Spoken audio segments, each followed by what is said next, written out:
On normal days, your ex-girlfriends, who used to act cute and beg for reconciliation, turn out to be the superboss in a horror game. Not only is the dating spot a terrifying, eerie dungeon, but even the rules of death in these dungeons are made according to your preferences.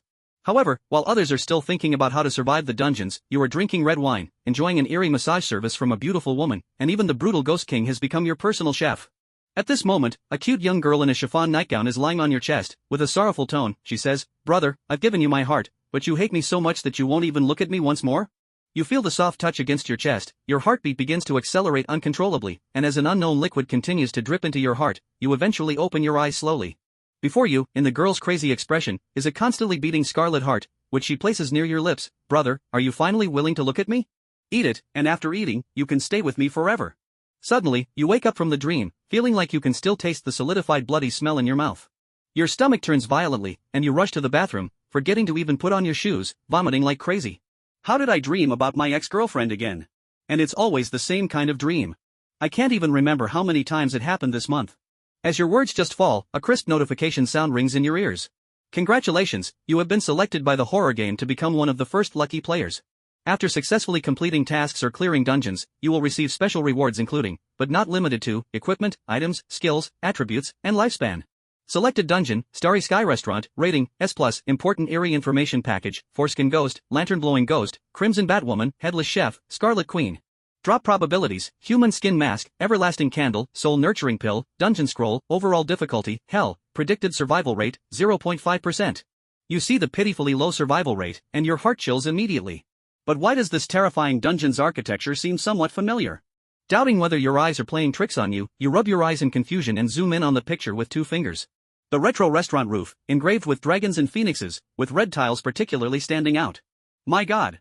Your pupils shrink, and your mouth twitches involuntarily. Isn't this the place where I met my ex-girlfriend Yi Linger in my dream today? You take out your phone, intending to search for clues on the official horror game website, to verify if this dungeon is actually the place from your dream. Ding dong! A hot search notification automatically pops up on your phone, catching your attention. You instinctively click on it. Horror game descends into reality, global panic. Detailed information and images of many S-level and above horror dungeons instantly appear in front of your eyes, and you feel a tingling sensation on your scalp, because these images are so familiar to you. Dungeon, Bloodwedding, rating, important, eerie information, Morning Ghost, Palanquin Ghost, Paper Bride, Boss, Red Ghost King, drop probabilities, substitute doll, soul guiding flag, resurrection pill, overall difficulty, purgatory, predicted survival rate, 5%. Isn't this the place where I met my ex-girlfriend Li Mengyao in my dream?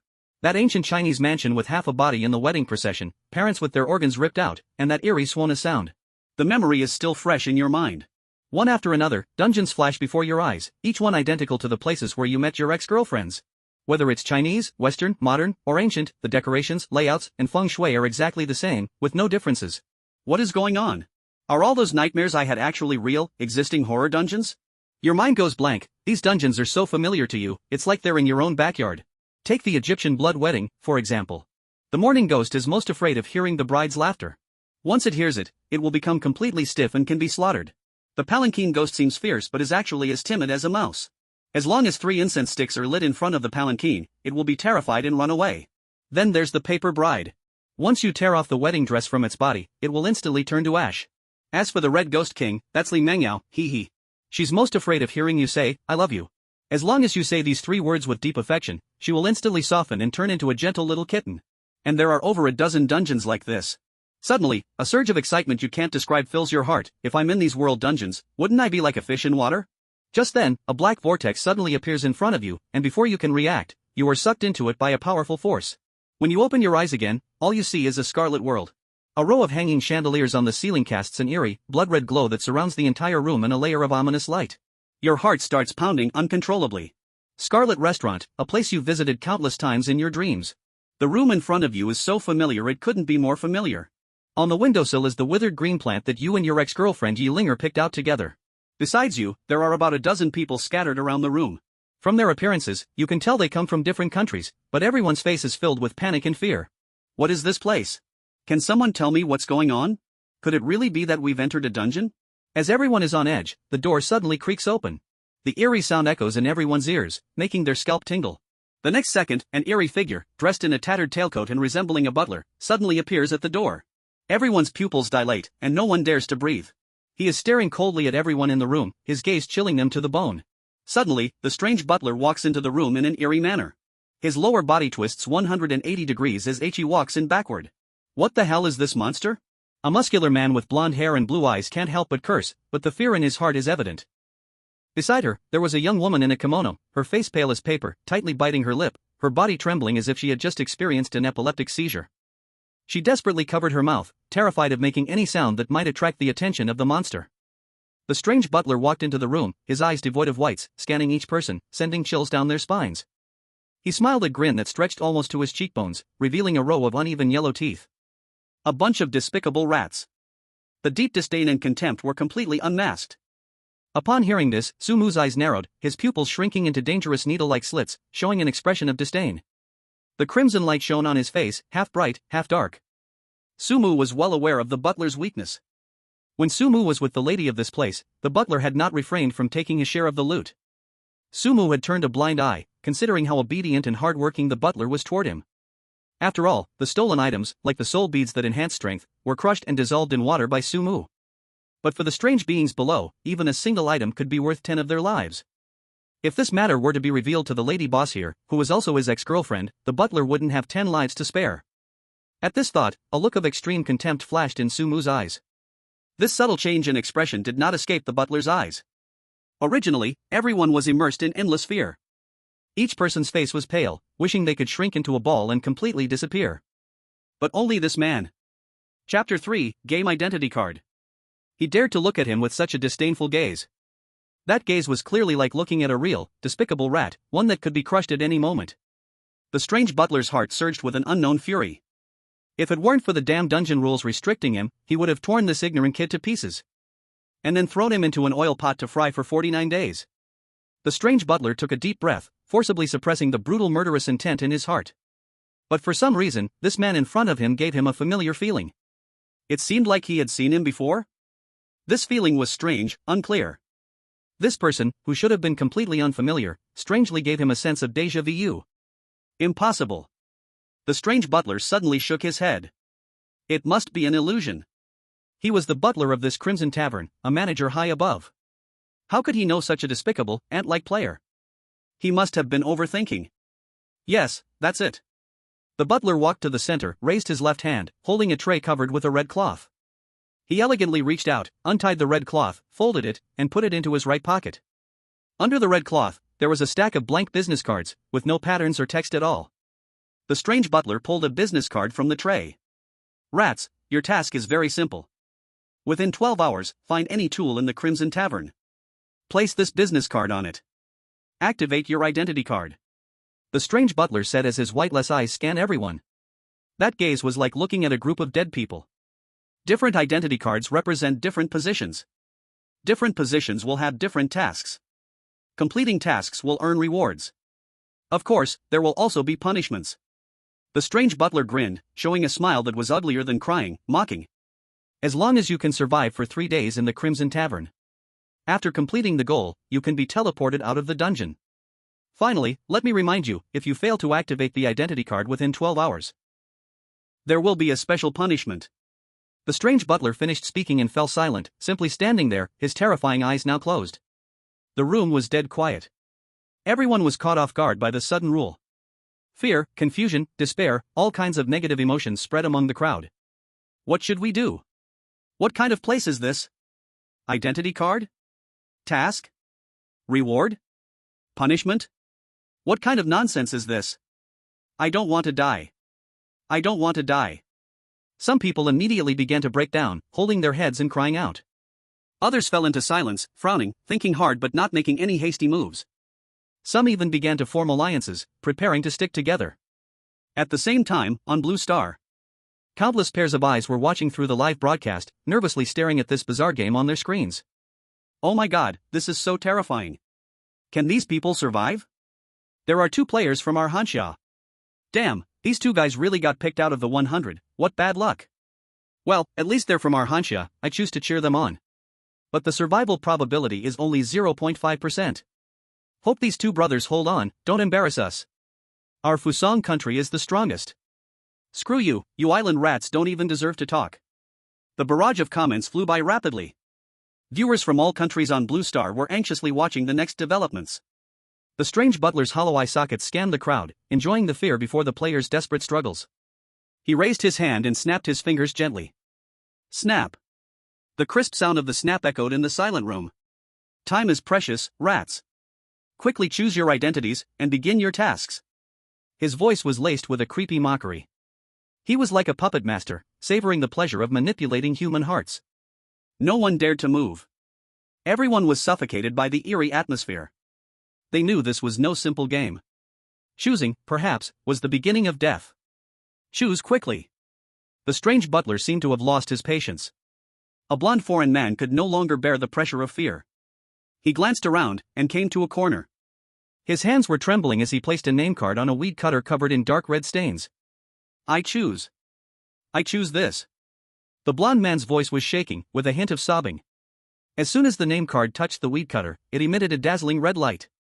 Identity card, gardener. A trace of relief appeared on the blond man's face. Gardener, that didn't sound like a dangerous job. He even began to imagine that all he had to do was trim flowers and plants, and he could easily survive these 3 days. However, he was too quick to celebrate. Task: handle the bodies outside the Scarlet Tavern at night. There's a chance to encounter the strange. Death probability, 60%. The strange butler grinned, showing a creepy smile. Becoming fertilizer is also part of a gardener's job. The smile on the blond man's face instantly froze, replaced by endless fear. No. I don't want to be a gardener. I don't want to. But it was too late. Everything had already been decided. Next. The strange butler's cold voice rang out again, his gaze falling on another short man. He was a player from an unknown small country. He was trembling all over, his lips purple, clearly frightened out of his wits. Under the strange butler's gaze, he almost crawled to a pile of tools that reeked of decay. He shakily picked up a name card and placed it on a carving knife. This one didn't look too dangerous. Identity card, decorator. Decorator? Thank God, at least it's a good job. But no sooner had he spoken, his smile vanished. Task: assemble the bodies. If the client is dissatisfied, a penalty will be triggered, and the corresponding body part will be eaten. Death probability, 40%. No. Don't. This isn't real. I don't want to die. He shook his head wildly, pulling at his hair, already in a hysterical state. Despair, fear, collapse. Such negative emotions spread to others. The remaining players, looking at those blank name cards, seemed to be staring at death warrants. Guards, chefs, waiters. Each seemingly ordinary occupation hid a deadly trap. No one dared to make a choice so easily anymore. But the terrifying game of the Scarlet Wine Restaurant had just begun. Blue Star live broadcast. Suddenly, a bullet comment caught everyone's attention. Quick, look. What's that guy from Hansha about to do? Everyone's gaze focused on a figure on the screen. That was Sumu. His face was calm, his eyes indifferent, hands in his pockets, completely the opposite of the panicked players around him. Sumu stepped forward, came to the butler, took a blank identity card, and casually placed it into his left pocket. But it didn't activate. He glanced at the butler and then walked past the crowd, directly leaving the room. Sumu didn't take the bizarre butler or this terrifying game seriously at all. The reason Sumu was so composed was because he knew everything about this place. These terrifying dungeons were where he had been entangled with his ex-girlfriends in his dreams. Every corner of the dungeon, every detail, was deeply etched in his mind. He knew the task of every character, understood the fate corresponding to each identity card. He even knew how to use the rules to resolve crises. Even if he received the worst identity and was assigned the most dangerous task with a 95% death rate, he could still complete it easily. This was his home field. For others, it was hell, but for him, it was no different from an amusement park. Sumu's lips curled into a playful smile. His hand in his pocket gently stroked the blank identity card. He had another clever use for this card. So brave, not even blinking? Does he think this is his own home? How reckless. Who knows what he'll face after leaving the room? Chapter 4, The Death of the Contestants, National Fate. In the live broadcast room, intense discussions were happening. Look at the contestant from the beautiful country. Not only does he look handsome, but he also has a leader's aura, so steady. When facing such danger, he wouldn't act brainlessly like this person and would choose to cooperate with others. Even kids know that in a game, you need to be careful and develop first. Exactly, if I went into the dungeon, I'd play much better than him. Inside the dungeon room, a short player from Japan, with a mustache, looked at Sumu leaving, his eyes filled with disdain. That foolish Hanshao person dares to act alone, really stupid. Sumu's reckless actions were clearly a sign that he was in a hurry to meet death. But that's fine, let him be the one to stick his neck out and step into the trap. Many players shared the same opinion as the mustached man. But some others thought Sumu's actions weren't a problem. I think he's very clever, he just took the identity card first, but hasn't activated it yet. There's still 12 hours to decide what identity to choose. Being cautious isn't wrong, first gather information, then activate the identity, and then everyone can tackle the dungeon together and survive. Yes. As long as we complete the dungeon, we'll get a lot of rewards. After seeing that Sumu took the first step and nothing bad happened, the players began to take action. They followed Sumu's example, took the identity cards but didn't activate them. They left the room one after another. 12 years ago, the strange game suddenly descended upon Blue Star, bringing countless terrifying dungeons. Although these dungeons were filled with danger, they also contained various weapons that only existed in novels and myths. Miraculous elixirs, divine artifacts, and so on. There are even treasures that grant extraordinary powers to humans. This time, the Crimson Tavern instance is, in fact, the only B-level instance among the first batch of instance games. Although it is only B-level, for beginners, it is already a certain death-level instance. Moreover, its success or failure not only relates to the life and death of the participating players but also plays a crucial role in boosting morale for the future. Whichever country can clear this instance and earn rewards will gain immeasurable influence, experience accumulation for future instances, and talent acquisition. At the same time, when all the players left the room, they found themselves in the hall of a tavern. The hall is extremely spacious, enough to accommodate hundreds of people dining simultaneously. A gigantic red crystal chandelier hangs from the ceiling. Intricate relief sculptures adorn the surrounding walls, featuring soaring phoenixes and dragons riding the clouds, luxurious and grand. The ground is covered with red marble, and stepping on it, one can even clearly see their reflection. In the center of the hall, there is a wide, prominent spiral staircase made of redwood, each step covered with a precious red velvet carpet, and the handrail is crafted from pure gold, intricately carved. One might mistake this for a top hotel on Blue Star. Ah! That! What is that? A trembling voice broke the silence in the hall. The speaker was a petite girl with dark skin, her features showing traits typical of the White Elephant country. Her eyes widened, fixated on a corner of the hall, and her fear was evident on her face. In the instance, although players could not communicate verbally, they could understand each other's intentions, which is a friendly setup. Everyone followed her gaze, and they all gasped in horror. There, a bloody humanoid creature was slowly moving. It had no skin, and all its muscles, blood vessels, and fascia were exposed, with bright red blood constantly dripping, leaving behind a glaring trail on the clean floor.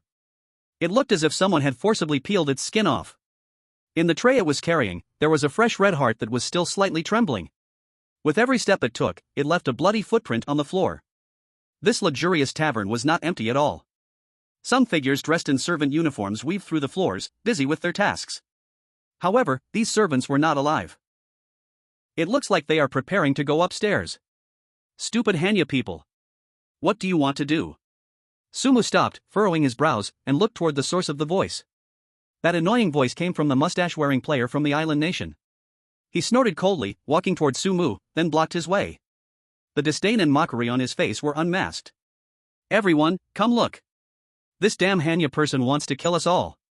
The mustache-wearer's voice instantly grabbed the attention of the other players. What do you mean by that?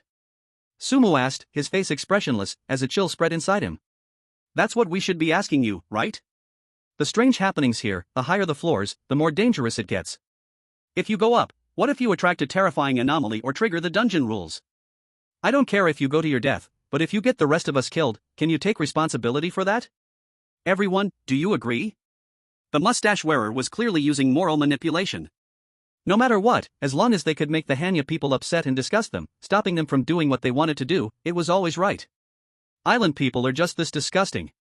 But his words were effective. Many people felt that the mustache-wearer from the island nation had a point. You Hanya people have a saying, it's better not to do something than to make a mistake. That's right, in such a terrifying dungeon, wandering around like this, who knows what horrible things will happen. This Hanya person must think there's some good status upstairs, so they want to activate it. Can you think of something others can't? I don't get it, we're all in this together, why can't we cooperate properly? Do fewer dangerous things, think more about how to clear the dungeon. One wrong move and you could drag the rest of us into danger. Sumu ignored them. These players had already been blinded by fear, and he couldn't be bothered. Instead, he already had murderous intent toward this little mustache-wearing fool in front of him. "Are you sure you want to block me?" Sumu's gaze turned cold, and his voice dropped lower. But to the island player, it seemed like something else entirely. To him, Sumu's look was one of disregard, a total dismissal of his presence. At this point, this Hanya person was still acting like this. The island player sneered in disdain. "What does it matter if I'm sure?" Suddenly, Sumu looked behind him with a strange glance. A cruel smile appeared at the corner of his lips. "Doesn't matter, it's just that you will die." The island player was about to retort, but his expression froze. Because he suddenly felt like he had bumped into something. Then, with a clink sound, a tray fell at his feet. A half-liver in the tray also fell onto the red marble floor. Instantly, the island player's body was covered in a cold sweat. He felt a chill from behind him, an ill-intentioned gaze. He stiffly turned his head and saw a bizarre figure, nearly 10 feet tall, standing behind him. Half of this strange figure's head had completely disappeared, leaving only a bloodshot eyeball hanging outside its socket, staring intently at him.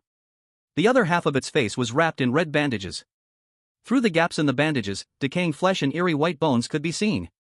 Its body was also tightly bound with red bandages, wrapping around its internal organs to prevent them from falling out. At that moment, the air seemed to freeze. The island player's legs uncontrollably trembled, his teeth chattering, making a clack-clack sound. Chapter 5, Rules Made Because of Me. "Why yes, sorry." The eerie figure slowly lowered its head, looking at the island player kneeling on the ground. It grinned, revealing a creepy smile. As it smiled, the red bandages wrapped around its head slowly fell off. Beneath the bandage, a terrifying crack stretched from the left ear all the way to the right ear, nearly splitting the entire head in two. Inside the crack, there was no tongue, and all the teeth had fallen out, with some black-red, stringy stuff stuck on it. He, it's all right, little mouse. Next life, be careful."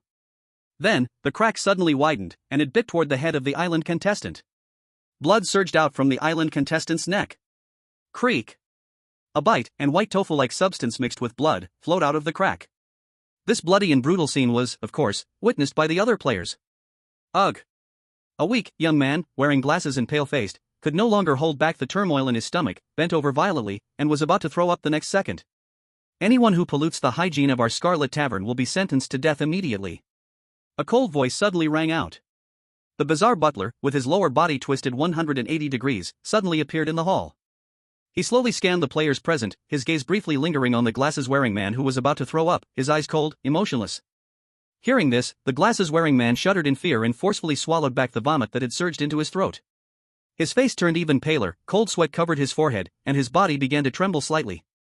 The bizarre butler held a small black-covered booklet in his hand. He slowly took out a black feather pen from his pocket and gently stroked it on the black-covered booklet.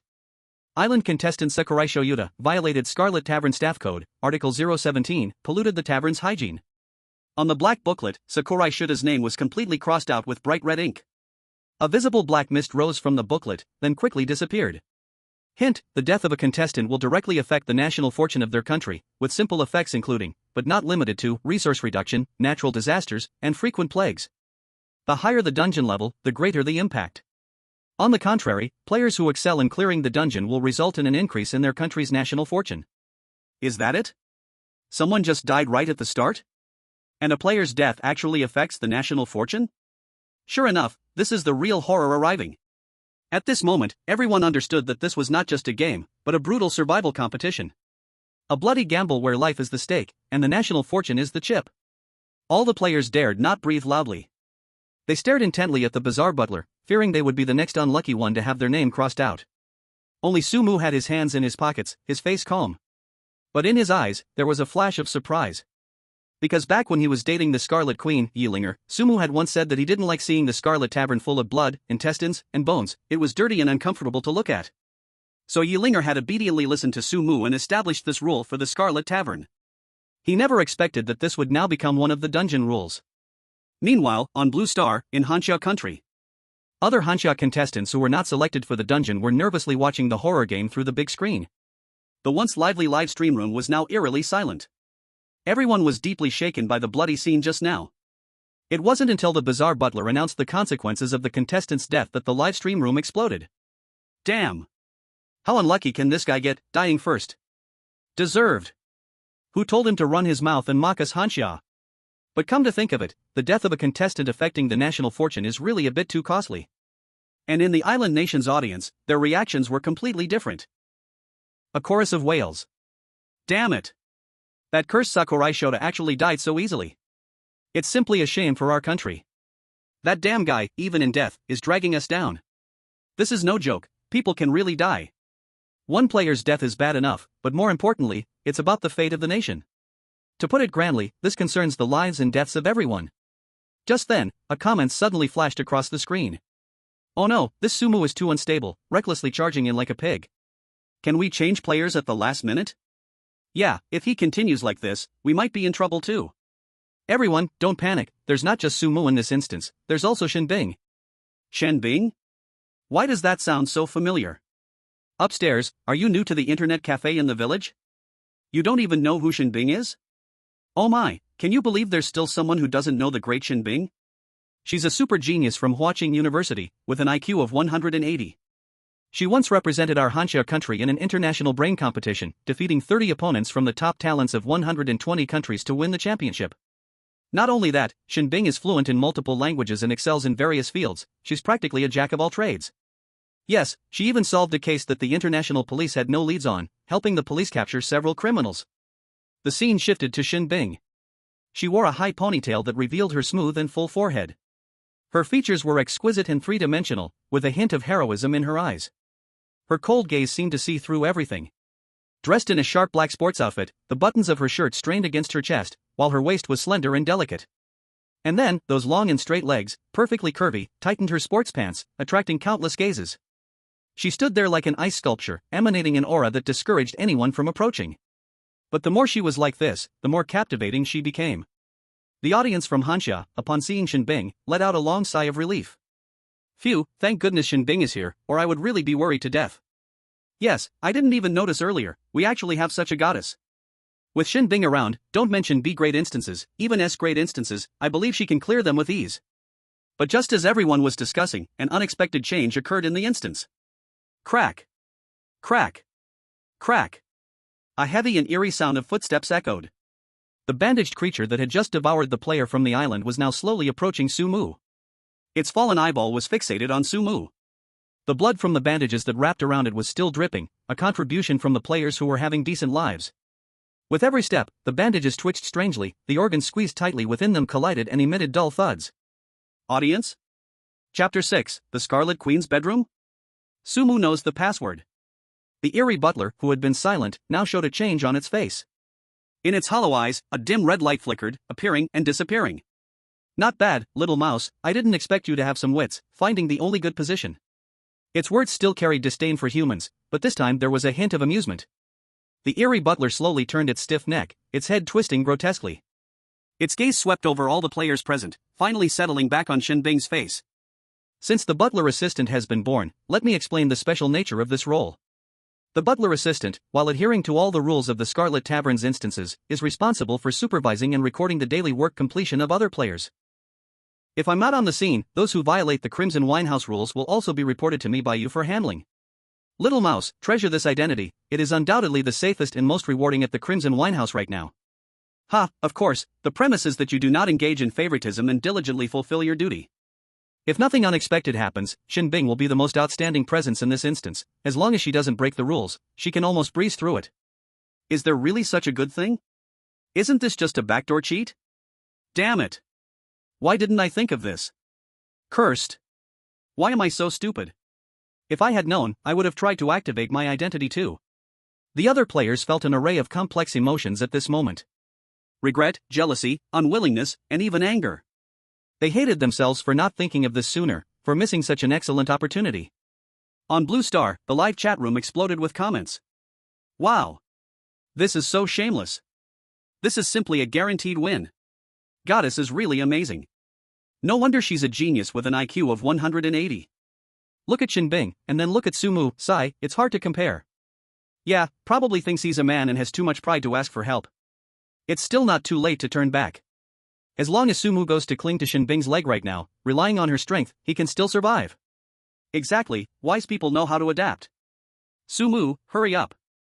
The audience thought that as long as Sumu lowered his pride and sought help from Shinbing, he still had a good chance to survive. However, just when everyone thought Sumu would wake up and ask Shinbing for help, he made another unexpected move. Sumu did not regret like the other contestants or attempt to build a connection with Shinbing. He didn't even glance at Shinbing. Sumu slowly lifted his feet, continuing to walk up to higher floors. As Sumu moved, the surrounding environment began to change. The originally magnificent hall gradually turned dark and eerie. A strong smell of blood and decay filled the air. Hiss. An array of strange sounds echoed. Wherever Sumu passed, the oddities that had been hiding in the shadows revealed themselves. The waiters, small as dwarfs, towered over two heads, covered in countless eyes, blinking in a way that could make anyone lose their sanity. They pushed a dining cart that was much taller than them, and the hundreds of eyes on their heads greedily watched past Sumu, eager to pounce. The janitor, hunched, wore tattered uniform, holding a rag, while the bucket at its feet was filled with bright red liquid, which had smeared onto the wall bit by bit. There was also a tea master, tall and unusually thin, holding a teapot from which wafts of red steam arose. The further up they went, the more bizarre creatures there were, and their appearances and odors grew increasingly terrifying. These creatures, without exception, stopped their actions upon seeing Sumu. Some of them drooled continuously, making a gurgling sound. That was their way of swallowing saliva. Their craving to hunt humans was not concealed at all. However, Sumu seemed oblivious to it all. It was as though he didn't see these oddities or feel the terror surrounding him. This scene was also witnessed by others, including the creepy butler. At this moment, the creepy butler frowned. But soon, a mocking smile appeared on its face, ridiculing Sumu's foolishness. What a fool, thinking this way could find a glimmer of hope. Believing that exploiting loopholes in the rules within these 12 hours could allow him to recklessly venture into the most dangerous areas of the winehouse to seek opportunities for a tiny chance of survival. Ridiculous to the extreme. The top floor. The strange butler said this, and its voice suddenly became low. It paused for a moment, as if considering its words. A hint of fear even flashed across its face. That is the Queen's forbidden place. Don't say it's you, these humble mice, even for me, if I touched the door to that area, even death would be a luxury. The Queen's forbidden place? In an instant, all players suddenly understood. It turns out the top floor of this Crimson Hotel is the chamber of the Crimson Queen. It is where she resides in the hotel. All players' gazes unconsciously turned to the very top of the stairs. At the end of their sight was a tightly closed, intricately carved dark red door. An indescribable sense of oppression spread from that door. Even from such a distance, it still gave people a chilling feeling. He's done for. Fool. Truly an absolute fool. Ha, there's a good show to watch. I wonder how he'll die. The mindset of other players shifted. They could barely wait to see what kind of end Sumu would face for angering the Crimson Queen. Even those strange beings who had been eyeing Sumu with hostility stopped their movements at this moment. Countless pairs of eyes, some mocking, some cruel, some derisive. At this moment, everyone, including the strange beings, focused their attention on Sumu. Shinbing clenched her fists slightly. As a fellow Hasha person, even if Sumu's behavior was terrible, she instinctively wanted to remind him. After all, the danger of the top floor was evident. But just when the words reached her lips, she suddenly recalled that Sumu was the first to leave the room at the start. Moreover, at that time, he walked with calmness, leading everyone quickly to this banquet hall, as familiar as if it were his own home. And just a moment ago, Sumu had said to her that he could lead her to victory. His demeanor and words were filled with confidence. Shinbing clearly understood that Sumu was not arrogant, nor was he reckless. She had come into contact with too many different types of people. Arrogant people couldn't hide their disgusting aura. But Sumu didn't give her that annoying feeling. A strange illusion suddenly arose in Shinbing's heart. The seemingly reckless man might really have his own plan? There was still a long time left until the 12-hour deadline. Just exploring the top floor should not pose too big of a problem, right? Thinking of this, Shinbing swallowed the words she initially wanted to say. She decided to remain silent for now. Sumu had already become the spotlight of the entire Crimson Hotel. All eyes were fixed solely on him. Tap, tap, tap. In the entire Crimson Hotel, only Sumu's footsteps were clearly heard. With both hands in his pockets, he stepped closer to that dark red door, one step at a time. Finally, Sumu stopped in front of the door. Then, he extended his hand and, under everyone's gaze, actually began to input the password. Ding, ding, ding. The crisp sound of keys echoed in this silent environment, making it particularly jarring. That sound made everyone's hearts leap to their throats. What was even harder to comprehend was Sumu's demeanor. His movements were relaxed and natural, and even from the curve of his lips, one could vaguely see that he seemed to be in a good mood. It was as if a weary worker had finally returned home after a long day. Click. With a light sound. Under the petrified gaze of all players, spectators, and strange beings, that dark red door, symbolizing death and taboo, opened. Chapter 7, Activating Identity, Lord of Crimson. The door opened? All players were dumbfounded. One by one, their mouths hung open, their eyes nearly popping out. How is this possible? How did he do it? Didn't the butler say that even it would die without a grave if it entered the chambers of the Crimson Queen? How could Sumu be fine? And how did he know the password?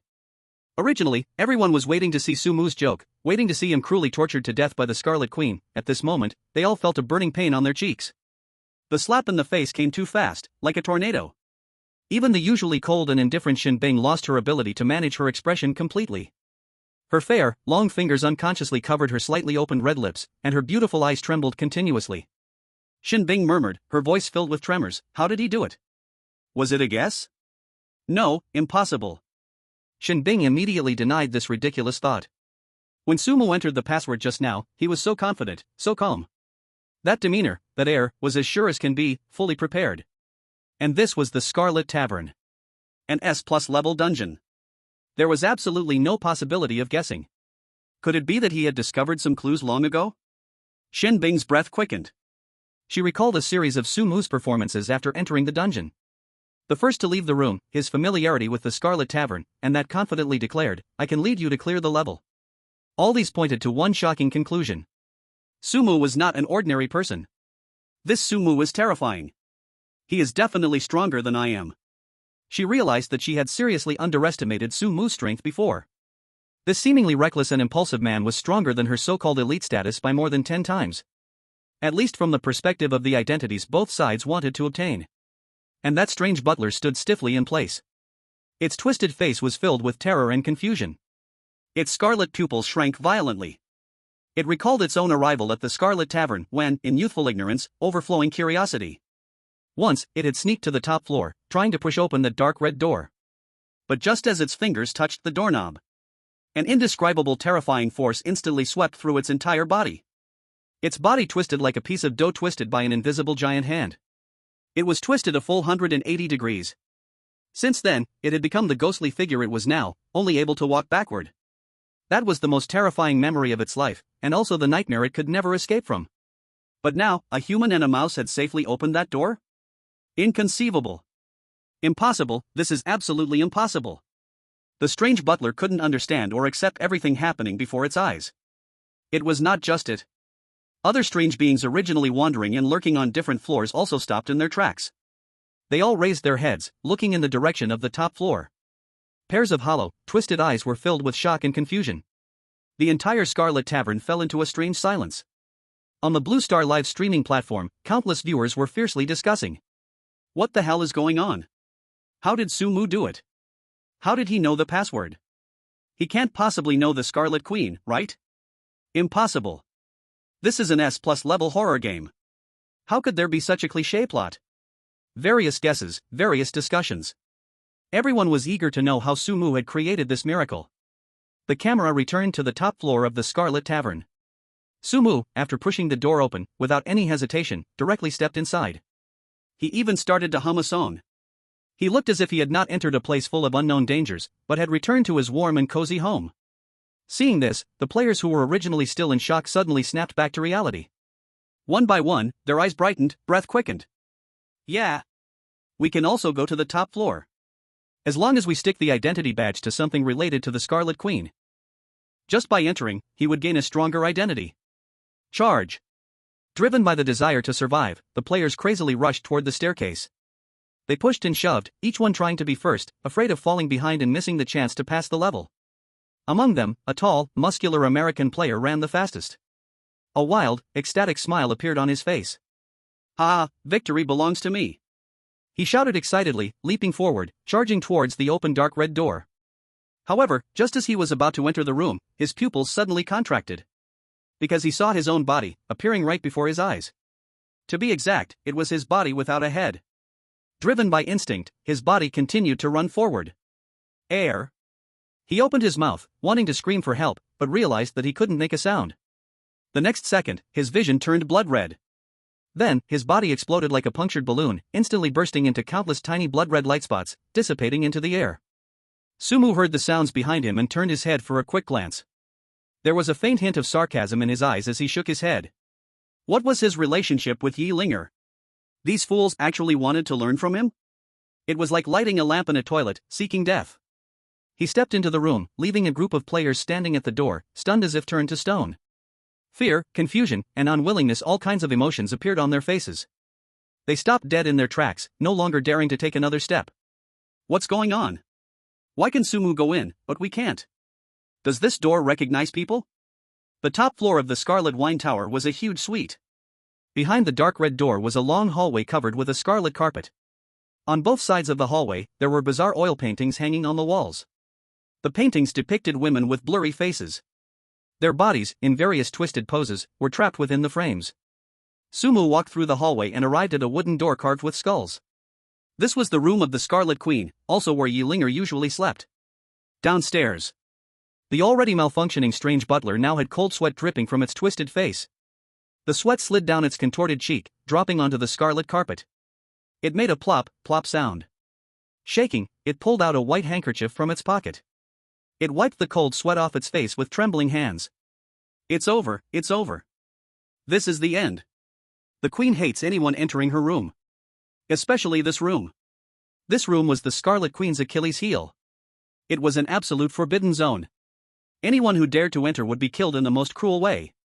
In the history of the Scarlet Wine Tower, countless strange beings had tried to enter this room out of curiosity or greed.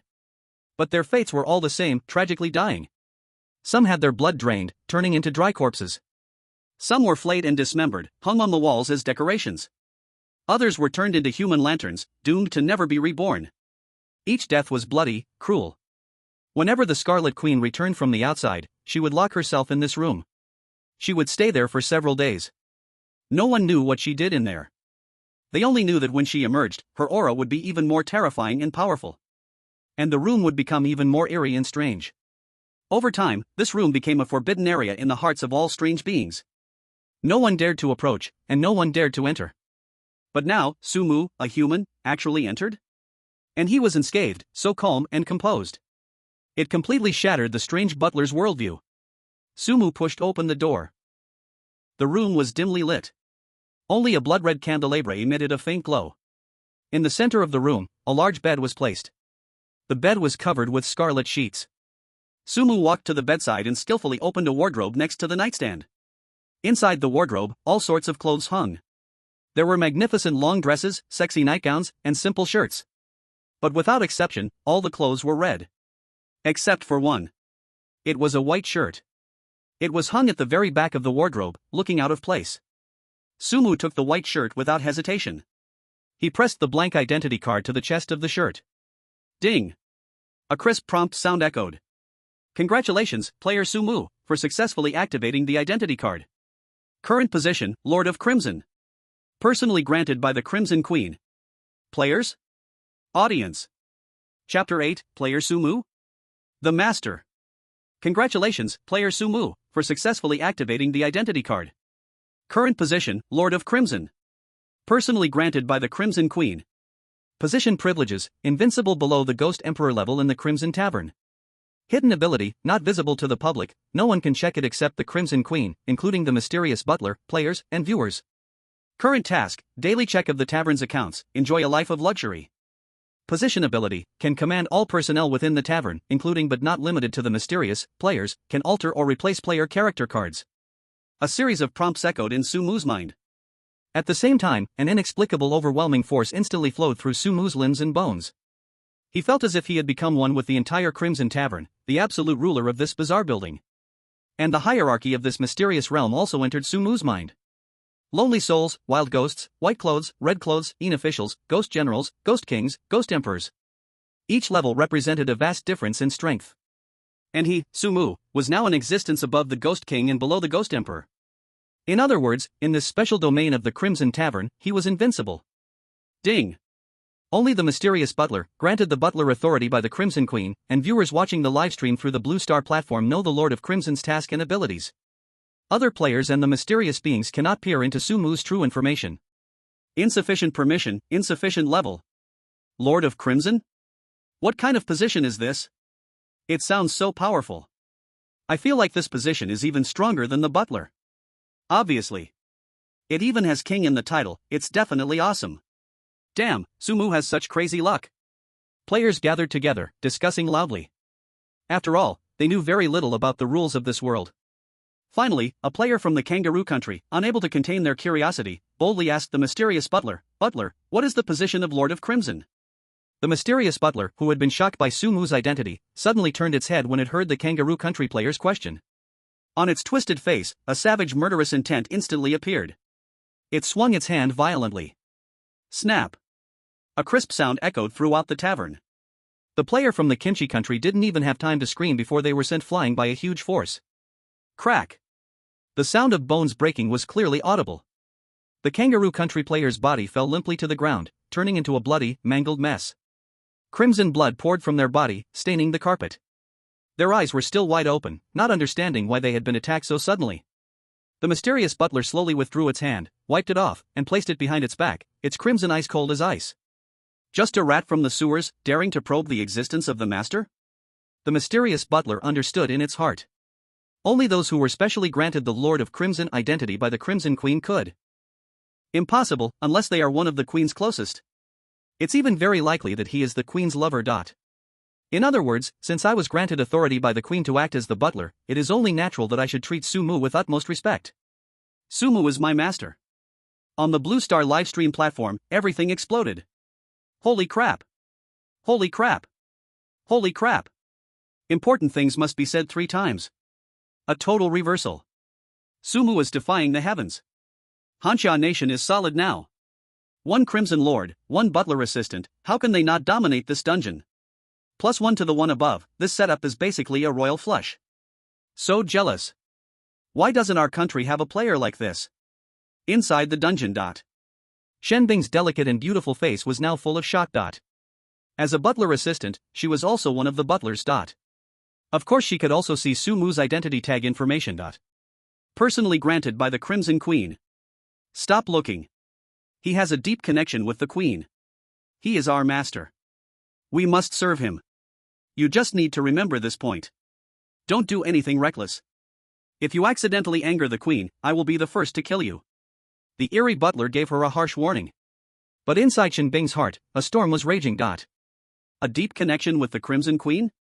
Suddenly, Shenbing understood something. The Crimson Queen and the Crimson Lord, just from their titles. Aren't they a perfect pair? Could it be that Sumu and the Crimson Queen? Such a guess suddenly made complete sense. Otherwise, there was no way to explain Sumu's behavior in the Crimson Restaurant. How could Shenbing not be shocked by this? At this moment, Sumu was slowly buttoning up his shirt. His figure was tall, his proportions perfect, and the pure white shirt hugged his strong chest, outlining smooth muscles. His lower half was dressed in black suit pants, straight and crisp, making his long legs look even more powerful. His already handsome features now carried the aura of someone in charge. He looked like a noble young master, full of elegance and power. The eerie butler was the first to react. Its once horrifying and twisted face now squeezed into a flattering smile. It quickly walked to Sumu, bowed deeply, and spoke with the utmost respect. Honorable Crimson Lord, what are your orders? Its posture was as humble as the most loyal servant. This scene made the already silent players not dare to breathe even louder. Their gazes toward Sumu became extremely complex. There was shock, doubt, fear, and a hint of anticipation. No doubt, Sumu was now the strongest among all the players. If they could cling to him, maybe they could safely pass the dungeon. Sumu glanced at the eerie butler and said faintly, "Bring me some food." "Yes, honorable master, please wait a moment." The eerie butler bowed again, then turned and floated toward the kitchen. Sumu then looked at those eerie beings who were standing and waiting for his orders. He waved his hand gently, "Go back to whatever you were doing." Each of the eerie beings lowered their heads and quickly scattered, disappearing into every corner of the restaurant. Throughout the whole process, not a single one dared to lift their head and look at Sumu. That kind of fear and awe toward a king, toward a master, could not be hidden. The players saw this and began moving as well. They carefully avoided the eerie beings and started exploring the restaurant, searching for their own identity tags. Then, a very ridiculous scene appeared. Those players who were just mocking and looking down on Sumu were now acting like frightened birds. They were like mice, hiding and sneaking around the restaurant, afraid of breaking any rules and being torn apart by the terrifying eerie beings. After getting their own identity tags. They trembled as they followed the requirements on their identity tags and began to carry out various tasks. Some were washing dishes in the kitchen, some were cleaning the guest rooms, and others were mopping the floors in the hallway. Everyone was cautious, fearing to attract the strange attention. And Sumu? At this moment, he was sitting in the most luxurious restaurant on the top floor of the tavern. A huge crystal table was filled with all kinds of exquisite delicacies. There was a golden, crispy roast pig, there was a steak emitting an alluring aroma, and various mountain treasures and seafood that were hard to name. Beside him, a slender woman in a chipa was respectfully pouring him a glass of deep red wine. The whole scene looked like a medieval noble enjoying a luxurious banquet. Is this coming to conquer a dungeon or going on vacation? The viewers on the Blue Star live streaming platform were all stunned. Chapter 9, The Softly Chirping Pickled Cabbage Country Contestants. Did I just see wrong? Those strange beings are actually bowing to Sumu and pouring him wine? Is this a horror dungeon? Why do I feel like he is playing house? Upstairs, do you call this playing house? This is the Emperor's new home. The tone suddenly shifted. Those who had previously mocked Sumu, wishing to stomp him into the mud, were now all like ducks with their necks choked, unable to speak. What a slap in the face. Their faces must be swollen. Those who said Sumu was useless and a burden, do they dare show themselves now? What are they even talking about? Their faces lost, they should just dig a hole and bury themselves. This wave of operations by Sumu is a stroke of genius. Unthinkable. Completely incomprehensible. Could this be the legendary protagonist's halo? At the same time, Hanha, the highest secret conference room. The atmosphere was solemn, oppressive, and suffocating. Around a heavy solid wood long table sat high-ranking officials in military uniforms. They were all quite aged, with the passage of time leaving clear marks on their faces. Yet their eyes and presence still stood out from the ordinary, sharp and full of edge. Ministers, leaders. These figures that could only be seen on news broadcasts were now gathered for just one person. Sumu. A giant screen was playing footage of Sumu in the Crimson Tavern dungeon. From him drawing a blank identity tag to activating the Crimson Lord, to now dining leisurely. Every detail was magnified, researched repeatedly. Beside it was a detailed dossier about Sumu. From his birth to now, everything, both big and small, was included. An elderly man with graying hair, yet full of spirit, slowly took off his glasses and rubbed his forehead.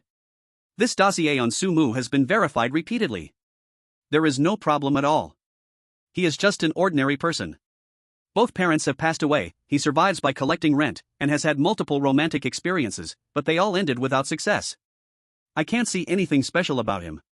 Beside him, a general with 3 gold stars on his shoulders said in a deep voice. I have classified Sumu's identity information under the highest level of red-headed documents. No one is allowed to leak this information, violators will face severe punishment. This is to protect Sumu. It is also to safeguard Han Xia's interests. After all, a player who can thrive in an S+ level horror dungeon is invaluable. At this moment, another big shot wanted to speak. He wore a straight-fitting Zhongshan suit, though old-fashioned, he radiated elegance. However, Sumu's performance in this dungeon truly defies belief. The S+ level dungeon is unimaginably difficult. He actually managed to obtain the identification card that guarantees success. Isn't that a bit too lucky? His words resonated with many present. Yes, this luck is simply unbelievable.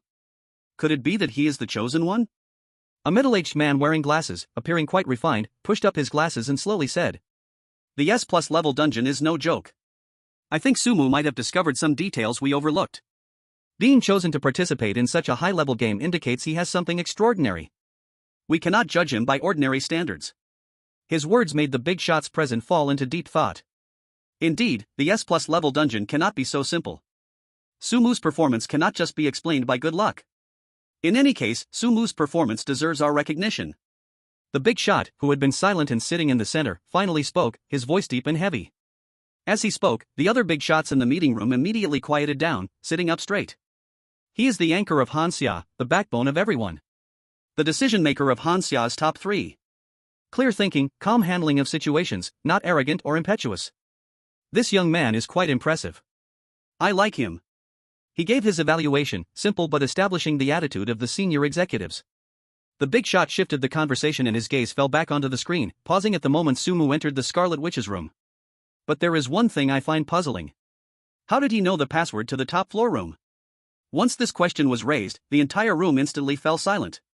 Everyone was lost in thought. Indeed, that is the key question. How did Sumu learn the password? This completely defies logic. You must know, that is the Scarlet Queen's room. It is the most core, secret, and dangerous place in the entire Scarlet Tavern dungeon. Let alone players, even the bizarre beings probably don't know the password. How could a newcomer like Sumu possibly know? It is beyond comprehension. After a long time, an elder sitting in the first seat on the left slowly spoke. He was tall and strong, even at an old age, he stood straight. His thick eyebrows were already gray, and there was a fierce scar on his brow. He wore a dark green military uniform, with 4 shining gold stars on his shoulder, showcasing his supreme status and glory. Thinking about it won't help. When Sumu comes out of the dungeon, we can just ask him directly. After asking him in person, everyone should be better prepared for future dungeons. As he spoke, the elder's gaze again fell on the screen, landing on Sumu, who was dining. In his eyes, there was actually admiration. This kid may not talk much, but his way of doing things, and this character. He really does have the style of my youth. The upcoming dungeons will be exciting. I want to see if this kid can walk an even brighter path in the next dungeons. The elder looked forward to Sumu's amazing performance in the upcoming dungeon. Upon hearing this, the other big shots present couldn't help but twitch the corners of their mouths. In their hearts, they could not help but murmur. Leader, oh leader, your youthful affairs haven't been settled yet. How can you bring this up? Isn't this stirring up old memories? Of course, these words, they only dared to think in their hearts. They would never dare to say them out loud. At the same time, in the first floor of Crimson Winehouse, in the center of the banquet hall, Sumu was leisurely enjoying delicious food. The dining table was filled with various tasty dishes. Lobster sashimi, foie gras mousse, abalone larger than a fist. And all sorts of exotic fruits whose names couldn't be called out, emitting an enticing fragrance. Fine wine was also indispensable. The crimson liquid gently swayed in the crystal glass, the rich fruity aroma intertwined with a faint smell of blood, releasing an intoxicating scent. This was a Bloody Mary brewed using a special method, the signature drink of Crimson Winehouse. Drinking it could let one feel an extreme thrill and joy both mentally and physically. Sumu took a gentle sip, feeling the cold and spicy liquid slide down his throat, bringing an indescribable pleasure. The taste was indeed good, never too much to drink. No wonder it was personally mixed by Linger. Ding! Successfully absorbed 1 eerie power from the lobster sashimi. Ding! Successfully absorbed 1 eerie power from the steak. Ding! Successfully absorbed 1 eerie power from the foie gras mousse. Ding! Successfully absorbed 5 eerie power from the Bloody Mary. Ding! Successfully from. Sumu raised his eyebrow slightly. Can eating help absorb eerie power? This eerie power was naturally the key to the promotion of the eerie beings. For ordinary eerie beings, absorbing eerie power was even more difficult than absorbing spiritual energy to cultivate during the end of magical times described in novels. Yet now, Sumu had already absorbed almost 10 points of eerie power just from eating. The lowest level Lonely Ghost needed 10 points of eerie power, while evolving from Lonely Ghost to Wild Ghost required 1000 points of eerie power. This also meant, just by picking a few more pieces, Sumu would already possess the strength of the lowest level eerie being, the Lonely Ghost. Though it wasn't much, having it was better than nothing. Who knows when he might need it? Sumu buried himself into eating. Not far from the dining table, several eerie beings in tuxedos were playing music. Their forms were distorted, and the instruments in their hands emitted a chilling sound. The flute was made from human bones, producing a wailing sound when played. The piano keys seemed to be carefully carved from human bones, and when struck, the sound was surprisingly ethereal. There were also drums made from human skin and pipa made from human hair. These sounds mixed together created a strange and elegant melody. Listening to it made one's scalp tingle and spine chill. Around the dining table, several female eerie beings in fitted dance costumes were dancing gracefully, their movements seductive and charming. With distorted beautiful faces, they forced a not-so-ugly smile towards Sumu, seeking to please him, to entertain him. This bizarre scene enveloped the entire winehouse in a strange and oppressive atmosphere. But even more so, it made other players feel very unbalanced in their hearts. Damn it, why can Sumu be so leisurely and carefree while we are struggling like rats? In a dark corner on the first floor, 2 players from the Pickled Cabbage Nation were crouching there, whispering conspiratorially. They were the unlucky ones who had their identity badges snatched by Sumu earlier. Because of this, they had always harbored hatred and resentment. Damn it, this Han. Finally, we can do whatever we want. Just wait and see, I'll find a way to trip him up later. Let's see how long he can be so arrogant. Hee, I think the same. I've never liked that guy from Hanxia. They act like they're so great. We used to be their vassal state, and now they dare to treat us this way. The two of them, exchanging words, were already imagining the scene of stepping on Sumu. However, suddenly, both felt a chill run down their spines. It was as if something truly terrifying was staring at them. Instinctively, they turned to look. There, Sumu, who was eating, put down his knife and fork, smiling at them. That smile seemed gentle. But for some reason, to them, it felt more frightening than a devil's grin. Chapter 10, First Use of Power, Forced Identity Tag Distribution. The two players from the pickled vegetable country hurriedly exchanged glances, panic evident in their eyes. But soon, the short and chubby one shook his head again. Impossible, absolutely impossible. How could he possibly hear us talking? So far away, with so many people in between. The short, chubby player forced himself to calm down. It must be a coincidence, we are just scaring ourselves. The tall, thin player nodded in agreement. Yes, definitely just a coincidence. Let's go, let's find another place to talk. As they spoke, they bowed their bodies like thieves and quickly sneaked into a nearby passage. They hurriedly walked, turning left and right, until they entered a room. The room was filled with all sorts of clutter. Old tables and chairs, broken dolls, paintings covered in dust. After entering the room, both finally sighed in relief. Recalling Sumu's grin just now, they still felt a chill in their hearts. But more than that, they were filled with anger and shame. That guy from Hanxia, what's he so arrogant about? Once I find a chance, I'll make him understand that people from the pickled vegetable country are not easy to mess with. The chubby one plopped down onto a worn-out sofa with a fierce expression, unable to suppress a punch on the sofa. The tall, thin one also felt equally indignant, just a guy who got lucky, and he really thinks he's something special? People like him should be stomped underfoot, never to rise again. In the cluttered room, they vented their dissatisfaction and jealousy unrestrained. Their hatred and curses towards Sumu, filled with all kinds of foul language, were unbearable to hear. Blue Star, live streaming room. Countless Hanxia viewers saw this scene and instantly erupted with rage. Not a single person from Hanxia could watch this without feeling angry. Damn! These two pickled vegetable country idiots are really shameless. Thieves, true thieves, wanting to steal everything, now even their identities. And they say the Scarlet Wine Tower is their cultural symbol, truly shameless. The universe belongs to the pickled vegetable country, didn't you know? Sumu, hurry up and teach these clueless idiots a lesson. These two garbage, what else can they do except gossip behind backs? They only dare to talk behind closed doors. If only they had the guts to say it to Sumu's face. If they really said it to Sumu, he could beat the shit out of them and then make them eat it, slapping them with it. Brother, the image you described is too beautiful, I can't bear to see it. The Hanxia viewers stood united, bombarding the live stream chat denouncing these two players from the pickled vegetable country. They wished they could jump through the screen and give these two a good beating. However, not only the Hanxia viewers were involved. Viewers from other countries also joined. Why are you so excited? Do you really think you're something special? Still calling yourself a big shot? You're just a lucky guy. The audience from beautiful country started to mock. Haha, the friends from pickle country were right, this Hanxia person really has no skills. Apart from having good luck, he's useless. The audience from white elephant country joined in the fun. A person like this in our country wouldn't even be worthy to carry our shoes. The audience from monkey country also jumped in. Still wanting to teach our friends from pickle country a lesson? That's just laughable. You should worry about yourselves, you might just die in the dungeon anytime. The audience from kangaroo country also joined the ridicule. In an instant, the barrage was filled with smoke, as audiences from various countries attacked each other, creating a chaotic scene. Seeing so many people supporting them, the audience from pickle country became even more arrogant. Did you see it, Hanxia people? You are just a bunch of trash. Even one of our fingers is more valuable than you. Still wanting to compete with us? What a delusion. Watch, our two contestants will definitely find stronger identities and crush your Hanxia in no time. At that moment, some rebellious Hanxia audience members also jumped out. They started to criticize Sumu. Why hasn't Sumu made a move yet? Can't you see how arrogant those two are? Clearly possessing such strong abilities, why not use them? Is he afraid? What a disgrace to us Hanxia people. I'd rather take the Crimson Lord for myself, I guarantee I can do better.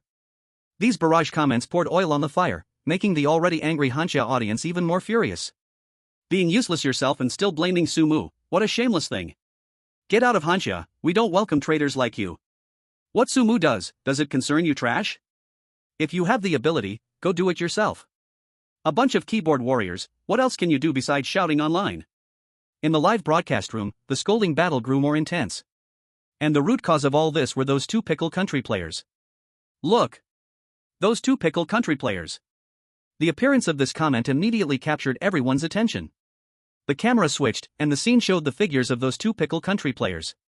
They were still in that cluttered room filled with junk. However, compared to the beginning, the room was obviously much messier. They were actually trying to activate identity cards here. Their idea was simple: since these were junk items, they were either low in danger or simple identities. Perhaps, they might even activate a rare identity. Anyway, it was a guaranteed profit. But the two Pickle Country players now looked pale. AXEBA. AXEBA. It's useless, still useless. What's going on? They kept cursing while frantically sticking their identity cards on various items. Refresh. Come on, refresh for me. However, the identity card showed no response, remaining completely blank. The tall and skinny guy pressed the identity card against a tattered doll. Still no response. He tried other items: a broken bone, a moldy piece of meat, a skull covered in hair. Every attempt yielded the same result. The short and chubby guy wasn't idle either. He was trying to stick the identity card on a cracked mirror. Useless. All useless. These identities have probably already been taken by someone. We're done for. The short and chubby guy collapsed on the ground, his eyes vacant, mumbling to himself. 12 hours time, not long nor short. On the surface, it seemed like there was plenty of time. But those relatively safe and powerful identities had long been snatched up by other players. They had no chance at all. But if they couldn't activate the identity cards, they would soon lose their chance to survive completely. Facing unknown punishment. Although the strange butler did not specify the punishment, absolutely no one wanted to test it. Just at that moment, an unexpected change occurred. A strange smiling face suddenly appeared on the identity cards in their hands. The smile was somewhat blurry, making it hard to see the facial features clearly. But the two could see that the smile revealed 2 rows of eerie white teeth, with a teasing glimmer in its eyes. This smile was not unfamiliar to them. In fact, they could say it was incredibly familiar. Sue. Sue Moo. The tall and thin one, terrified, shouted this name, his voice trembling uncontrollably. Congratulations, player, you have activated the identity, Butcher. Butcher, a low-level employee of the Scarlet Winehouse, responsible for handling various ingredients, including but not limited to the strange inhumans. Job description: cut, dismember, deb1, and clean fresh ingredients to ensure their freshness and taste. Caution: ingredients may resist, please be careful not to get hurt by the ingredients. Friendly reminder: the freshness of the ingredients is directly related to your life safety. If you fail to complete a day's slaughter quota, a corresponding body part will be removed and replaced. The cold mechanical voice echoed in the minds of the two players from the Pickle Country. They would become the butchers of this terrifying restaurant, responsible for handling the ingredients that were sent in. And those ingredients would likely be other players, or even strange beings, or even themselves.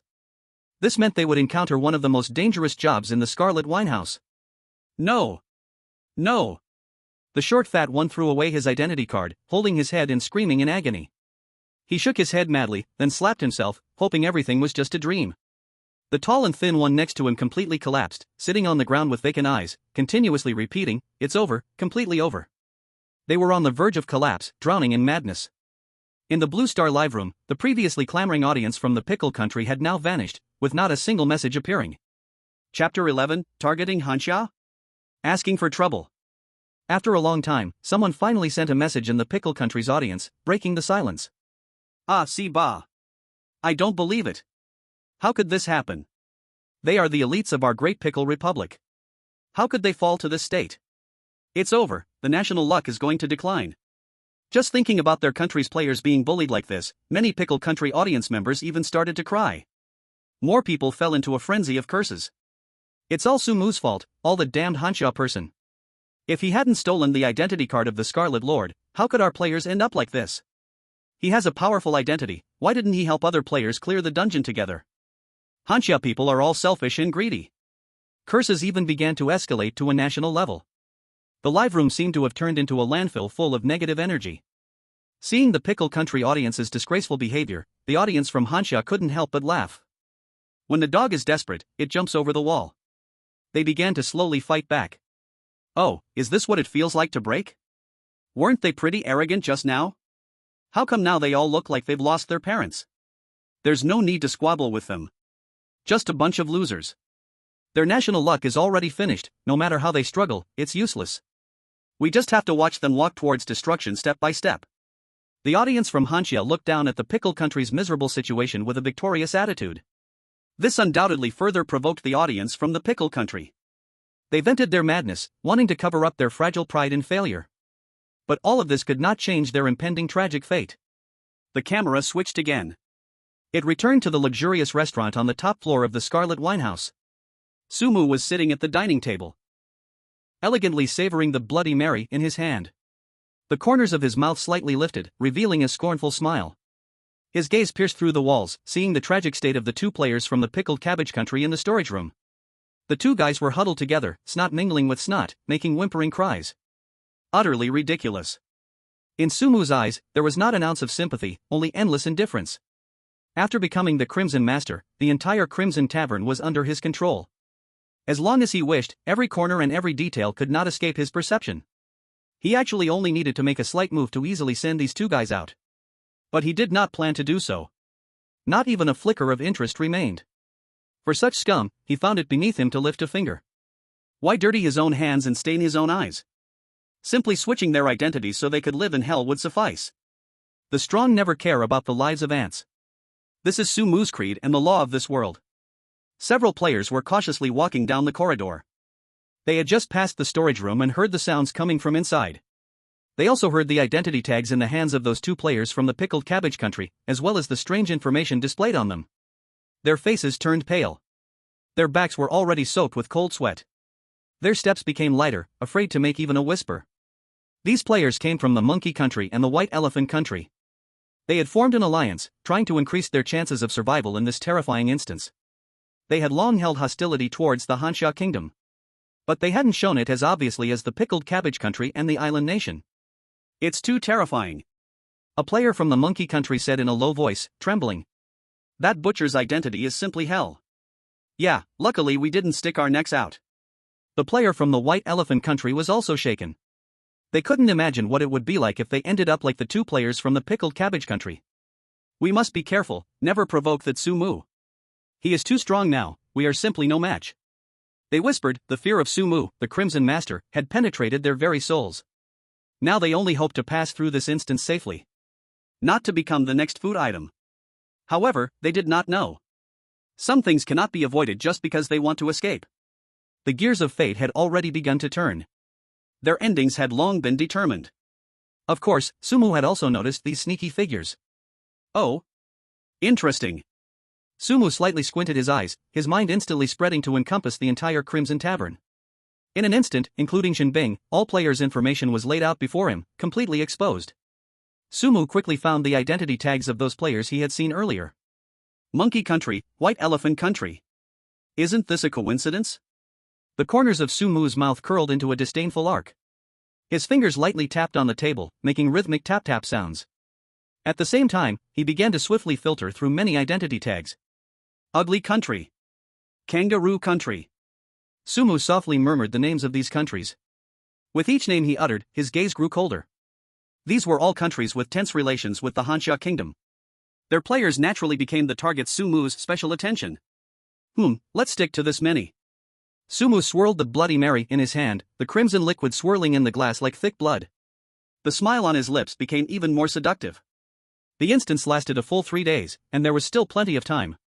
He couldn't just wipe out all the electronic pets at once. That would make it too boring. Of course, there was no need for him to lift a finger himself. That would be too degrading. And far too dull.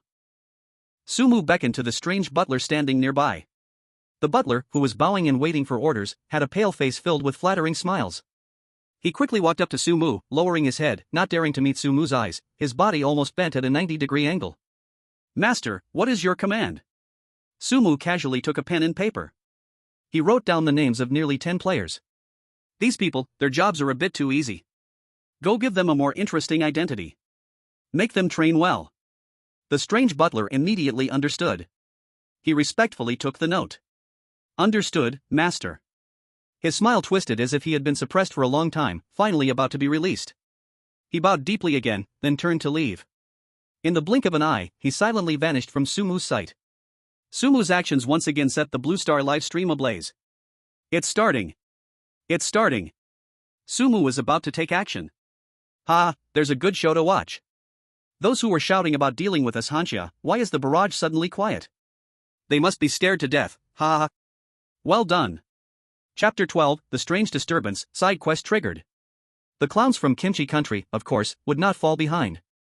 They ran out to slap their own faces. Damn it! This cursed Hanxia person. He is openly provoking the entire Blue Star. So arrogant. He simply doesn't put us in his eyes. The audience from Hanxia had a different scene. Ah, I love seeing you all flustered. I'm not saying, but your country is too thin-skinned, right? If you have the ability, go find an identity of the Scarlet Lord in the dungeon. Unfortunately, you don't have that ability, only impotently raging. It's hilarious. It feels great to watch. So satisfying. The sarcastic remarks and mocking words from Hanxia countered Kimchi Country. You can't imagine how proud and delighted they were. Being kicked while down, being looked down upon, especially by Hanxia. This made the audience from Kimchi Country even angrier. But they were also helpless. They could only watch Sumu, watch the Hanxia people flaunting in the dungeon. And they could only impotently rage in the live stream. Inside the Scarlet Tavern. Ding! The bell rang, echoing throughout the tavern. This announced that the Scarlet Tavern had officially opened for business. Time, 9 a.m. sharp. With the sound of the bell, the tavern's door slowly opened. One by one, strange figures began to enter. These strange ones had various forms, each exuding a strong smell of blood and a sense of death. They looked like evil spirits crawling out of hell, come to this world to collect lives. These were all strange customers, here to consume. The first strange one to walk in was especially eye-catching. It stood a full 3 meters tall, its enormous body nearly breaking through the entire doorframe. Its body was covered with black hair, standing upright like steel needles. Its facial features were twisted and deformed, misaligned and overlapping, as if someone had torn them off and then stuck them back on haphazardly. It looked particularly terrifying. Around its neck hung a necklace made of skulls strung together. As this strange one appeared, the temperature in the tavern seemed to drop abruptly by several degrees. All the players were stunned by the terrifying aura of this strange being. They could clearly feel the immense pressure emanating from it. This feeling of pressure made them feel suffocated. For humans, each strange being in the dungeon was almost not to be trifled with. Unlike the fear of the other players, Sumu still sat in the luxurious dining area on the first floor. With a silver knife and fork in one hand, he leisurely cut the food on his plate. He had no interest in the terrifying strange beings appearing in the Scarlet Tavern. His expression was aloof, his demeanor calm. He seemed indifferent to everything. In his eyes, these strange beings, just a group of ants. The strange creature that just entered clearly noticed Sumu. One eye was at the chin, and the other at the ear, both filled with confusion. A human? What's going on? But it didn't take Sumu seriously at all. The creature's deep-seated contempt for humans was like how humans view cockroaches and rats. This was instinctive. After all, it was just a human rat, it could be dealt with any time. There was no hurry for the moment. It had other purposes for its visit. After a cold snort, the creature's gaze fell on the butler who was bowing and standing not far away. Hey, old thing. Your Scarlet restaurant is getting worse and worse. You actually serve human rats? How disgraceful. At this rate, it's only a matter of time before your Scarlet restaurant is replaced by the other two families. Mockery and disdain were not concealed at all. Both the creatures and the players were very clear.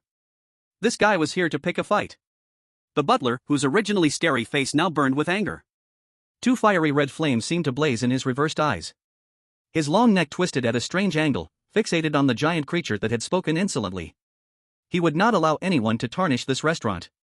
Yet he still restrained himself tightly. Without Sumu's command, he did not dare move even a little. Because he was the butler of the Scarlet restaurant. And Sumu was the supreme ruler of the Scarlet restaurant, the Lord Scarlet. Even if he was furious inside, he could only look at Sumu respectfully and cautiously. That gaze was like a loyal dog waiting for its owner's command. Humble, in awe. Only upon receiving a command from Sumu could he rush forward without hesitation and tear that daring creature to shreds. On Sumu's side, he was enjoying a meal leisurely. Hearing the giant creature's arrogance, he was slightly taken aback. The silver knife and fork in his hand also paused mid-air. A glint of amusement flickered in his deep eyes. Because at the moment the giant creature's words fell, a cold mechanical prompt suddenly echoed in Sumu's mind. Ding! Side quest triggered. Detected that your current instance S+ level Scarlet restaurant is under joint pressure from the other two families, and the business is declining. Please restore the restaurant's prestige. Quest rewards, 1000 strange power, and a chance to obtain the item Lover's Necklace, giving to a female creature can increase affection. Sumu's heart surged with excitement. He didn't expect to trigger the side quest of the strange game so quickly. Every player's card has side quests and hidden quests. As long as they are completed, substantial rewards can be earned. Sumu was worried that gaining strength through eating was too slow. And now, the opportunity had arrived. Someone sent a pillow while he was sleepy, the baby wanted milk, and the mother came. 1,000 strange power. This was not a small amount. Just know that he was merely a rookie player who had just entered the horror instance. With this 1,000 strange power, he could successfully reach the wild ghost level. His inherent strength would be greatly enhanced. As for that lover's necklace, this item seemed to be very interesting as well. This Scarlet restaurant was much more fun than he had imagined. He withdrew his thoughts and casually glanced at the butler beside him. What are you still dawdling for? Did you not hear this guest praising our Scarlet restaurant? If that's the case, then treat him well. Let him know that our Scarlet restaurant is not a place where any stray cat or dog can run wild. Give him a lesson, then toss him out. Let him learn a little and serve as a warning to others. In Sumu's eyes, this creature that came to stir trouble was nothing more than a trivial bug. It was not worth him wasting any energy to deal with it. He didn't even bother to take another glance. This kind of disdain and contempt oozing from his very bones made all the onlookers feel a chill down their spines. It was then they truly realized. Sumu was the real master of this Scarlet Winehouse. Chapter 13, The Twilight Mountain Villa. The strange flower-faced creature cackled loudly, its wide mouth slanted on its forehead. The laugh was harsh, hoarse, and extremely unpleasant. Even the crystal chandelier above the dining hall shook with a clank-clang sound from the laughter. Some timid players turned pale, their legs turned to jelly, almost collapsing to the ground, hiding in the dark corners, too scared to make a sound. Ha ha ha. You want to entertain me? You want to teach me a lesson? The flower-faced creature laughed so hard it leaned forward and backward. This was the funniest joke it had ever heard. A human, giving orders to a strange creature, then saying they would teach it a lesson? On its ugly, twisted face, it formed an extremely hideous expression. That expression was mocking, taunting, and more than anything, it was a blatant display of disdain. Little mouse, are you still half asleep? Do you know who I am? You dare to talk big in front of me? And you? The flower-faced creature abruptly turned its head, looking at the strange butler standing respectfully beside Sumu. Just a lowly servant, you dare to act proud in front of me? I suggest you behave yourself and scurry off. Otherwise, once I'm done with this ignorance-infused little mouse, you'll be next. It completely did not believe that the strange butler of the Scarlet Winehouse would follow a human's orders. To it, Sumu was merely an ant, a bug that could be easily squashed. And it was one of the Twilight Mountain Villa's people. In this area, who dared to disregard its authority? Moreover, the Scarlet Winehouse had long been in decline. It had come here today to assert dominance over the Scarlet Winehouse. It wanted everyone to know what would happen to those who offended the Twilight Mountain Villa. That's why it was so arrogant, so unrestrained. It was already planning in its mind how to torment Sumu, this ignorant human. Should it chop him into meat paste? Or should it toss him into an oil pot to fry him into jerky? Thinking of this, a more cruel smile crept across the flower-faced creature's face. However, in the next second, its smile froze on its face. Because it saw that the strange butler had moved. Without any hesitation, without any doubts. In the blink of an eye, the strange butler was like a black lightning bolt, moving at a speed so extreme that the flower-faced creature could not react at all. In less than a second, the strange butler had appeared in front of the strange flower-faced creature. In its scarlet eyes, a murderous intent was fully revealed. You, what do you want to do? The giant strange creature was instantly stunned. It never imagined that the strange butler would actually obey Sumu's command and strike against it. This completely exceeded its expectations. It wanted to dodge, but it was already too late. The strange butler's speed was simply too fast. Fast to the point where it couldn't react at all. Boom! A muffled sound echoed. The strange butler's withered palm slammed hard against the flower-faced creature's chest. That palm, though appearing dry, contained terrifying power. With one strike, it directly caved in the flower-faced creature's chest. Put!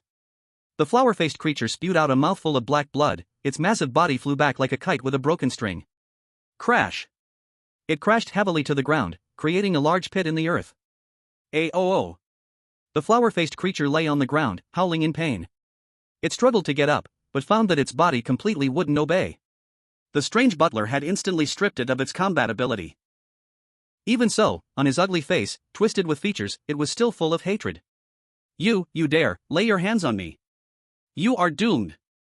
You offended me, you are offending the Wang Yua Mountain Manor, do you know how serious this is? Wait for it, wait to bear the wrath of the Wang Yue Mountain Manor. He seemed to still have a glimmer of hope, hoping to use the name of the Wang Yue Mountain Manor to intimidate Sumu and the strange butler. But he was destined to be disappointed. Sumu didn't care at all about the Wang Yue Mountain Manor. And he couldn't be bothered to know. The strange butler saw that Sumu didn't speak, and instantly understood his meaning. He slowly walked up to the flower-faced weird, casting a faint glance at him. The flower-faced weird could see the butler's intent, but he couldn't even stand up to escape. The strange butler was a genuine Ghost King realm expert.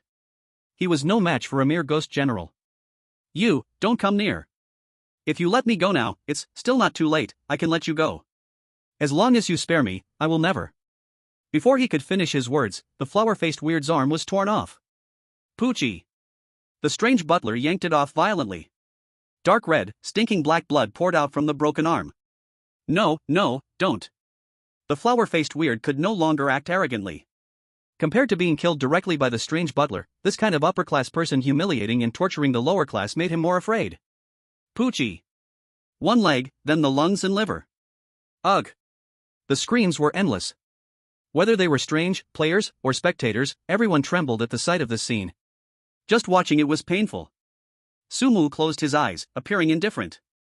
A tall, veiled woman in a long black dress was gently massaging his shoulders. The woman in black had a slender figure, and her dress outlined her curves. At the slit of her dress, her pale, long legs were faintly visible. Every movement was enchanting and seductive. Especially her delicate hands, lightly resting on Sumu's shoulders, occasionally brushing against his neck. A tingling sensation, making one itch with desire. After 10 minutes, the screams almost stopped. But the flower-faced weird was not dead, just heavily injured to the extreme.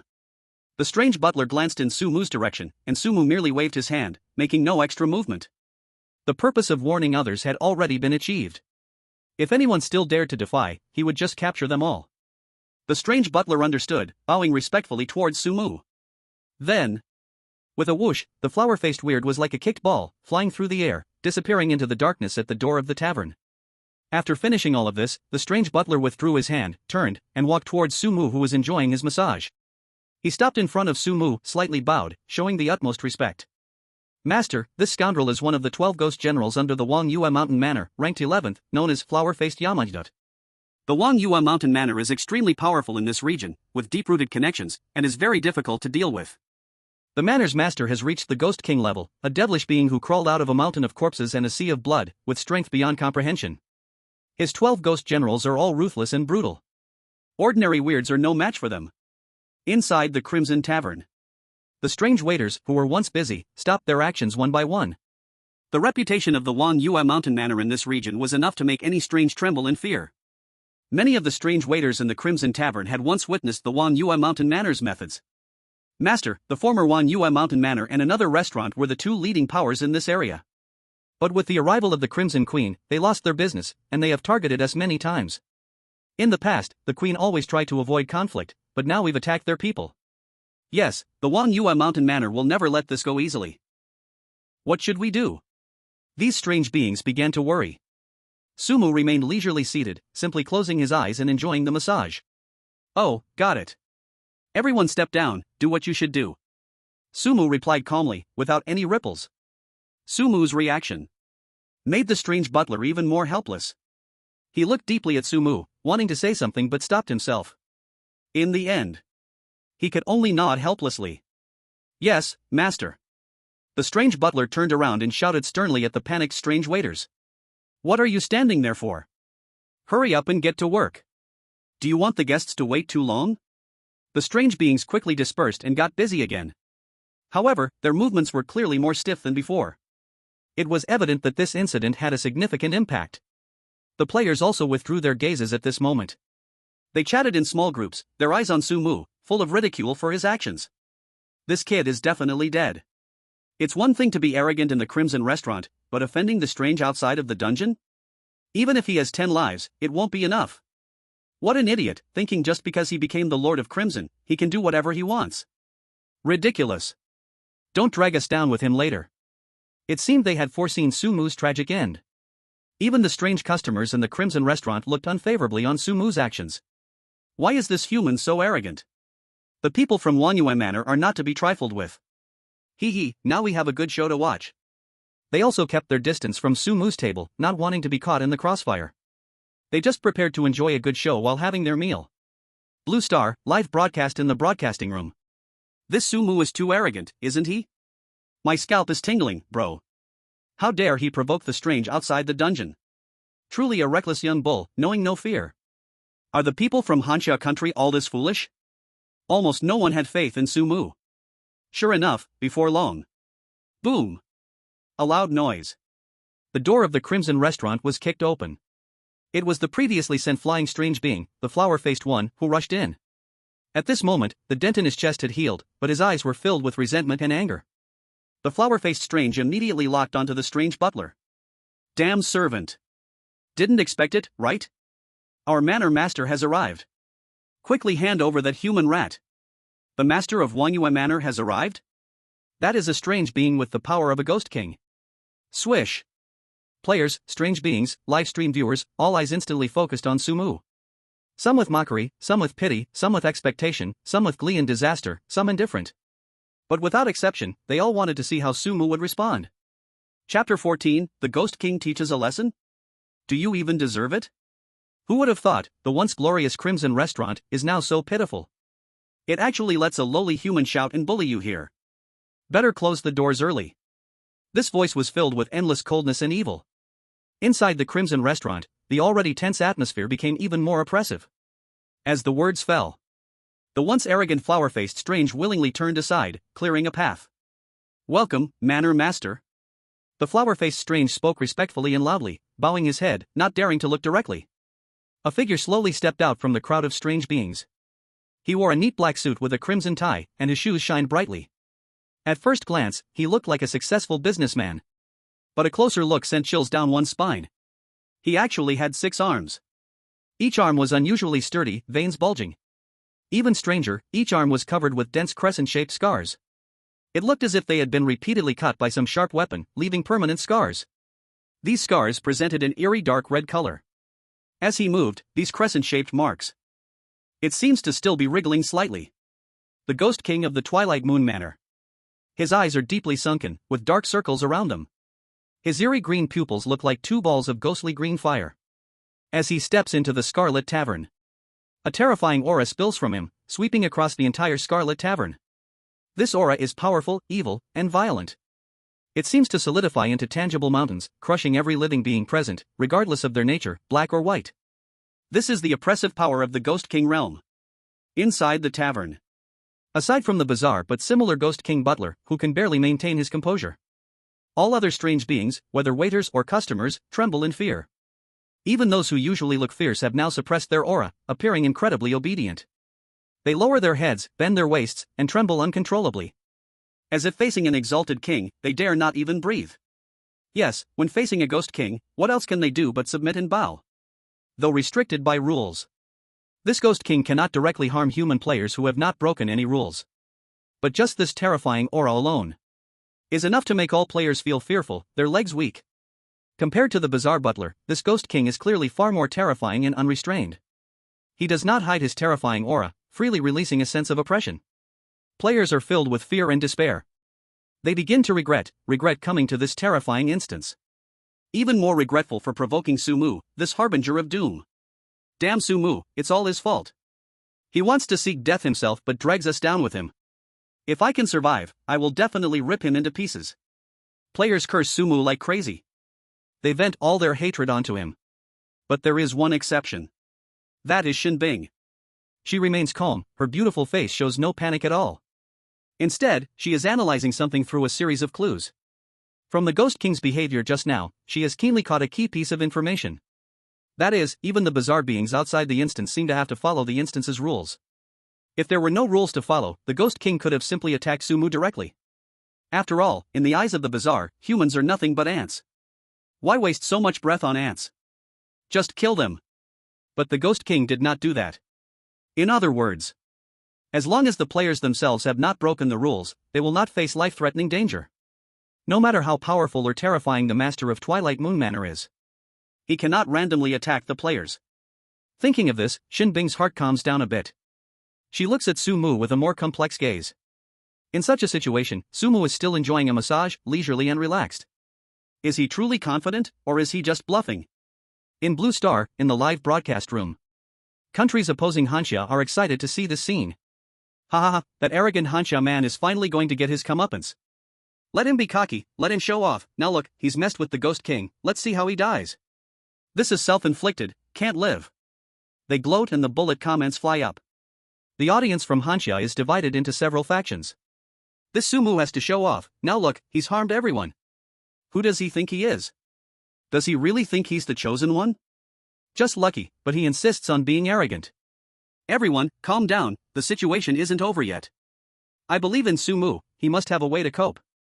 We must trust him. Sai, this young man is still too young. Walking arrogantly in the tavern is because of his identity protection. He started the trouble first, messing with the bizarre beings outside the instance, and how could the rules possibly be lenient towards him? This time, I'm afraid it's looking grim. The Ghost King, mysterious and eerie, slowly walked up to Sumu. He looked down at Sumu from above, his face expressionless.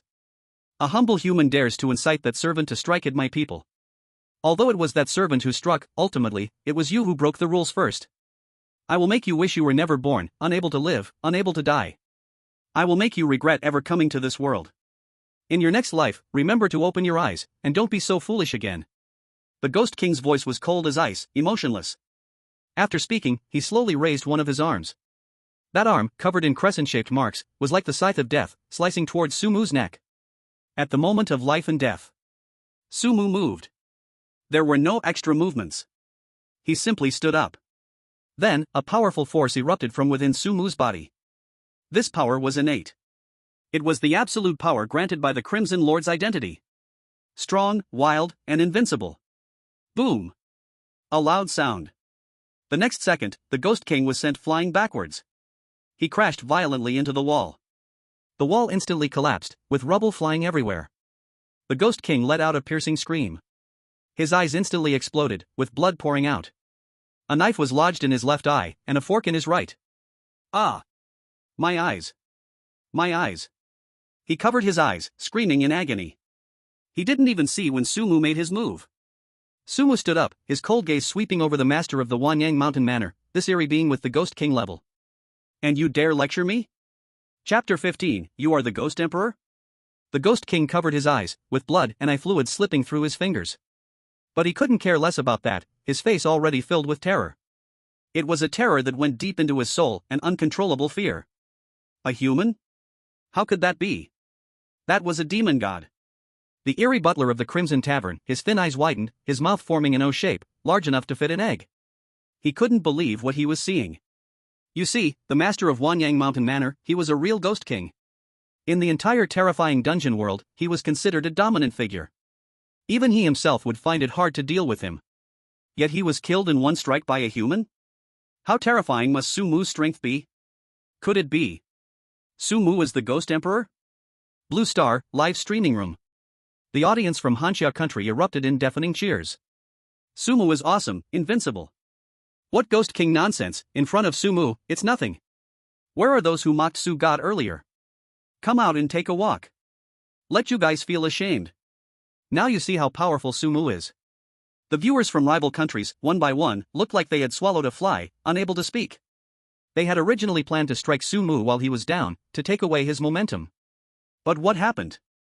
This is too unfair. Does the Crimson Lord's identity card really give such an OP advantage? Damn, why is it that all the good stuff goes to Hansha? We're doomed. With Hansha performing like this, do the rest of us have any chance? At the Crimson Tavern, the players who were originally watching with a mindset of enjoying the show were now all stunned. One by one, they were petrified. Shin Bing couldn't remain calm anymore, her throat involuntarily rolling.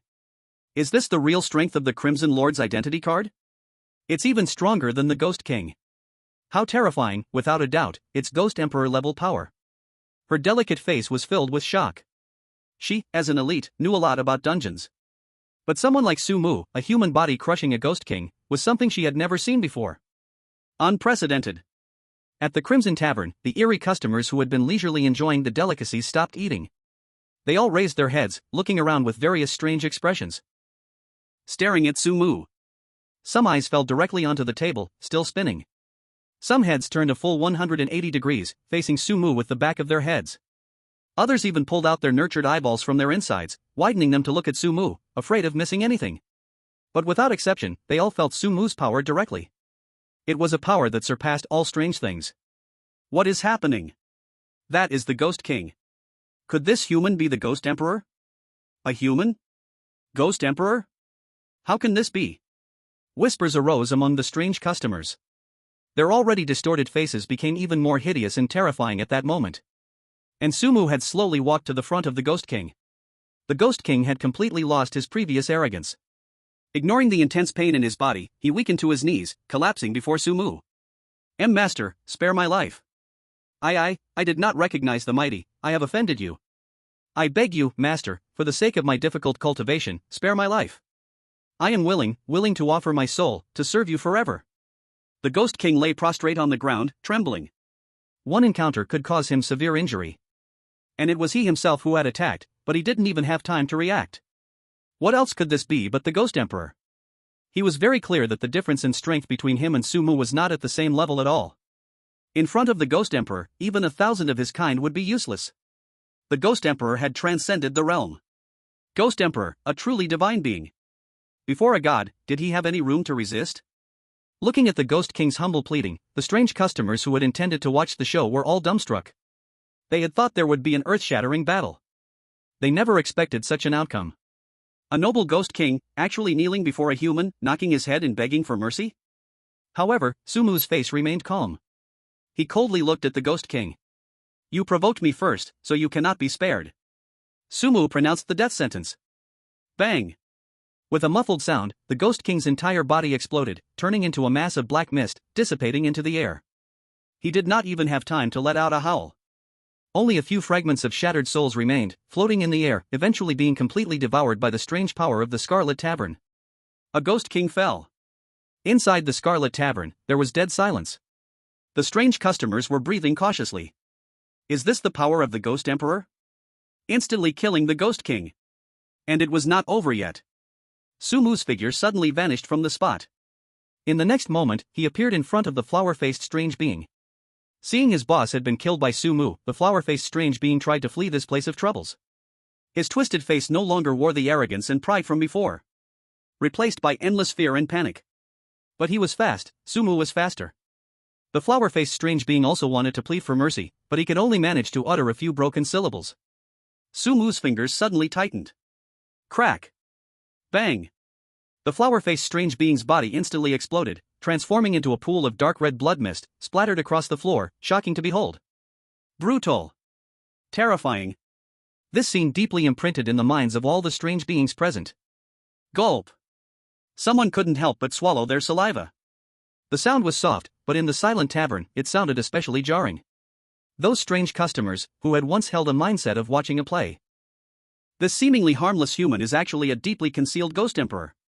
In the world of terrifying dungeons, strength is everything. The weak have no right to discuss the strong. Let alone a Ghost Emperor. Even a single glance could be seen as provocation, not to mention disrespectful words. They can only pray that Sumu does not notice them. Otherwise, the fate of the Ghost King is their warning. However, just when these strange customers were trembling in fear, thinking disaster was approaching, Sumu's expression suddenly changed. He withdrew the suffocating terrible aura, and a gentle smile appeared on his face. Dear guests, I am truly sorry. A small incident just happened that disturbed your enjoyment. To show my apology, all expenses today for everyone present are free. Sumu's voice was very soft, his face filled with harmless innocence. What? What about that decisive Ghost Emperor from just now? Is this an illusion? Those strange customers were all stunned upon hearing this. What is going on? This Ghost Emperor actually does not want to trouble them and even waives their bill? They were momentarily stunned and couldn't react.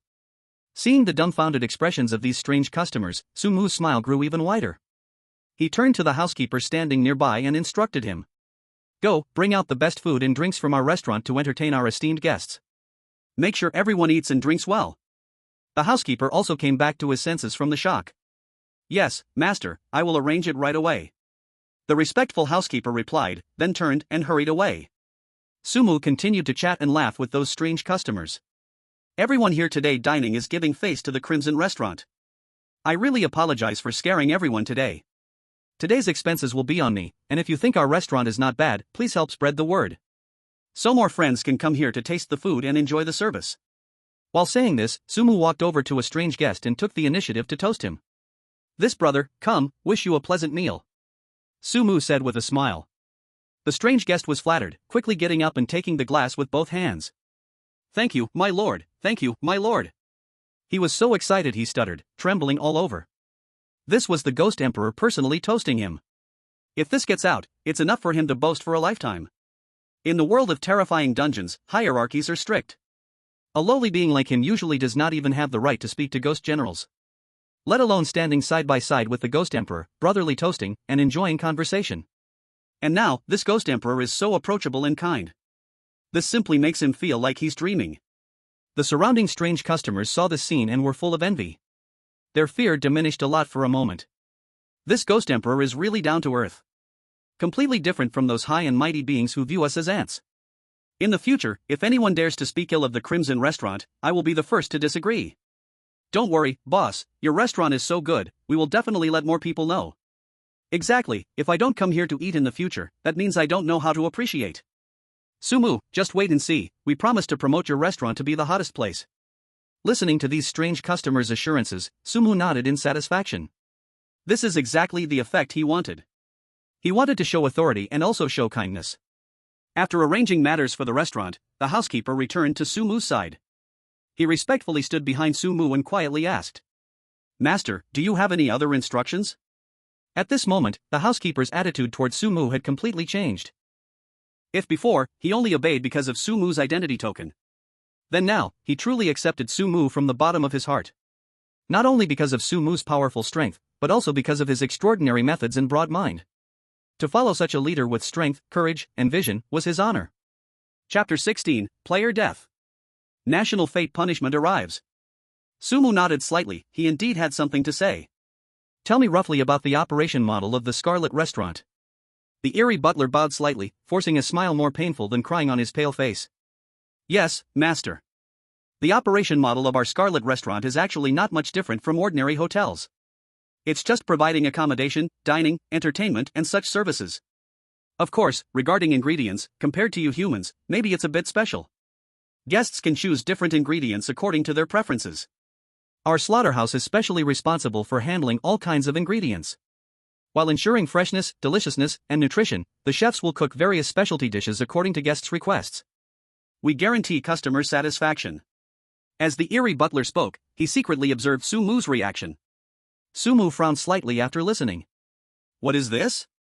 A horror version of a high-end club? But there's nothing outstanding about it. In Sumu's words, it was just plain and ordinary.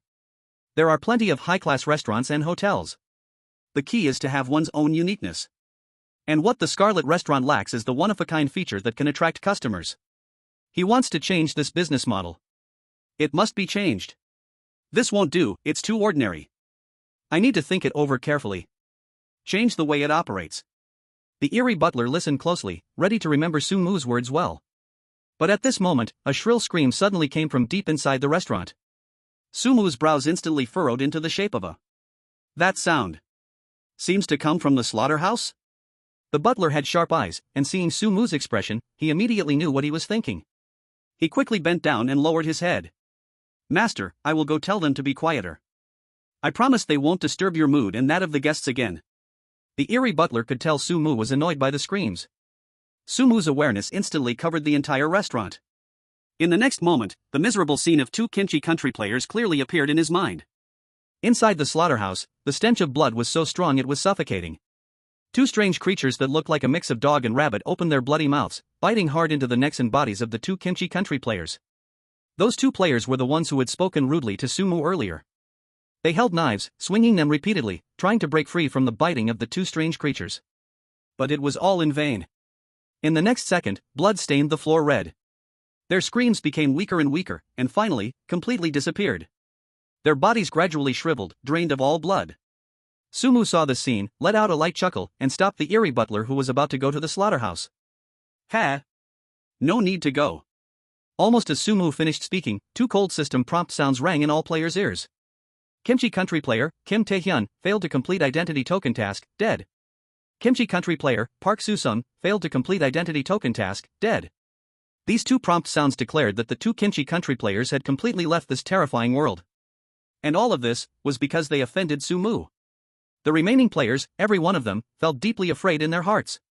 Except for the previously doomed island countryman with the mustache, and the beautiful country white man who tried to enter the Scarlet Queen's room. These two Kimchi country players were in the truest sense. People die because of tasks. And all of this is because they offended Sumu. It can be said that it is entirely their own fault. The slaughterhouse is too terrifying. It's only been a short time, and two have already died. I would never go to that place, even if I were beaten. Who would dare to offend Sumu now? Do you think we should go apologize to Sumu and admit our mistakes? It's too late for that now. On the Blue Star live streaming platform, in the exclusive room for Pickled Vegetable Country, there was a chorus of wails. Sumu, you devil! How dare you plot against the hero of our Pickled Vegetable Country? This is too much. Just whispering a few words, and Sumu started making trouble for our Pickled Vegetable Country. Damn it! The audience from Pickled Vegetable Country was once again furious, starting to crazily flood the screen with comments attacking Sumu. The audience from Hanxia Country, of course, would not sit idly by. They immediately launched a counterattack. Earlier, your people were so arrogant, weren't they? What now? Are you afraid? Deserved it. Who told your people to disrespect us from Hanxia? This is the result. The audiences from the two countries erupted into a fierce cursing battle in the live room. The scene became extremely chaotic. Barbarians. Hanxia has always been barbaric. A sharp voice rose from a corner. The speaker was a small player in a waiter uniform from the island country. He was short, with beady eyes, occasionally glancing towards Sumu. At this moment, he was skillfully wiping the table while cursing softly. Only know how to start wars. Unlike our great island country, where friendship is always first. He secretly rejoiced that he hadn't provoked Sumu like those two foolish players from Pickled Vegetable Country. But at the same time, he was full of resentment towards Hanxia. He believed that the people of Hanxia were all barbaric and rude, completely ignorant of what peace meant. In the live room, the audience from Hanxia heard the small players curse. They were about to denounce this small player in the comments when, in the instance, Sumu suddenly said to the strange butler beside him, "The slaughterhouse is now available. This position is crucial for our restaurant, how can we have no one? I think this one would be very suitable." Sumu's gaze landed on the island country player, a playful smile curling at the corners of his mouth. The strange butler immediately bowed and replied, "Yes, master, I will arrange this right away. I guarantee he will be satisfied." The small player dropped the cloth in his hand with a thud. He froze in place as if struck by lightning. "Nani? I have to go to the slaughterhouse?" The tragic fate of those two players from Pickled Vegetable Country was still vivid in his mind. He didn't want to end up like that.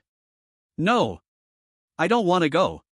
The small player screamed in terror, his body shaking violently. "I'm the last hope of the island country. I won't go. I can't die." The island country originally had two players, but after provoking Sumu, they accidentally broke the restaurant's rules and died. Now he was the only one left. "Sumu, you are targeting me on purpose.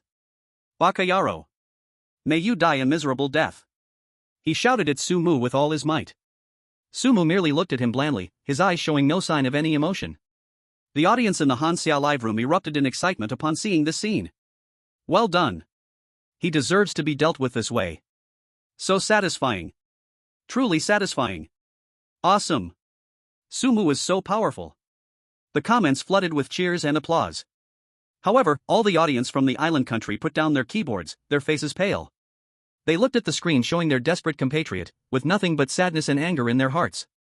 But more than that, there was helplessness and fear. Their country's player was truly done for this time. The audience from other countries breathed a sigh of relief. At least their country's player had not encountered any mishaps. Ah! Another piercing scream came from another direction of the restaurant. The sound was even more sorrowful than before. This sound did not come from the slaughterhouse, but from the kitchen. Immediately after, a series of screams came from different places. The laundry room. The guest room. The warehouse. The screams echoed continuously throughout the Scarlet restaurant. Kangaroo country player. Dead. Beautiful country player. Dead. Maple leaf country player. Dead. Sunset country player. Dead. A series of death notifications left everyone feeling numb with fear. What exactly is happening? Why are so many people dying? It seems like it was Sumu. Is he going to attack all the countries? The audiences from various countries were terrified. They knew that if their country's players died, the nation's fortune would be greatly affected. Hanxia is too overbearing. They are trying to incite war. We absolutely cannot sit by and watch. Where is Hanxia's leadership? Come out and apologize. Hanxia is obstructing world peace. Some audience members from certain countries began to shout in the live broadcast room. But just then, a sudden change occurred. Booming. Blue star. A deafening thunderclap suddenly exploded above everyone's heads. All Blue Star inhabitants instinctively looked up. They saw that the originally clear sky had turned incredibly dark. Thick dark clouds rolled and surged. Bright lightning cut through the sky, illuminating the earth. A terrifying pressure poured down from the sky. It felt like the end of the world. Chapter 17, Natural Disaster Arrives, Hanxia Takes the Blame? Firm response. All Blue Star inhabitants watching the dungeon livestream fell into great panic. Unlike the strange thrill and fear of watching the dungeon, this natural disaster directly affecting the real world was more intuitive and more despairing. National Fortune Punishment. It really is the National Fortune Punishment arriving. Oh my god, our players are all dead, our country is doomed. Those from nations where all their players had perished felt hopeless. Because they knew what this meant. Before the Scarlet Restaurant dungeon began, there was a saying among Blue Star. If all the players from any country in any dungeon died, then that country would suffer a national fortune punishment. The punishment took various forms, but without exception, they were all catastrophic disasters. And the first to arrive was often natural disasters. Sure enough, just as the Blue Star sky was shrouded in dark clouds and lightning, disasters struck each country almost simultaneously. Warning! All players from Island Country have died, national fortune punishment is beginning to descend. At the same time, this voice rang in the ears of every islander. Then, even more violent natural disasters began. The quiet Cheongsher mountain suddenly shook violently. The mountain emitted a dull rumble and began to roar. Next, the volcano spewed thick smoke, blocking out the sky. Hot lava surged down the mountainside like a bursting dam. Wherever it passed, everything was burned to ashes. Homes, trees, living beings instantly turned to ash. Run for your lives. The volcano is erupting. Help! The people of the island country screamed in fear, fleeing in all directions. But against the backdrop of this terrifying natural disaster, their lives seemed so fragile. Countless people were swallowed by the lava, leaving no bones behind. In the thick smoke, a pungent smell of sulfur filled the air. Taking a breath made you feel suffocated. The entire island country felt like a hell on earth. At the same time, audiences from other countries watched this tragic scene through the live stream. The affected countries also had viewers commenting about their own situations in the chat. Beautiful country has a strange plague. Infected people become zombies. They bite anyone they see, it's terrifying. Things here are in total chaos. Pickled vegetable country is suffering from extreme cold. The temperature has plunged to -50 degrees. Many people have frozen to death. The streets are filled with ice sculptures. White Elephant Country's Ganges River suddenly surged. The Maple Leaf Country experienced a major earthquake. Similar disasters were also unfolding in several other countries. In an instant, the entire blue planet fell into a state of chaos and panic. It's all Hanxia's fault. They killed our players. We must make Hanxia pay the price. Yes. We must unite and punish Hanxia. Hanxia must give us an explanation. The country suffering from the national fortune punishment vented all their anger on Hanxia. They shouted crazily in the live broadcast rooms, threatening. As if doing so could lessen the fear and pain they felt inside. At this moment, an eye-catching bullet comment appeared at the top of all the live broadcast rooms. The bullet comment was golden yellow, with enormous text, clearly not something an ordinary person could post. This was a special subtitle for the leaders. Anyone who offends Hanxia, no matter how far, will be executed. You barbarians dare speak recklessly.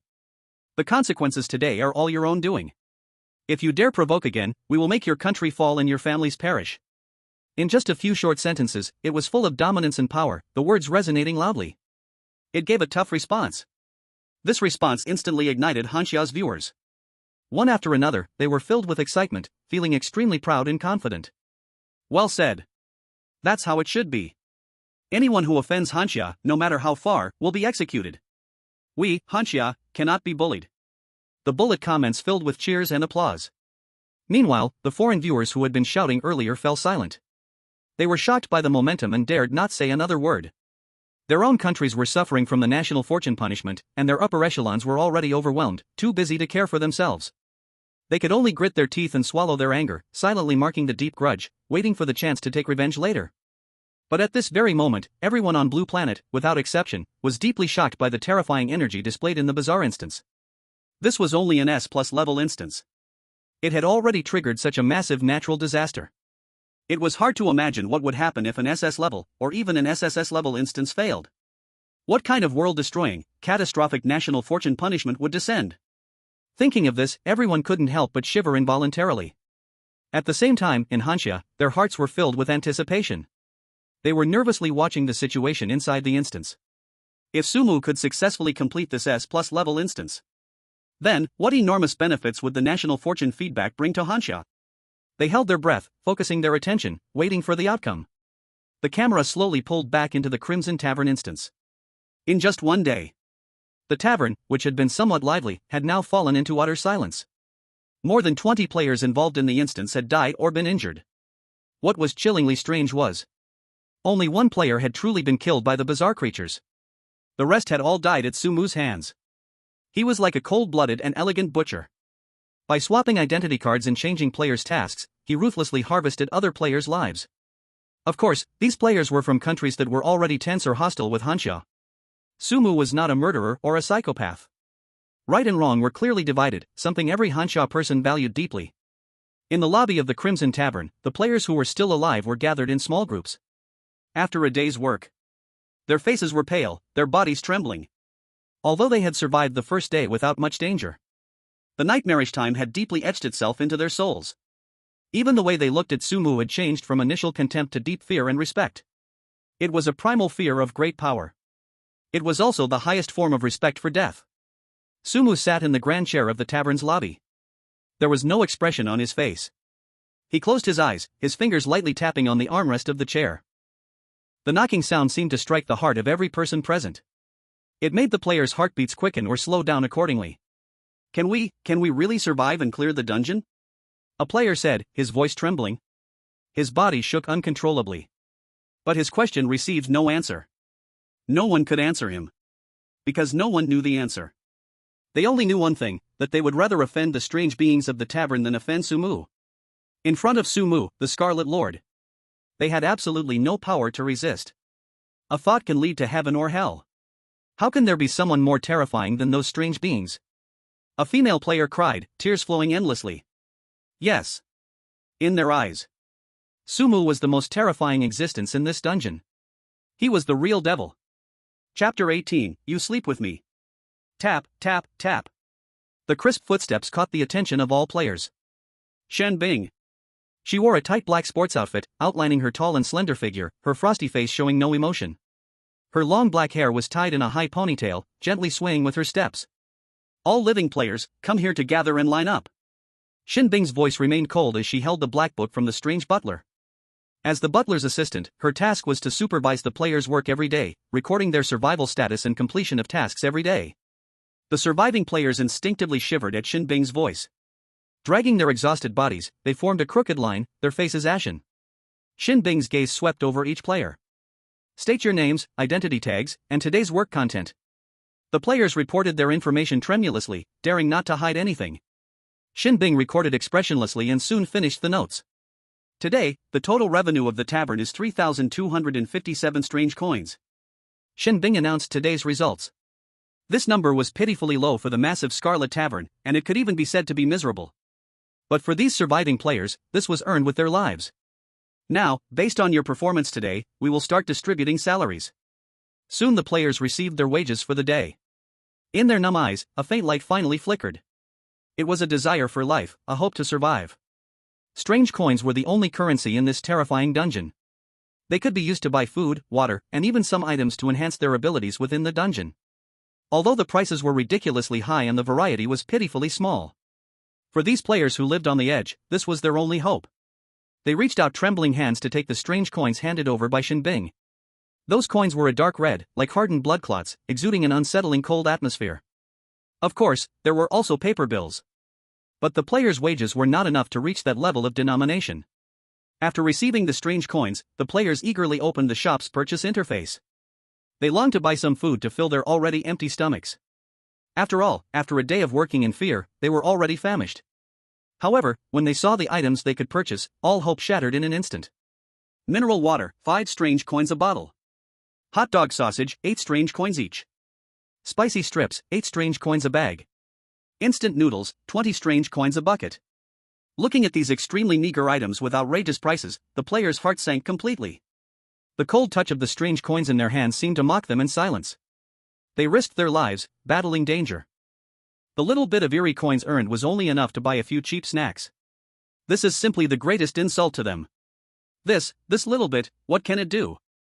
A player's voice, laced with a crying tone, was filled with despair. Of course, he was not the only one in the same situation. The vast majority couldn't even afford a bucket of instant noodles. At this moment, Sumu, who had been resting with his eyes closed, enjoying a fragrant massage, slowly opened his eyes. He turned his head and said to the peculiar butler with indifference, "Go get some food from my table." The player's eyes lit up. The great demon lord is showing kindness? Just give it to Shinbing. She has worked hard all day, running back and forth. Don't slight her. The peculiar butler bowed at a 90-degree angle. "As you command, my master." The players instantly wilted. What a fanciful thought, the great demon lord is just that, how could he suddenly show mercy? And Shinbing, who was being cared for, looked at Sumu and was slightly taken aback. Sumu simply nodded at her, offering no further response.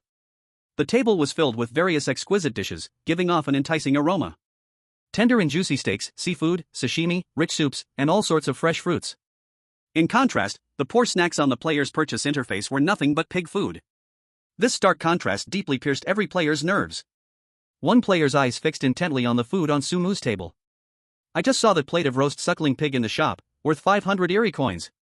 It can strengthen the body and enhance physical strength." As soon as he said this, it instantly piqued the curiosity of other players, who all stood on tiptoe to peek. "Oh my god, that small piece of steak costs 300 eerie coins, it can increase muscle density. Tuna sashimi, 800 eerie coins, replenishes vitality. That bottle of red wine, 1,000 eerie coins. Seems like it enhances mental strength." The peculiar butler stood in front of the dining table, looking at Shinbing. "Choose, the master has spoken, you can freely pick and take away your favorite food." Shinbing stood still, somewhat at a loss. She gazed at the table full of delicious food, feeling extremely conflicted. These foods were undoubtedly a huge temptation for her right now. Not only for their taste but also for their ability to enhance her strength. However, she hesitated. After all, these foods were just too precious enough for her not to dare accept easily.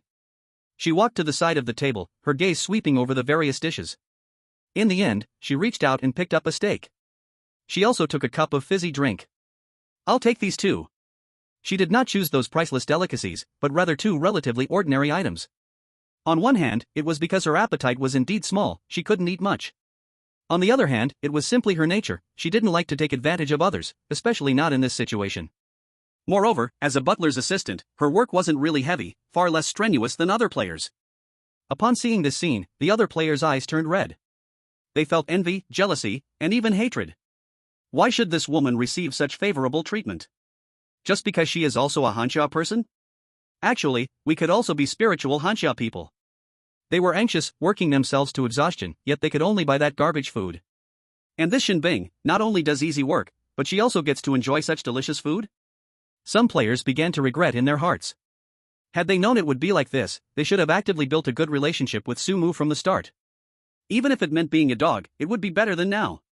At least, they could have a bite of warm food, instead of starving like they are now, living worse than dogs. In the live broadcast room, the audience from Hansha Nation also started bombarding with messages. "Haha, did you see those guys' expressions? It's killing me with laughter. Yell. Where are those who once doubted the great Sumu? Why aren't they coming out to shout? A bunch of clowns, now they know how powerful our Hansha is, right? I love to see those guys get their comeuppance, it's just so satisfying." The audience in the Hansha kingdom held their heads high, freely mocking those who had once doubted Sumu. This twist, this slap in the face, brought them pure joy to the extreme. After dinner, night fully descended. Inside the Scarlet Winehouse, the already dim lighting grew even creepier. Occasionally, a cold wind swept through, making a howling sound. The eerie butler reappeared in front of the players. His face looked even more sinister under the dim light. "Follow me, I'll take you to the staff dormitory to rest." He held a set of keys in his hand, each one attached to a small wooden tag with a room number written on it. 301, Macchiato. 302, Yali Shanda. 303, Arthur. The eerie butler started distributing keys. For each name he read, one player would step forward to take their key. The players lined up, one by one coming forward to collect their keys. Meanwhile, inside the staff dormitory, some eerie beings were brazenly observing these newcomers. The malice in the eyes of these eerie figures was almost tangible. Some of them were drooling, creating small puddles on the floor. The players certainly noticed the scene. Inside the eerie instance, there was indeed no room for comfort. These eerie beings clearly had ill intentions. They would definitely do something under the cover of night. No, they couldn't just sit and wait. They needed to huddle together for warmth. Soon, players gathered in groups, discussing whether they should sleep close to each other. After all, the more people there were, the more strength they had, and the higher their chances of surviving whatever came their way. Shin Bing was also thinking about whether to. "Shin Bing, you don't have to go to the staff dormitory. Tonight, come sleep with me." Shin Bing jolted, her thoughts disrupted. She looked up at Su Mu. "Are you saying we'll sleep together?" Chapter 19, Live Broadcast Signal Interrupted. This dramatic scene stirred the live stream room into a frenzy once again. The male audience members transformed into jealous watchers, feeling sour. What the heck? What does Su Mu want to do? No way, no way? Are they really going to stage a beloved scene? Let go of that girl. Let me in. Woo woo, I want to sleep with the goddess too. Sumu is awesome, he's going all the way, a real man. He is our role model. The female audience members, however, reacted completely differently. They flooded the chat with accusations against Sumu. This is too much, what's the difference from workplace harassment? Using his status to take advantage of a newcomer, what a scumbag. Shin Bing, please do not agree. Report. This pervert must be reported. In an instant, the livestream chat was stirred up, with all sorts of opinions being expressed. In the instance. Sumu nodded at Shin Bing, yes, you and I will be together. Shin Bing's quiet heart started racing wildly. She certainly understood what Su Mu's words truly meant. It was just Su Mu's way of looking out for her. But a man and a woman alone in one room. Even if nothing happened. It still felt a bit. Honestly, she was somewhat resistant. But reason told her that following Su Mu might be the safest choice. After all, Su Mu's strength was evident. He was the only one in the entire Scarlet Winehouse who could contend with the eerie beings. Even the strongest of eerie beings respected him. Staying with him would at least guarantee her safety. In this perilous instance, staying alive was more important than anything. Moreover, Sumu didn't give her the feeling of those lecherous men. He seemed proud, but didn't have any wicked thoughts towards her. With Sumu's Scarlet Lord ability, dealing with any player here would be a piece of cake. If he really wanted to do something to her. Moreover, if he really wanted to, with his strength, he wouldn't need to wait until this moment. Thinking of this, Shin Bing's heart gradually calmed down. She took a deep breath and nodded. Okay, I'll go with you. Hearing Shin Bing's response, the strange butler's eyes flashed with a glimmer. He was very perceptive. He quickly bowed and led the many strange figures and players behind him to leave swiftly. Sumu took Shin Bing and walked straight toward the central redwood spiral staircase. They continued to ascend until they reached the top floor. The top floor was the room of the Crimson Queen. In the air of the whole floor, some tiny blood-red particles could be seen floating. Shin Bing could feel that this place was more dangerous than any of the lower floors.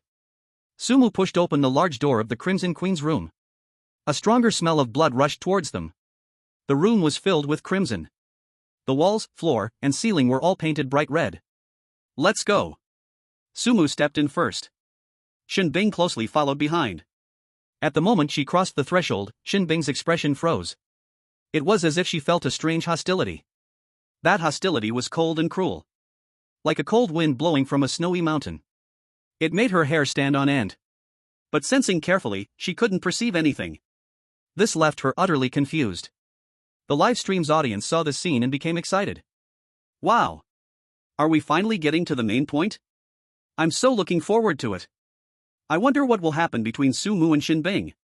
Hee, I have my sunflower seeds and cola ready. Those upstairs, mind your image, don't let your saliva drip on the screen. Don't make the brothers throw up. However, just as everyone was eagerly waiting, the clock struck 12. On the screen, a line of text suddenly appeared. Break time, signal interrupted. The live broadcast screen instantly turned black. Suddenly, there was a wave of wailing. What the hell? What's going on? At such a critical moment, the signal goes out? Program team, come out and take a beating. Damn it, refund. Refund. Nevertheless, many still stayed by the screen, waiting for the signal to resume. Because they were all very curious. What would happen tonight in this room with Sumu and Shinbing? The camera slowly zoomed in, focusing on the Crimson Queen's bedroom. Shinbing carefully looked around. This was her first time entering the Crimson Queen's bedroom. The bedroom was astonishingly large. It had to be over 100 square meters. A luxurious chandelier cast a crimson glow. Velvet curtains fell heavily, blocking out the outside view. A huge European-style bed draped with crimson velvet sheets sat in the center of the room. The headboard was intricately carved with mysterious patterns. On the nightstand, there was a delicate silver candlestick, with a few burning red candles swaying in the slight breeze. Everything appeared so luxurious and exquisite. But then Shinbing's gaze was attracted by something else. On the surrounding walls hung several hand-painted pictures. The frames were made of pure gold, embedded with precious gemstones. But the content of the paintings left Shinbing astonished. They were all simple childlike doodles. In every doodle, there was invariably a girl and a boy, doing various things in different scenes. It was as if recording moments. To be honest, these doodles, though childish, were oddly charming and warm. There was even a signature, Crimson Queen. What? The Crimson Queen drew this? Shinbing found it hard to imagine that an S+ level dungeon's ultimate boss could possess such a pure and lovely heart. This was such a stark contrast. If one didn't know, they might think this room belonged to a naive and kind princess, wrapped in love from a young age, filled with love and goodness. But even so, Shinbing couldn't help but be shocked by the degree of luxury. As an assistant butler, Shinbing had also visited the staff dormitory today. Compared to the luxurious bedroom of the Crimson Queen, the staff dormitory was simply a pigsty. The staff dormitory was small, dark, and damp. More than 10 people were squeezed into one room.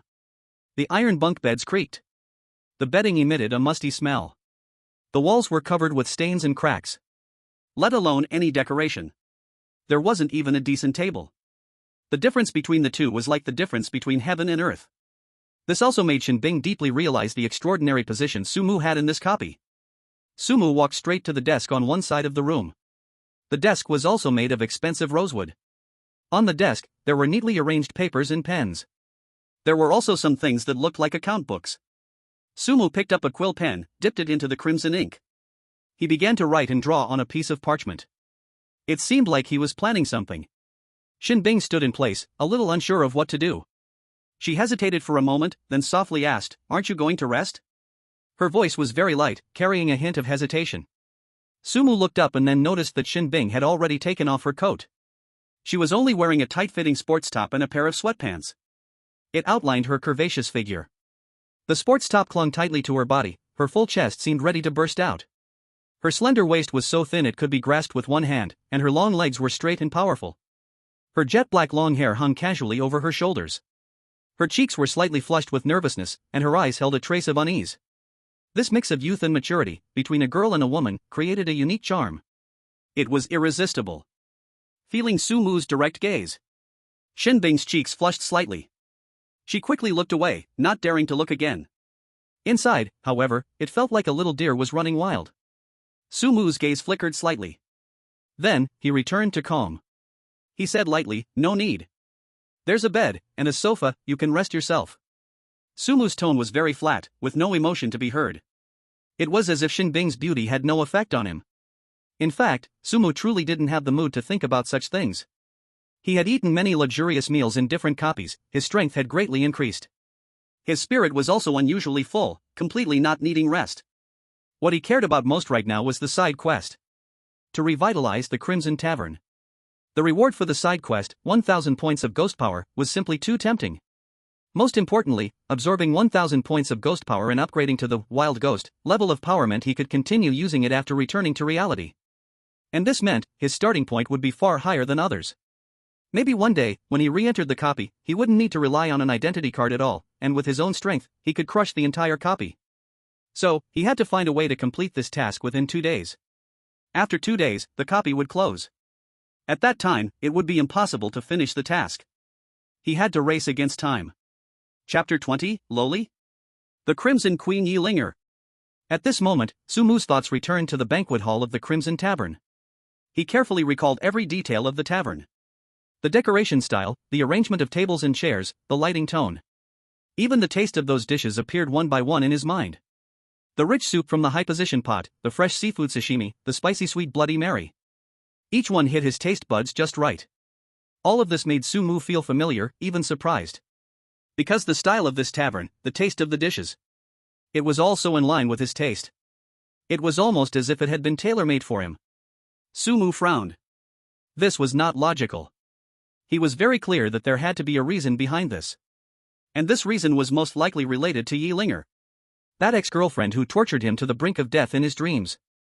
Thinking of this, a complex emotion surged in Sumu's heart. Nostalgia, regret, and a trace of fear. But she is strange, known as the Scarlet Queen. Right now, I'm just a human who has benefited from her. In this instant, Sumu thought of something wrong. That's right. How could I forget? I am a person, a living human. The fact that it feels comfortable to me is the most abnormal thing about the Scarlet Tavern. The target customers of this tavern are those terrifying, soulless beings. Not humans. If everything was built and designed according to human aesthetics, what humans like, the result would only be one: bankruptcy. Not even a pair of underwear left, all because of my ex-girlfriend Yilinger, who must be causing smoke to rise from her ancestors' graves. What luck! Sumu shook his head, after knowing where the problem lies. He began sketching new designs on the parchment. He wanted to turn this Scarlet Tavern into a place that truly attracts the strange. A place filled with blood, violence, and a sense of decay. A den that makes the strange linger and forget to leave. Under the dim light, Sumu appeared exceptionally focused. The feather pen in his hand quickly glided across the parchment, sketching out distorted patterns, writing detailed plans down to the roots. He wanted to completely change the Scarlet Tavern within 2 days. Sumu was completely immersed in his own world. Time passed second by second. After a long time, Sumu finally noticed that Shinbing was already deeply asleep on the bed. Shinbing lay on her side, her body slightly curled up. Like a baby lacking a sense of security. She tightly closed her eyes, her long eyelashes slightly trembling. Her breathing steady, sleeping deeply, and feeling at peace. Her exquisite face, illuminated by the scarlet light, looked exceptionally soft and beautiful. She was only covered by a thin blanket, exposing her fair neck, delicate collarbone, and a pair of slender calves against the velvet bed sheets. Her skin appeared even more delicate and smooth. Sumu also completed the last design drawing. He let out a long breath, rubbing his somewhat sore temples. Long hours of intense focus had actually made him feel a bit tired, despite having taken so many supplements. The corners of Sumu's mouth slightly lifted. This girl is quite bold, not afraid of me doing anything. But it's good, saves me the trouble of having to comfort her. No matter how mature or strong she appears on the outside, at her core, she's still just a girl. Sumu stood up, preparing to take a shower. Suddenly, a strong wave of dizziness hit him. Sumu felt as if all the strength in his body had been instantly drained away. His muscles felt weak, bones trembling, and even standing became incredibly difficult. He stumbled, his body uncontrollably falling backwards.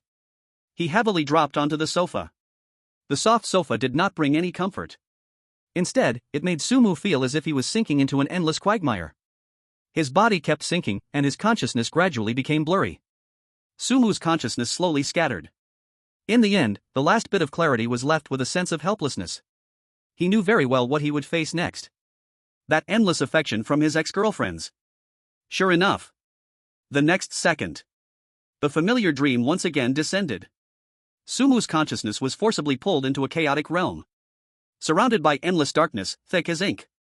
In this darkness, a pair of scarlet eyes slowly opened, like 2 blood lanterns, emitting a strange glow.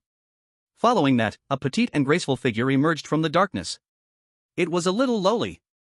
She wore a scarlet gothic long dress, the hem stained with mottled blood, as if she had just been pulled out of a pool of blood. Eerie, exquisite. It was Sumu's ex-girlfriend, Yilinger. Her long hair cascaded down like a waterfall, draping over her shoulders, hiding half of her face. The exposed half of her face was pale as paper, devoid of color. But it was incredibly beautiful, her features perfect as if carved by a master craftsman. The porcelain doll meticulously carved. She walked step by step towards Sumu, the sound of high heels striking the ground. In this silent darkness, it sounded particularly harsh. But when she reached Sumu, she suddenly held her mouth and burst into tears. Sumu. You bad guy, you are too bad. I just knew you would bully me. Whoa, I just went out to take care of something. How could you find another woman and let her sleep in our bed? What do you take me for? Yi Linger's voice was filled with a crying tone and full of grievance. She bit her red lip, leaned against Sumu's chest, lifted her head, and looked at Sumu with tearful eyes. Lowly Yi Linger, with her pitiful and defeated look, made people unable to resist the urge to protect her. So cute. Her originally beautiful face added a touch of adorableness.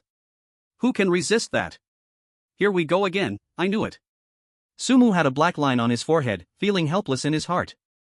As his XXX girlfriend. Yi Linger surely also knew, behind her were Sumu's several girlfriends. So every time Sumu slept and entered Yi Linger's Scarlet Tavern, he would be subjected to such interrogation. Gradually, he also figured out how to coax Yi Linger. At this moment, Yi Linger simply hugged Sumu, her tears and snot smeared on Sumu's shirt, her head rubbing back and forth. What, you say it, say it. Who is that woman? What is her relationship with you? Do you love her more, or love me more? Hurry up and say you love me more, or I will cry for you to see. No, wait, I'm already crying, woo. Yi Linger became even more energetic. Seeing things getting out of control, Sumu quickly hugged Yi Linger and softly explained, Linger, I have nothing to do with her. I and Shin Bing are just coincidental dungeon players, only staying at the level of knowing each other's names. I can't possibly do anything to betray you. Besides, if I really did something, wouldn't you, the Scarlet Queen, no? I only have you in my heart, I came to the Scarlet Tavern dungeon for you. A scumbag's words, but with a mature woman's charm, little girl-hearted Yi Linger fell for this. Upon hearing this, Yi Linger felt comforted. Really? More real than gold and silver. Then kiss me. Sumu's mouth twitched, he was going to sacrifice his looks again. Mooah. After being pecked on the cheek, Yi Linger felt great satisfaction. The tear marks on her face instantly disappeared, as she shook Sumu's arm continuously, smiling foolishly. Hee, I knew it, my Mumu is the best. About the Scarlet Tavern incident, this Scarlet Queen was indeed fully aware. Although she felt very jealous when she found out Sumu was taking care of Shin Bing. But upon hearing that Sumu came to the dungeon just to find her, Yi Linger's jealousy instantly dissipated by more than half. Sumu sighed softly. This woman changes moods faster than flipping a book. But Sumu knew in his heart, if he really had something with Shin Bing, Yi Linger definitely would not let him off so easily. She would become a real Scarlet Queen, making him wish he were dead. Sumu had personally experienced this. Fortunately, Sumu had no thoughts about Shin Bing and had little contact. I'm already in your dungeon now, right? But where are you? Why didn't you show up? Upon hearing this, Yi Linger stretched out her pale fingers and pointed at her cheek. Do you see this scar? This is a mark I left to resist other strange invasions. Only then did Sumu notice. Yi Linger had a hideous scar on her left cheek, covered by long hair. It extended from the corner of her eye to the corner of her mouth. It ruined her originally perfect appearance. Sumu's heart was startled. Are you okay, Linger? Yi Linger felt Sumu's concern for her. She was incredibly happy inside. It's all right, just a little injury. Then, Yi Linger traced her finger along the scar. Then, the wound started to visibly heal. For her level of strangeness, this was nothing at all. But what kind of strangeness could actually hurt Yi Linger? This was what Sumu was puzzled about. Yi Linger knew Sumu well and understood what he was thinking. So she provided an explanation. The strange dungeon has fully descended, causing a huge impact on our strange dimensional world. The originally stable territory boundary has fallen into chaos. Those damned guys actually dared to invade my territory. I must personally go suppress the chaos. Yi Linger's voice and gaze turned sharp at this moment. The decisive and fearsome Scarlet Queen was her true self. Yet in front of Sumu, she was used to putting on a little girl's act. But I am almost done with it. If all goes well, I can return in a little more than a day. By then, we can continue what we didn't finish last time. Yi Linger's tone suddenly became flirtatious. She threw a charming glance at Sumu. In her scarlet eyes, a dangerous light flickered.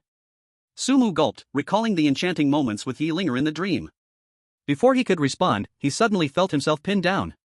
Then, his hand was pulled over and pressed onto that exquisite weapon. Little greedy cat, I knew you couldn't resist. Nonsense. I didn't do anything. You pulled my hand and put it there, then you slander me? Aren't you the one who couldn't resist?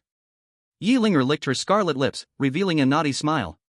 Quietly, her gothic red dress had already fallen aside. However, seeing that you miss me so much. Actually, we can do it now. Just consider it a reward for you. Lips were about to touch. The dry wood met the fierce fire. Chapter 21, A Terrifying Night, The Struggling Players. In the moment when lips were about to touch, dry wood and fierce fire were about to ignite. Sumu suddenly pressed down Yi Linger's restless fragrant shoulder. No, Linger. Now is not the time to indulge in sweet romance. Outside, danger lurked at every corner, and she was in jeopardy herself. Yi Linger's scarlet eyes flashed with astonishment, then filled with deep disappointment and grievance. She pouted slightly, like a child who didn't get a candy. Why, Moo? Her voice was filled with grievance and deep affection. She hadn't truly touched him for a long, long time. Sumu's heart softened slightly, and his tone became gentler. Listen, you still have more important things to do. After you deal with those invading scoundrels and return to the Scarlet Tavern. By then, you can have whatever you want. He gently stroked her smooth long hair, comforting this seemingly fierce but deeply insecure little scarlet cat. Yi Linger blinked, and it seemed like there were undried tears hanging on her long eyelashes. Disappointment aside, she still took Sumu's words to heart. She knew what was more important. Moreover, Sumu's promise made her heart feel a bit sweet again. She wrapped her arms around Sumu's, nuzzling her head against his shoulder, displaying a hint of girlish cuteness. This is what you said. When I come back, you must compensate me double. Then, it seemed she remembered something, her gaze instantly turned vigilant and domineering. And before I come back, you are not allowed to have any contact with other women. Especially that Shin Bing. Do you hear me? She stood on tiptoe and fiercely pecked him on the face again, as if stamping her exclusive seal. Otherwise, The implication of the threat was self-evident. Sumu smiled helplessly, kissing her forehead. Wait for me. The last whisper faded into the air, and the dream shattered like a broken mirror. Sumu suddenly opened his eyes, consciousness instantly returning to reality. A faint fragrance lingered at the tip of his nose, and beneath him lay a soft and comfortable sofa. Sumu let out a long breath. Fortunately, Linger was just entangled in trouble, not really in an accident, or hiding from him on purpose. As long as she's safe, that's all that matters. However, this relief had not completely settled. An unusual feeling made him frown instantly. Tonight is destined to be a sleepless night. Crimson Master. As the nominal master of this instance, Sumu had a special perception of everything in this hotel. At this moment, he clearly saw that in the narrow and dim corridors surrounding the employee dormitory floor, countless ghostly shadows lurked. They emitted a strong eerie power, drooling from the corners of their mouths. Their eyes were filled with greedy malice, fixated on the tightly closed dormitory doors. Sumu naturally understood the night rules of the Crimson Hotel. This was originally set by Yi Linger herself. The reason was that some unruly humans didn't sleep properly, seeking treasures at night, making noise, disturbing Sumu's sleep. After 10 o'clock at night, loud noises are prohibited, doors are prohibited to open, and it is forbidden to open your eyes. Anyone violating any rule will be seen as provoking the Crimson Hotel. All Erie employees have the right to deal with them. The so-called dealing with them, of course, meant being torn apart and devoured by the Erie. Sumu's gaze was indifferent. He could even hear the suppressed fearful sobs coming from certain rooms. But he had no intention of giving any warnings or intervening. These people's lives or deaths had nothing to do with him. In this cruel Erie instance, compassion is the cheapest and most deadly thing. Those who are damned will ultimately die. That's their fate. A night passed without a word. Or rather, for some people, it was a night filled with silent screams and desperate struggles. When the first streak of bloody morning light seeped through the curtain gaps. The hour of Chan was approaching. The lobby of the Crimson Hotel became lively again. The surviving players emerged from their rooms, gathering in the center of the lobby. Every face bore an unmistakable fatigue and fear. At the same time, on Blue Star, the global live broadcast resumed. Countless eyes focused on this place of despair through cold screens. Yet, almost instinctively, all players, along with billions of viewers in the live chat, focused on one figure. Sumu. He was slowly walking down the stairs. Unlike the surrounding players with heavy dark circles, dispirited and sleepless, Sumu looked invigorated, fresh, and lively. There was not a trace of fatigue on his face, his eyes clear, steps steady, even with a faint, indifferent smile at the corner of his mouth. What made countless male viewers and players nearly grind their teeth in frustration was still behind him. Shin Bing, the goddess who looked icy like a snow lotus, was now closely following him. Though she had a slight blush and looked in good spirit. Damn! The live stream was cut off yesterday, how infuriating, I must have missed something. Damn Sumu, he must have taken advantage of others' troubles. I'm so mad, if only I could sleep in the same room with Goddess Shinbing, even if I lived in a villa and drove a luxury car, I would be willing. To the one upstairs, I've been in a bad mood lately, let me come and wake you up. The live chat was as humorous as ever. Sumu's gaze swept across the lobby. He frowned slightly. There were many fewer people. When they gathered yesterday, there were at least more than 30 players. Now, roughly looking, it seemed there were less than 20 left. Bang! At that moment, the ancient grandfather clock in the corner of the lobby struck. A dull and prolonged sound rang out. The hour of morning has arrived. The cold system prompt echoed almost simultaneously in the minds of all surviving players and in the global livestream. Players from the Sun Never Sets country, Alexander Kaiser has died, the tsunami disaster has arrived. Players from Annam country, Jean Minjun has died, the poisonous mist disaster has spread. Players from Dia country. A series of death notifications. In the livestream room, the corresponding country's area was instantly drowned in wails and despair. Players have died.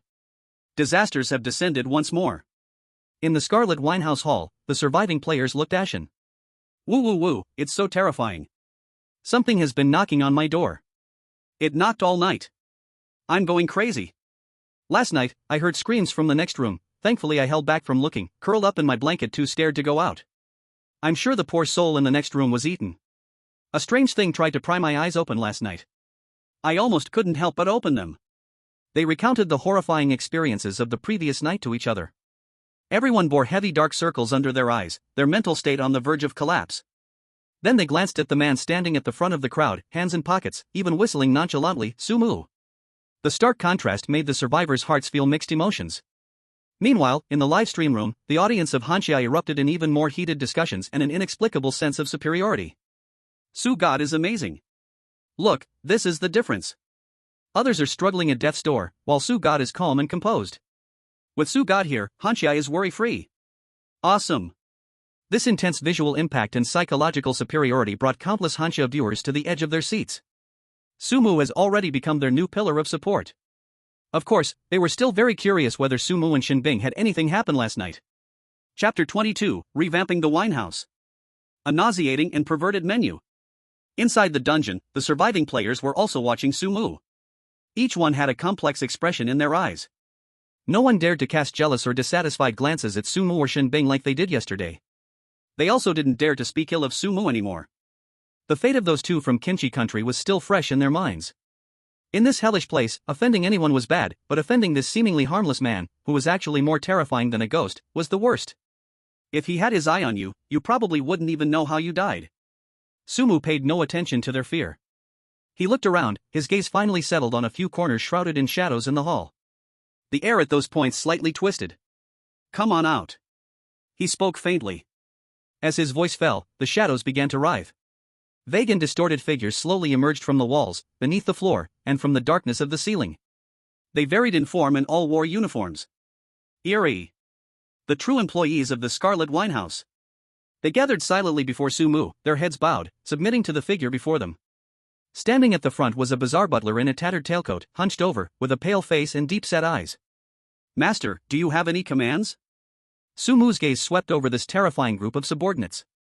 From today on, the Scarlet Winehouse has new rules. Renovations, all adjustments. Meals, all changes. Increase entertainment options. Find some cleaner female ghosts, the type that can play piano and dance, to liven up the atmosphere. The specific plans and proposals, I have already written a list, everyone may review it later. As soon as these words were spoken, not just the surviving players were left dumbfounded. Even those eerie beings seemed to stir momentarily. For the first time, a troubled expression surfaced on the butler's pale face. Master, that might not be appropriate? The layout and rules of the winehouse were personally established by Her Majesty the Queen. If you change things arbitrarily and something goes wrong, it could affect the winehouse's business. If Her Majesty the Queen gets angry, It did not finish its sentence. The wrath of the Crimson Queen is something no one can bear. The other strange beings began to stir as well. They were used to everything here and had their own comfort zone. Suddenly asking them to change their ways, to do some entertainment, and even to adjust the environment? This filled them with strong unease and resistance. In the live broadcast room. At the same time, in the global broadcast room, audiences from countries that just suffered from natural disasters instantly found an outlet. Ha ha ha. Look. This Sumu has gone crazy. Does he think that getting a badge of the Crimson Lord means he's not just a dish to be served? He even wants to change the layout of the Crimson Queen. Her Majesty is the final terror of this scenario. Angering her means death for Sumu, and not even a complete corpse. That's right. Let's wait and watch Sumu get torn apart by the Queen. Then we'll see how the people of Hanxia become arrogant. The bullet screen was filled with schadenfreude and vicious curses. This time, even the Hanxia audience who previously supported Sumu fell silent. Many people furrowed their brows, worried and anxious. Isn't this a bit too risky for Su God? Yeah, just from her name, we know the Crimson Queen is not to be trifled with. What if she comes back and sees Su God messing with her restaurant? Changing the foundational rules of the scenario is way too risky. In Hanxia, at a certain secret base, a group of calm and steady big shots were also staring at the screen. What should we do? Isn't he being too reckless? The other high-ranking officials in Hanxia shared the same thought. In the middle, an old man with graying hair slowly spoke up. If it's a blessing, it isn't a curse. If it's a curse, it cannot be avoided. Maybe Sumu has his own considerations. Let's keep observing. In the hall of the Crimson Restaurant, Sumu looked at the conflicted strange butler and the restless oddities. His face showed no waves. If this continues, the restaurant will be closed for good. What good is sticking to a bunch of broken rules? Rather than waiting to be punished by Her Majesty, or being devoured by other things, it's better to take a gamble. If anything goes wrong, I'll take the responsibility. Decisively, without room for doubt. The powerful aura instantly suppressed all the restlessness of the oddities. The strange butler trembled all over, its pale face struggled for a moment, and finally, it gritted its teeth and made up its mind. At this point, there really was no other choice. Rather than letting the restaurant rot in their hands, it was better to gamble once. In its deeply sunken eye sockets, 2 points of crimson light flickered uncertainly. It's the master. We obey your command. Good. Sumu nodded. Everyone, start transforming the restaurant's decorations according to the checklist I've posted. Get moving. Don't waste today's opening. In the next moment. In the entire Crimson restaurant, dozens of oddities gathered in the hall instantly sprang into action. After confirming the checklist and blueprints that Sumu provided, the oddities' strange powers erupted entirely. Using all their strength, they all worked hard to speed up the process. Sumu supervised while directing. Hey, you over there, hang all of these up to the ceiling. Place the bronze mirrors around, facing the center of the hall to gather strange power.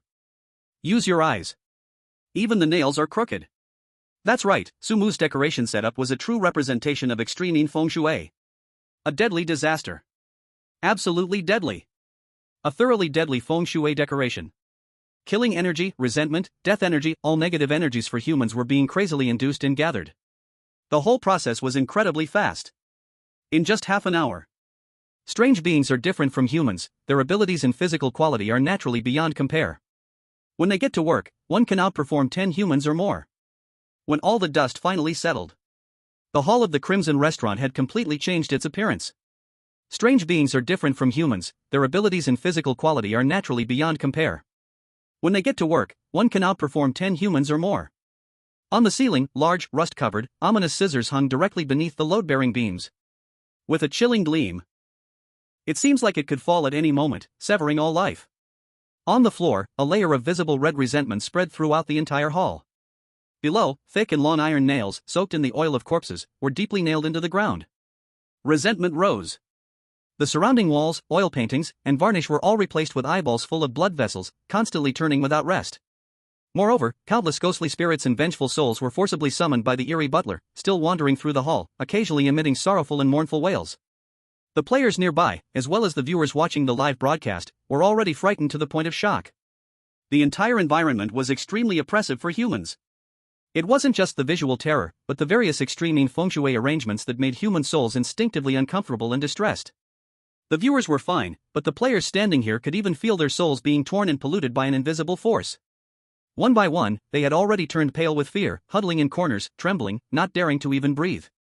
At this moment, the eerie butler, hunched over, once again approached Sumu.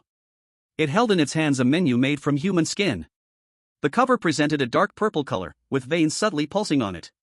Master, as per your orders, I have already prepared the new recipe. Please, Master, review it. It bent 90 degrees, offering it with both hands. Sumu did not immediately reach for it. And those players nearby, as well as the billions of viewers peeking through the ultra-high-definition livestream, just glanced at the text and accompanying illustrations on the menu. The next second. Ugh. Many players couldn't control themselves and bent over, vomiting uncontrollably. In the live broadcast room, there was a loud sound of people gasping for air. Everyone who saw the menu content immediately felt their vision darken, their stomachs churning. Is this really a recipe? Chapter 23, The Perverted Recipe Gains Popularity, Grand Opening. Inside the menu, the words were bright red and glaring. The accompanying illustrations were even more twisted and eerie, full of motion. The first dish, live heart extraction. In the illustration, an eerie creature resembling a spider, but with human arms for legs, was tied to a specially made grill. Its chest cavity was opened, and a beating heart was exposed.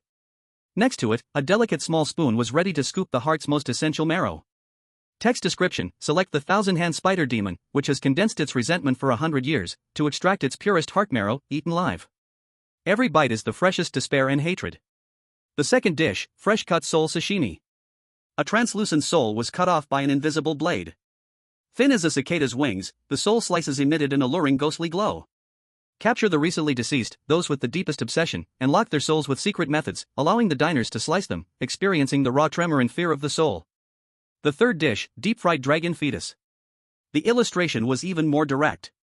Strange creatures, not yet fully formed, with their skin a bluish-purple, rolled around in boiling corpse oil. Yet on their deformed faces, there was a strangely content smile. The dragon fetus, nurtured in extreme places, is deep-fried in secret corpse oil, crispy on the outside, tender on the inside, with a unique taste. The menu contained dozens of dishes in total. Each one challenged the limits of human sanity and physiology. The players nearby had already turned ashen, vomiting uncontrollably, bile almost coming out. They looked at Sumu's calm profile as he flipped through the menu, only feeling a chill rushing from their feet straight to the top of their heads. Is this even human? Meanwhile, in the global livestream, the bullet comments had already exploded. Some of the viewers, especially certain peculiar-minded female viewers, actually voiced a different opinion. Wow! Although it looks terrifying, this way those weird ingredients won't die, right? Yeah. Just eating part of them, they can still stay alive. Brother Sumu was so kind. Whoa, much gentler than those who directly kill the strange players, love it. The little fairy, the king of hell-level saint, is late but finally arrived. Another part of the audience, especially the male viewers who have experienced some storms and the rational ones, feel their scalps tingle and their bodies turn cold. Kind? Gentle? What the hell? This is treating the strange as chives, harvesting them endlessly, tormenting them without end. If it were me, I would rather die directly. This way of eating is 1,000 times worse than death. I take back what I said before, this is not a big boss, this is simply a living king of hell crawling out from the deepest part of hell. For the first time, I feel that being a strange creature in a dungeon is quite miserable. The camera returned to the dungeon. The strange butler's hunched body trembled slightly, and its pale lips couldn't help but twitch twice. It really wanted to say, isn't this a bit too cruel? After all, even they, these strange beings, felt this was exaggerated. But when the words reached its lips, looking at Sumu's calm face, it ultimately didn't dare to say a word. This new master is extremely eerie. Not just the butler. In the hall, all the waiting strange beings looked at Sumu with completely changed expressions. Before, they might have thought this human was just lucky, having climbed onto the high branch of Her Majesty the Queen, a soft-faced man living off others. Or maybe it was just pure luck, temporarily controlling the tavern. But now, looking at that terrifying menu that made the strange beings shudder and remembering the superb extreme feng shui layout just now. These born and raised strange beings, for the first time, felt genuine fear towards a human. This method. This ruthless style. Not just them, even the legendary 10 Yama kings who control punishments in the underworld, upon seeing this harmless-looking Sumu, would probably give a thumbs up in sincere admiration and say, well done. This is a reward. At that moment, above the Scarlet Tavern's door, a wind chime made of pale human bones and rusty iron chains moved without wind, producing a crisp and eerie sound. The opening time has arrived. Squeak! The large redwood door of the tavern slowly opened to both sides. A thick, unbreakable chill of negativity poured in from outside. Inside the hall, the transformed environment now appeared even more eerie and terrifying. Hundreds of huge scissors hanging from the ceiling gleamed with a cold light. The red resentment permeating the floor clung to everything that moved. Countless rotating eyeballs on the walls also turned their gaze towards the door. Wandering souls and fierce ghosts let out even more sorrowful howls, pleading for redemption. The entire tavern was a dim, blood-red light, making it barely possible to see, as if the air had been stained with blood. In the hall, a rich smell of blood, decay, and a kind of energy that made strange beings feel extraordinarily comfortable and excited filled the air. Soon. Several shadows slowly walked in from the darkness outside. Some looked like a flowing puddle of rotten mud, with pus constantly oozing from their bodies. Some were tall and thin like bamboo, with limbs. This extreme dark, terrifying chaos and negative energy is simply heaven. It's like how humans love sunshine and the sound of birds singing, with flowers in bloom. A strange sense of aesthetics and preference, completely the opposite.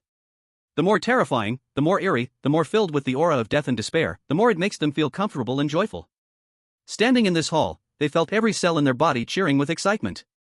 The accumulated anger and irritation from the past few days seemed to be relieved in this thick, dark energy. Wow! Old Zhang really didn't lie to me. A strange, mud-like creature gurgled. This scarlet winehouse, the decoration is really intense. Yeah. The spider-like creature next to it responded with a sharp voice. I've been here a few times before, it was lifeless, with no new ideas. But today, it feels like a complete transformation. This environment, I love it. The floating large head, with several eyes, excitedly spun around. I feel like if I stay here for a day, my strength will improve a lot. Stop talking nonsense, let's find a seat. The notice by the door says there's a new menu. Let's try it. A few strange guests exchanged excitedly, casually finding a seat near the corner. They completely ignored the humans who were cowering in the corner, trembling with fear. In their eyes, these weak humans were probably no different from the decorations in the restaurant. The floating large head clearly seemed to be in a great mood. It waved towards a strange waiter nearby who was responsible for taking orders. It had no hands, so it just shook its head. Order! Soon, a few players responsible for that area were forced over by the strange butler's gaze. Their identity tags showed they were waiters. The leader was a young man in his early 20s, pale-faced, trembling legs, almost crawling over. He held a piece of paper and pen, his voice trembling uncontrollably. "See customer, what would you like to order?" The large head seemed to enjoy the fear of these humans, opening its mouth full of stitches and revealing a terrifying smile. "Bring me a serving of your most famous freshly sliced soul meat. Remember, it must be alive. I want to slice it myself." "Why yes." The young player shakily wrote it down and nearly ran away in panic. A short while later, the young player, along with two other equally terrified players, staggered over together, carrying a large silver tray, trembling in fear.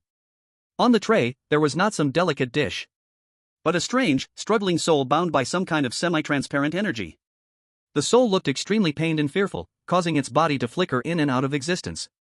This was the very ingredient for the freshly sliced soul meat on the menu. However, when the floating large head customer saw this scene, its excited expression instantly froze. The next second, bastards! A deafening roar suddenly exploded in the hall. Boom! A terrifying wave of eerie power spread from the large head, expanding outwards. Its already huge head instantly swelled even larger. The stitches on its face cracked apart, revealing even more horrifying flesh underneath. 7 or 8 eyes turned blood red, staring intently at the 3 human players who were paralyzed on the ground. The terrifying pressure fell like a tangible weight. "Ghost General. Is this how your Scarlet Winehouse treats customers? Do you want me to slice the ingredients myself?" The large head creature was incredibly angry. Its killing intent was fully apparent. It had no hands. What the hell is this? Chapter 24, Booming Business. The 3 young players responsible for serving the dish were the first to bear the brunt. Their already pale faces instantly turned purple, and they were on the verge of losing their souls under the terrifying pressure. In the global live streaming room, the bullet comments began to roll. "It's over. This big-headed monster is going to kill. Where's Boss Sumu? Hurry, think of a way. What do we do? Fight? If we win, can this tavern still stay open? The first deal is ruined." In the service industry, the customer is king, although this king is a bit terrifying. At this critical moment, a figure walked out calmly from behind the bar. It was Sumu. He wore a faint smile, and the terrifying pressure that could tear apart the souls of ordinary humans felt like a gentle breeze to him. He didn't even spare a glance at the furious big head. He simply waved his hand at the overwhelming dark force approaching. Swish! With a soft sound, the terrifying pressure that could instantly kill ordinary players dissipated like smoke. The entire hall fell into a deathly silence. All eyes, whether human players or the diverse strange customers, even the eerie butler standing in the shadows quietly observing, were now fixed on Sumu. The furious big head's expression froze instantly. Its 7 or 8 crimson eyes stared at Sumu, pupils shrunk to the size of pinheads. How is this possible? It was the Ghost General. Though not top tier, it was a powerful entity in this area. This seemingly harmless, even somewhat weak young human, effortlessly diffused it? There wasn't even a trace of fluctuation from the dark force. What the hell is this monster? The big-headed monster stood frozen in place, the world-destroying aura it had just moments ago instantly deflated, leaving only endless shock and disbelief. Not just it. The strange employees inside and outside the tavern, as well as the newly arrived strange customers, were also in an uproar. Though their ways of expressing sound were bizarre, the shock was universal. The strange employees, especially the eerie butler, looked with complex eyes at Sumu's back. Although they had been awed by the Crimson Queen's remaining influence and Sumu's thunderous methods in transforming the tavern, they had still held some contempt in their hearts. After all, he was just a human. Perhaps he had some clever tricks or happened to be lucky to gain some authorization from the Queen. But now it seemed this human's own strength far surpassed their imagination. He was definitely not just a title. And the new strange customers reacted even more directly. They exchanged messages only strange beings could understand, filled with uncertainty and shock. Hiss, this human is strong. Hasn't the Crimson Queen been gone for a long time? I thought there were no experts left here. Damn, I almost got tricked by old Wang, saying this place is a soft target now. This is definitely a backup left by the Crimson Queen. A human? Humph, it must be some kind of disguise. No wonder he dares to make such a big show when reopening and causing such a commotion. For a moment, all the strange customers looked at Sumu with changed expressions. From initial indifference to now tremendous shock. To have a human capable of commanding attention in such a place is absolutely not simple. The viewers in the live stream were also going wild with discussions. What the hell just happened? Was that special effects? Boss Sumu waved his hand, and the Ghost General's aura just vanished? What kind of divine operation is this? Wait, the problem isn't solved yet. That big-headed monster was just scared, the food hasn't even been served. Yeah, is Boss Sumu going to keep suppressing with force? How can this restaurant keep running? The reputation will blow up. This is the first customer, if they aren't treated well, how will subsequent customers react? Will it trigger a chain reaction? It was time to test Sumu's emotional intelligence. Under everyone's gaze, Sumu finally turned around and looked at the still-dazed big-headed monster. He still wore the gentle smile on his face. This guest, I truly apologize. It is our waiter who failed to explain clearly, which caused you a poor experience. He first apologized proactively, lowering his posture. The large head of the strange being stared at him in confusion, momentarily unable to react. Sumu continued to explain gently. This dish, freshly cut sole carpaccio, emphasizes freshness and the fun of doing it yourself. As you can see, the sole has been bound with a special method. Although it looks painful, it guarantees its maximum freshness. As for how to enjoy it, Sumu smiled slightly and extended his right hand. Buzz. A barely perceptible yet pure and eerie power flowed from his fingertips. On the sidecart, a sharp silver knife and fork floated up automatically, steadily landing in his control of the eerie power. Although you have no hands, you can use your power, that is, eerie power, to control these utensils. Like this. Before the words even finished, he gently moved his wrist. The silver knife wrapped in eerie power traced a graceful, cold arc. Fast. Precise. Cruel. Put. The blade precisely cut into the bound strange soul. Aya. A chillingly miserable scream suddenly rang out. The strange soul twisted violently, its painful howls echoing through every corner of the hall. Sumu remained unfazed, the knife and fork in his hands flowing like a smooth stream. Cutting. Separating. His left hand was behind his back, and his right hand moved his fingertips. With each cut, the soul let out a heart-wrenching scream. If souls had colors, the red liquid would definitely be splashing everywhere. At this moment, Sumu looked like the conductor of a concert. The scene was brutally extreme. It was blood-soaked to the extreme. But to the strange beings, it was so delightful to watch. The large-headed strange being, from initial shock, to confusion, and then to watching Sumu's elegant yet brutal actions, along with the beautiful screams that accompanied his movements. Its 7 or 8 eyes gradually began to shine. Getting brighter and brighter. An indescribable excitement and fervor. Holy crap! Holy crap! It can be like this? Using eerie power to control the knife and fork, personally cutting a living soul? Listening to it scream, watching its struggles, tasting its freshest pain?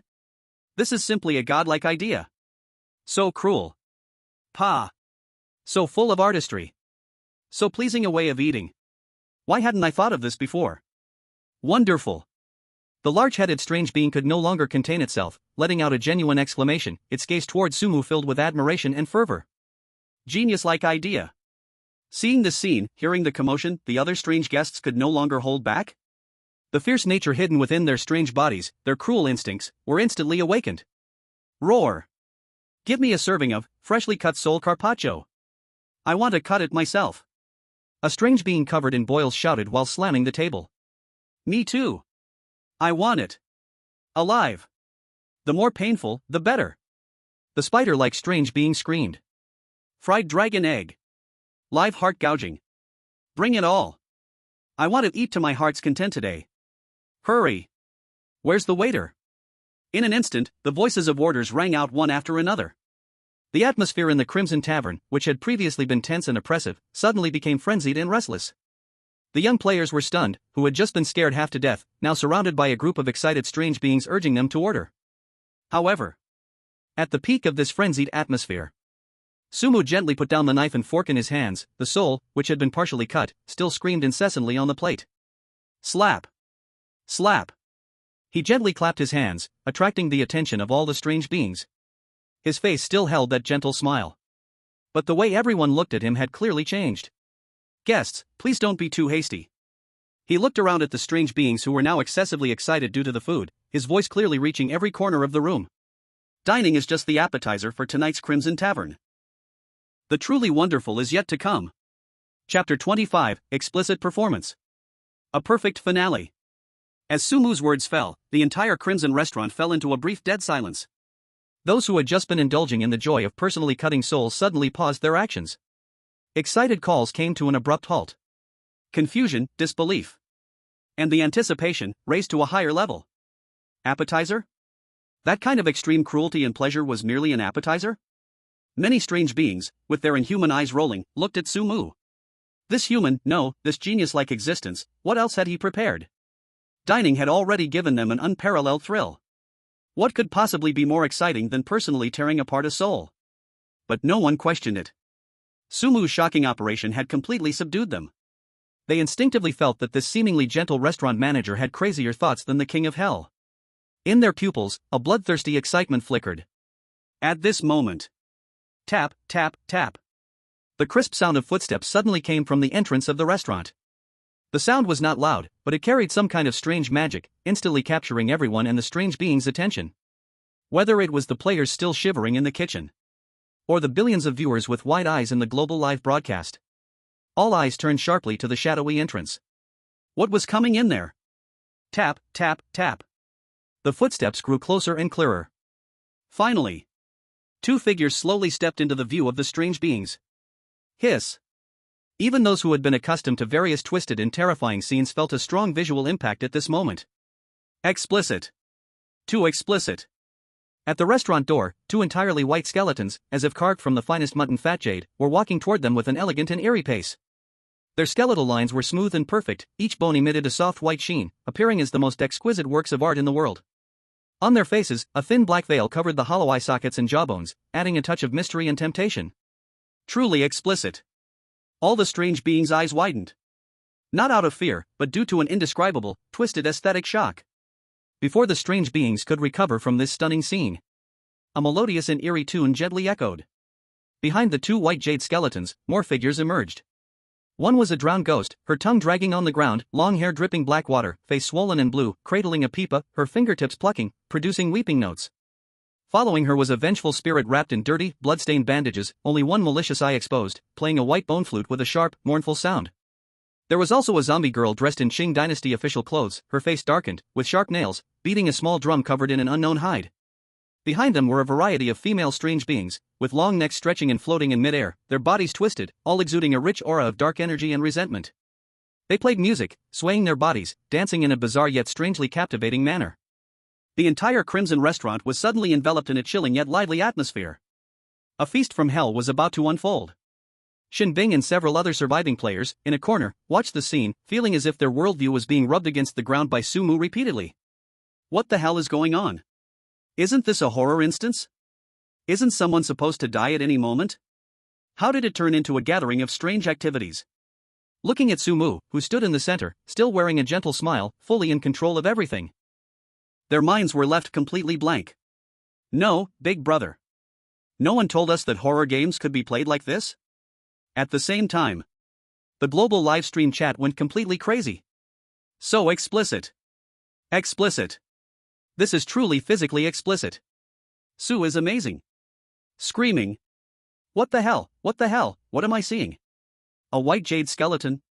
And it's wearing a veil. I actually think it's a bit beautiful. Am I going crazy? Don't be scared, everyone, I also think those two skeletons are a bit impressive. Mom asked me why I'm watching the livestream on my knees. Is this a horror dungeon? This is art. Art from hell. That music. That dance. Even though I know it's ghosts, the atmosphere is off the charts. What kind of brain does Sumu have? He turned the horror dungeon into a management plus nurturing plus entertainment venue? The chat rolled madly, the heat exploded again.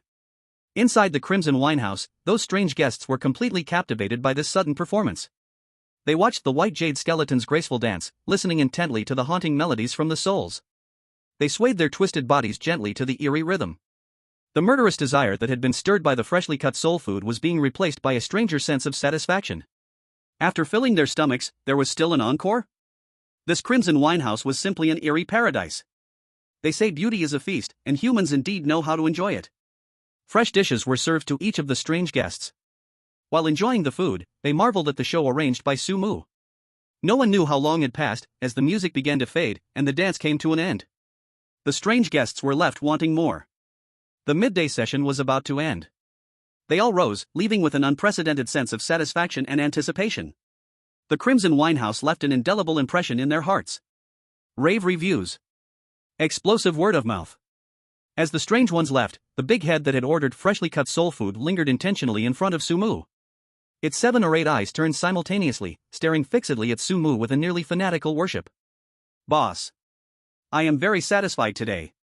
Next time, I will definitely bring my good buddies to support you. Beside it, an even larger eerie figure, almost shrouded in shadow, emitted a low hum. Interesting performance, interesting food. Crimson Winehouse, we will be back. Haha, boss, I will help promote your winehouse when I go back. Sumu smiled, slightly cupped his hands to them, maintaining a respectful yet confident posture. I look forward to your esteemed guests visiting again. Watching the last batch of strange guests satisfied disappear into the shadow at the winehouse entrance. The hall of the Crimson Winehouse returned to a temporary quiet. But everyone knew this was just the beginning.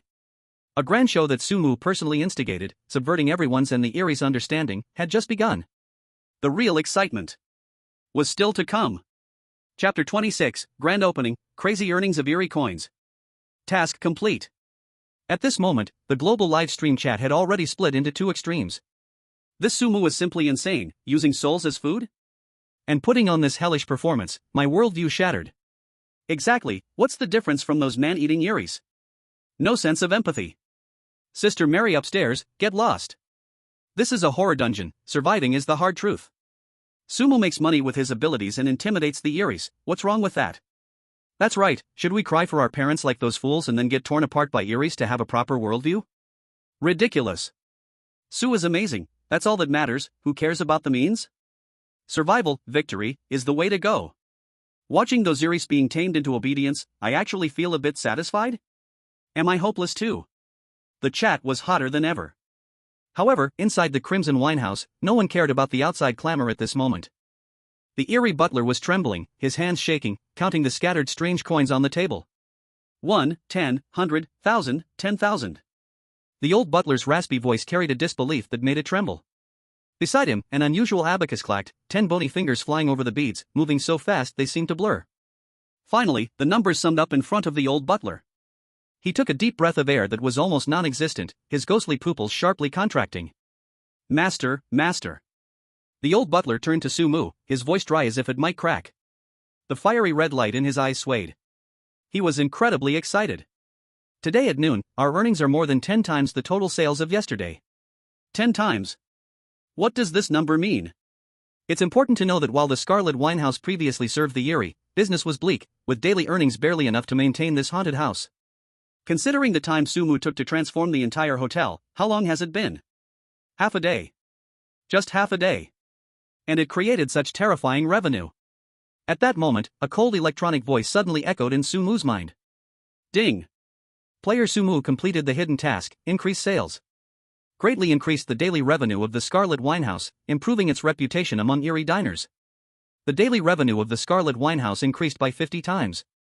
Completion, SSS, far exceeds expectations. Task reward, Ghost Emperor's Descent. Ghost Emperor's Descent, after use, temporarily gain the power of the Ghost Emperor for 10 minutes, enough to deter the small evildoers and reverse a dire situation, and after the duration ends, can absorb 1/10,000th of the residual eerie energy, cooldown of 12 hours, massive energy fluctuations, may attract unpredictable entities. At the same time, his personal panel quietly updated. Player, Sumu. Current position, Lord of Scarlet. Granted personally by the Scarlet Queen. Position privilege, invincible below Ghost Emperor level within the Scarlet Winehouse. Current task, count the hotel's accounts daily and enjoy a luxurious life. Position ability, can command all personnel within the hotel, including but not limited to the Eerie and players, can change or replace identity tags. Eerie power level? Unlocked after clearing the dungeon. Skill, Ghost Emperor's Descent. Items, none. Special status, multiple nightmare curses, tangled with the resentment of ex-girlfriends, the root power of the dungeon. Randomly trigger side quests. The Eerie power level attribute on the panel was a question mark. However, this time the task reward was very generous.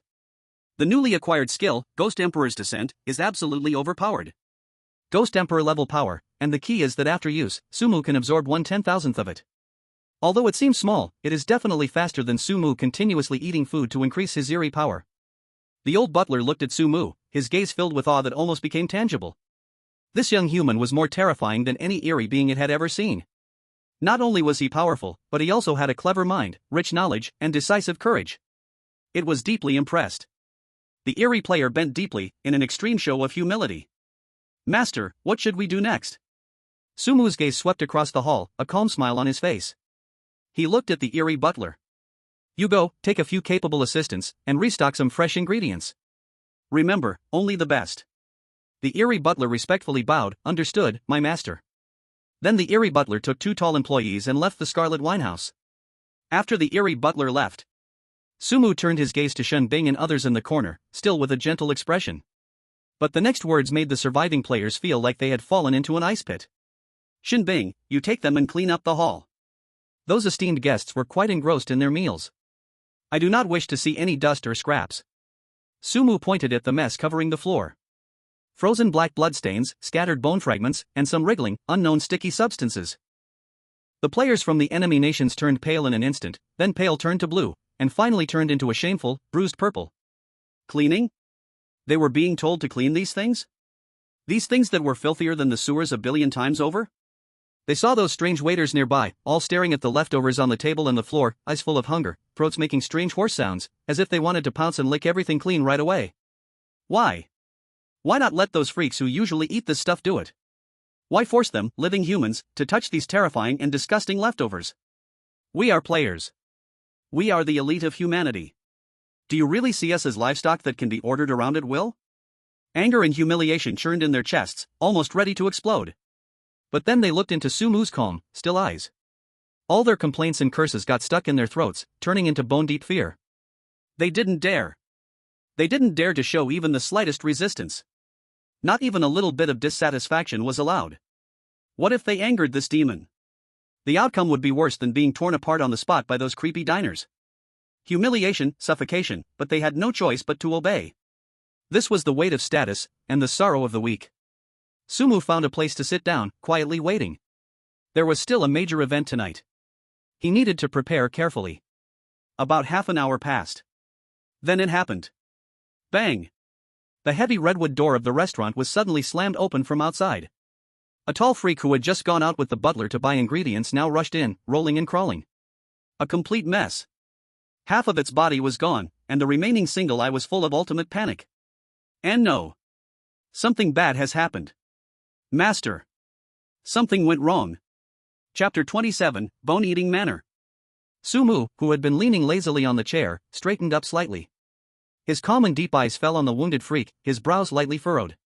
What happened? Looking closely, the tall freak who had rushed in was already badly broken. It was utterly miserable.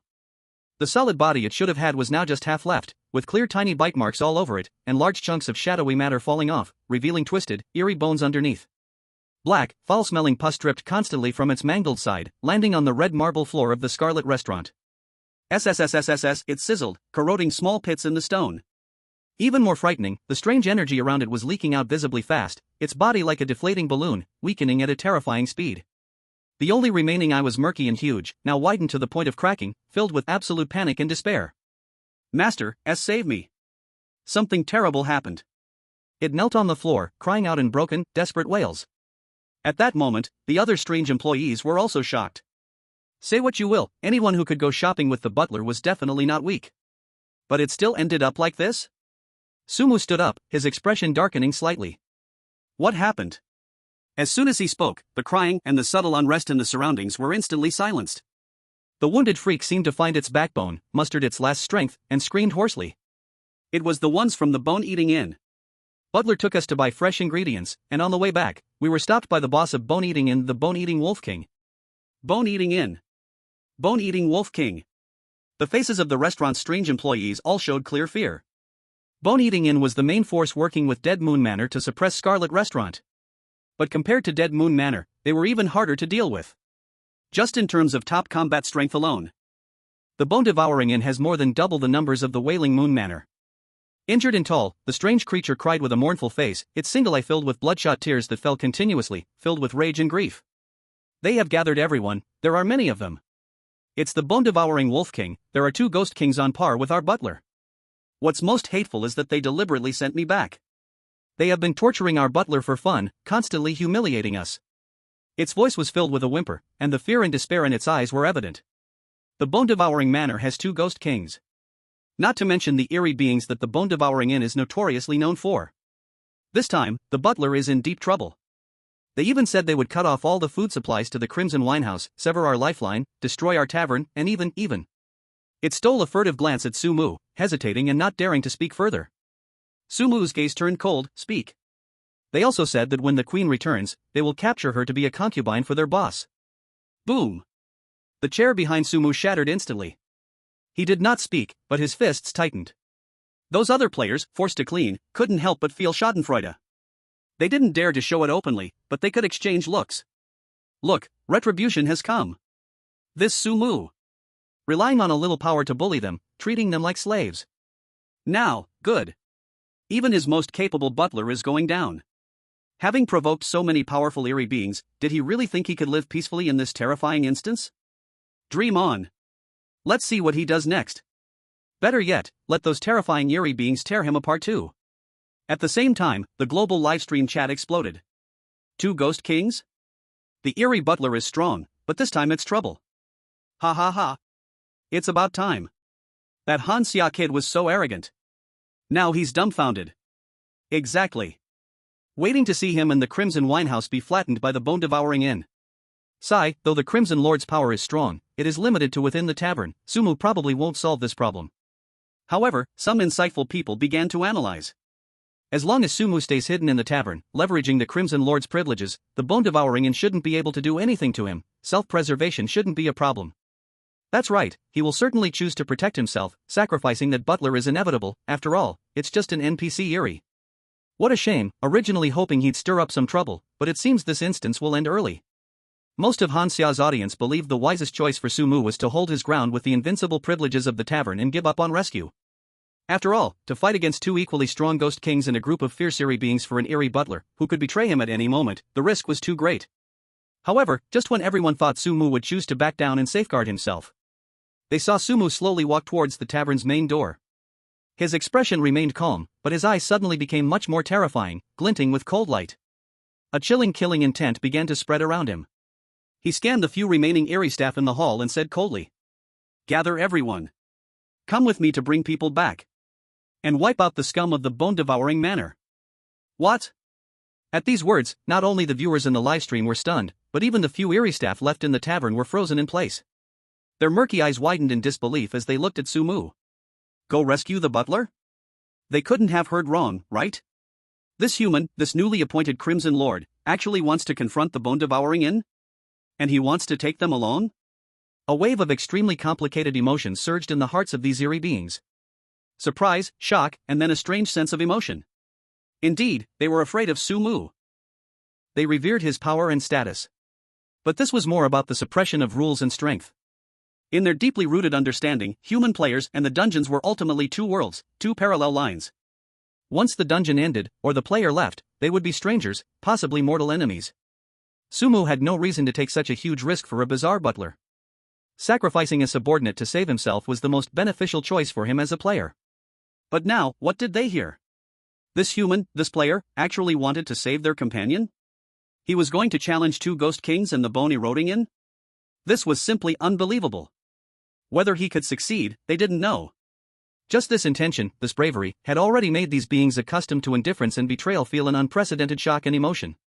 It even changed their overall stereotype of humans. In an instant, the entire hall fell into silence. All the bizarre employees stood frozen in place, their complex gazes fixated on Sumu, as if they hadn't recovered from their shock. Seeing their dazed expressions, Sumu's brows furrowed slightly again, a hint of impatience flashing in his eyes. What's wrong? Do you not want to go? Or are you afraid? Chapter 28, Kill Them. The cold killing intent instantly swept through the entire hall of the Scarlet Inn. Those bizarre employees, who were still a bit confused and shocked, suddenly shivered violently.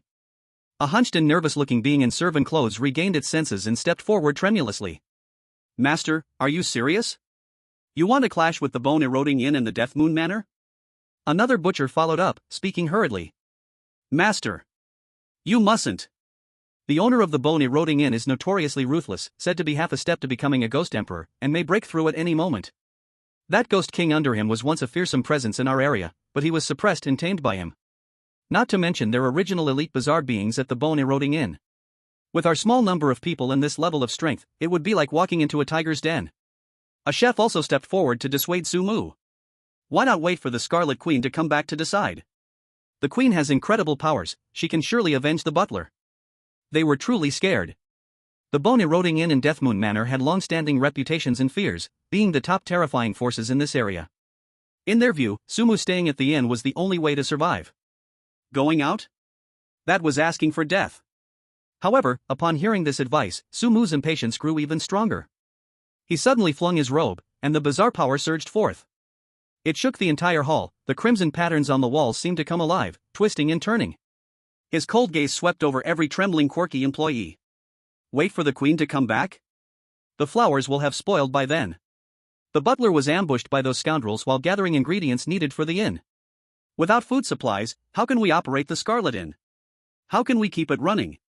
Do you want to just watch your brothers out there being tortured to death, unable to even retrieve their bones? At this moment, rage was also clearly visible on Sumu's face. Do you want to wait for the Queen to return only to find a broken inn that has stopped operating?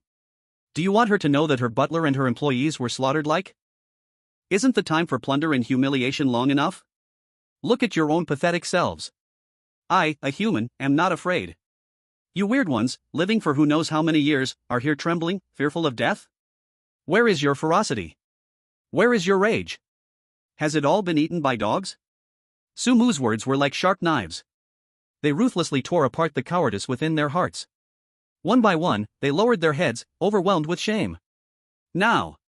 Those with blood still in them, those who recognize their brothers in the tavern, those who want to stand tall and live. Just follow me. We will fight our way out. Bring back the steward and Asan. And by the way, flatten that damn Bone Erosion Inn. His words instantly ignited the long-suppressed grievances and unwillingness in these weird ones. They had been oppressed for too long, humiliated for too long. Yes. Why? Why should they always be stepped on by the Bone Erosion Inn? Why should the steward be ambushed while doing errands, facing an uncertain fate? Why should they hide in this tavern, like turtles withdrawing into their shells? The master is right. They are the weird ones. They are fierce and cruel. They should not be afraid. Besides, Sumu, the newly appointed Crimson Lord, is willing to fight for a weird steward. Why can't they, these weird ones? Roar! The weird one with a broken arm let out an uncontrollable roar, eyes flashing with a crazy red light. The master is right. Screw it. I have long found that bunch at the Bone Erosion Inn displeasing. Count me in. Me too. Flatten the Bone Erosion Inn. In an instant, the crowd was stirred. In the entire hall of the Crimson Tavern, a chilling wind howled, and malevolent spirits soared. All the weird employees seemed to have been injected with adrenaline, their previous fear and hesitation swept away, replaced by fierce battle intent and bloodthirsty madness. They all expressed their willingness to follow Sumu and fight out of the tavern. This scene left the players dumbfounded. Moreover, it caused the bullet comments in the Blue Star live broadcast room to pause for several seconds. What the hell? This is so intense? Incredible move, making a group of weird ones boil with passion. Crazy, this is absolutely insane. A single human player dares to lead a group of weird ones to clash against the weird ones outside the instance? I have only seen players chased by weird ones or trying to use weird ones. This is directly turning weird ones into subordinates and taking them to fight? At this moment, the atmosphere in the live broadcast room underwent a subtle shift. The voices of ridicule and doubt still existed but were quickly drowned out. More were the shock and anticipation brought by Sumu's astonishing actions. They feared weird ones, yet Sumu united them. They were concerned for their lives, yet Sumu made the weird ones wholeheartedly submit, willing to fight for him. This strong contrast stimulated their brains to secrete adrenaline. In the hall of the Crimson Tavern, Sumu looked with satisfaction at the spirited weird employees before him. Very good, morale is usable. He turned around, his gaze landing on Shinbing, who had remained silent, and a few other players responsible for cleaning, who now also looked dazed. You few, stay. Sumu pointed to Shinbing and then nodded at a few seemingly calm weird employees. Shinbing, this place is entrusted to you. Keep an eye on the tavern. Before I return, not a single fly can enter. His voice returned to its previous coldness and calmness. Shinbing's delicate body slightly trembled, and she raised her head, her eyes looking at Sumu filled with complexity. Shock, horror, disbelief. Finally, there was admiration and anticipation she herself had not noticed. This was definitely the most insane, most unbelievable action she had ever seen. Leading a group of NPC weird ones from an instance to actively attack another more powerful weird force? This was joking with one's life. She instinctively wanted to speak up and stop him, to tell Sumu how big the risk was, how slim the chance of success. But when the words reached her lips, she somehow swallowed them back down.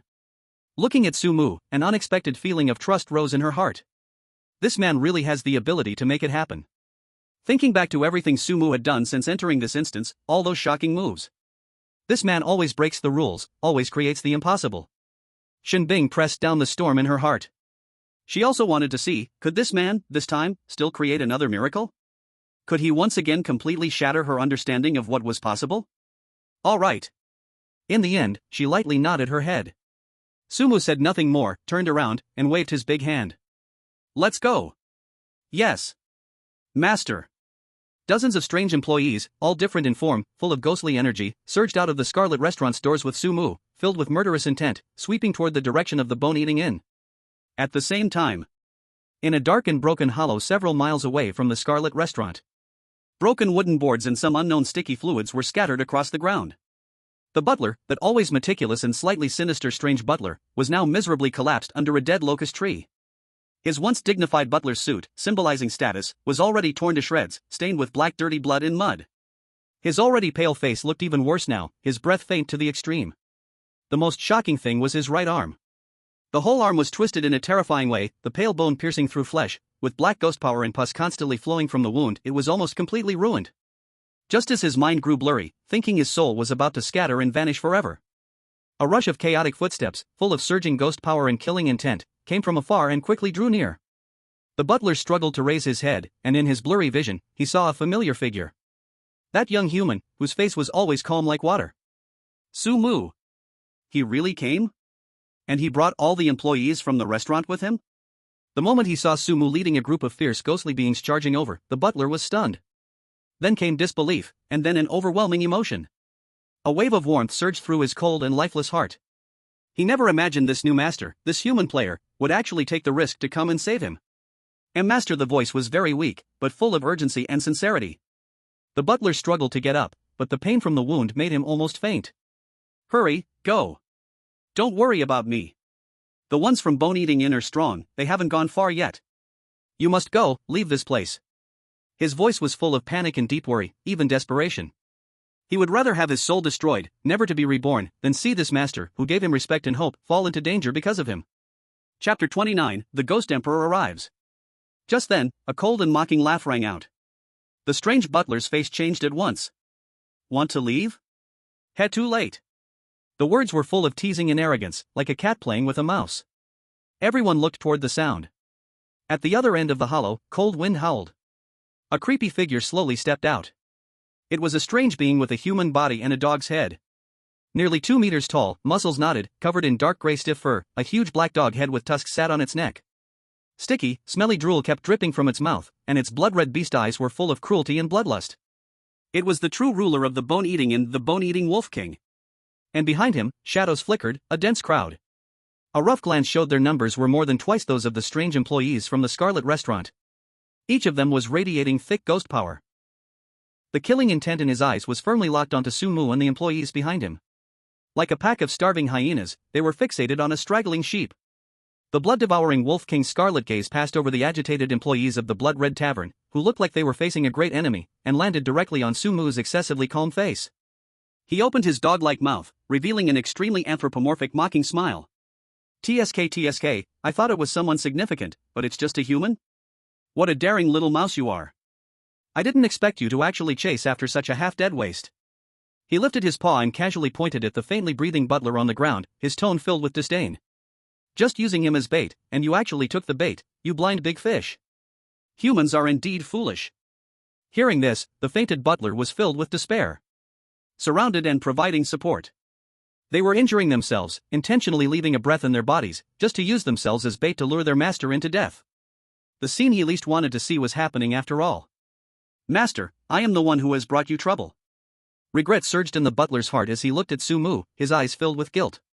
He glared hatefully at the blood-devouring Wolf King, gritting his teeth. Despicable. Shameless. The blood-devouring Wolf King seemed very pleased with the butler's reaction, a cruel satisfaction etched on his dog-like face. Immediately after, an overwhelmingly terrifying aura, a chilling tide, burst forth from the blood-devouring Wolf King. Boom! The eerie wind in the valley seemed to pause. The strange employees of the Blood Red Tavern let out uneasy low growls under this pressure, their bodies trembling involuntarily, their eyes revealing primal fear. Strong. Too strong. The strange strength of this dog-headed monster was far above all of them. On Blue Star, in the live broadcast room. What the hell is this? A human with a dog head? This aura from the blood-devouring Wolf King is definitely boss-level creepy. Way stronger than the Lord of Moonslaying Manor before. Ha, I told you he was too arrogant. Leading a bunch of NPCs to charge into other creepy nests? Isn't that asking for death? Sumu is doomed. Not even Jesus could save him. I'm telling you. Inside the dungeon. The blood-devouring Wolf King enjoyed this feeling of having everything under control, scratching his chin with his paw, and looking at Sumu again with scrutiny and a condescending tone. I've heard that it was you who snatched our blood-devouring tavern's business? And you also injured the Moonslaying Manor's moonslaying thug, my useless cousin. He was questioning. Once it was confirmed to be Sumu, he would hold nothing back. Sumu's expression remained unchanged. He calmly met the blood-devouring Wolf King's gaze. Yes, it was me. And then? A strong person defeating a weak one, that's only natural. The blood-devouring Wolf King was taken aback for a moment, and then more intense mockery and anger appeared on his dog-like face. Good. Very good. The Blood Red Tavern has brought in such an undeserving character, causing such a huge scene, daring to challenge our blood-devouring tavern. He looked Sumu up and down, his eyes filled with contempt. I didn't expect that the Blood Red Tavern would actually have a stinking rat like you crawling out of the gutter to take charge. The Blood Queen is really going backwards. Her taste has even become so lowly. Ignoring the insults and mockery from the blood-devouring Wolf King, Sumu remained indifferent, his eyes as cold as ice. He merely lifted his eyelids and said calmly, "Tear off your own arms. Kneel down and apologize to my butler until he is satisfied. Then compensate our Blood Red Tavern, as well as my butler, for all losses, including mental losses, lost work time, and so on. If you do these things, perhaps there will be a slight chance for negotiation today." As his voice fell, the entire valley fell into dead silence. The blood-devouring Wolf King and all the strange creatures behind him seemed to not hear clearly, stunned in place. Even the strange employees of the Blood Red Tavern. The strange butler lying beside also stared blankly. A full 2 seconds passed. The bone-crushing Wolf King finally reacted. He exaggeratedly scratched his dog ears, with an expression of disbelief on his face. "What did you just say? Little mouse, what did you just say?" "The wind is too strong," this king didn't hear clearly. "Could you say it again?" His tone was filled with mockery, but deep in his eyes, a cold killing intent was already gathering. Sumu looked at him, the corners of his mouth curling into a cold arc, as if looking at a dead thing. He gently shook his head. "I gave you a chance. You didn't cherish it yourself. Ha ha ha." This time, the bone-crushing Wolf King could no longer hold back, and along with the many strange beings behind him, burst into a more unrestrained, disdainful, and murderous laughter. "Not cherishing?" The bone-crushing Wolf King laughed so hard he leaned back, the fur on his dog head trembling. "This king doesn't cherish it at all." The laughter suddenly stopped. The mockery on the bone-crushing Wolf King's face vanished in an instant, replaced by an extremely fierce killing intent. What can you do? Attack me. He swung his paw fiercely, letting out a sharp roar. Tear these waste of my subordinates apart. Leave this little mouse to me, I want to deal with it personally. His eyes flashed with fierce light, and the terrifying eerie power around him surged wildly, clearly preparing to take action and cruelly torture Sumu. The eerie beings behind him immediately responded, ready to rush towards Sumu and the others. The staff of the Scarlet Wine Building turned pale, fear beginning to spread. The butler shut his eyes, unable to bear to watch. But just at this critical moment. The next second.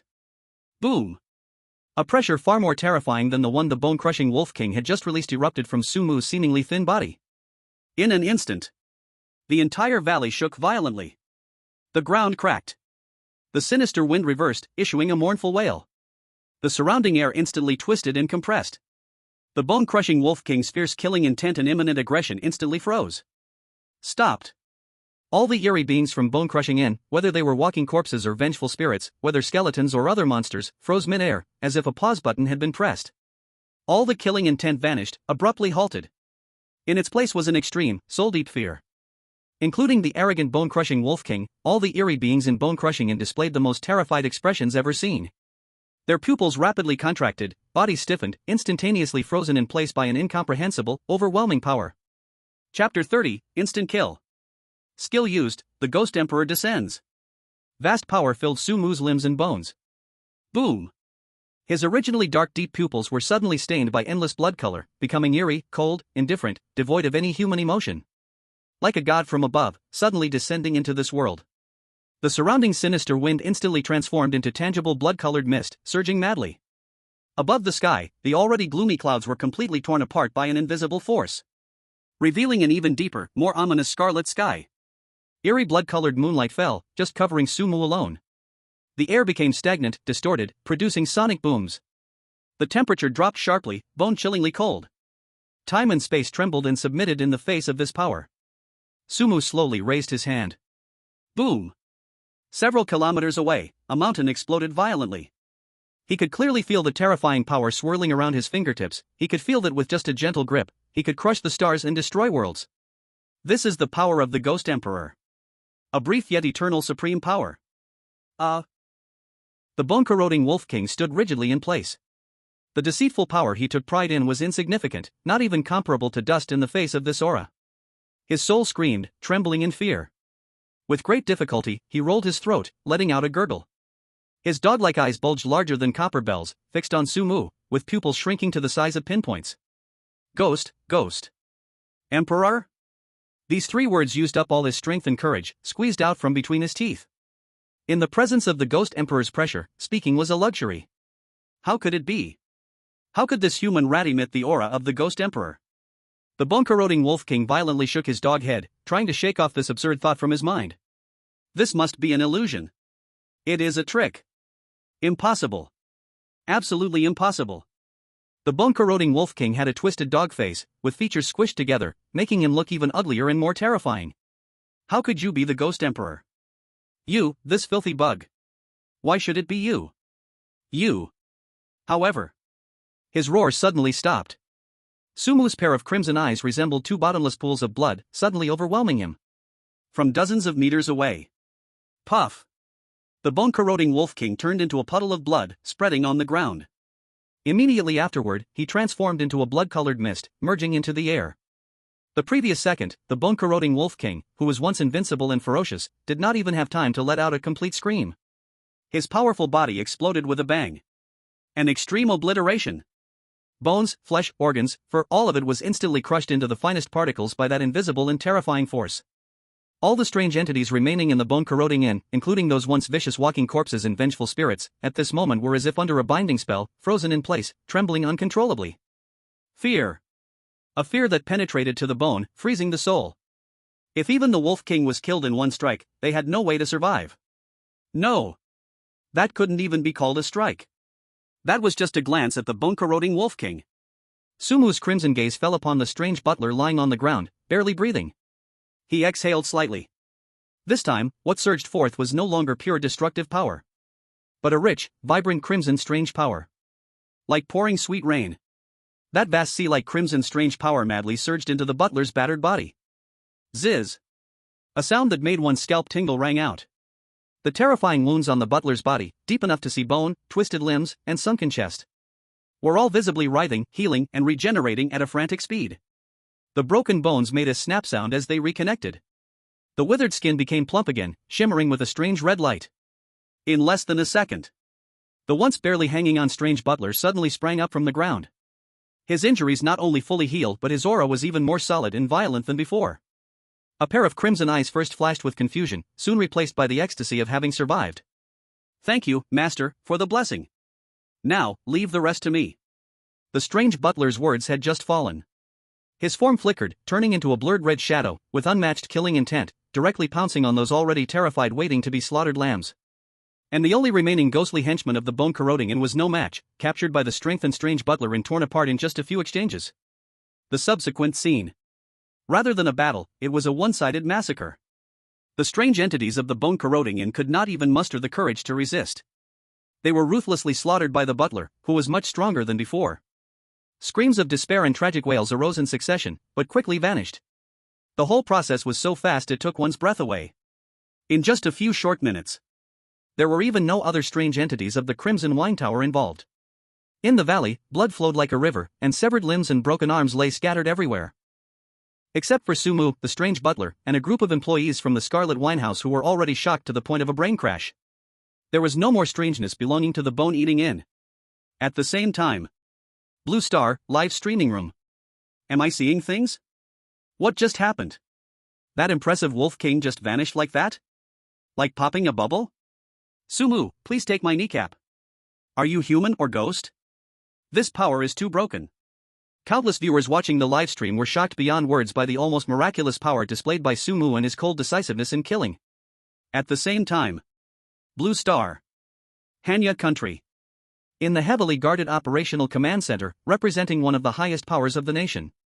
The circular projection screen clearly played everything that happened in the instance, frame by frame. In the large conference room, silence reigned.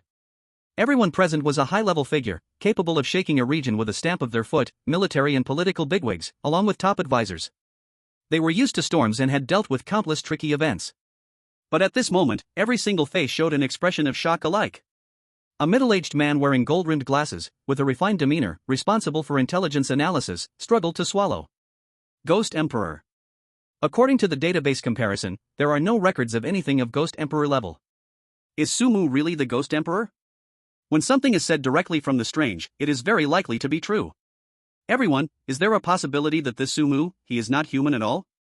But is a top-level strange disguised as a human, lurking in the world of humans? As the words fell, the temperature in the conference room dropped a few degrees. Impossible. Immediately, an old general with a military star on his shoulder rebutted solemnly. If that's true, that would be the most unreasonable. If Sumu really has Ghost Emperor-level powers, given his ability to wipe out a strong strange clan in a snap, his actual power is likely enough to easily flatten a medium-sized country in an instant. Such an existence, if truly strange, why would he need to disguise himself? Why hide? With the violent and bloodthirsty nature of the strange, he should have already created a bloody storm on Blue Star, instead of currently entering the instance as an ordinary player. These words, like a cold splash of water, awaken everyone. The general makes a valid point. Another elder with gray hair and wise eyes slowly nodded in agreement. It doesn't make sense logically. No strange being with such immense power would willingly wear the fragile skin of a human, be restricted, and play this boring game of pretend. This is meaningless for a godlike existence. Everyone nodded, finding this explanation more reasonable. At this moment, the one sitting at the highest position, one of the three elders known as the stabilizing pillar of Hanya, slowly opened his closed eyes. Based on current intelligence and feedback from various instances, Sumu's disposition and behavioral patterns lean more toward humanity. As for this Ghost Emperor power, I am more inclined to think he has completed, or maybe surpassed, an S-level hidden task. Or, acquired some extremely powerful temporary items or permissions with time limits or huge side effects. Similar situations, although extremely rare, are not without precedent in past records. This explanation immediately gained recognition from most present, temporarily suppressing their shock. In the center of the conference room, the elder who had been the calmest and oldest throughout finally showed a relieved smile. He waved his hand, speaking in a gentle voice with a smile. "All right, everyone, please stay calm. It is too early to draw a conclusion whether it is a blessing or a curse. The elder's gaze returned to the screen. In the eyes, a young figure stood amidst a sea of corpses and blood, his expression indifferent. Admiration and expectation, unhidden. Look at this young man. Calm in the face of danger, meticulous in thought, decisive in killing, always able to find a way out of desperate situations. Not bad, very not bad. The old man leaned back in his chair, letting out a long sigh of emotion. The younger generation pushes forward the waves, leaving the old waves behind. This era, after all, belongs to them. The future of Hanxia truly has to be entrusted to these new generations. Chapter 31, The Lord of the Moon of Death, the Bone-Corroding Demoness. Blood mist filled the air, under the crimson sky. Su Mu's strange blood-red eyes swept across the chaotic battlefield. He made no move. He simply stood there quietly, coldly observing. As for the strange happenings on the side of the Bone-Corroding Inn, apart from the Bone-Corroding Wolf King, which was killed by Su Mu's gaze, almost everything was slaughtered. Only one remained. It was a grotesque being, bloated in shape, formed by the splicing of different decayed limbs. It too was a Ghost King-level existence, named the Rotting Demon King, second only to the Wolf King in the Bone-Corroding Inn. But at this moment, this Demon King had already lost all its former majesty. Most of its body had been torn apart by the butler, green pus and blood flowing on the ground, with only one relatively intact arm left to support its body. Thud. The last remaining will of the Rotting Demon King was finally crushed by fear. With its remaining arm, it painfully prostrated itself, kowtowing to Su Mu's direction, one after another. The thick pus and blood followed its movements, marking filthy trails on the ground. Please spare me, my lord, spare me. I have no deep ties with the Bone-Corroding Inn. I was always forced. It was the Bone-Corroding Wolf King who forced me. I swear. I will immediately withdraw from the Bone-Corroding Inn and have no further relations with them. I beg you, my lord, please spare my life, for I am still of use. It desperately tried to clear itself of any connection, trying to grasp the last chance for survival. However, the response was a cold sneer from the eerie butler. Ha! The butler's blood-red eyes looked at it as if seeing a clown. Now you want to distance yourself? Don't you just want to survive and go back to report to the Bone-Corroding Lord and the Moon of Death Demon Lord? The Bone-Corroding Lord? The Moon of Death Demon Lord? Su Mu's brow furrowed slightly. The eerie butler immediately understood, respectfully bowing slightly, and explained. To report to you, Master. The Bone-Corroding Lord is the true mastermind behind the Bone-Corroding Inn. And the Moon of Death Demon Lord is the true master of the Moon of Death Villa. They, along with the Queen and yourself, are the true powers. For years, the Bone-Corroding Inn and the Moon of Death Villa have joined forces to suppress our Scarlet Winehouse, and most of the resources we plundered have been offered to these two lords. The Bone-Corroding Wolf King and this Rotting Demon King are nothing more than two lapdogs under their command. Upon hearing that its mind had been instantly exposed, the Rotting Demon King's massive body trembled violently. No. No. I didn't. I absolutely didn't mean that. It vehemently denied it, kowtowing even harder and faster, almost smashing its remaining head. My lord, please see reason. I just want to live. I am willing to do anything for you. Please. A flash of killing intent appeared in the butler's eyes, his shriveled claws raised again, ready to end this lying creature once and for all.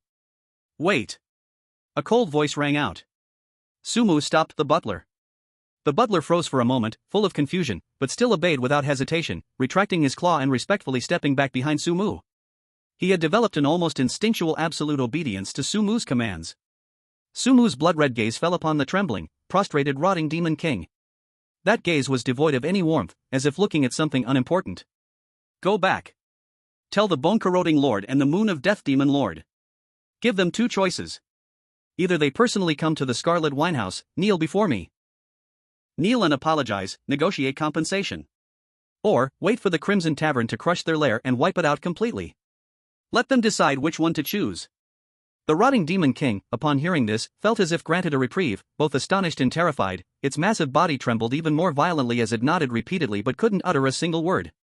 Su Mu no longer looked at it. Let's go. He turned, his figure shrouded in blood mist, floating gracefully towards the direction of the Crimson Tavern. The eerie butler and dozens of peculiar staff from the tavern followed closely, moving in sync. Only the nearly terrified Rotting Demon King remained paralyzed in place, feeling the endless fear brought by that godlike silhouette amid blood and despair. In the live broadcast room. This is just too awesome. So cool, this is a real man. No, a real god. Light of Hanyanxia. Su God is amazing. The audience from Hanyanxia, who could play so smoothly in the instance, felt incredibly excited. Meanwhile, in other countries' live broadcast rooms, the bullet comments displayed a completely different scene. No. Sumu, don't go back. God, if he returns to the Crimson Tavern, we're done for. Damn it, our two idiots are still making trouble at the Crimson Tavern, and Sumu is about to arrive. Panic, despair. If conditions allowed, the overseas audience wished they could jump into the instance to block Sumu's path back. At the Crimson Tavern. In the Grand Hall. The atmosphere was oddly relaxed. Several players from different countries were gathering in small groups. Some leaned against the bar, chatting casually. Others were seated in a corner, polishing their shoes with the tablecloth. Despite Shin Bing's stern warning that all must stay in designated areas until Sumu and the butler returned, no one should act on their own or disrupt the tavern's rules. However, as time passed and Sumu and the butler still hadn't returned, some quick-witted players began to think of ways to resist. They felt that Sumu and that terrifying butler might have perished along with the bone-devouring inn. After all, that was the bone-devouring inn. A terrifying forbidden ground occupied by two ghost-level beings. So, they began to test the waters, disobeying Shin Bing's orders while remaining within the instance rules and secretly eyeing certain resources of the tavern. At that moment, creak! The giant redwood door of the tavern was slowly pushed open. A bone-chilling cold instantly swept through the entire hall. All players' actions came to a halt. They instinctively looked up at the door. Then, their pupils suddenly constricted. At the door, amid swirling blood mist, a tall and straight figure stood silently, with burning scarlet eyes coldly scanning everyone in the hall. And behind him stood the eerie butler, whom they had once thought was dead, bowing respectfully. A grinning, withered face emanated a more terrifying aura than before. They came back? Sumu and the eerie butler came back unharmed? The hall was filled with a dead silence, as all the players with ulterior motives felt as though they had fallen into an ice pit, chilling to the bone. At this moment, their minds went blank. Fear and despair written all over their faces. We're doomed. We're doomed. Our country's fools. What have they done? I knew it. I knew we shouldn't provoke Sumu. Now it's all over. This guy Sumu is definitely going to take revenge on our country's players, he'll settle the score. In other countries' live broadcast rooms, sorrow filled the air. In the hall, it was eerily silent. Sumu's gaze slowly swept over the players, their faces pale and bodies rigid. The corners of his mouth curled into a meaningful cold smile. Surprised? Unexpected? Chapter 32, I am the rule. No. Impossible. How is Sumu still alive? This was the purest voice in the hearts of those players. Sumu's scarlet eyes. He did not look at those players who were almost collapsing on the ground. His gaze fell on the figure in front of the crowd, whose face was also somewhat pale, but still held a strong calmness. Shin Bing took a deep breath, meeting Sumu's cold gaze, and spoke with difficulty. Mr. Su, after you and the butler left, I tried my best to restrain them. Some of them, although their behavior was inappropriate, did not clearly violate the basic rules announced by the restaurant. For example, they just left the designated rest area, walked around the hall, or touched some decorations. According to the instance rules, I do not have the power to punish them. My identity card also does not have the relevant functions. Her voice trembled slightly, filled with a sense of helplessness and defeat, but was still relatively clear. She knew that these explanations might seem weak in the face of absolute power. But she had to say them. However, Sumu merely raised his hand slightly, causing Shin Bing, who wanted to continue speaking, to swallow her words. A simple and extreme action. He didn't even look at Shin Bing. Shin Bing's explanation held no meaning for him. As the Crimson Master, even if he left the Crimson Restaurant, everything that happened inside could be felt by him. So he knew very well who deserved to be punished. Shin Bing was momentarily taken aback. She understood. Rules? Perhaps for players like them who struggled to survive, it was a constraint, a bottom line. But for the man before her, it might be nothing at all. Almost as Sumu raised his hand, the strange butler, who had been bowing and standing with a sinister smile, slightly lifted his withered head. As the butler, he could naturally sense everything in the Crimson Restaurant. He instantly understood his master's intention. No words were needed. Master, let us handle these unaware rats. It turned around, and its shriveled body began to emanate strange black energy. Behind it, the dozens of strange staff members of the restaurant came to life at the same time. In their hollow eyes, various eerie lights began to shine. Some were crimson, some were sickly green, some were ghostly blue. But without exception, the aura they emitted was cold, brutal, and bloodthirsty. They moved with stiff, twisted steps, closing in on the pale-faced rule-breaking players. The encirclement was slowly tightening. The air froze, leaving only the heavy sounds of breathing and the chattering of teeth. Fear, like a cold tide, drowned the hearts of each rule-breaking player. No! No! A blonde, blue-eyed white player finally could not withstand the extreme pressure and screamed hysterically. He pointed at the approaching strange butler and then looked at Sumu, who had already reached the spiral staircase, with his back to them. We did not violate the rules. We did not. What Shinbing said just now can testify for us. You cannot kill us. The instance rules protect us, you cannot let them kill us. Sumu. You cannot. He still held on to a glimmer of hope regarding the instance rules. The other few rule-breaking players also seemed to have grasped a lifeline, all echoing. Yes. Rules. Instance rules are supreme. You cannot break the rules. Otherwise, you will also be punished. At this moment, Sumu had already stepped onto the second step of the spiral staircase. Crimson blood mist coiled around his feet. Hearing the desperate struggles behind him, he paused slightly. Slowly, he turned his head. Those blood-red eyes looked down at the players below, who were no different from ants. No anger, no pity, only an aloof, cold indifference to everything. Rules? In this crimson restaurant. I am the rule. Once these words were spoken, the last flicker of hope was extinguished. Who is Sumu? He is the master of the crimson restaurant. He is the crimson master. He is one of the two rulers of this terrifying domain. His will, his thoughts, were the highest law in this space. His thoughts, his orders, rose above the rules of the dungeon. The moment Sumu's voice fell, the entire Scarlet restaurant seemed to come alive. Crack, crack. The eerie butler's withered body suddenly swelled, his bones cracking loudly. His skin completely shriveled and fell off, revealing a skeleton covered with strange black scales, and the ghostly green fire in his eye sockets surged up, turning into two beams of terrifying green light. A pair of 2-meter-long, half-rotten bat wings burst open from his back, covering the sky. At the same time, black eerie power swept through the entire hall. Jia jia jia. With no more rule to restrain him, he showed his bloodthirsty and cruel nature. With a swoosh, he flew right in front of a white man. The white man was terrified, grabbed a chair, and threw it at the eerie butler. You! Don't come over. He wanted to run. But before he could finish speaking, he froze in place, blood pouring from his mouth. To his horror, he saw his chest had been pierced by a hand covered in black spots. In that hand, it held his still-beating heart. Blood vessels were still attached to the chest cavity, pulled out 20 centimeters long. The other eerie creatures also began to show their true forms.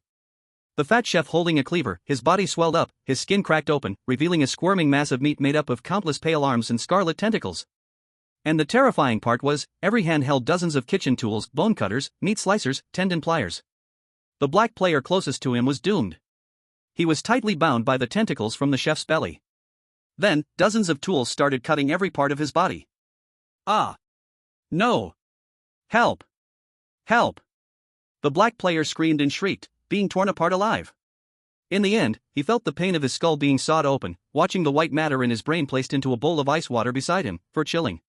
The hostess in a chipao who had danced for Sumu earlier, her seductive body suddenly opened her mouth half a meter wide. Inside were 2 rows of fist-sized heads, replacing her teeth. Without exception, each showed sharp fangs, eyes glowing with ghost light, her limbs cracked and twisted backwards like a spider, and her nails scratched out ear-piercing sounds on the floor. The hotel itself also began to mutate. Countless eyes appeared on the walls, all curved into arcs, like mocking smiles, sneering at everyone. At the same time, with the walls squirming like sticky meat, dark red blood oozed from the cracks. The crystal chandeliers hanging from the ceiling turned into hanging skeletons. These skeletons were burning with red flames, writhing in pain midair, screaming in agony. The ground silently split open, and from the bottomless cracks, countless pale, bony hands stretched out, dragging in players who couldn't dodge in time. In less than a second, the sounds vanished. Terror. Horror. Despair. Fear turned into real pressure, clutching every living person's heart tight. With Sumu's rule recognition. The eerie butler's eyes burning with green flames swept across the frightened, paralyzed, rule-breaking players on the ground. No more hesitation. On his terrifying bony face, a silent, extremely cruel smile appeared. The slaughter began.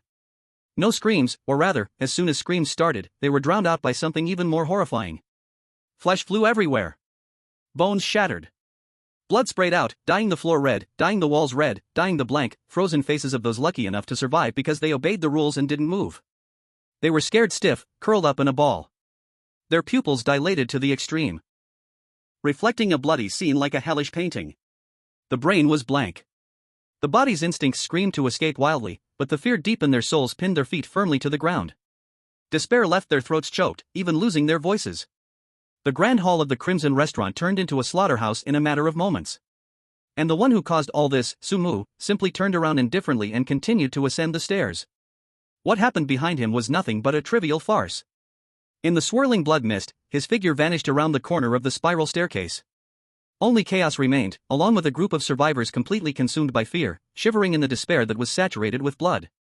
Meanwhile, in the Blue Star live broadcast room, many timid viewers had already been scared out of their wits and closed the stream. Chapter 33, Moral Kidnapping? Han Xiao responds strongly again. In an instant, the bullet comments in the Blue Star live broadcast room surged out like a flood breaking through a dam. What the hell? What the hell is this thing? Ugh, cannot take it anymore, it's too disgusting. How did the butler end up looking like this? My heart feels like it's about to explode. That chef is still skinning that black person. Miss Receptionist, oh my god, I used to like her a lot, ugh. I can't take it anymore, my sanity is crumbling, my mouth is full of heads, spiders crawling, help. Is this even a live stream a human can watch? I will report it, it's too bloody, too cruel. Don't say anymore, I'm going to vomit my dinner, closing it now. Is this the bizarre true face? Sumu. This is all Sumu's doing. Is he a devil? The bullet comments rolled wildly, countless viewers in front of the screen looked pale, covering their mouths, or simply closing the live room. Fear spread through the cold screen, reaching every corner of the real world. However, the one responsible for all this, Sumu, had a terrifying calm expression. He stood at the corner of the spiral staircase, not even turning to look at the hellish scene below. This bloody, flesh-splattering massacre was just a tedious and boring drama to him. Sumu's gaze was indifferent, like a still pond. This extreme indifference formed a stark and suffocating contrast with the hysterical fear and madness downstairs. At this moment, those lucky survivors, curled up in corners for obeying the rules set by Sumu, and those viewers who were a bit bolder and still watching, truly understood. They understood where the real terror of the horror dungeon lay. Death? No. Death is not scary.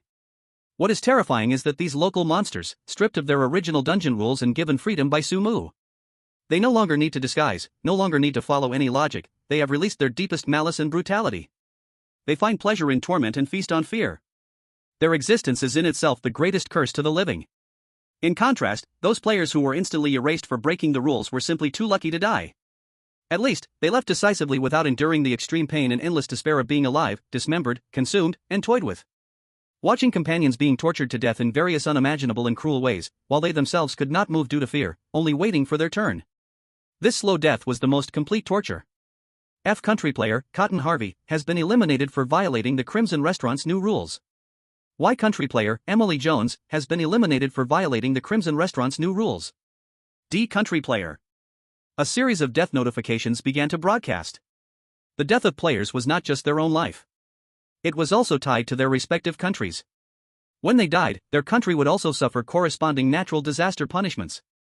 It's clear that many countries are going to have bad luck. After a brief silence, it was an eruption of anger like a volcano. Damn it! Sumu! You butcher!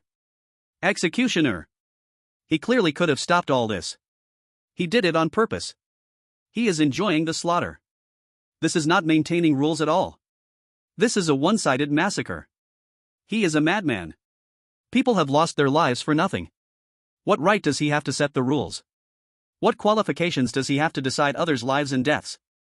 Protest. Strong protest. Han Xiao must take responsibility for this. The live broadcasts from the countries of several major players were instantly drowned in a wave of furious complaints. Countless viewers rushed to the international channel, cursing Sumu with the most vicious words.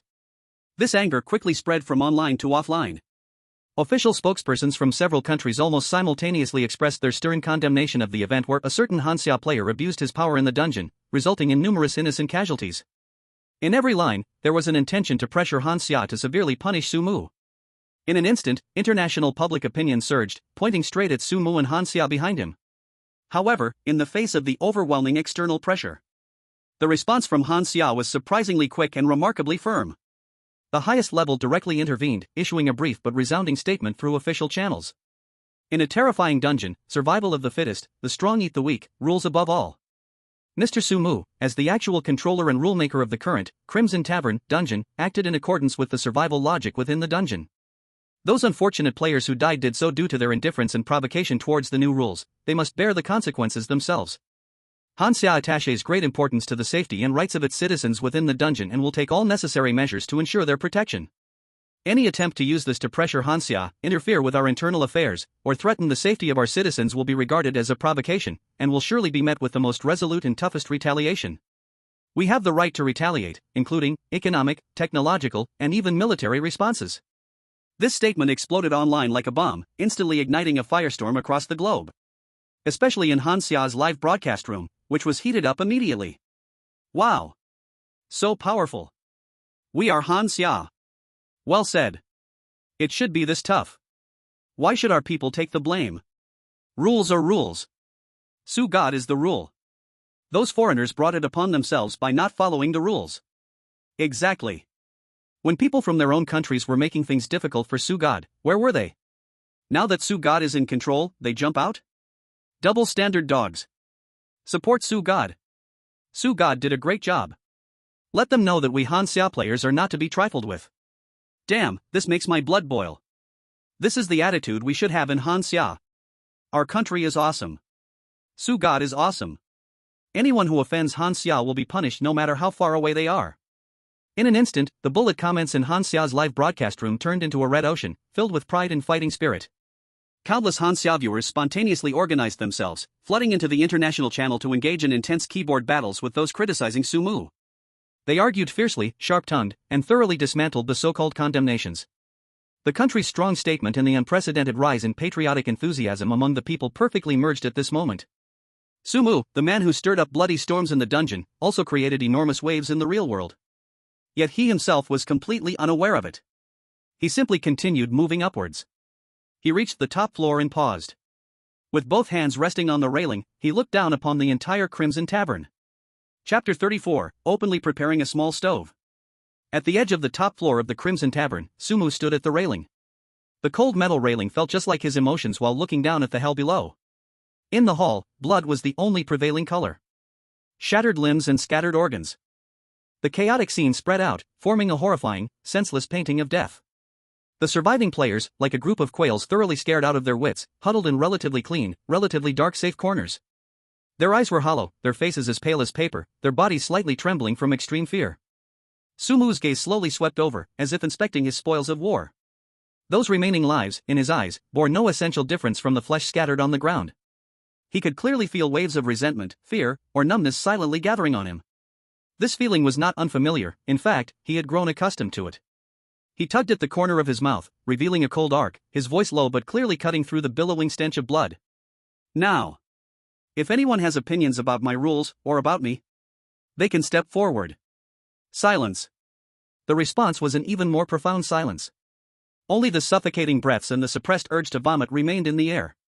At the feet of each survivor, perhaps lay a half-familiar arm or a head wide-eyed in terror. That kind of visual and psychological double impact made the word resist incredibly luxurious and foolish. Who dares to step forward? Who will be the next to be eerily torn into pieces? Fear had already tightened everyone's throats. Su Mu seemed to have long anticipated this outcome. His gaze shifted and accurately locked onto a relatively tall and striking figure in the crowd. That was another player from Hanxia, like him. Shen Bing. Shen Bing. He called her name. The woman's body shivered imperceptibly. Su Mu's voice carried no emotion. When I left the tavern, you hesitated, but clearly plotted something wrong, and ultimately lacked the courage to act. List their names. Double their identity card tasks. As soon as he finished speaking, several survivors' faces instantly dropped, blood draining away until they were as white as ghosts. Some instinctively wanted to argue, their lips moved, but under Su Mu's indifferent gaze, they couldn't utter a single word. Resentment? Anger? Unwillingness? All emotions ultimately had to be swallowed back down along with blood and fear. Even if it means breaking their teeth, they must swallow it themselves. Compared to complete disappearance, doubling the task seemed not so unacceptable. A bad life is better than no life at all. Especially in this hellish place. And it was not Su Mu's fault. They brought it upon themselves. At this moment, Su Mu's gaze turned back to Shen Bing, his tone seemingly softened slightly. Also, you contributed in guarding the door. After business closes today, go to the steward and claim your extra payment. This Shen Bing looked up abruptly, her expression momentarily stunned. She instantly understood. Sumu was being unreservedly biased. He was opening a backdoor for her? Wanting to help her? As soon as the thought arose, last night's inexplicable request to share a room rushed into her mind.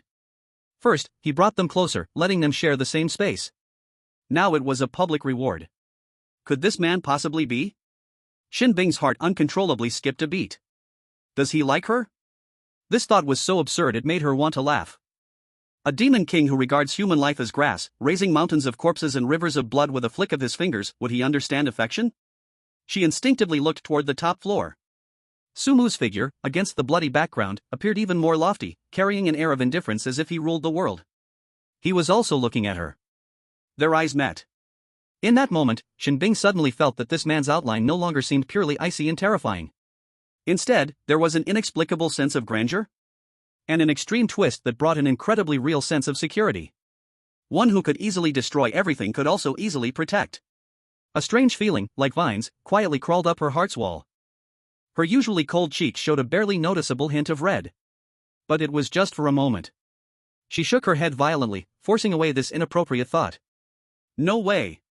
What time is it now?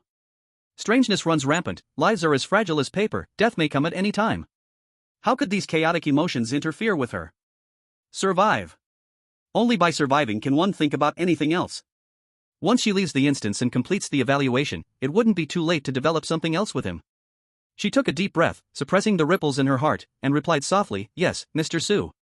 But she didn't even notice that her voice trembled slightly. The matters in her heart were ultimately not completely suppressed. When the farce was over, this moment marked the real end of the noon business. Shin Bing held the ledger and began to count the surviving employees. Today was only the second day. When the final count was revealed, even with her ironclad heart, she felt a bone-deep chill. Including herself, nearly 100 players were now less than 20. 4/5. A full 4/5 of people had become a part of the tavern, or rather, nourishment, in just 2 short days. Looking at these people, each wore a numb expression, long losing the spirit in fighting they had at the start. Next came the salary distribution. Others, even having completed some trivial tasks, received only a pitiful few or at most dozens of ghost coins. That amount wasn't even enough to cover a healing fee. When it was Shin Bing's turn, the always expressionless butler surprisingly squeezed out what could be called a friendly, rigid smile. He handed over a bulging cloth bag. Shin Bing opened it, her pupils constricting slightly. Inside was a thick stack of ghost coins, roughly estimating, there were at least thousands. This extra payment was several times more than the sum of what all other survivors received. So much? Although she knew in her heart that Sumu was treating her favorably, she never expected him to be this generous. In an instant, all the survivors' eyes were like iron filings attracted to a magnet, all fixed on Shin Bing and the bag of money in her hand. That gaze was extremely complex. There was unabashed jealousy. There was incredulous shock. There was resentment and unwillingness hidden deep within their eyes. But more was a mixture of awe, fear, and detachment. They clearly realized this woman had been completely marked as one of their own by the rulemaking Demon King. In this horror instance called the Crimson Tavern, the preference from the highest authority is sometimes more terrifying than the knife itself. Chapter 35, A Guest Arrives? Blue Star, Live Stream Room. On the screen, the stifling images inside the Crimson Tavern had just ended, and the bullet comments instantly exploded. Countless IDs from around the world flooded the screen with messages in various languages. At this moment, the live stream room had completely erupted. Especially those viewers from the Western Alliance, Cherry Blossom Country, and other places, the screen was almost entirely submerged by angry comments. Dark plot. It's definitely a dark plot. Why? That woman named Shin Bing just guarded a door. Why does she get so many ghost coins? Thousands of ghost coins. Combined, everyone else doesn't have as much as her. This is unfair. That Sumu was abusing power, openly providing benefits to his own people. Dirty deal. She must have some hidden dealings with Sumu. Protest. Strongly request that the horror game officials intervene for an investigation. Are Hanxia people this shameless? Doubt, insult, curses surged through the entire comment section. Many foreign viewers were furious, as if Sumu had dug up their ancestors' graves to help players from his own country. They furiously flooded the screen, calling for sanctions against Sumu, demanding his player qualification be revoked. However, faced with the raging negative comments, the Hanxia viewers remained unusually calm. Even with a hint of mockery. So what? Are we, the god of Su, giving some benefits to our country's players, and it's bothering you? Jealous? Anxious? Defensive? That's right. If you have the ability, go find such a powerful boss to back you up. Oh, wait, most players from your country seem to have been killed by the god of Su. Smiling.jpg. Jealous? Hold it in. Who told her to perform well? Unlike some useless ones, just handing over their heads. Can't stand it? If you have the guts, go participate in the dungeon and have the god of Su open a back door for you. Oh, sorry, but it seems you don't have that kind of strength. One line after another of mockery, show-off, and rebuttal pierced like precise daggers into the hearts of those foreign viewers. Just a few words, yet they left those foreign viewers speechless, only able to refresh their angry curses in frustration. The audience from Hanxia stood united like never before, fully showcasing their protective stance for Sumu. In the dungeon, inside the Scarlet Winehouse, those survivors cast almost tangible gazes at Shinbing and Sumu, which spoke volumes. Jealousy, resentment, fear, unwillingness. These negative emotions wove invisible threads around him, spreading out. Sumu could clearly sense the colors and fluctuations of these emotions. But he didn't care at all. Instead, the corner of his mouth lifted in a playful curve.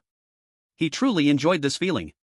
This feeling of manipulating others' fates in his hands intoxicated him. After all, these guys' countries had often caused trouble for Hanxia. Now in the dungeon, of course, he wouldn't feel the slightest pity for them. Killing a few players from opposing countries felt utterly pressure-free for him. In fact, he enjoyed seeing them look at him with hatred while being utterly helpless, even having to rely on him to survive. It was truly amusing.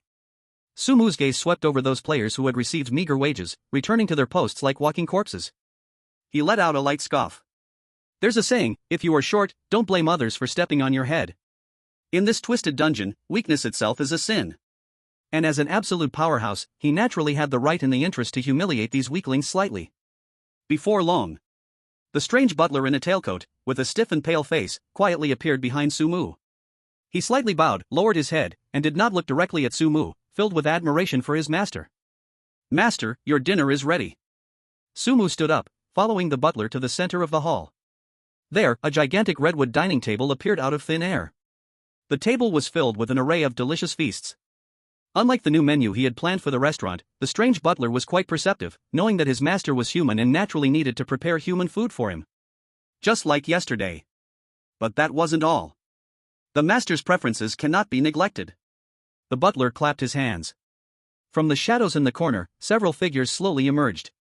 Without exception, they all had figures and faces comparable to top supermodels, their skin as white as fine porcelain, features delicate as if not real. But in their eyes, there was no hint of liveliness, only a void of darkness, as if swirling vortices were slowly rotating deep in their pupils. They wore matching blood-red gauzy outfits, walking barefoot and silently. Among them, two picked up instruments made of unknown bones from the corner and began to play a strange and seductive melody. With the eerie music, they started to dance gracefully. The dance was beautiful and smooth, carrying a sense of classical charm, yet in every turn, every lift of a hand, it exuded a spine-chilling stiffness and inhuman quality. Their smiles were sweet, but that smile was fixed on their faces. Like exquisite masks. The surviving players looked at this strange and magnificent scene, each one of them turning pale, their bodies trembling uncontrollably. What kind of appreciation of song and dance is this? This is clearly a feast of the Demon Lord, decorated with despair and death. Additionally, there were two eerie figures who became Sumu's temporary maidservants, one gently filled his skull cup, while the other extended a cold yet incredibly soft hand to begin massaging his shoulders. Their movements were graceful and precise, and because they were bizarre, their actions carried a non-human accuracy. This made Sumu feel extremely relaxed. These eerie beings, which other players believed might reveal their terrifying side at any moment, had, at this moment, surprisingly become his personal musicians and masseuses. This was the treatment Sumu received as the Lord of Crimson. Sumu lazily leaned back in his chair, picked up a silver knife and fork, cut off a piece of steak that was still trembling slightly, and put it in his mouth. A wonderful flavor burst open on his tongue, bringing a strange sense of power. He leisurely savored this delicious feast, enjoying the non-human service, calmly waiting. Waiting for new guests, or rather, new troubles to arrive. Sure enough. Not even an hour had passed, with some time left before officially opening in the afternoon. The crisp tap-tap sound of high heels echoing on the floor drew closer from afar. Following that, a light giggle came from beyond the tightly shut doors of the tavern. That laughter was seductively charming, carrying a magic that could melt a man's bones. A soft, languid female voice drifted in from outside the tavern's main door. Oh my, how lively it is. Giggle giggle. Is this where that new handsome lad, who crowned himself king, resides? I wonder, would the big sister be welcomed in for a drink? Chapter 36, The Demoness, the ruler, takes her place. That giggle seemed to carry a certain enchantment, drilling into the ears of everyone present, causing their hearts to tremble. The large door silently slid open inward. A figure gracefully walked in. It was a woman, an extremely beautiful, and also extremely enchanting woman. She wore a deep red tight cheongsam, its fabric subtly shimmering, tightly hugging her astonishing curves. The split of the cheongsam was extremely high, almost up to her thighs, and as she glided in, her long, straight, fair legs created a breathtaking arc. Her face was so perfect it seemed unreal, with seductive peach blossom eyes that sparkled, and under a high nose, her ruby lips were so luscious they made one want to taste them. Her long black hair casually draped over her shoulders, lazy and sexy, captivating to behold. However, beneath this extreme allure, there lurked a heart-stopping danger. Though she seemed charming, there was no warmth in the depths of her gaze. She resembled a poison flower blooming in the underworld, beautiful yet instantly deadly. With her entry, the entire Crimson Tavern seemed to hush for a moment. The eerie music from the corner abruptly stopped, the ghostly musicians froze mid-motion, and those dancing blood veil apparitions seemed to have been pressed on pause, maintaining their bizarre poses, too scared to move. Even the eerie maidservant massaging Sumu halted, her fingers suspended in mid-air, the cold energy around her retracting a bit. Even the peculiar butler standing behind Sumu, with his stiff, pale face, rarely exhibited a serious expression that could even be described as fear. He silently stepped forward, getting closer to Sumu, lowering his voice, with an unprecedented seriousness. "Master, please be careful. She is the ruler of the Bone Erosion Tavern, the Bone Erosion Sovereign, Moji. The Bone Erosion Wolf King of the Bone Erosion Tavern. The big shot behind it all is her. Her strength is on the same level as the Queen, both are Ghost Emperors. Her bone-eating inn, along with the Moonless Lord of the Moonless Mountain, Crazy Mountain, are our Crimson Winehouse's two biggest competitors in this area. The visitor brings ill intent, and possesses extreme strength." Yet Sumu seemed not to hear. He set down his knife and fork, picked up his glass, and took a sip of Bloody Mary. He didn't even turn to look at the butler. His gaze calmly fell on that bone-eating demoness, Meiji. As she twisted her stunning waist, step by step, she walked to the table opposite him, elegantly pulled out a chair, and sat down. Meiji rested one hand on her smooth chin, curiously sizing up Sumu, her soul-snatching peach blossom eyes lingering on his face. "TSK, TSK, TSK. She let out a series of ambiguous light sighs. In her eyes, the man in front of her was indeed very young, with a delicate face, even handsome. But those eyes were too cold. Calm, indifferent, as if nothing in the world mattered to him.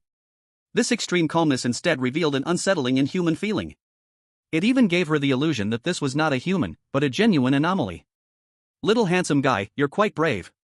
Meiji's red lips slightly parted, her voice tinged with playfulness. "Your sister's people kill at will, and you don't even give a greeting?" As soon as her voice fell. "Ha ha ha ha ha." A rough, boisterous laugh, shaking eardrums, erupted from outside the door. "Oh, who would have thought Meiji arrived before I, Crazy Mountain?" Before his voice faded, a tall and burly figure like a small mountain strode into the winehouse. The newcomer was a rugged man, bare-chested, revealing bronze muscles covered in gruesome scars, wearing tattered animal skin shorts, and carrying a massive bone club stained with dark red blood over his shoulder. His fierce features, violent eyes, and the wild, primal, bloodthirsty aura surrounding him were overwhelming. He was the Lord of Moonless Mountain, Moonless Demon Lord, Crazy Mountain. Upon seeing Crazy Mountain, Meiji's beautiful brows immediately furrowed, and her peach blossom eyes flashed with undisguised disgust and disdain. "Ugh, it's you again, this coarse man, you stink." She snorted coldly, even too lazy to turn to look at him. However, Crazy Mountain seemed to be completely unfazed by Meiji's disdain, instead grinning widely, revealing a mouthful of sharp white teeth, and laughing heartily. "Meiji, don't be so ungrateful. I've been thinking about you for a long time. Look at this new kid, he doesn't know the rules. Should I help you tear him apart and let you savor his bones in soup?" As he spoke, he attempted to move closer to Meiji. Meiji's gaze turned cold, and an invisible chill instantly spread. Crazy Mountain halted. Although he still wore a foolish yet intimidating smile, he ultimately didn't dare to get any closer. Having been reprimanded by Meiji, Crazy Mountain's fierce eyes, resembling bronze bells, instantly turned viciously towards the unmovable Sumu. He slammed the enormous bone club bang onto the ground, shaking the floor 3 times. Like Meiji, he too was a Ghost Emperor, and they often socialized. "Kid. Newcomer? Do you understand the rules? How dare you sit while we two esteemed seniors are here? This Crimson Winehouse was previously run by the Crimson Queen, and now it has become your young self. You've sure gotten bold." Crazy Mountain's roar continued, trying to overpower Sumu with intimidating presence, or rather, testing this newly risen person's strength. However, he hadn't finished his words. Sumu didn't even bother to lift an eyelid. He merely picked up the skull wine cup on the table and took a light sip. The next second. Boom! A terrifying pressure suddenly erupted from Sumu's body. It was not merely killing intent. It was something that transcended all anomalies in living beings. The Emperor's majesty, ignoring everything. The power of the Ghost Emperor's descent is unleashed unreservedly. The entire Scarlet Tavern is instantly shrouded in endless blood color. A cold wind howls, but it is not a natural breeze, it carries countless wronged souls' wails and the cries of the dead from the underworld. Behind Sumu, a vague and massive shadow of darkness appears. The Emperor's silhouette radiates a terrifying aura that can eclipse the sun and moon, causing the heavens and earth to collapse. All the light in the tavern, whether from candle flames or eerie glows, twists and dims at this moment, completely swallowed by the boundless darkness. The fierce Lord of the Moon, Kwangshan, has his grim smile instantly freeze. Even the lazy and charming Bone Erosion Lord, Meiji, has lost her playful smile completely. In her beautiful peach blossom eyes, disbelief and seriousness appear for the first time. She can clearly feel the essence of that power. It is a terrifying force far beyond ordinary Eerie leaders, an ancient and overbearing power, closer to the source of the Eerie. This power is something she, Kwangshan, and the yet-to-appear Scarlet Queen all possess. Sumu slowly lowers his wine cup, which makes a faint tap as it touches the table. Finally, he raises his eyes. Those cold, tranquil eyes lightly scan Kwangshan, whose expression has slightly changed. There is no anger, no killing intent, only indifference. Are you teaching me how to do things? Chapter 37, Alliance? The scene instantly falls into a strange silence. Time seems to freeze at this moment. Whether it is the remaining players in the Scarlet Tavern, the Eerie butler standing nearby, Shin Bing and others, or the millions of viewers peering through the live stream screen, all their expressions are frozen. The Ghost Emperor has descended. Earlier in the Bone Erosion Inn, they saw Sumu use this power to crush the Bone Erosion Wolf King. But at that time, the feeling was far from the despair they feel now. When this power is unleashed unreservedly, no longer targeting mere minions but facing fellow Ghost Emperor-level beings, the horror displayed exceeds everyone's imagination. It is not just the strength of the power. It is an absolute crushing superiority in status. The high and mighty Gado looks down upon the ants in the dust. In a corner of the tavern, several trembling Eerie servants begin to lose their form, emitting unconscious low whimpers, a sound born from primal fear. Hiss. The large, vague shadow of the Dark Emperor silently stands behind Sumu, exuding a terrifying pressure that could crush the soul. A few surviving Eerie servants hide behind the bar, trembling and exchanging whispers only they can hear. My God, the master is so strong? Compared to the queen, there's not a bit of difference. Looks like we don't have to fear those two foreign ghost emperors. But the master is only one, and there are two on the other side. One servant whispers in despair, the rekindled hope is instantly doused with cold water. We can only leave it to fate. Meanwhile, in the live stream. What am I seeing? An emperor's shadow? Is that the complete form of a ghost emperor? This pressure is almost suffocating even through the screen. This momentum. This pressure. Kwangshan, that big fool, doesn't even dare to move. Calm down, upstairs. There are two ghost emperors on the other side. Even if Su God is strong. Nonsense. Su God is invincible. What's wrong with 1 against 2? Waiting to see Su God take on 2 and make history. Inside the instance, in the Scarlet Tavern. The atmosphere remains thick as if it were solid. Kwangshan's fierce face is now filled with disbelief.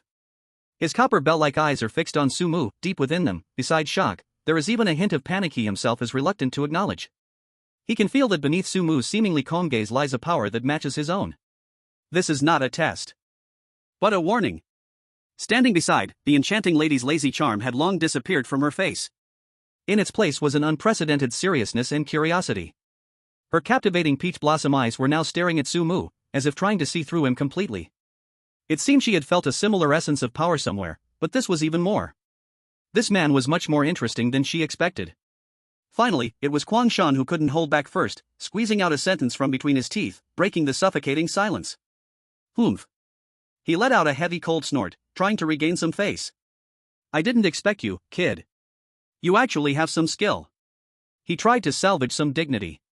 That said, his grip on the bone club unconsciously tightened. At that moment. Ah! A soft and charming voice, as if it could seep into one's bones, suddenly rang out.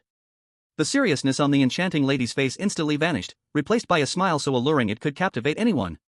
She swayed her elegant steps, moving like a beautiful and venomous snake, slowly approaching Sumu. A fragrant breeze filled the air, carrying a strange sweetness that seemed to awaken the most primal desires in the heart. Her peach blossom eyes glistened, seemingly ready to spill water. Little brother, why are you so fierce? Her voice was soft and sticky, and any ordinary person would have already lost control. That last move really scared me, big sister. She stopped about 3 steps away from Sumu, her enchanting peach blossom eyes sparkling with a watery gaze. Are you staring at me like that because you want to tear me apart? Sumu's expression remained unchanged, his eyes still cold, merely watching her performance with indifference. Seeing Sumu unmoved, the enchanting lady's eyes danced, and her red lips curled slightly, appearing even more amused. She pretended to step closer, her delicate fingers seeming to want to brush the edge of Sumu's clothes. I just wanted to see what such a powerful little brother is thinking. She took steps closer, her alluring aura becoming more intense, nearly stealing one's soul. She was about to reach Sumu. Sumu didn't even lift his eyelids but simply spoke in a soft voice. Stop. His voice was not loud, but it carried an undeniable authority. The enchanting lady's steps abruptly halted. Her smile on her face slightly stiffened, then transformed into an even more captivating charm. Oh dear, little brother, do you not trust me so much? She feigned a hurt expression, biting her red lip lightly, glancing at Sumu with a sorrowful look. I just thought that it's too hard for a little brother like you to hold up the scarlet brothel all alone. I want to get closer, understand you better, and help you. Her performance was flawless, anyone watching would feel pity. However, Sumu remained unmoved.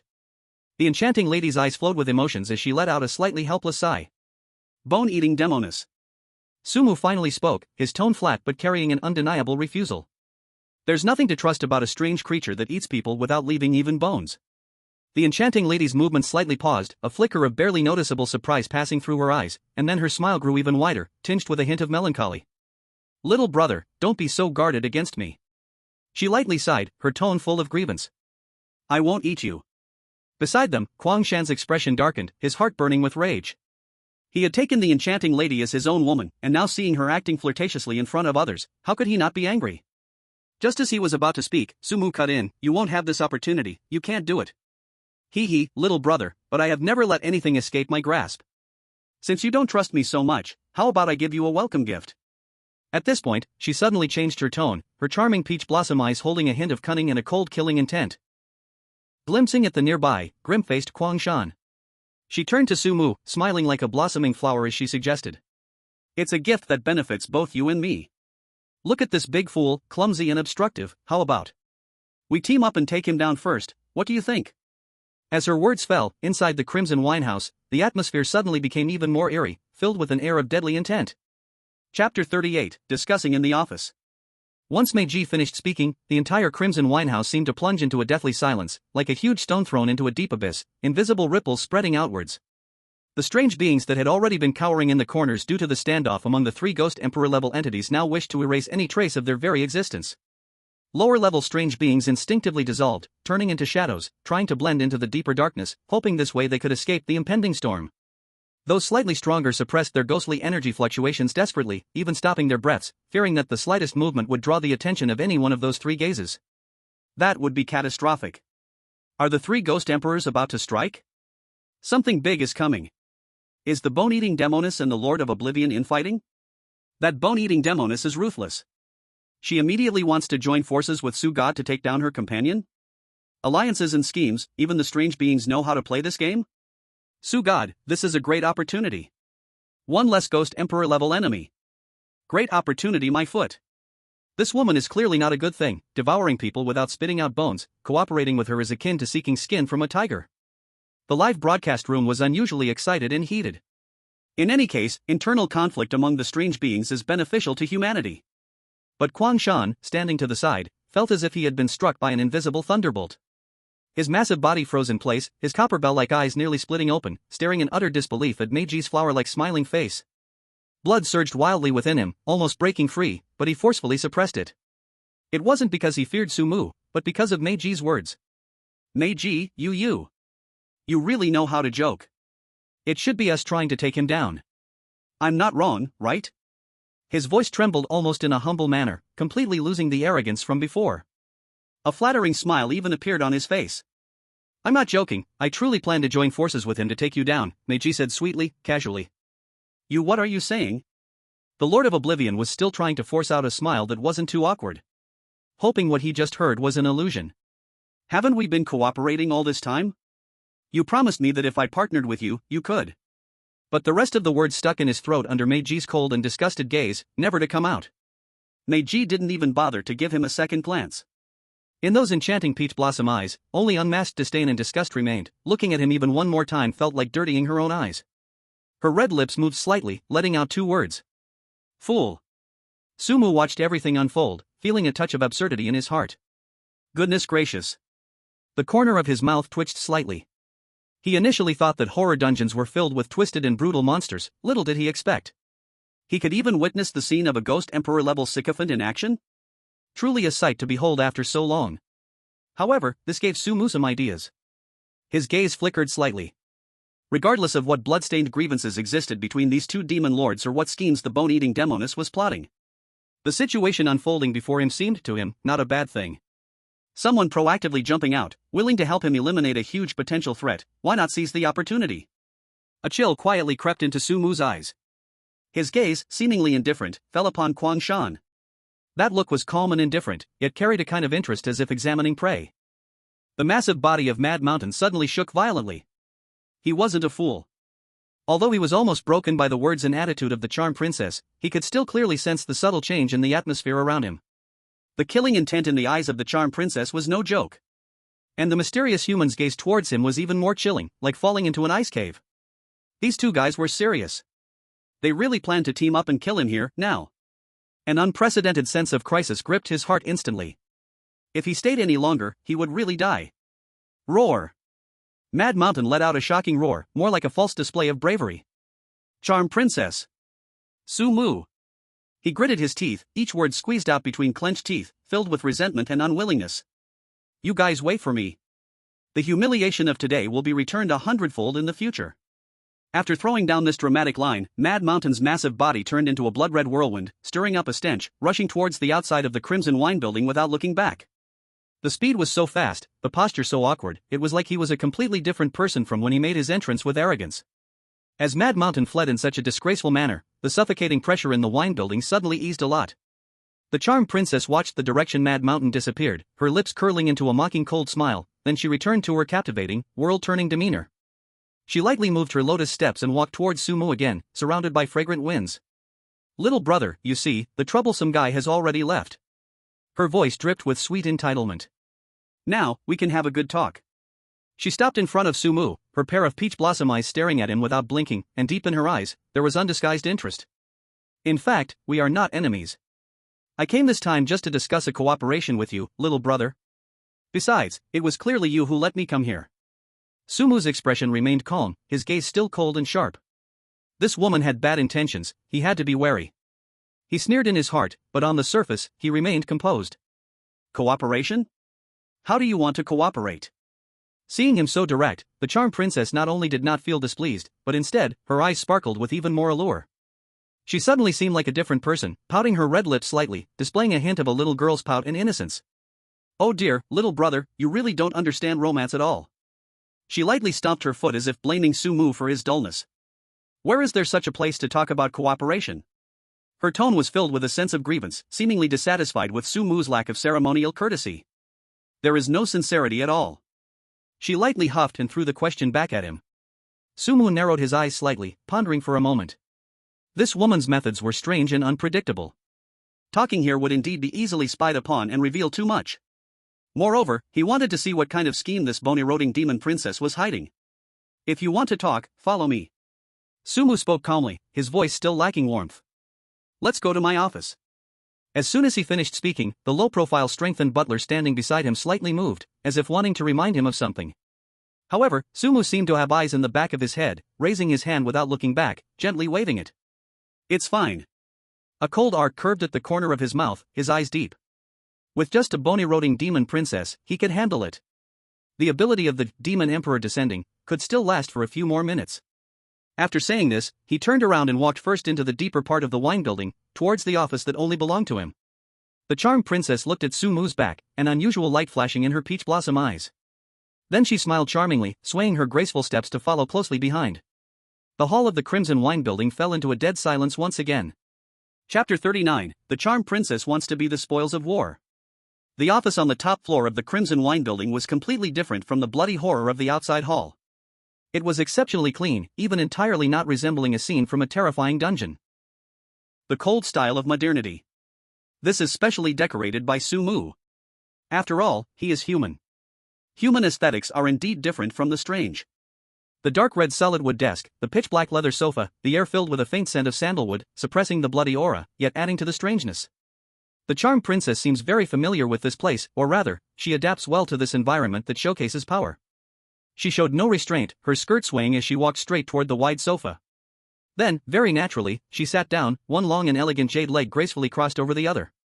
The high slit of her black lace cheongsam revealed breathtaking curves, her delicate white skin dazzling under the dim light. She still wore that intoxicating smile that could turn the world upside down, but deep in her eyes, there was a bottomless abyss, calm and still. This contrast gave her a deadly allure. She was the most stunning poisonous rose. Sumu stood at the door, not moving closer immediately. His gaze was like that of a hawk, sharply scanning every corner of the office, finally landing on the woman on the sofa, with her graceful posture. Especially those overlapping jade legs and the astonishing curves outlined by the cheongsam. Even Sumu, who had dated more than a dozen captivating and charming ex-girlfriends, had to admit, just based on appearance, this bone-corroding enchantress was indeed a top beauty. Unfortunately, the more beautiful something is, the more toxic it often is. Sumu's face showed no change. He looked at the charmed princess as if examining a lifeless work of art. He slowly walked to the desk, not sitting down, placing his hands on the tabletop, his body slightly leaning forward, creating a sense of pressure from above. Speak. His voice was cold as ice shards. Bone-corroding enchantress, you've gone to such great lengths to seek me out. What do you really want? The charmed princess seemed not to expect Sumu to be so direct, or rather, she enjoyed this unconventional way of conversation. She lazily stretched her body, her graceful curves once again on full display, her red lips slightly parted. Poof. A light hum came from her nose, with a hint of reproach, a touch of cuteness, creating a strong contrast with her ghostly emperor identity. That beautifully domineering face surprisingly revealed a little girl's demeanor. Little brother, what you just said makes it seem like I'm some kind of monster. Her eyes sparkled as she looked at Sumu. Just that Scarlet Queen alone is enough to give me a headache. Her strength is probably even above mine. Now, there's also you, such an unfathomable character. Her tone carried a hint of barely noticeable seriousness but was still very charming. If I don't come over to probe a bit, should I really wait for you to be in a bad mood someday, joining forces to come and take down my bone-corroding inn? Although it doesn't feel much different from being destroyed right now.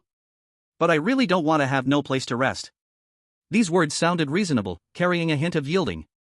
Yet, Sumu felt a cold laugh in his heart. Ha. He wasn't stupid. A ghostly emperor-level big shot who could stand toe-to-toe with the Scarlet Queen, perhaps slightly inferior but still absolutely top tier, would actively come to show weakness out of fear? This excuse would fool a ghost? No, it couldn't even fool a ghost. This woman definitely had other motives. Seeing Sumu only looking at her with a cold glare, his lips curling up in silence and mockery, she suddenly lost her cute demeanor. A trace of imperceptible displeasure flashed in her eyes. This man was more troublesome than she had imagined. Resistant to sweet words, unyielding to pressure. It seemed that ordinary methods wouldn't work on him. Then, the charmed princess suddenly stood up. Her movements were smooth and elegant, carrying a breathtaking beauty. Sumu's gaze tightened, his right hand's 5 fingers moved slightly, and strands of pitch-black ghostly energy twisted like small electric snakes, quietly coiling, ready to unleash a thunderous strike at any moment.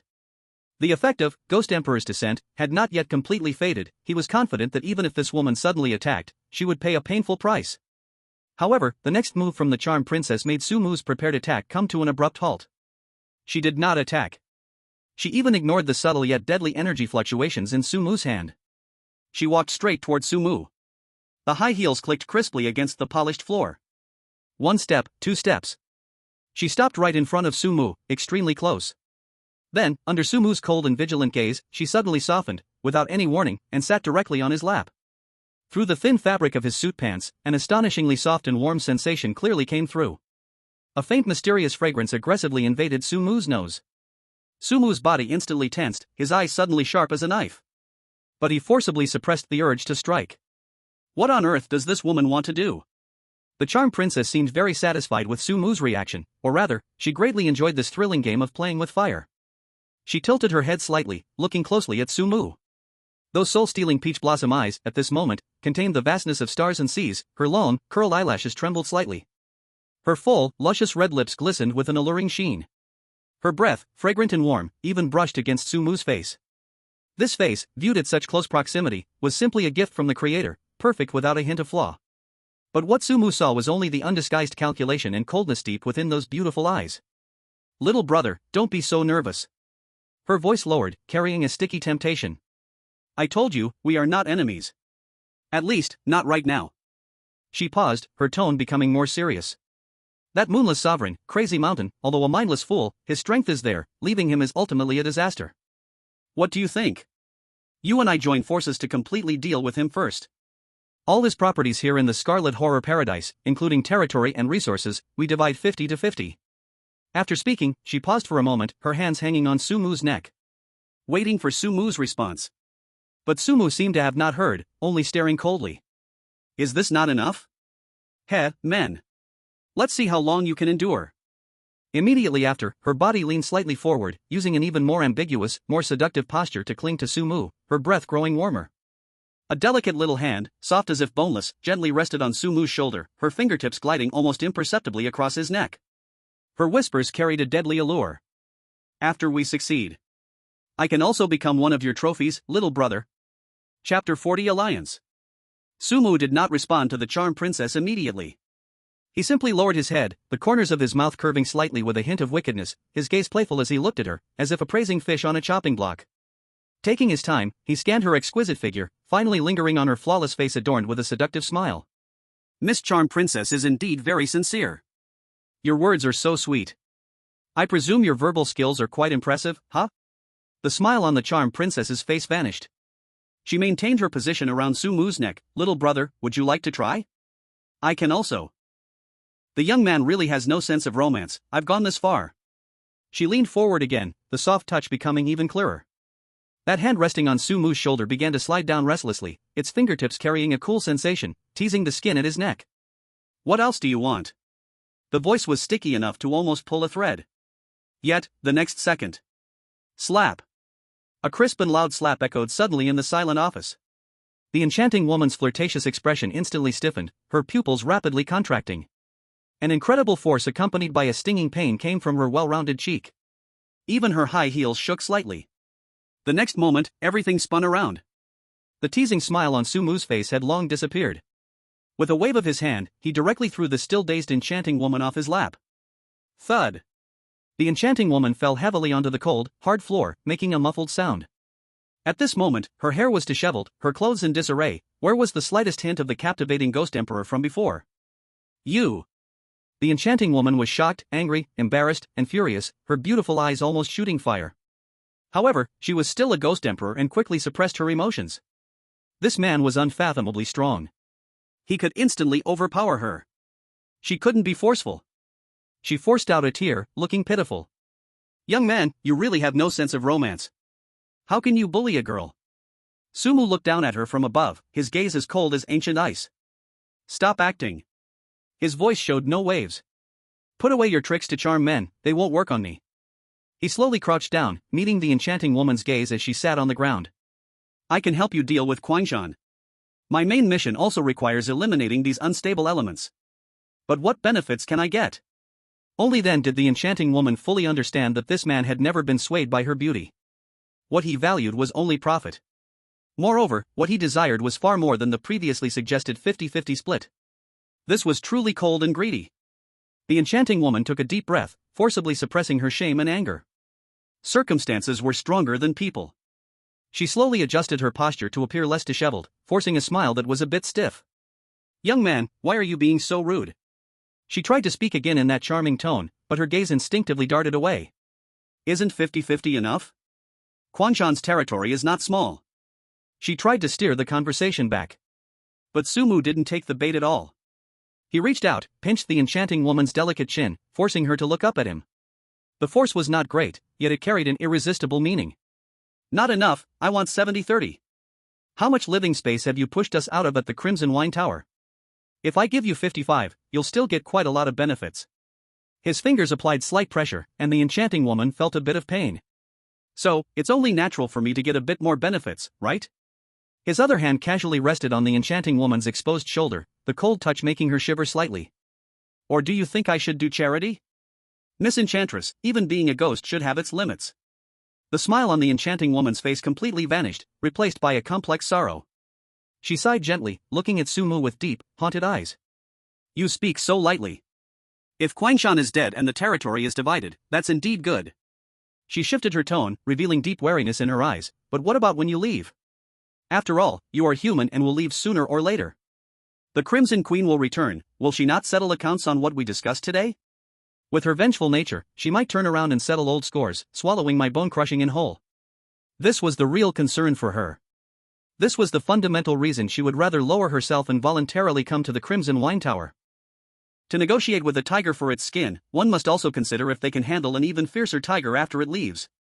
Then, with tearful eyes, she looked pitiful, covering her face with one hand and acting. As a weak girl, how can I fight against her? As she spoke, she secretly observed Sumu's reaction. This was indeed her biggest worry.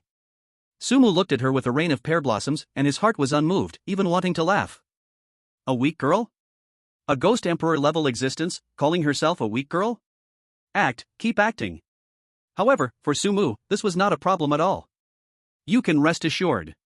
As long as I speak, she won't harm you. Even when I leave in the future, she will definitely not find trouble with you. What I, Sumu, say here, is the rule. He laughed lightly, with absolute confidence and dominance. The enchanting lady's pupils suddenly contracted. Her heart raced uncontrollably. She stared hard into Sumu's eyes, trying to find a trace of bluffing in those deep oculi. But there was none. Only bottomless confidence and cold indifference. The weight of this promise was too heavy. Heavy enough to make her ignore all the humiliation and dissatisfaction from earlier. Sumu was human, sooner or later, he would leave. But if he could really restrain the Crimson Queen, even after he leaves, what would that mean? It meant she could safely reap the benefits after the fall of the Mad Mountain without worrying about being pursued by the Crimson Queen later. Counting the numerous benefits she had already gained, even if she received fewer resources and territories from the Twilight Moon Manor, it would still be worth it. The key point was that as long as they could divide the power properly, in the future, she and the Crimson Bar would not interfere with each other, allowing her to steadily run her bone-devouring inn. Profit without loss. This temptation was too great. The enchanting lady's breathing became a bit hurried. Is this true? Her voice trembled slightly. I, Sumu, never speak empty words. Sumu replied calmly. She looked at Sumu's handsome yet icy face and bit her red lips. It was a gamble. Good. The territory and resources of the Mad Mountain, you take 7, I take 3. She directly proposed the division Sumu had expected. But it wasn't over yet. Moreover, I will also give you the closest manor to your Crimson Bar, Yulon Courtyard. Though the manor is not large, it has an excellent location, almost just a wall away from your bar. So close? Sumu's heart stirred. If he could integrate Yulon Courtyard and the Crimson Bar, he could expand the scale of the Crimson Bar while raising its prestige. Then his main mission should be completed. Deal. Sumu decisively uttered 2 words. Having achieved his goal, he no longer made things difficult for the enchanting lady and released his hand from her shoulder. He stood up, brushed off non-existent dust from his pants. The enchanting lady felt as though she had been pardoned, rubbed her numb shoulders, her gaze towards Sumu became more complex, her heart filled with mixed feelings. This man was truly a devil. Both terrifying and difficult to grasp. She adjusted her appearance and barely regained some of her Ghost Emperor aura. Then, a pleasant cooperation? She tentatively extended her hand. Sumu, however, showed no intention of shaking her hand, only slightly nodded. You may leave now, wait for my news. I will look for you then. The enchanting lady was not bothered, retracting her hand. Okay, I will await good news. She took one last deep look at Sumu, turned, and gracefully walked toward the office door. The sound of her high heels clicking against the floor echoed again, but this time, it carried a hint of urgency. However, just as her hand was about to touch the doorknob.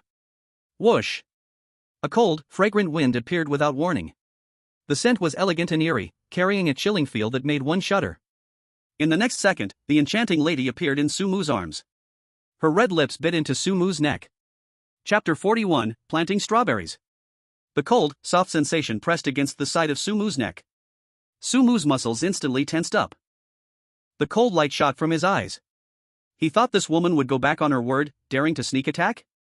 The residual bloodthirst from the Ghost Emperor's descent suddenly boiled, almost breaking out of his body.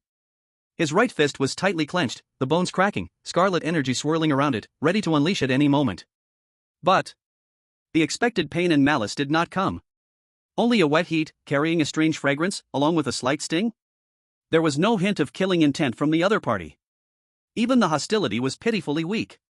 Sumu's brow furrowed tightly, that surging blood energy was forcibly suppressed in his palm, not exploding out. He could not understand what this woman was trying to do. Sumu's pupils suddenly constricted. From this woman in his embrace, he felt not a trace of aggression, only a teasing affection that was near intimacy. In the next second, the enchantress had already lifted her head, her red lips stained with a hint of brilliance, leaving a clear, ambiguous purple-red mark on his neck. A strawberry mark. She then relaxed completely, sitting directly on Sumu's thigh. Warm fragrance and soft jade, carrying an intoxicating, soul-dissolving aroma. Her slender arms, like spirit snakes, wrapped around Sumu's neck, resting on his shoulder. Those soul-stealing peach blossom eyes, now more charming than ever, gazed at Sumu closely. The cold aromatic breath she exhaled teased the nerves that had long since collapsed in ordinary people. "Little brother." Her voice was charming to the bone, carrying a hint of triumph. "You are really great. Come play at Sister's bone dissolving in more often. Sister will treat you well. I guarantee you will feel amazing." The last three words were almost whispered next to Sumu's ear, carrying an obvious dangerous implication. Before the words fell, her finger, as white as green onions, ambiguously slid across Sumu's tightly pressed thin lips. The fingertip was cold, yet seemed to carry an electric current. After doing all this, the enchantress looked like a little fox that had taken a great advantage, her eyes flashing with cunning and pride. She gracefully rose from Sumu's embrace, her movements elegant, full of a victor's posture. The humiliation and weakness that had just been suppressed were forcefully reclaimed with this strawberry mark and a few frivolous teasing words. She turned around again, swaying her alluring figure toward the door, the sound of her high heels tapping lightly and playfully. Opening the door, leaving, all in one smooth motion. In the office, only Sumu and the strange fragrance that had yet to dissipate were left behind. Sumu expressionlessly raised his hand, touching the masterpiece on his neck. The touch was still a bit moist. He twitched his eyes, feeling speechless in his heart. This woman. A childish revenge. Damn. Damn. Damn. What did I just see? A strange clip? Enchantress, you are amazing.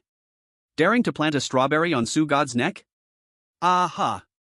Is that okay? What kind of fierce operation is this? Did Sugod just want to move? I could feel that killing intent through the screen. He stopped himself. Sugod has amazing self-control. This enchantress is playing with fire. But hey, I like it. This wave is the enchantress's counterattack. Although in another sense. Mom asked me why I am kneeling to watch the livestream. Sugod, how about submitting to the enchantress? A strong alliance. This scene is so beautiful, I can't bear to look away, yet I can't help but screenshot madly. In the livestream room, the barrage was filled with astonishment, teasing, envy, and jealousy, continuing endlessly in the comments. Meanwhile, in Hanxia, in the secret meeting room. On the huge screen, the image of the Scarlet Wine Tower office just froze at the moment the enchantress left. The room was silent. Sitting in the first position on the left side, an elderly man with white hair and a scar on his brow suddenly chuckled softly. Dressed in a dark green military uniform, the 4 golden stars on his shoulder badges trembled with his laughter. The laughter broke the silence. This kid does have some charm. So daring, ruthless, and with this knack for attracting attention. Quite reminiscent of the aura I had in my prime. The 2 high-ranking individuals beside him couldn't help but twitch their lips in response. They exchanged a silent glance, seeing profound disbelief in each other's eyes. Wasn't he the one who caused trouble everywhere, making the CEOs clean up after him? How could it be the same? Sumu was unaware that he had been critiqued by the higher-ups. In the Scarlet Wine Tower office, Sumu sat in his chair, waiting for a bit longer. He estimated that the annoying thing on his neck, after healing from the energy in his body, should have faded quite a bit. With his physique, such a mark would disappear quickly. He really didn't want to go out with that thing, adding more trouble. Feeling it should be about time, he straightened his collar and left the office. As soon as he stepped out, he sensed something was off in the atmosphere. Outside the door, the eerie butler, Shinbing, and a few surviving players who were now nervously serving, along with low-level eerie beings, were respectfully waiting. Sumu stepped out and glanced over the crowd. He keenly sensed that these people were looking at him strangely. These folks seemed to want to laugh at him but were too scared to do so. Their expressions mixed reverence with an indescribable meaning. What's going on? Sumu frowned slightly but didn't think much of it, assuming the lingering pressure from his confrontation with the Miaojiao was still there. He walked straight towards the staircase, planning to check the current situation in the bar. Master. Behind him, the eerie butler's hesitant and slightly awkward voice came. Sumu paused and turned to look. He saw an ugly smile, even worse than crying, on the eerie butler's stiff face, his gaze darting towards Sumu's neck. Next to him, Shinbing had a strange expression, her lips slightly parted, wanting to say something but holding back. As for the other eerie beings and waiters, their expressions were colorful, all looking down but sneaking glances at him out of the corners of their eyes. What's the matter? Sumu stopped and looked at him. Ahem. The eerie butler cleared his throat twice, debating whether to remind Sumu directly. It's just, Master, your neck, up there. Neck? Sumu frowned even tighter, instinctively raising his hand to touch. What he felt was still the smoothness of his skin. The mark should have disappeared, right? He looked at the butler in confusion. The butler pointed towards a shiny brass relief embedded in the wall for decoration. The relief could vaguely reflect a human silhouette. With confusion, Sumu turned to look at the brass relief. In the next second, he froze completely. In the blurry reflection, on the side of his neck, the shape was clearly an ambiguous lip print. Damn it! Sumu's pupils trembled. What the hell did that woman do? Why did this mark deepen again? Chapter 42, The Indelible Lip Mark, Yi Linger returns. Sumu touched the unusually hot skin on his neck, his face dark enough to drip water. Damn it! This sensation, this faint wave of eerie power. It was definitely not an ordinary kiss mark. That woman, the Miaojiao, must have attached some kind of spell or curse on it. In a short time, there's no way to wash it away with my own eerie power. Good trick, Sumu sneered coldly in his heart, but he also felt grave. He initially thought that the last action from the Miaojiao was just a childish provocation born of reluctance, trying to disgust him. He never expected this woman's mind to be more petty than he imagined, and her methods even more insidious. This mark was so conspicuous, radiating an eerie aura. If Yi Linger came back and saw this strawberry on his neck. Sumu shivered. That image was too beautiful, he dared not imagine. It would definitely be a battlefield-level explosion. At that time, it wouldn't just be a simple strawberry mark, he might peel off a layer of skin. TSK. Did you see that? That on Sumu's neck. My god, isn't he too brave? He dares to touch even the eerie beings? A big shot is a big shot, while we are still struggling to survive, they have already started, fighting like gods? Can't bring myself to envy, I just can't. With the beauty Shinbing accompanying him into the bedroom, and the enchanting ghost empress offering her affection, we are all players, but this gap, sigh. In a corner, several lucky surviving players whispered in low voices, both envious and respectful, yet with a hint of sourness. But they only dared to mumble a few sentences. When their eyes met Sumu's cold gaze, they immediately fell silent, lowering their heads, obediently picking up their cloths and mops to continue working. This Scarlet Tavern was now the territory of Sumu. Their lives were in his hands. Not far away, Shinbing stood silently, her eyelids lowered, and no one could see her expression at this moment. Only she knew that her heart was a mess. The bone-eating demon empress, the ghost emperor's enchantress. That kiss mark was so blaring. Sumu had clearly helped her before and even let her stay by his side. She thought he must have some slightly different feelings for her. But just now, rationality told her that was the enchantress, a formidable ghost emperor, and Sumu chose to endure temporarily, even to reach an agreement, for the greater good, to complete the quest. Everything that just happened might have just been a show. But why did her heart still feel a little uncomfortable? Like her treasured possession being coveted and even tainted. Shinbing bit her lip, forcibly suppressing this unwarranted emotion. She was very clear that in places like this, around people like this, developing real feelings was the most foolish and the most fatal. Sumu did not notice Shinbing's subtle change in mood. Or rather, he simply did not have the time to care about such things. The mark on his neck was a small matter. Right now, maintaining the normal operations of the Scarlet Tavern was of utmost importance. Why are you all standing there in a daze? Sumu's cold voice broke through everyone's thoughts. Get to your positions. Prepare to welcome the afternoon guests. His gaze was sharp as a knife, sweeping over every player and strange being. The big battle yesterday and today's events must have spread the word. It's foreseeable that more guests will come with various intentions. This will be a tough battle. All of you, get your spirits up to the fullest. If anyone dares to cause trouble. Sumu did not finish the sentence, but his chilling tone made everyone, including the low-level strange beings, shudder in fright. Yes. Master. The strange butler was the first to bow in agreement. The surviving players quickly nodded and bowed. Soon, the Scarlet Tavern resumed its operations. The doors swung open, and the eerie lanterns gave off a dim red glow. Sure enough, the afternoon influx of guests was even more terrifying than the morning. Strange beings of all shapes and sizes, as well as some powerful entities, flooded into the tavern. Some were curious, some were probing, and some had ill intentions. The entire tavern hall was filled with ghostly howls and wails, mixed with all sorts of strange whispers, creating a spine-chilling scene. The surviving players moved through the panic and numbness, serving drinks and food that gave off bizarre odors. Even the strange butler, with his unchanging zombie face, seemed a bit twisted and weary due to the busy work. Xin Bing was also forced to join the ranks of the servers, forcing herself to stay calm, trying to avoid those malicious gazes, mechanically completing her tasks. Business was simply booming. So booming that even the strange beings felt their hands and feet going numb, their bones aching. During this time, a special group of guests arrived. They had a cold aura, carrying obvious remnants of the bone-eating Wolf King's power. But they did not start trouble. Instead, they orderly ordered items, even leaving a considerable amount of odd coins as a tip. The leader of the dark and sinister being.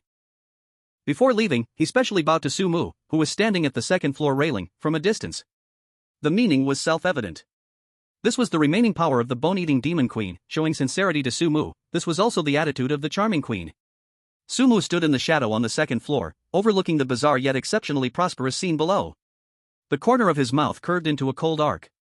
The reputation of the winehouse was rising, and the strange coins were accumulating rapidly. The target required by the mission was getting closer and closer. As long as he dealt with the moon-deceased demon lord, the Crazy Mountain, this dungeon would basically be considered completely conquered. Nightfall once again. The Crimson Winehouse finally ended a day of noisy operations. The door slowly closed, blocking out the lingering prying eyes from outside. After counting today's income, the amount of strange coins rose to a new level. The eerie butler respectfully presented the accounts to Su Mu. The surviving players were pale, their bodies and minds exhausted, looking at Su Mu with eyes full of awe and reliance. They knew that only by honestly listening to this man's words could they possibly survive the night and make it to the end of the dungeon. Under the arrangement of the butler, everyone anxiously returned to their rooms to rest. Su Mu took Xin Bing and returned once again to the top floor, to the luxurious bedroom that originally belonged to the Crimson Queen. After a day of tension and fatigue, Xin Bing almost fell asleep as soon as she touched the bed. She seemed to have gotten used to being in the same room with Su Mu. Before sleeping, she even took off her clothes in front of him, leaving only her close-fitting underwear. Xin Bing curled up on the large velvet bed, breathing evenly. It felt very safe and secure with only Su Mu here. But Su Mu walked out of the bedroom and came to the balcony on the top floor. Standing here, the crimson moonlight fell on him, casting a long shadow behind him. He quietly gazed out the window at the eerie world shrouded in endless darkness. The mark on his neck seemed clearer in the moonlight, carrying an exotic purple-red hue. The room was very quiet, only the soft sound of Xin Bing's breathing could be heard. After a long while, Su Mu suddenly spoke. His voice was not loud, yet it clearly broke the tranquility. "Come out. Don't hide." Chapter 43, Jealousy. The Angry Crimson Queen. Su Mu's voice echoed in the silent night sky, extremely certain. Clearly, outside, apart from the crimson moonlight and boundless darkness, there was nothing. But the next second, everything outside was frozen in place.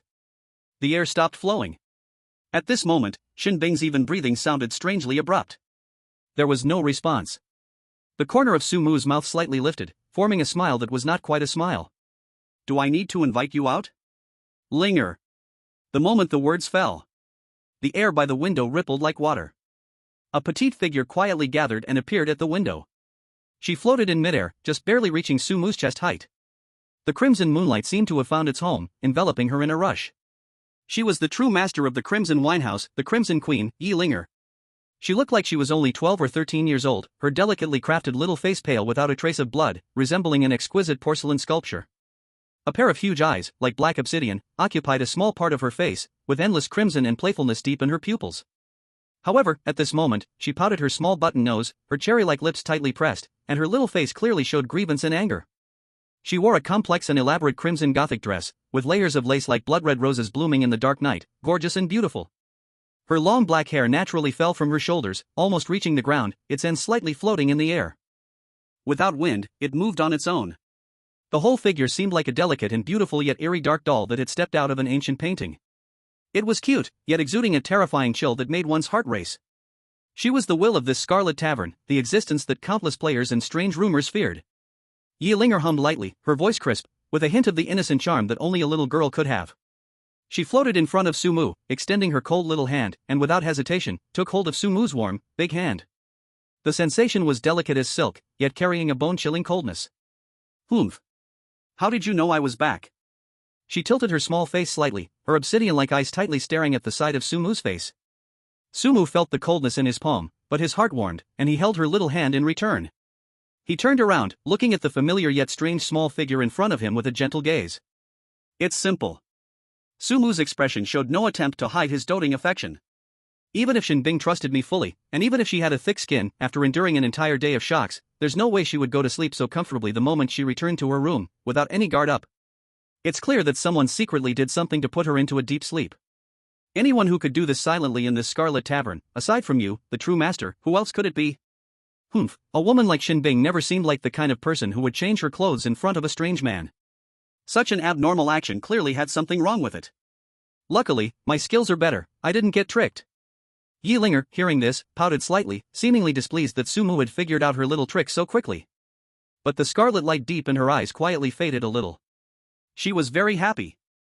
Because Sumu was still the same as before, he could still control the details about her. The next moment, she suddenly jumped into Sumu's arms. Her small body tightly hugged Sumu's waist, her face buried in his strong chest, rubbing it forcefully. The cold sensation immediately enveloped Sumu, but this time, what he felt was no longer an eerie chill, but a deep yearning. Sumu, I miss you so much. Her voice came muffled, with a heavy nasal tone and uncontrollable excitement. Finally, I can hold you like this again. Finally, I can touch the real you.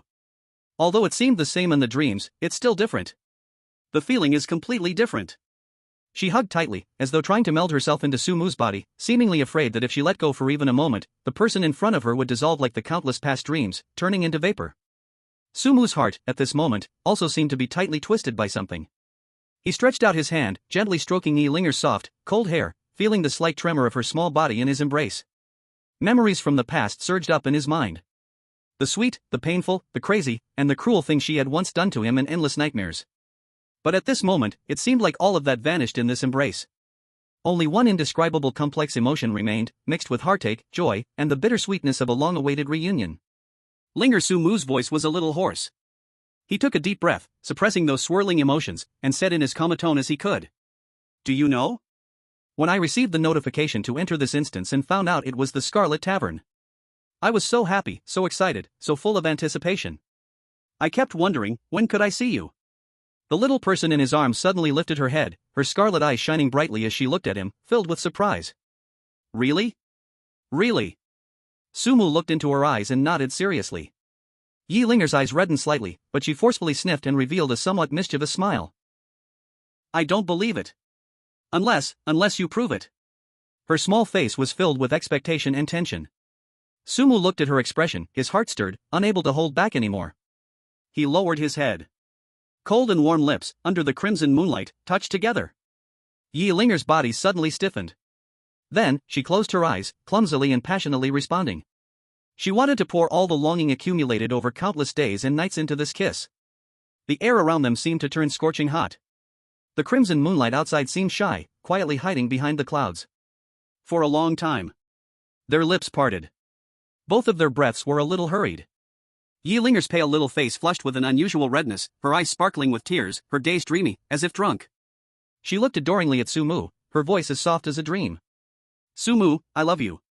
Sumu gazed at her, his eyes filled with unending tenderness and complexity. Me too. The atmosphere instantly turned ambiguous and fiery. A certain emotion quietly fermented, heating up. They were about to continue what they hadn't finished last time. Sumu's heartbeat involuntarily quickened as he looked at the delicate little person before him, his throat rolling slightly. He lowered his head again, preparing for a deeper exchange. Just then, Yi Linger's dreamy gaze accidentally swept across Sumu's neck. In the next second, her shimmering eyes suddenly froze. All the charm and tenderness vanished without a trace. What replaced it was coldness. Bitingly cold. And raging fury. She stared hard at the strawberry mark on Sumu's neck, which was still clearly visible in the dim light, bearing ambiguous traces. Su. Mu. Yi Linger's voice carried a chilling aura that froze the soul in every word. Her entire presence instantly became wild and dangerous. Her long black hair danced wildly without wind, and her skirt rustled. The temperature of the air around them suddenly dropped. Sumu was taken aback. Looking at Yi Linger's expression, which had suddenly turned scarier than a vengeful ghost, feeling the cold murderous intent that seemed ready to tear him apart. His heart sank. Oh no! The mark left by that woman. The mesmerizing queen. Sumu's mind buzzed with a scream. Damn it! Chapter 44, Sweet Words, Deceiving the Truth. On Blue Star, in the live stream. The audience saw the scene and instantly exploded with excitement. They quickly started gossiping. What a twist! I thought something steamy was coming, but it got discovered. Ha ha ha. I'm dying of laughter. Annual best cheating scene. A hellish scene. Definitely a purgatory-level battlefield. Sumu is in danger.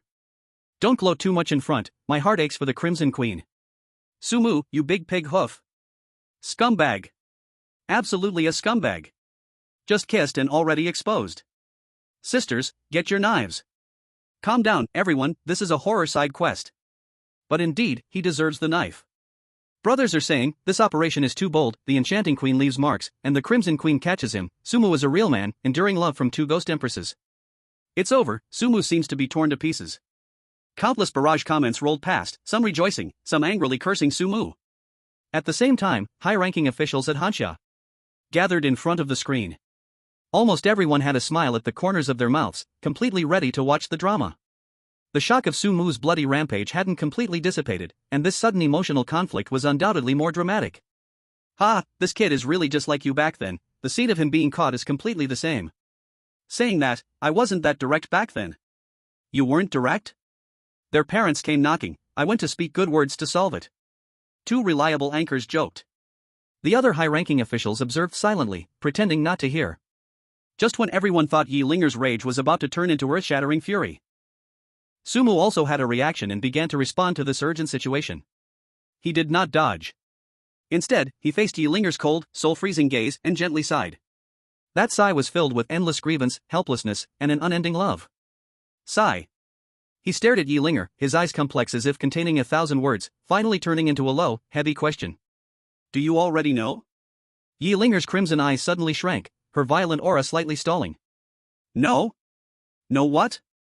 She had just resolved those troublesome matters. She hurried back and had just truly felt Sumu's existence. What should she know? This sudden question was like a bucket of cold water poured on her blazing anger, making her instinctively feel confused. Before her chaotic thoughts could be sorted out, Sumu had already raised his hand, gently ruffling her cold hair with an incredibly natural, even somewhat indulgent touch. The icy sensation from his fingertips made Sumu's heart tremble, but the expression on his face grew even gentler. Silly girl, no need to be moved. These are all things I should do. Yi Linger was utterly stunned. Her face, twisted with anger, was now filled with confusion. Moved? What am I moved about? Why should I be moved? Her inner roar was almost bursting from her throat, in the room where you and I once dated. On your neck. Leaving a mark from another woman. What the hell am I moved about?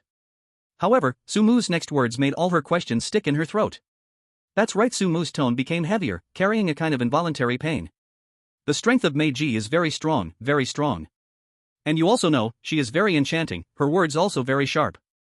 I had no choice but to try to get along with her. She originally wanted to ask for more, but I managed to persuade her to back down.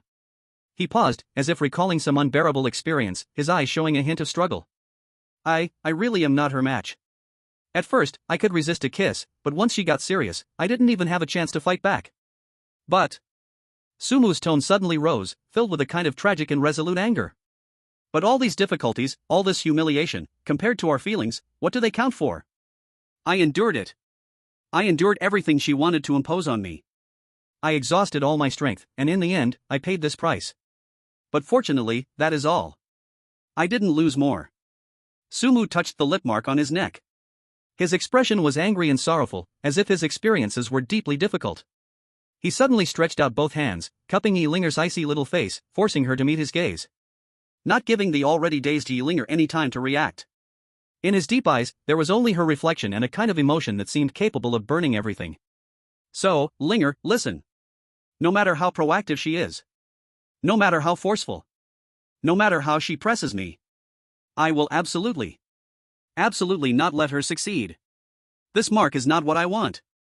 It is proof of my failure to resist. It's the shame of not being able to completely protect the purity between us, allowing you to see this tainted thing. I am sorry for you. If I could do it all over again, I would rather die to prove my resolve. Yi Linger felt as if struck by lightning, her whole body stiffening. She looked into Sumu's eyes, filled with genuine pain, struggle, and that resolute deep.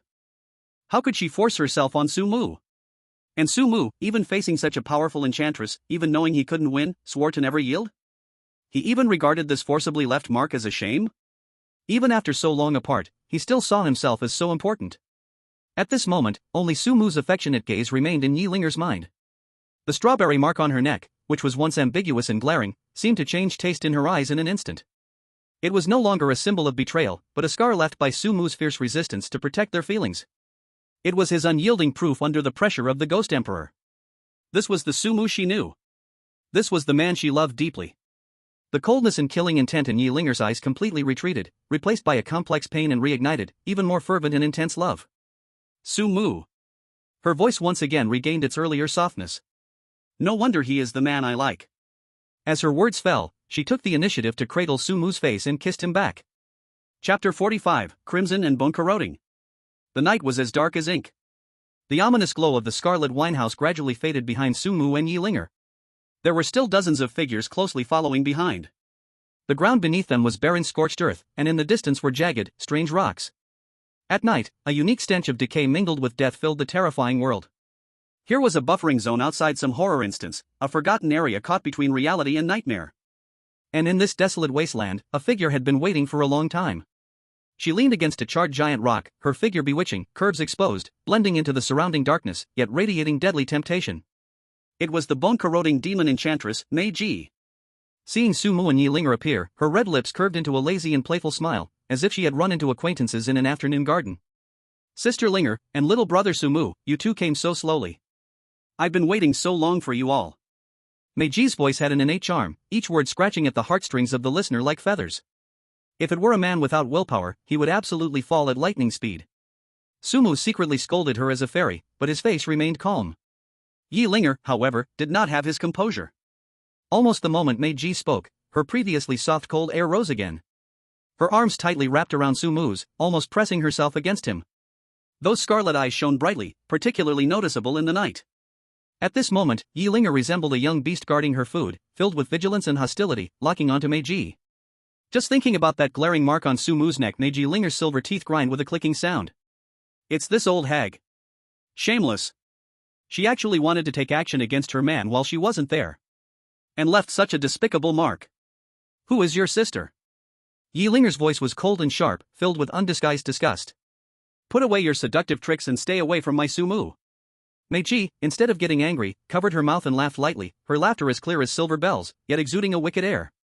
Oh dear, Sister Linger is still so angry. We are allies now, you know. What? After being all sweet with your little lover, are you turning your back? Her captivating eyes cast a glance at Su Mu, meaning obvious. Some people say they don't want it, but their body is quite honest. You. Yi Linger was shaking with rage, the coldness around her almost solidifying into ice. This sorceress was too infuriating. Every word teased Su Mu, yet she was so slippery that Yi Linger couldn't catch her on anything substantial. As the two Ghost Emperor-level beings were about to draw swords, Su Mu quickly tried to mediate. Alright, let's all say a little less. He wore a perfectly timed smile, gently patting Yi Linger's tense arm, signaling her to calm down a bit. Now is not the time for infighting. The important matter at hand is our common enemy, the Lord of the Dying Moon. We need to deal with him first, that's what we should do, right? Feeling the warmth and comfort of Su Mu's palm, and hearing the word ally, the anger in Yi Linger's chest eased a little. She turned her head and let out a heavy huff in the direction of the alluring princess, as if giving Su Mu face, choosing not to attack with words anymore. However, the hand that wrapped around Su Mu's arm showed no signs of loosening. The alluring princess saw everything and her eyes flickered slightly. It seemed that Su Mu was not lying. He truly had the ability to restrain the well-known capricious and decisive Red Queen. Teaming up with him was a bet well placed. Yi Linger had no interest in guessing the thoughts of the alluring princess. She slightly turned her face, lowering her voice so only the two of them could hear, filled with dominance and grievance, whispering in Su Mu's ear. Once we deal with that mad mountain. When we get back. I want to plant strawberries all over your neck, hands, waist, back, thighs, every single place. Cover every unsuitable mark. Make it so that your body can only carry my scent. As she spoke the last few words, her tone held an undeniable possessiveness, her fingers unconsciously gliding lightly around Su Mu's neck, as if rehearsing something.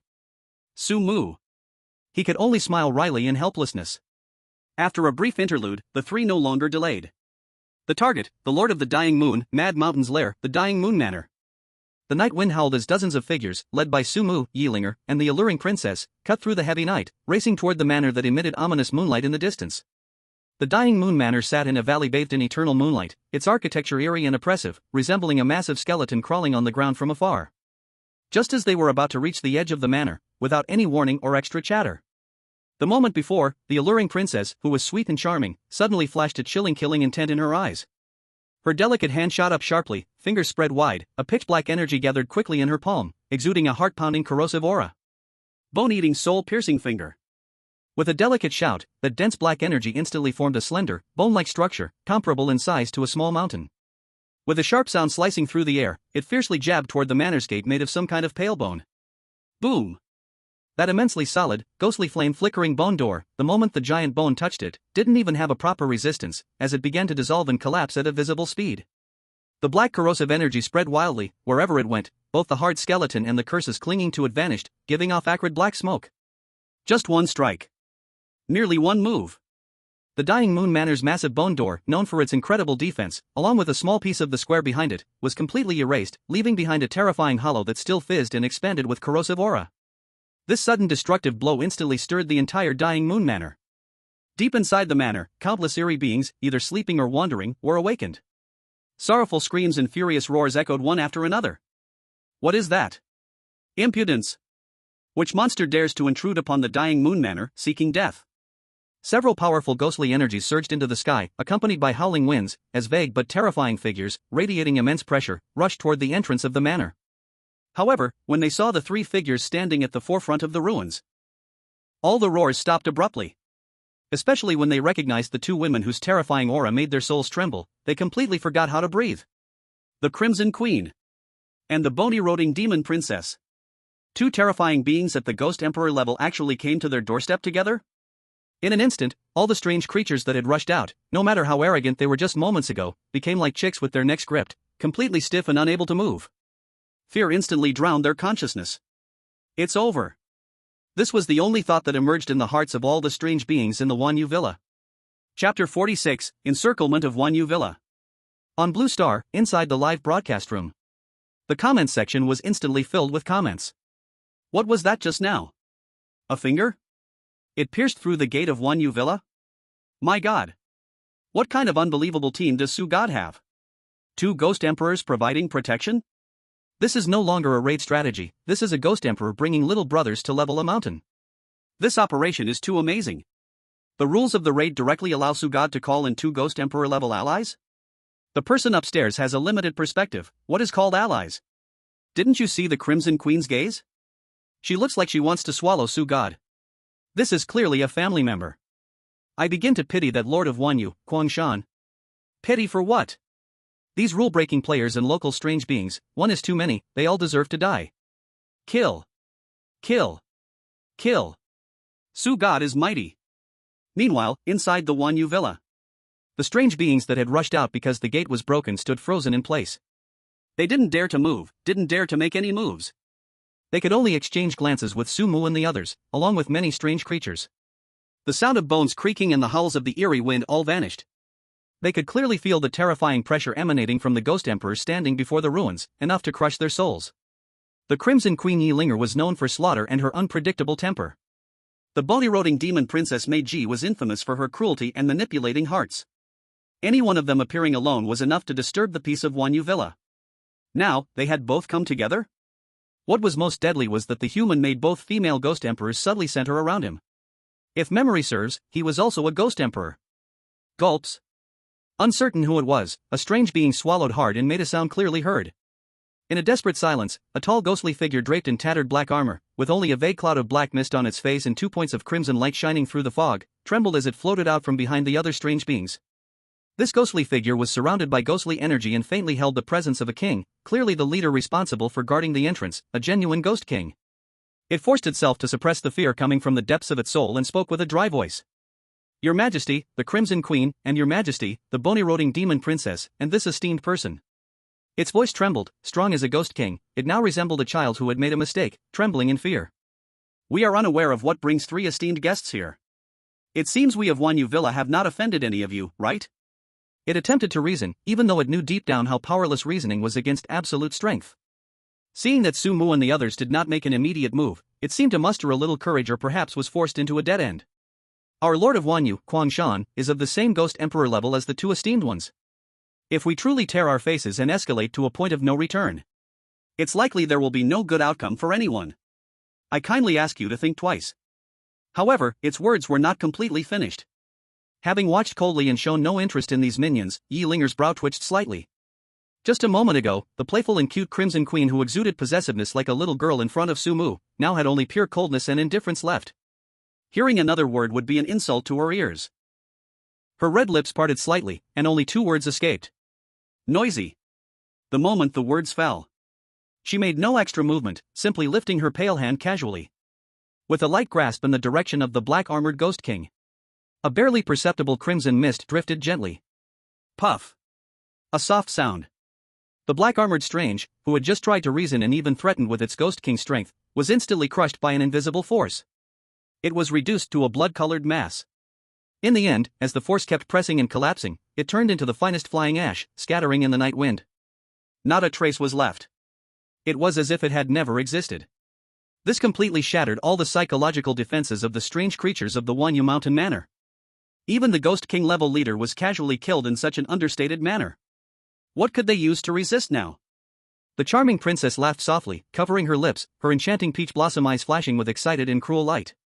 She did not look at Su Mu, but instead, she ordered in a tone full of strange charm to the distorted void behind her, created by her power. My little babies, come out now. Except for the ruler, the rest, enjoy yourselves to the fullest. Make a big noise, let the Mad Mountain know, we have arrived. As her voice fell, the twisted void behind her suddenly exploded. A strange black mist, mixing the stench of rotting corpses and the sweet, greasy scent of flowers, surged out. Within the black mist, countless grotesque and disgusting figures scrambled out. Some looked like monsters sewn together from countless severed limbs, their joints twisted, making a crack-crack sound. Others dragged long intestines, with human faces twisted and hanging on the intestines, letting out mournful howls. There were even some floating chunks of flesh covered in eyeballs, the eyes spinning, locking onto every living being. He. Kill. Flesh. Fresh flesh. These bone-corroding monsters, born from the charming princess's power, let out various eerie, scalp-tingling shrieks. Like bloodthirsty locusts, they rushed towards the strange creatures of Wanyu Mountain Manor, who were already stunned with fear. Their attacks were extremely brutal and bizarre. Some directly pounced, using sharp bone claws to tear their prey into pieces, devouring them in large bites. Others spat out black acidic liquid, dissolving their prey into a pool of pus.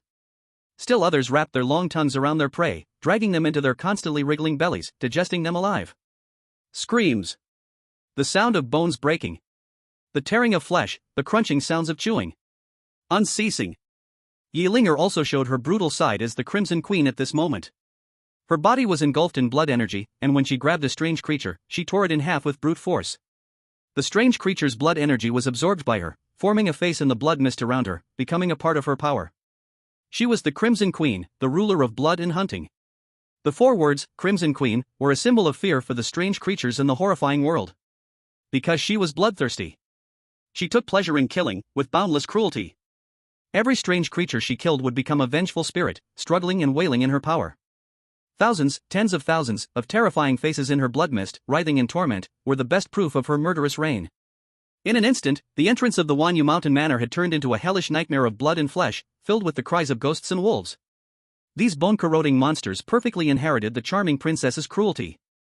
Their killings were not just for destruction, but seemed like they were enjoying the process, filled with malicious amusement. In the live broadcast, the viewers were also horrified. I take back what I said earlier, Your Crimson Majesty, you were much cuter when you were coquettishly acting with Su God. Is this really the same queen who just got jealous and acted cute?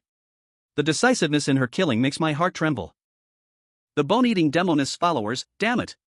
My sanity is dropping like crazy. What kind of Cthulhu nonsense is this? So cruel. So bloody. So bizarre. I love it. This is the real horror dungeon. This is the scene I've been wanting to see. Chapter 47, B-Rank Dungeon Cleared, Unbelievable Reward Settlement. At the entrance of Moon Mountain Manor, it has turned into a Shura slaughterhouse. Blood and flesh are flying, cries of sorrow fill the air. The bone-eating demons under the charm of the enchantress, like starving ghosts released from their cages, frantically tear and devour those lost in will to resist in the eerie Moon Mountain Manor. The Crimson Queen Yi Linger, surrounded by swirling blood mist, has increased by several times. But this terrifying being is currently nestled beside Sumu. Her crimson skirt gently sways in the blood-colored mist, her stunning face shows no expression. The hellish scene before her is merely a common landscape. Sumu stands beside her, his expression calm, occasionally glancing at the enchantress with a hint of thoughtfulness. However, outside this terrifying dungeon, on Blue Star, a completely different news is being transmitted to global audiences through countless screens. At the entrance of Moon Mountain Manor, it has turned into a Shura slaughterhouse. Blood and flesh are flying, cries of sorrow fill the air. The bone-eating demons under the enchantress's command, like starving ghosts released from their cages, frantically tear and devour those who have lost their will to resist in the eerie Moon Mountain Manor.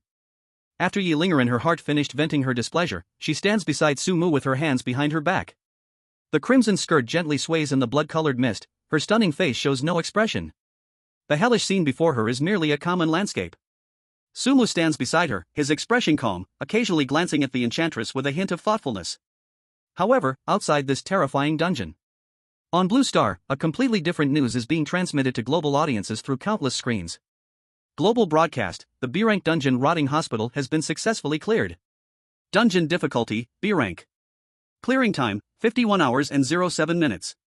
Number of survivors, 1 person. Clearing player, Peter James from Bonga Country. Dungeon reward settlement in progress. This sudden broadcast caught the audiences, who were originally focused on the brutal battle at Moon Mountain Manor, completely off guard. B-rank dungeon? Someone cleared it? Before everyone could digest this information, an even heavier news quickly followed. The only survivor, Peter James, receives the reward: skill points plus 10, eerie power limit plus 500, special item 1 seed of Crimson Blood Bodhi. Crimson Blood Bodhi, a seed of the spiritual root of heaven and earth, planted in a treasure ground, bear fruit in 3 years. After the fruit matures, the user can cleanse their marrow and bones, greatly enhance eerie power affinity, with a great chance to directly break through to red robe level. Due to player Peter James clearing the B-rank dungeon for the first time, the national fortune feedback is triggered. Bonga Country national fortune increases. Effect 1, the concentration of spiritual energy within Bonga Country slightly increases, eerie power environment initially activates. Effect 2, the basic eerie power affinity of all citizens in Bonga Country slightly increases. Effect 3, Bonga Country receives the initial eerie power cultivation method for all citizens. Eerie power breathing method incomplete version. Boom! If the previous broadcast only surprised people, then the details of the rewards and the national fortune feedback are like a nuclear bomb, exploding across the globe. After a brief silence, a wave of uproar swept through. Is the B-rank dungeon reward really this amazing? Crimson Blood Bodhi? Directly increasing to red robe? This is a seed. This means that as long as it is planted and bears fruit, it can continuously cultivate red robe level experts. National fortune feedback. Everyone's eerie power affinity increases. And they even got a cultivation method? Longting Country is about to take off right now. I'm so jealous. I'm truly jealous. Why isn't it our country's player? What kind of divine luck does this Peter James have? Clearing the B-rank dungeon solo, and receiving such unbelievable rewards. 51 hours and 07 minutes, he is the only one who survived, absolutely a top-notch expert. Now, the Vangdaku Kingdom is going to be powerful, with everyone practicing eerie power. In the future, their confidence in dealing with strange events will be different. Countless people gasped in surprise. The Vangdaku Kingdom, a small country not very noticeable internationally, was suddenly pushed to the forefront. A seed that can consistently produce Scarlet War level strength, along with the possibility of everyone starting on the path of cultivation. This is simply a super gift at the national fortune level. Damn it, they're too lucky. Why is that? I'm so jealous, I'm really jealous. Why aren't our country's players getting this? Now it's good, Vangdaku Kingdom might rise to the top and become a new power. Soon, some people's attention turned back to the live broadcast of the Crimson Winehouse. They looked at that man, who was standing side by side with 2 terrifying ghost empresses, Sumu. Wait. If the reward for a B-level dungeon is so incredible, then Sumu is currently tackling what is possibly an S-level difficulty in the Crimson Winehouse. And looking at the situation, eliminating the Night Moon Villa and killing the same Ghost Emperor level Crazy Mountain is almost a done deal. My god. What kind of rewards will Sumu get after clearing it? I can't even imagine. Will there be a direct reward of a Ghost Emperor level henchman? Or something even more outrageous? Will everyone ascend instantly? Hanxia, don't dream. Whether Sumu can survive is still uncertain. Don't forget Crazy Mountain hasn't shown up yet. Exactly. Don't hype him too much. What if he fails? I bet he must die this time. Shut up, you black-hearted. Sumu is invincible. Crazy Mountain isn't even worthy to carry his shoes. Ha, a bunch of jealous haters, can't stand Sumu doing well? Just wait, Sumu will surely create miracles. Curse Sumu to be hit by a car when he goes out. Upstairs, you are bold. I dare you to reveal your address. On the bullet screen, supporters and naysayers immediately started a new round of heated arguments, various opinions flooding in. At this moment, in Hanxia, the highest strategic command center. In the circular conference room, the atmosphere was so tense that it could drip water. On the holographic projection, one side showed the bloody chaos happening inside the Crimson Winehouse, while the other side displayed the recently announced B-level dungeon announcement and reward details. Several composed old men sat upright, they were Hanxia's true stabilizing force. One elder in a Zhongshan suit lightly tapped the table with his fingertips and slowly spoke. Vangdako Kingdom, B-level dungeon, Scarlet Blood Bodhi Seed, nationwide Eerie Power Enlightenment. This reward is too generous, especially Eerie Power Enlightenment. This is almost a force that can change the nation's foundation. The key is that Vangdako Kingdom's position has always been unsteady but clearly leans more toward the ugly country. We have repeatedly sent strategic cooperation invitations, but they have declined with various excuses and never truly participated. Now that they have obtained such power. The words were not finished, but the meaning was clear. A small country that was once insignificant but leaning toward a competitor suddenly has the ability to produce high-end combat strength and bulk and enhance the overall national potential. This is definitely not good news for Hanxia. This seed of Scarlet Blood Bodhi might just become the last straw that breaks the camel's back, completely pushing the Vangdako Kingdom toward the ugly country camp. For a moment, everyone else in the meeting room fell silent, not knowing what to say. Each person's face was filled with heavy worry. At this moment, the elder sitting in the center, who had remained silent, calmly opened his eyes. His gaze was as calm as a bottomless well. He spoke. What are you panicking about? The Vangdako Kingdom's fortune is a chance for them but also a variable. However, a mere B-level dungeon reward is not enough to shake the overall situation. His gaze seemed to penetrate the screen, landing on the figure surrounded by crimson and darkness. We have Sumu. He has walked from being an ordinary person to today, facing dangers, creating miracles. Which time is not more thrilling than this so-called B-grade copy? The danger level of the Scarlet Wine Tower far exceeds imagination, but at the same time, the opportunities it holds are not something Crimson Blood Bodhi Seeds can compare to. Trust him. The elder's words were firm and resounding. However, the heavy atmosphere in the meeting room did not completely dissipate. The other big shots exchanged glances, all seeing the worry in each other's eyes. Sumu was Hanxia's greatest hope, but he also carried too many unknowns and risks. To pin the future of the entire country on one player was a gamble in itself.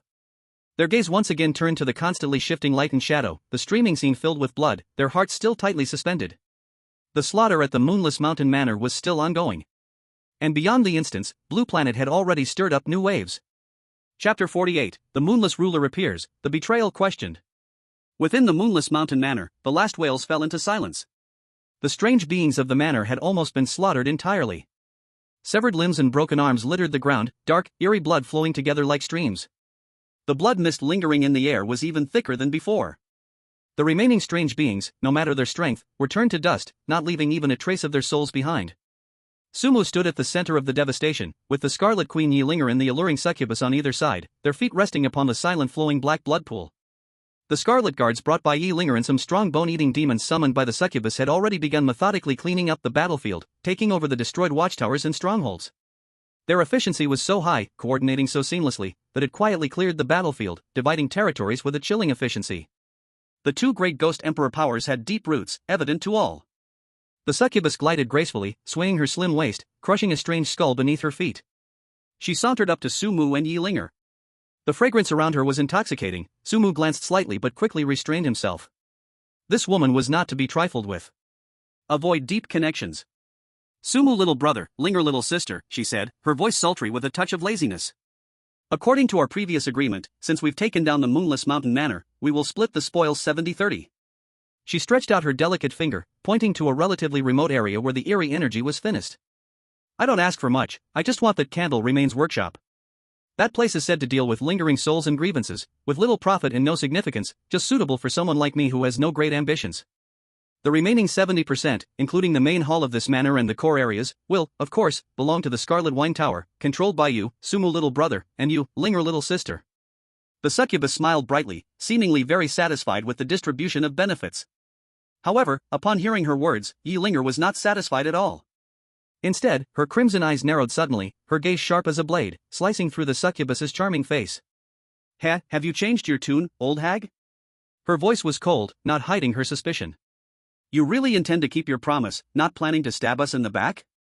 How rare. In the past, you have frequently done things that are opposite to your word. Yi Linger took a step forward, her blood energy subtly surging, the powerful ghost emperor pressure making the low-level ghostly beings tremble in fear. Originally, I was all prepared to grind you and that mad mountain into dust here, and yet you've decided to behave? Yi Linger was not joking, she truly had that intention. And she was well prepared for it. Sumu was slightly stunned, he had not expected the succubus to be so agreeable. After all, the impression this female ghost left on him was not particularly good. Although her figure was nice and her voice was flirtatious, and her skin felt soft and pleasant to touch. Before he could think further, he found himself locking eyes with the succubus's liquid eyes, filled with seductive intent. In the next moment, the enchanting girl even playfully winked her right eye at him, full of charm. Isn't there Sumu Xiaogu here? For someone I like, especially a handsome guy like Sumu Xiaogu, I always keep my promises. Looking for death. Yi Linger's blood surged instantly, nearly solidifying. She suddenly turned and stood in front of Sumu, blocking the seductive gaze thrown by the enchanting girl. Her scarlet eyes were almost boiling with murderous intent. This damned vixen dared to flirt with Sumu right in front of her? Is there no law left? Does she not care about herself? But the enchanting girl was completely unconcerned by Yi Linger's killing aura. Instead, she covered her mouth and giggled softly, her voice as sweet as dripping water. Oh dear, why should Linger be angry? Times change. Her gaze lingered, once again landing on Sumu, deliberately revealing her charm in her eyes. That flavor, perfectly a male killer. If you're not careful, even your soul will be stolen by her. In the past is in the past, now my heart has already been completely conquered by Sumu Xiaogu. Naturally, whatever Xiaogu says, I will listen. I wouldn't dare make Xiaogu unhappy. I also want to have a good deep communication with Sumu Xiaogu in the future. As soon as these words came out, not only did Yi Linger feel a chill down her spine, but even Sumu shuddered. This woman, has she become addicted to acting? Shameless vixen. Yi Linger shouted angrily, unable to control herself any longer. The scarlet ghost claw shot out instantly, carrying terrifying power that ripped through space, aimed directly at the enchanting girl's face. She absolutely could not tolerate any woman flirting with Sumu. Especially right in front of her, time and again provoking her. The air began to twist, about to explode completely in the next second. At this moment, when the tension was palpable, suddenly, Sumu, Yi Linger, and the enchanting girl all turned their eyes toward the deep area of the villa shrouded in thick black mist. There lay the true core territory of the Twilight Moon Lord, Crazy Mountain. A horrifying, savage aura, filled with endless resentment and unwillingness, suddenly erupted from the depths of the villa. Boom! The blood moon in the sky seemed to dim a little. Countless bone-eating demonic creatures and the remaining twilight shadows were trembling under this pressure, kneeling on the ground, unable to move. Even Yi Linger's scarlet guards showed solemn expressions. A figure dressed in a torn, blood-stained black gold royal robe, with a face as dry as a mummy but eyes burning with two balls of eerie green ghost fire, slowly stepped out from that thick black mist. He carried a bone stick on his shoulder, and with every step he took, the ground beneath him could not withstand his power, cracking inch by inch, releasing wisps of dark death energy. It was the master of Twilight Mountain, a ghostly emperor-level existence, Crazy Mountain. Crazy Mountain's gaze first fell on Yi Linger. When he saw the striking red figure standing proudly atop a mountain of corpses and a sea of blood, a look of shock and deep apprehension flashed across his dry face. Clearly, he recognized this fearsome Scarlet Queen known far and wide. But the next moment, when his gaze passed over Yi Linger and landed on the enchanting girl beside her, who was charming and bewitching, it was instantly replaced by an overwhelming rage. Those two balls of eerie green ghost fire surged violently, nearly bursting from their sockets. His withered hand gripped the bone stick tightly, a wave of even more violent and resentful aura erupted. He stared fiercely at the enchanting girl, his eyes bloodshot. May. G. Each word seemed to be squeezed out from between his teeth, filled with endless hatred. I treated you well. Resources, power, secret arts. What did you lack? I even shared the core fragment of the Twilight Soul Devouring Classic with you. Why did you betray me? Why did you join forces with the Scarlet Wine Tower to attack my Twilight Mountain? Crazy Mountain's voice echoed above the blood-soaked battlefield. After being betrayed by the one he trusted the most, he now has nothing but endless anger and deep-seated hatred. Chapter 49 Completing the Hidden Task, Killing the Ghost Emperor. Hearing this, the enchanting lady not only showed no fear but instead swayed her waist and walked forward with a captivating catwalk. She stopped not far from Qianshan, covering her red lips with her jade hand, emitting a series of tinkling, charming laughter, her eyes seductive, her voice sweet as if it could squeeze out water. He, Lord Qianshan, you have wronged me. How could a delicate person like me understand betrayal? It's just that a good bird chooses the right tree to rest, and a wise minister chooses the right master to serve, isn't it? Quan Shan's withered face twisted with rage, the ghostly green fire in his eyes flickering violently. For you, I was even willing to bring out the Insha condensing pearl that suppresses the luck of the mountain villa to nurture your soul. For you, I went so far as to offend the ghost grandma of the ghost spring and snatch the soul-devouring flower to help you break through your bottleneck. I even discussed the fundamental secrets of the waning moon soul-devouring classic with you. And you now say this to me? He looked like a wounded wild beast forced into a corner, pain and unwillingness written all over his face. He truly could not understand why his sincere sacrifices had resulted in such an outcome. The smile on the enchanting lady's face only became sweeter. Oh, Lord Quangshan's kindness, I naturally remember it in my heart. However, she changed her tone, her gaze sneaking over to Su Mu, her charm growing stronger in her eyes. I now feel that this Su Mu brother seems to make my heart flutter even more. Sister Linger, don't you think so? Yi Linger's crimson eyes were as cold as ice, her blood energy surging, but this time she did not act immediately, merely staring hard at the enchanting lady. Upon hearing these words, Quangshan's body suddenly trembled, those two balls of ghost fire shrinking rapidly. The Crimson Wine Building. In the afternoon. This woman, in front of him, was inviting that human boy called Su Mu to team up and kill him. At that time, he thought it was merely the enchanting lady's usual playful banter. He even thought it was some sort of cruel joke. But now, it seemed like what she said was really true. You. Endless humiliation, the fury of being mocked, and the sharp pain of betrayal from the one he trusted the most instantly overwhelmed him. Roar! Quangshan suddenly roared skyward, his voice transformed into sound waves filled with endless hatred and a will to destroy. Boom! The entire waning moon mountain villa trembled violently under this roar. The ground cracked open into deep black fissures, as rich as ink, and the deathly energy mixed with resentment surged out, with ferocious ghostly figures rising into the air. The already dim blood moon in the sky was completely covered by this dark, eerie force. An invisible pressure surged in, instantly engulfing the area. The low-level soul-eating demons and strange creatures of the waning moon could not even let out a cry under this disaster-like pressure, they were directly ground into powder, their souls scattering. Even Yi Linger's crimson guards had to use all their strength just to barely stand firm against this terrifying wave. This was the power of a ghost emperor-level existence completely going berserk. A terror capable of shaking the very earth. However, facing this earth-shaking, apocalyptic scene, the smile on the enchanting lady's face suddenly vanished, replaced by a chilling and satisfying coldness. Quangshan, did you think I would fall in love with an enemy who slaughtered my entire clan? Her voice no longer coy, but filled with unmasked hatred, each word like a knife. Quangshan's furious momentum suddenly halted, with confusion in his eyes. What nonsense are you talking about? What annihilation of clan? The enchanting lady looked at him, her eyes filled with mockery and pity, as if watching a pathetic clown. 300 years ago, in the western region's soul-eating village. That eerie village, which you slaughtered in one night for the purpose of refining the Yin Sha condensing pearl, leaving no one alive, not even the babies in their cradles. Do you remember? I am the only survivor in that village. All these years, I have merely been searching for an opportunity to interact with you. The purpose was to one day personally kill you and take my revenge. Now, the opportunity has come. Your so-called kindness only makes me feel disgusted.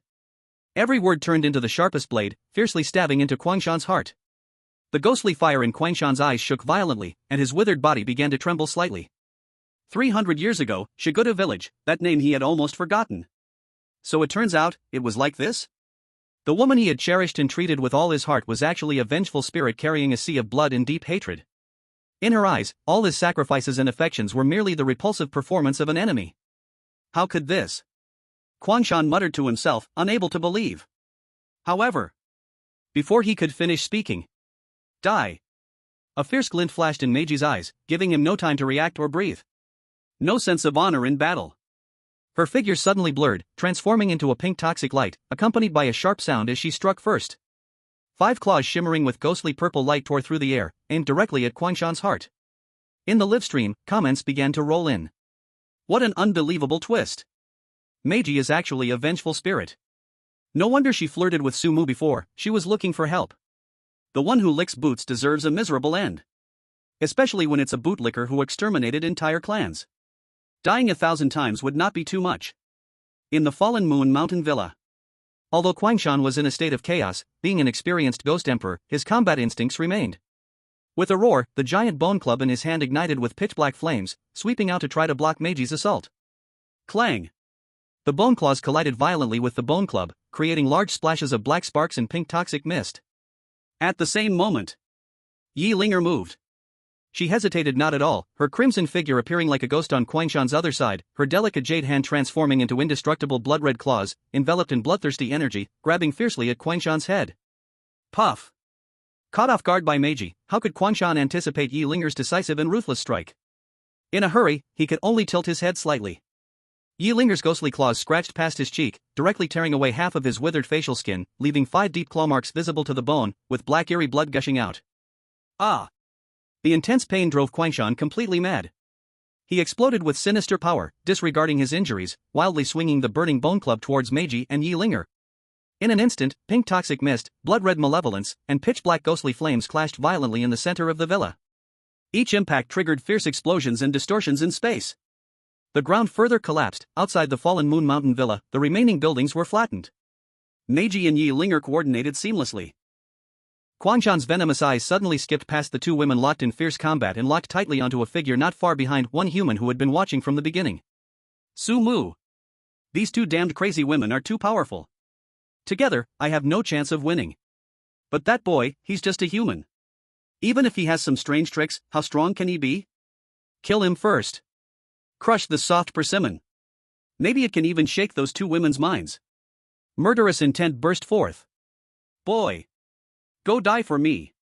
Quangshan suddenly turned direction, gave up entangling with the two women, and poured all his remaining strength into his bone club. The huge bone club instantly swelled several times, countless screaming ghost faces appeared on its surface, wrapped in pitch-black death energy, coming down on Su Mu's head with the force to crush everything. This strike gathered all the power and endless hatred of his ghost emperor self, aiming to grind Su Mu, body and soul, into powder. Facing this sudden, world-ending strike. Su Mu!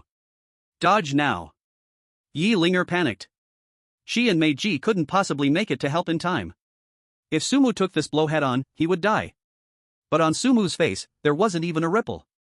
He didn't even bother to lift his eyelid, only curled his lips into a cold, indifferent smile. Finally can't hold back and want to strike at me? Very well. In the next moment. In Quangshan's savage and satisfied gaze, and in Yi Linger and Meiji's changing expressions. Behind Su Mu. Boom! Descent of the Ghost Emperor. Boundless darkness, a hellish underworld, suddenly descended. A blurry, ancient, and immensely majestic giant shadow slowly formed behind Su Mu. The appearance of just its outline made the surrounding space groan under unbearable pressure. A pressure far more terrifying and deep than when Quangshan erupted came crashing down. What is this? The ghost fire in Quangshan's eyes jumped wildly. In front of that shadow, he felt like a speck of dust in a raging storm. Small, lowly, and unable to resist. His proud ghost emperor power, in front of this pressure, was like a firefly facing the full moon.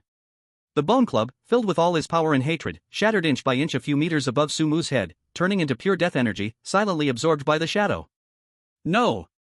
Quangshan let out a scream of ultimate despair. He wanted to escape.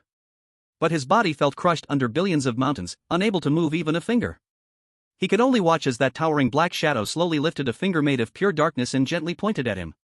There was no earth-shattering sound. No world-destroying power. Only extreme, all-devouring silence. The ghost fire in Quangshan's eyes dimmed quickly, full of endless fear and disbelief. His body, from the fingertip, silently turned into the finest black dust, drifting away like sand in the wind. A generation's ghost emperor, the lord of Deathmoon Manor, Quangshan, fell.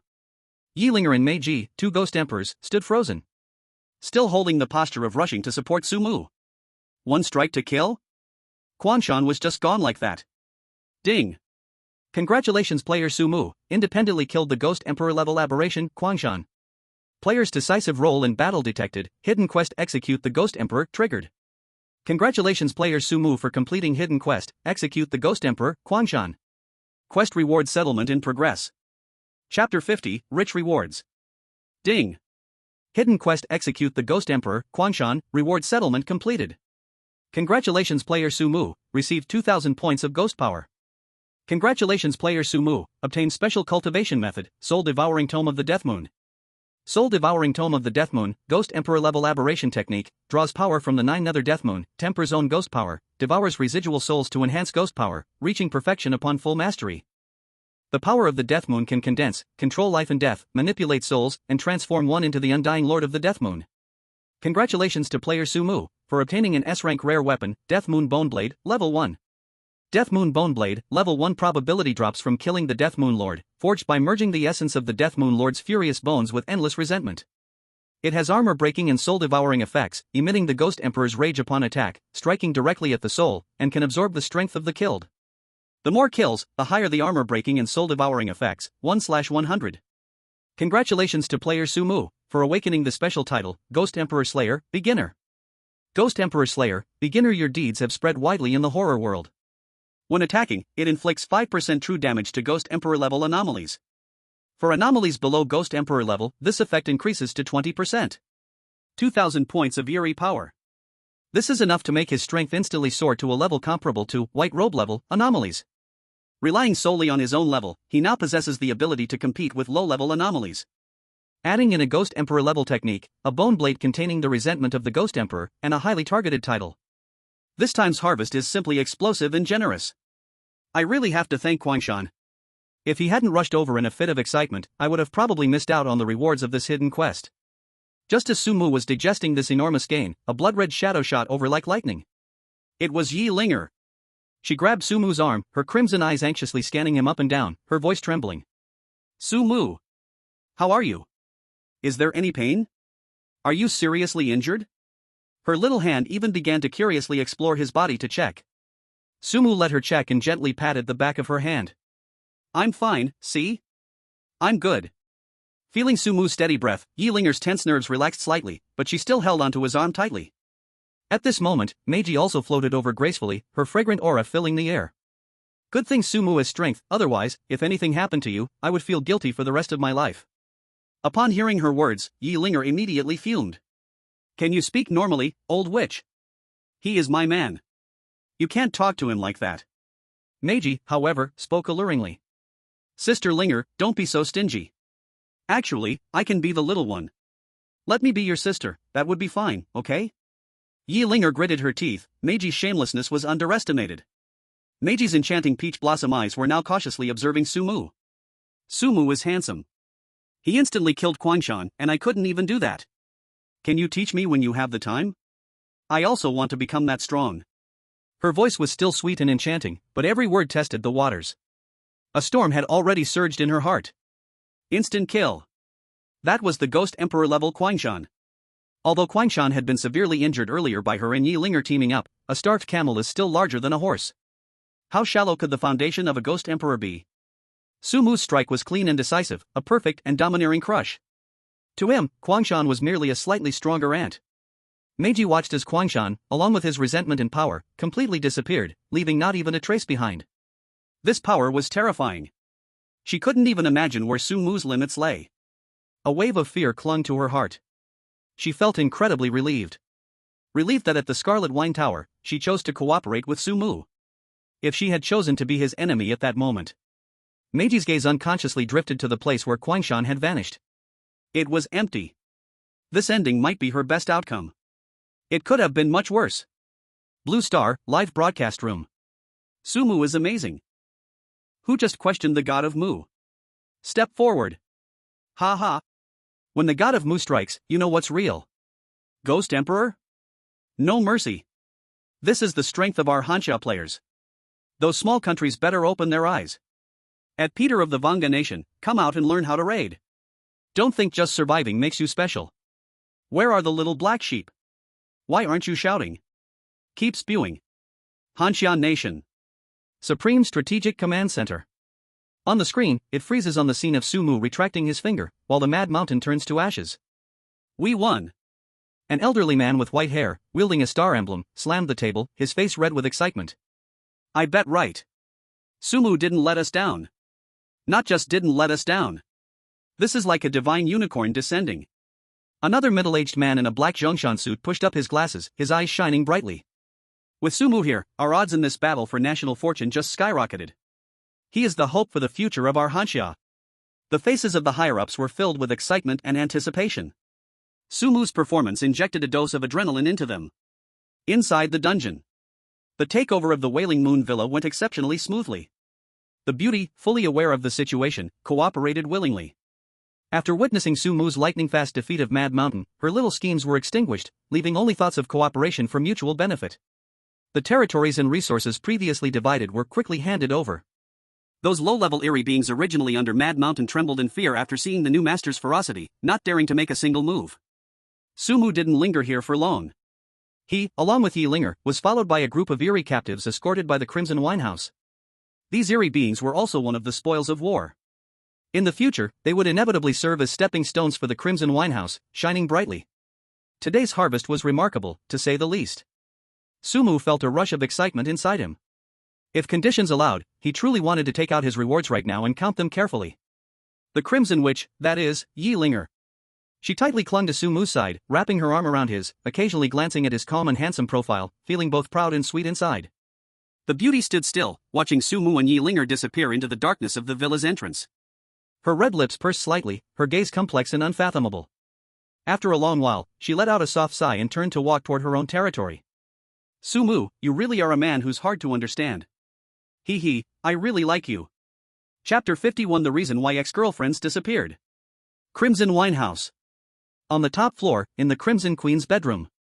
The door was gently pushed open, then silently closed, shutting out the cold winds from outside. Yi Linger's nerves suddenly relaxed as she stepped into this relatively safe space. In the next moment, she abruptly turned around, her small body crashing into Sumu's embrace. She tiptoed, her arms tightly wrapping around Sumu's neck, tilting her small face up with eyes full of unreserved desire and dependence. Sumu. Kiss me. The height of the little loli made her action seem a bit comical, yet with a kind of domineering cuteness.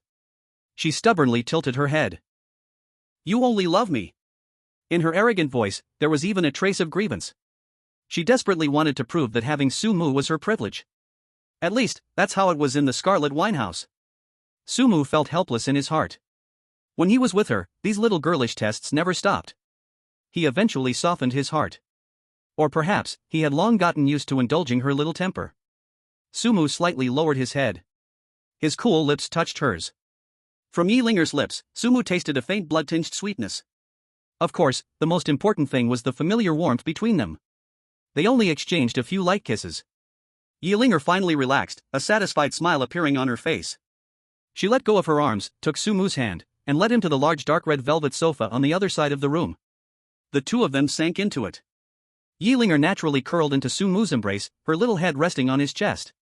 She closed her eyes, long eyelashes covering her eyes, her delicate nose gently twitching, greedily breathing in the unique scent of Sumu.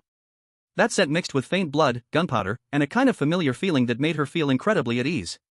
Sumu raised his hand, covering her thin back. Once, then again.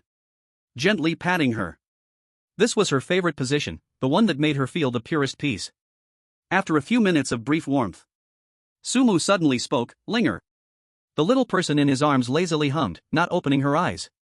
Why did you suddenly disappear after we separated? And how did you end up in the Scarlet Winehouse? Yi Linger's body stiffened imperceptibly. Sumu clearly felt the sudden change in her emotions. He didn't stop. This question had troubled him for too long, so long that it had almost become a torment in his heart. It's not just you. The people I've been with, they've all been like this. We were together for a while, then, for no reason, we separated, like we were cursed, never able to reach the end. And then, they disappeared. One after another, without any warning, they completely vanished from my world. Sumu paused, feeling Yi Linger's body stiffening more in his arms. He knew this was cruel. But the truth was often more important than tender, deceptive lies. Until I entered the first terrifying dungeon. Until I came here, to the Scarlet Winehouse. Only then did I realize, you didn't really disappear. You're all in these dungeons. Yi Linger was silent. She sat up, looking directly at Sumu. Yi Linger's gaze was deep, as if it hid endless secrets. It's not that I wanted to disappear. Sumu's heart suddenly sank. If I could, I would have wanted to marry you, have children, and spend my whole life with you. Yi Linger's voice trembled. Grievance, helplessness, and unwillingness. These emotions mixed together. Sumu could sense it. Sumu instinctively tightened his grip on her hand. Feeling the warmth coming from his large hand, Yi Linger calmed down a little. That day, we wanted to take it further. Yi Linger paused, her cheeks flushing slightly. But in the afternoon, I suddenly felt very sleepy. Sumu remembered that day, Yi Linger had indeed seemed a little off. Then, I fell asleep. In my dream, I entered a maze. Yi Linger's eyes looked a little confused as she recalled everything from the beginning. The maze was very dark, very cold, and full of dead ends.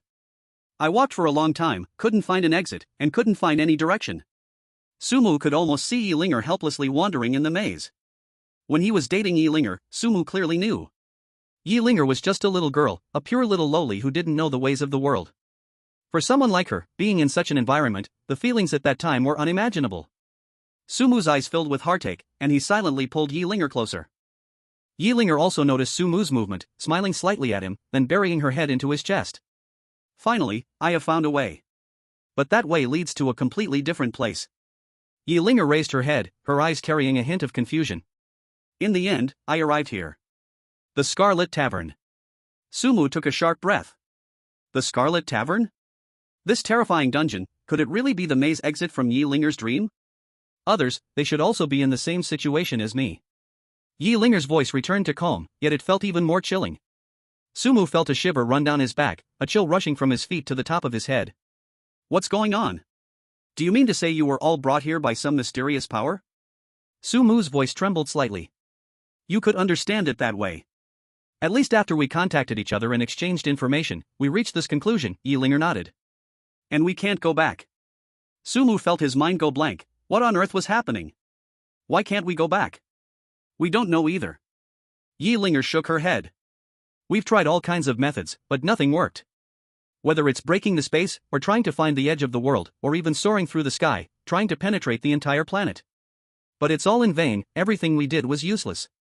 It's as if there's a rule that binds us, causing us to be unable to escape. Sumu's heart sank to the depths. Could they really be trapped forever in this terrifying world? During this time, some people also came looking for me. Yilinger paused. We even tried to create some devices to contact Blue Star.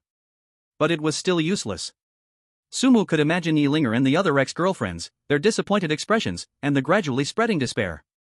In the end, everyone gave up. Yilinger gave a bitter smile. Since we can't go back, we might as well. Might as well just give up. A glint of mischief flickered in her eyes. Since we can meet in dreams, let's turn this place into a love nest, fair competition. Sumu's mouth twitched. What was this? An alternative form of jealousy? Let's see who can keep you, and who you like more. Yilinger added. Sumu recalled those terrifying scenes in his dreams, those ex-girlfriends' crazy actions. So this was the reason? So you all tormented me crazily in my dreams, forcing me, turning yourselves into obsessed mad women? Sumu's tone carried a hint of helplessness and a bitter smile. I didn't torment you. Yilinger pouted. I just wanted you to remember me. And then when you fell asleep, subconsciously think of me, then I could bring you to me. Sumu remembered one time in his dream, Yilinger even made him wear a dog collar. That time with the collar doesn't count. Yilinger blushed, arguing in a low voice. I didn't succeed. Sumu shook his head helplessly. These women were truly a mix of love and hate. After all this, the pot is still on my head? Yilinger burst into a laugh. Who told you to be such a flirt, so loving? I didn't expect. In front of me, there are actually 8 more. Not to mention there are a few behind me. If we didn't use this way, it would probably be even more unevenly distributed. Don't think we are sometimes crazy, but we really know how to take care of sisters. Oh, occasionally we will let you go to other sisters. Sumu's mouth twitched. I thank you all.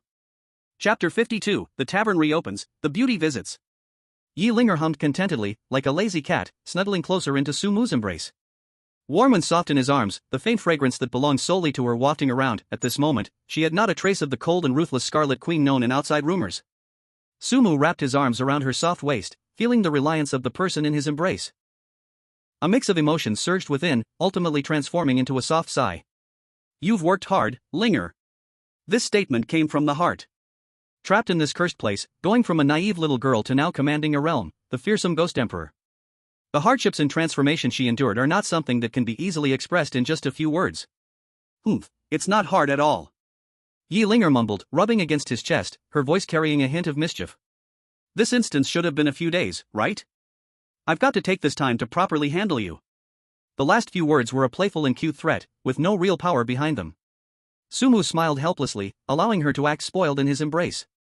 Outside, a scarlet glow seeped through the curtain gaps, casting distorted shadows on the floor. Not long after, Sumu and Yilinger silently blended into one. The next morning, Sumu woke up first. He carefully withdrew his arm, which was resting under Yilinger's head, moving gently. Beside him, Yilinger was sound asleep, her breathing steady, her exquisite face rarely showing a hint of peace. On the bed's other side, Shin Bing was the same. Sumu quietly got out of bed, tucked Linger in properly, and then silently pushed the door open and stepped outside. Outside the door, a figure had been waiting silently. A pale face, a stiff yet forced smile, it was the strange butler of the Scarlet Winehouse. That smile exuded a sense of flattery. "Master, good morning." The butler bowed respectfully. Sumu nodded slightly, diving straight into the topic, his voice returning to its usual steadiness. "Are the ingredients ready?" Replying to the master, "Everything is arranged as you instructed, with no mistakes." The butler immediately replied, his stiff smile seeming to deepen. "Outside the wine house, many guests are already lining up." The butler added, "Oh right, sir. According to last night's instructions, the Yulon garden has been merged, and now it all falls under our Scarlet Winehouse's management." Ding! Side quest, restore the winehouse's reputation. Completed. Quest evaluation, perfect. Quest reward, 1000 ghost power, item lover's necklace, to be gifted to any female ghost, greatly increases favorability. Sumu's mood instantly lifted. He had also completed the side quest he had long left unfinished. Now he had almost 3000 ghost power. Theoretically, he was already a standard, white attire, ghost. But he was still over 6000 ghost power short of the next stage, red attire. It was a long and arduous journey ahead. However, it was fine. Before leaving the instance, he could still earn a lot of ghost coins from the daily revenue of the Scarlet Winehouse. Ghost coins could also be exchanged for ghost power. He waved his hand to the butler. "All right, you can go busy yourself." The butler respectfully responded and turned to leave. "Wait a moment." Sumu suddenly called out to him. The butler immediately stopped, turning around and waiting for further instructions with even more respect. Sumu pondered for a moment, then ordered, "Before I leave the instance, treat Shinbing as if she doesn't exist, and don't assign her any tasks." The butler's murky eyes slightly shifted. This was to give Miss Shinbing a backdoor opportunity. But he showed no hesitation, immediately bowing deeply. "Understood. Please rest assured, master. This lord's command is like heaven." The butler was very clear about that in his heart. After sending away the butler, Sumu sighed slightly, ready for another busy day. "Let me see what's going on." He walked to the window, casually glancing outside. In the next second, his pupils suddenly constricted. What the heck? Outside the Scarlet Winehouse, there was a sea of black. The bazaar guests were queuing. Some queues stretched from the entrance of the winehouse, disappearing at the end of Sumu's view. Roughly estimating, this line of ghostly diners was at least 2 kilometers long. At noon, the doors of the Scarlet Winehouse opened right on time. In an instant, it ignited a long-awaited wave of ghostly frenzy. These bizarre guests, the ones who had queued the longest, had even waited for over 5 hours. How could they not rush into the Scarlet Winehouse? The bustling scene was even more exaggerated than yesterday. Inside the tavern, it was busier than ever. Mysterious waiters hurriedly shuttled between the hall and the kitchen, serving dish after dish of delicacies.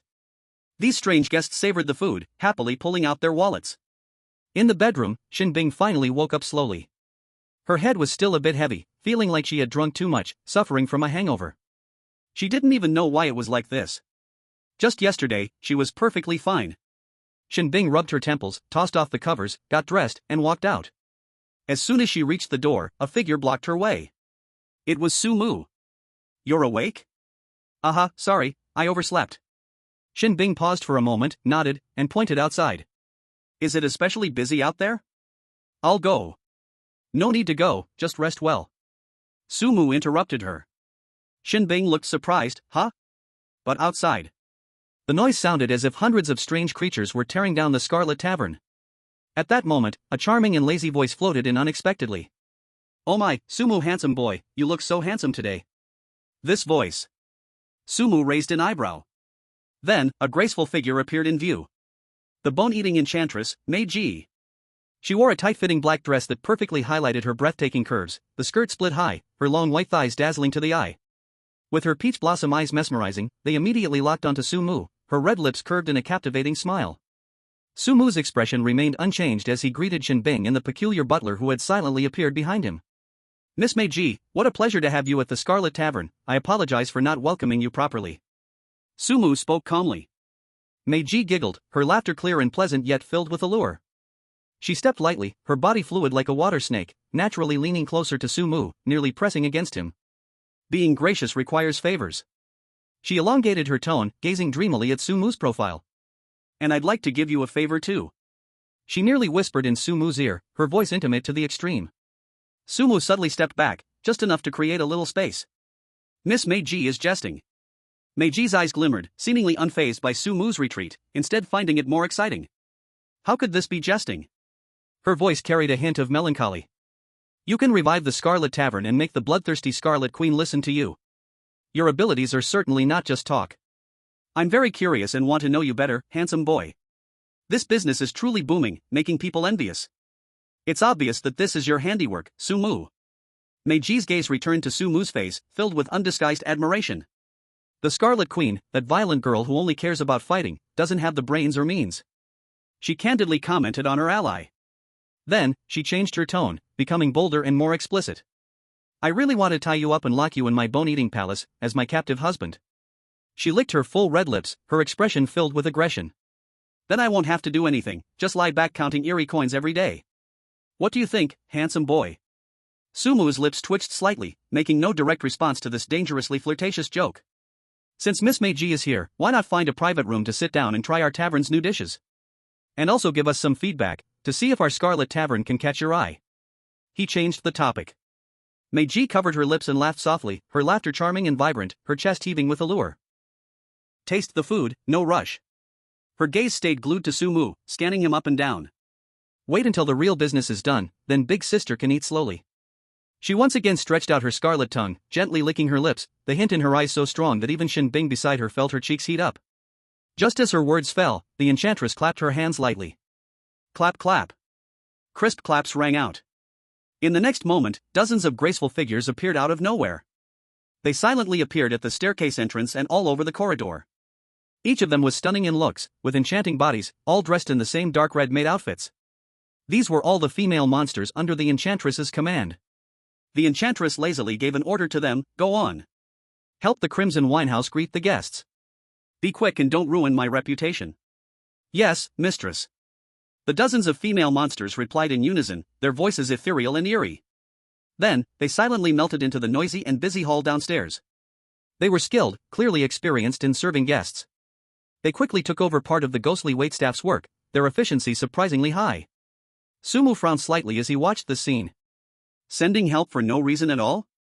What is this bone-eating demoness really up to? What's this about?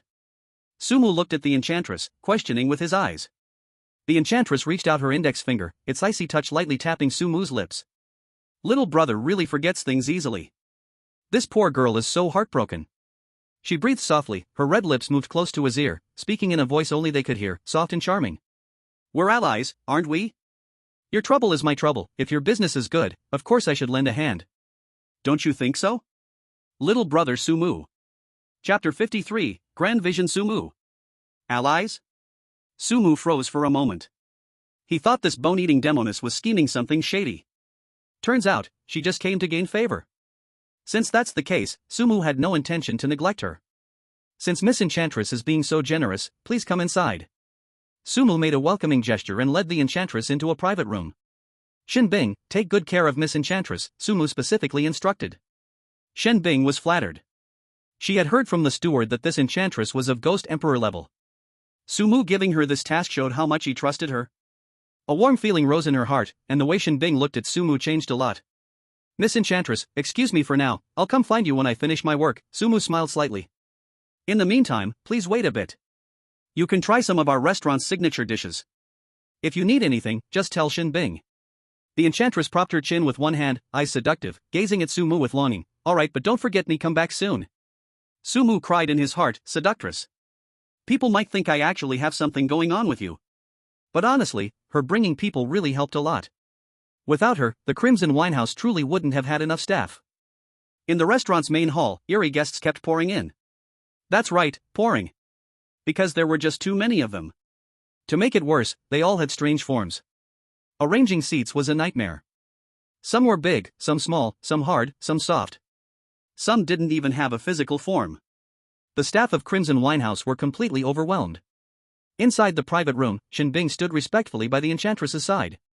The enchantress's eyes landed on Shin Bing, looking at her with curiosity. Very directly, no attempt to hide it. Her face carried her signature seductive smile. This woman was also human. And clearly favored by Su Mu, personally assigned to serve her. Looks like she was someone Su Mu trusted or valued highly. Not bad looking, good figure, nice potential. Though still a tiny bit worse than me. The enchantress took the initiative to speak. Little sister, don't be so stiff, just chat with me. What's your name? Xin Bing did not dare to be negligent and quickly replied, Miss Meiji, my name is Xin Bing. Oh. Shen Bing. A good name, it suits you well. Sit down, you don't have to do anything else, just keep me company and chat. Hearing this, Xin Bing had no choice but to sit down across from Meiji. She couldn't figure out Meiji's intentions. The best approach was simply to follow along. Little sister Xin Bing, what do you think of our brother Sumu? Meiji suddenly spoke, her expression curious, staring directly at Xin Bing. And Xin Bing was completely stunned, unable to react for a moment. Our family? Brother Sumu? What is this about? Who would have thought Meiji would talk about this? Xin Bing's mind went blank. Meiji's question was too unexpected. Her eyes darted around, her face slightly flushed. In fact, she didn't know how to respond at that moment. On Blue Star. In the live broadcast room, the comments were rolling crazily. Is Xin Bing really interested in Sumu? The one before, remove the knot. This reaction definitely has issues. I ship this couple first. Brother Sumu is really nice to goddess Xin Bing. Isn't that right? While others are in deep water, she's chatting and laughing with the top boss, the contrast, TSK. However, not everyone thought so. Other countries' audiences raised discordant voices. What's going on? Why can that Xin Bing from Hanxia be so relaxed? Exactly. This is unfair. Sumu is abusing his power. Hanxia people are so selfish, only caring about their own. These doubts and attacks in the comments were quickly spotted by Hanxia viewers. Jealous, just admit it. A bunch of defeated players, their own people are useless, and they still have the face to yell here? Who was it that cried and begged to cling to our god Su before? Now they turn their backs? The fighting spirit of Hanxia viewers was sky high, their words sharp, leaving those foreign viewers speechless. Inside the dungeon. At this moment, Sumu stood in a relatively secluded corner. Then, he made a move. He raised his hand, and a faint crimson light seemed to swirl at his fingertips. That was the authority of the Crimson Lord. The next second, a shocking scene unfolded, leaving all the viewers focused on the dungeon dumbfounded. Some busy players had their identity tags, representing their roles and jobs, start to blur, twist, and then recondense. The words and images on them suddenly changed. What the hell? What is happening? Sumu is modifying player identity tags? Is he planning to capture players from other countries all at once? Be it Hanxia viewers or those from other countries, everyone was astonished. They could only hold their breath, watching Sumu's actions. Sumu's expression was exceptionally calm, moving quickly as he modified the identity tags of several players in succession. Soon, sharp-eyed viewers discovered a clue. Wait. The players whose identity tags were modified seemed to all be from Pakistan, small nations of the African Union. Exactly. These countries have a very good relationship with our Hanxia. I get it. Sumu is protecting his allies. This discovery caused the Hanxia live broadcast room to explode. God Su is amazing. Opening his horizons. Wow. Engaging in international diplomacy in a terrifying dungeon is quite something. This is true big boss style. Not just caring about himself but also helping allies. Meanwhile, those countries that had previously been eliminated or had poor relations with Hanxia, especially the pickled veggie country, ugly country, and cherry blossom country viewers, were furious again. Shameless. Totally shameless. What right does he have to do this? This is a blatant disruption of game balance. Protest. We strongly protest. Sumu must be sanctioned. Hypocrite. Saying one thing but doing another, double standards. However, the impotent rage of these clowns couldn't stir up much of a tide. Most viewers, especially those from Hanxia, completely ignored them. Anyway, players from these countries. Already dead. At the same time, in the Hanxia Strategic Command Center. The old man sitting in the center side, this is interesting. A middle-aged man beside him, wearing gold-rimmed glasses and exuding a gentle demeanor, pushed up his glasses and said, "This move is quite brilliant." He is laying out the plan in advance. For our Hanxia, to gain more international support and allies. The military leader with a scar on his forehead, who had always supported Sumu, laughed heartily, "Ha, I like it. To still have the presence of mind to consider these things in such a dangerous predicament, this child will surely achieve great things." The old man's mouth curled up in a satisfied smile. Originally, this should be the concern of us old folks, but Sumu did it for us. He and the others were all very satisfied with Sumu. Inside the instance. Those players whose identity tags were altered soon discovered their own abnormalities. They found that the high-risk jobs on their identity tags had turned into chores like washing dishes, arranging tables and chairs, and cleaning windows. What's happening? But what followed was an uncontrollable joy. These tasks, compared to facing terrifying customers before, even those possibly requiring close contact with the eerie, were simply ridiculously low in danger. This meant that as long as they didn't get themselves killed or encounter some unforeseen accident, they could basically last safely until this instance ended. In an instance, what could be more important than surviving? They quickly realized that it was Sumu who was helping them. Only Sumu had this ability. 7 or 8 players from friendly nations gathered spontaneously around Sumu. They all deeply bowed in unison towards Sumu, performing a standard bow. Mr. Sumu, thank you for your help. This kindness, we will never forget. A great favor, I can't repay. When we return to Blue Star, I will do my utmost, for Mr. Sumu and for Hanxia, to expand influence in our country. Hearing these heartfelt words, Sumu's expression remained calm. No need to thank me. This is what you deserve. Chapter 54, Crimson Restaurant, instance ends. The booming business of the Crimson Restaurant continued into the night. Under the condition that the enchantress arranged for additional food supplies, it was still in high demand. So, the Crimson Restaurant had no choice but to close for the night. This grand feast was just a brief intermission. Tomorrow, it would continue. The enchantress swayed her slender waist and approached Sumu. A flying kiss, carrying a rose scent, floated towards Sumu. Brother Sumu, see you tomorrow. The enchantress's voice, still that tingling charm, combined with her already enchanting appearance, made hearts flutter. Before leaving, she cast a meaningful glance at Shinbing. Shinbing remained expressionless. But standing next to Sumu, her heart couldn't help but ripple slightly. The strange butler appeared in the center of the hall. Dear players, please gather. The remaining dozen players, dragging their weary bodies, gathered before the strange butler. Each of their faces bore the relief of having survived a disaster. The strange butler began to distribute today's eerie coins. Aloes, 320 eerie coins. Ford Lee, 450 eerie coins. Awesome. So much. Yeah, we can finally have a good meal today. I'll save it, let's party on the last day. Players were thrilled to receive their wages. Today's earnings were high, and their income was significantly more than usual. For the past 2 days, it had only been dozens, even just over 10 eerie coins. Today it shot up to at least 10 times that. How could they not be happy? However, their smiles quickly froze. The strange butler announced the last player's wage. Shinbing, 23,800 eerie coins. What? The players were dazed, collectively turning to look at Shinbing. Over 20,000 eerie coins. All the other players' wages combined didn't even reach half of Shinbing's. Shinbing was also stunned, she never expected to receive so many weird coins. The strange butler explained, Shinbing hosted a Ghost Emperor-level strange guest alone today. The guest she hosted had a higher level. Overall, that's why she received more weird coins today. Other players looked at Shinbing with envy and jealousy. Was that called hosting? It was clearly just chatting. This backdoor connection was too obvious. However, they only dared to complain in their hearts. After the distribution ended, Shinbing found Sumu. Sumu. As Sumu was about to return to the top floor, he stopped when he heard Shinbing's voice. What's up? Shinbing bit her lip, her eyes flickering left and right, and finally said, thank you for taking care of me. Shinbing was very sincere and earnest. After speaking, she even folded her hands on her abdomen and bowed 90 degrees to Sumu. Without Sumu, she would not have obtained so many weird coins. If she wanted to survive in the Scarlet Wine Tower dungeon, it wouldn't be this easy either.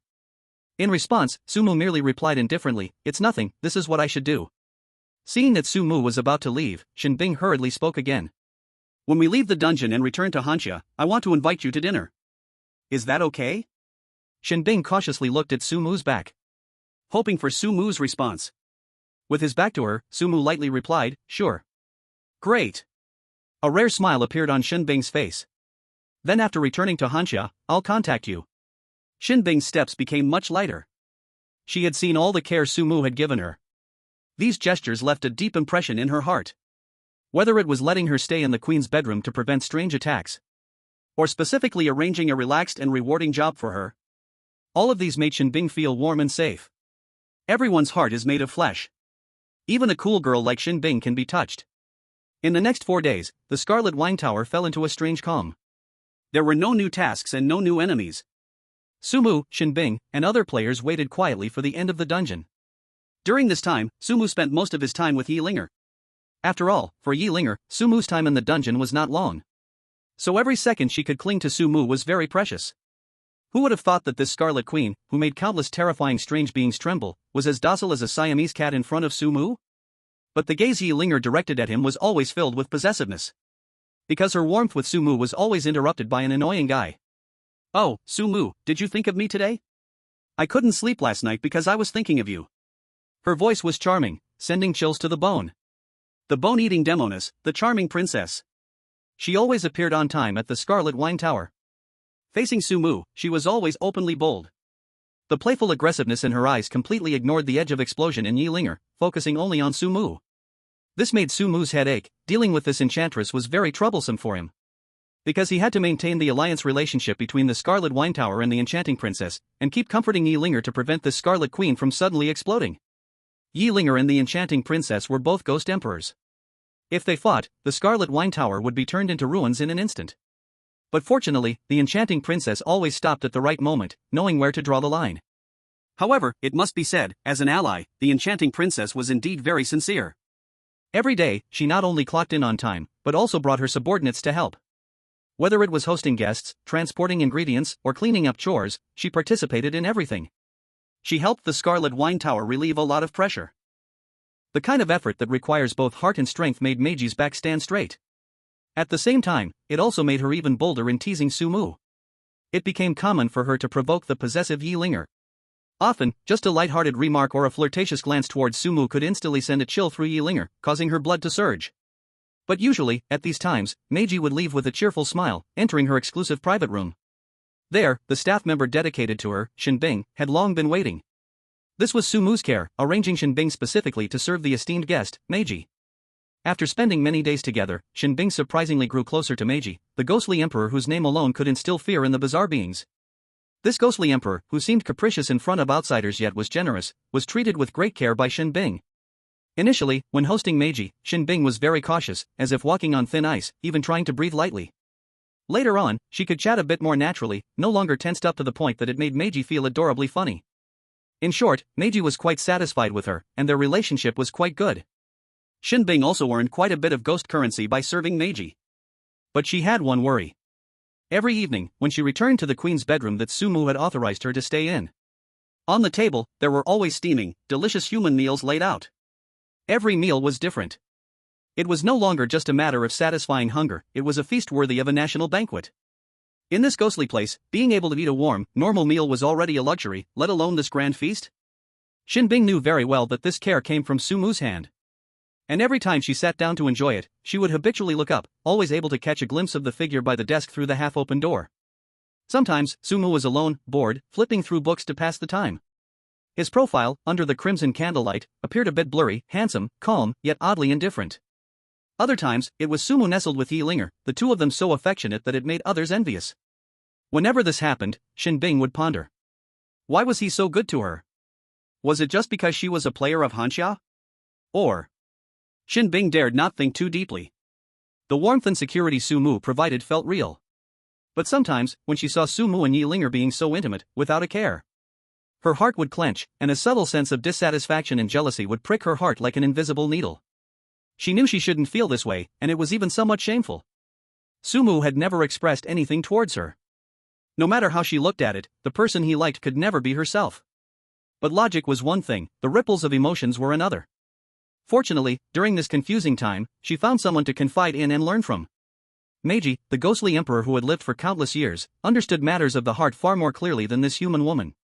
What seemed like casual banter always managed to give Shinbing the right advice. "Little sister, let me teach you something. Men, if you like them, you have to overlook some of their flaws, especially those who are quite excellent. Like being a flirt." Shinbing's heart skipped a beat. When there are always other women around him. What you should do is not push your way in and become jealous, fighting till you're bruised and battered. That would be foolish and would only annoy him. Meiji spoke with profound understanding. You have to grasp that degree. You shouldn't completely disappear from his world, making him forget you. Nor should you intrude into his life like a scorned woman, causing him trouble and annoyance. Otherwise, he will have no hesitation in kicking you out. Meiji leaned closer to Shinbing. A warm breath carried a unique scent mixed with powder and blood, spraying onto Shinbing's ear. Looking not far away, Sumu and Yi Linger were sweetly cuddling. She stuck out her tongue, licking her crimson lips, her movements enchanting and seductive. When others are strong, learn to avoid their sharpness. You only need to appear occasionally, leaving just the right mark, making him remember and get used to your existence. Even when you are not there, he will subconsciously think of you and miss you. This is the highest realm. Not competing. Not competing, thus no one can compete with it. With the guidance of the enchanting beauty, Shinbing gradually felt relieved. When she returns to Hanxia, that will be her home ground. By then. Chapter 55, Reward Settlement begins. Hanxia takes off. 7th day. Suddenly, above the Crimson Restaurant, a blood-red mist appeared without warning. And it began to surge violently, roaring. As if something terrifying was awakening within it. Immediately after, the blood-red mist swiftly enveloped the entire Crimson Restaurant. Instance, Crimson Restaurant, end. Detecting player survival status. Player rewards are starting to settle. Global announcement, the Blue Star S+ level instance Crimson Restaurant has been successfully cleared. Difficulty, S+ level. Time taken, 168 hours. Survivors, 10 people. Instance clearers, Hanxia players, Sumu, Hanxia players, Shinbing, Body Brothers, Michael. Instance reward settlement begins. The viewers in Hanxia's livestream had suddenly been infused with energy. In the instance, Sumu and Shinbing had nothing to do in the last few days, extremely bored. And these viewers had also been bored for several days, just waiting for today's instance settlement. Here it comes, here it comes. The big moment is coming. God Su is amazing. Goddess Shinbing held on too. It's an S+ instance. This is S+. And we, Hanxia, cleared it. The rest, besides God Su and Shinbing, are only from countries friendly to us, and Sumu is indeed reliable, helping them in critical moments. Ha, those guys from ugly country were still shouting? Is their face hurting? Where are your players? I don't see their names. Island country and Kimchi country have also gone quiet, weren't they very loud before? Why aren't they speaking now? Let the haters speak. The viewers from Hanxia were the most excited. Taunts, cheers, excitement, all filled the space. All survivor common rewards are as follows. Skill points plus 50. Mystical power limit plus 5,000. The mystical power environment of the player's country now begins moderate coverage. The entire population of the player's country immediately gains the qualification to absorb mystical power for training. The entire population of the player's country, mystical power absorption efficiency increases by 300%. The player's country receives the A-level mystical power training method, godly walking and twisting, complete volume. Common rewards, distributed. The bullet comments in the live stream room became even more insane than before. Is the common reward really this outrageous? Nationwide training? Efficiency 5 times? Plus high-level techniques? This is a leap to the sky. Mom asked me why I'm watching the live stream on my knees. I told her we are witnessing history. Fly, fly, take off. Totally taken off. Thank you, God Su. Thank you, Goddess Shinbing. You are national heroes. Ha, I'm going to start training too. Not only Hanxia, but the live streams of those countries friendly to Hanxia were also full of joy. They even interacted with Hanxia's viewers in the comments. Towards their own people, the viewers of Hanxia were very friendly, celebrating and congratulating each other. Brothers from Body, the little brothers from the Union, they were lying straight up and winning this time. So they were quite satisfied with this result. In contrast, those viewers from countries that had previously mocked Hanxia were now like ostriches. Their faces turning white then red. Watching the taunting comments from Hanxia viewers, yet dared not respond. It felt worse than eating a fly. Come on, where are those foreign devils who said Hanxia was terrible before? Come out and get scolded. Ugly country, you didn't like to join forces with other countries against us? Why aren't you targeting us this time? Is it really impossible? Do the little dwarfs from the island still dare to covet us? I bet they don't even dare to breathe now. Have you heard of divine movement and twisting? No? That's right, you're not worthy. The audience's excitement was just the tip of the iceberg. In the command room of Hangar Nation, the atmosphere was solemn and serious. Yet, everyone's face was filled with uncontrollable excitement. Good. Awesome. The era of full-lane training has arrived. Now our country's players can enter dungeons with a greatly increased chance of success. That kid, Sumu, I see potential. Except for the 3 figures sitting firmly in the center, all other military and political officials stood up in excitement, many even pounding the table hard with joy, making deep sounds. The 3 in the center exchanged glances but did not stop them. At this moment, it was appropriate to celebrate and drop the usual seriousness. Everyone was caught up in the thrill. A prosperous nation. Who wouldn't be happy?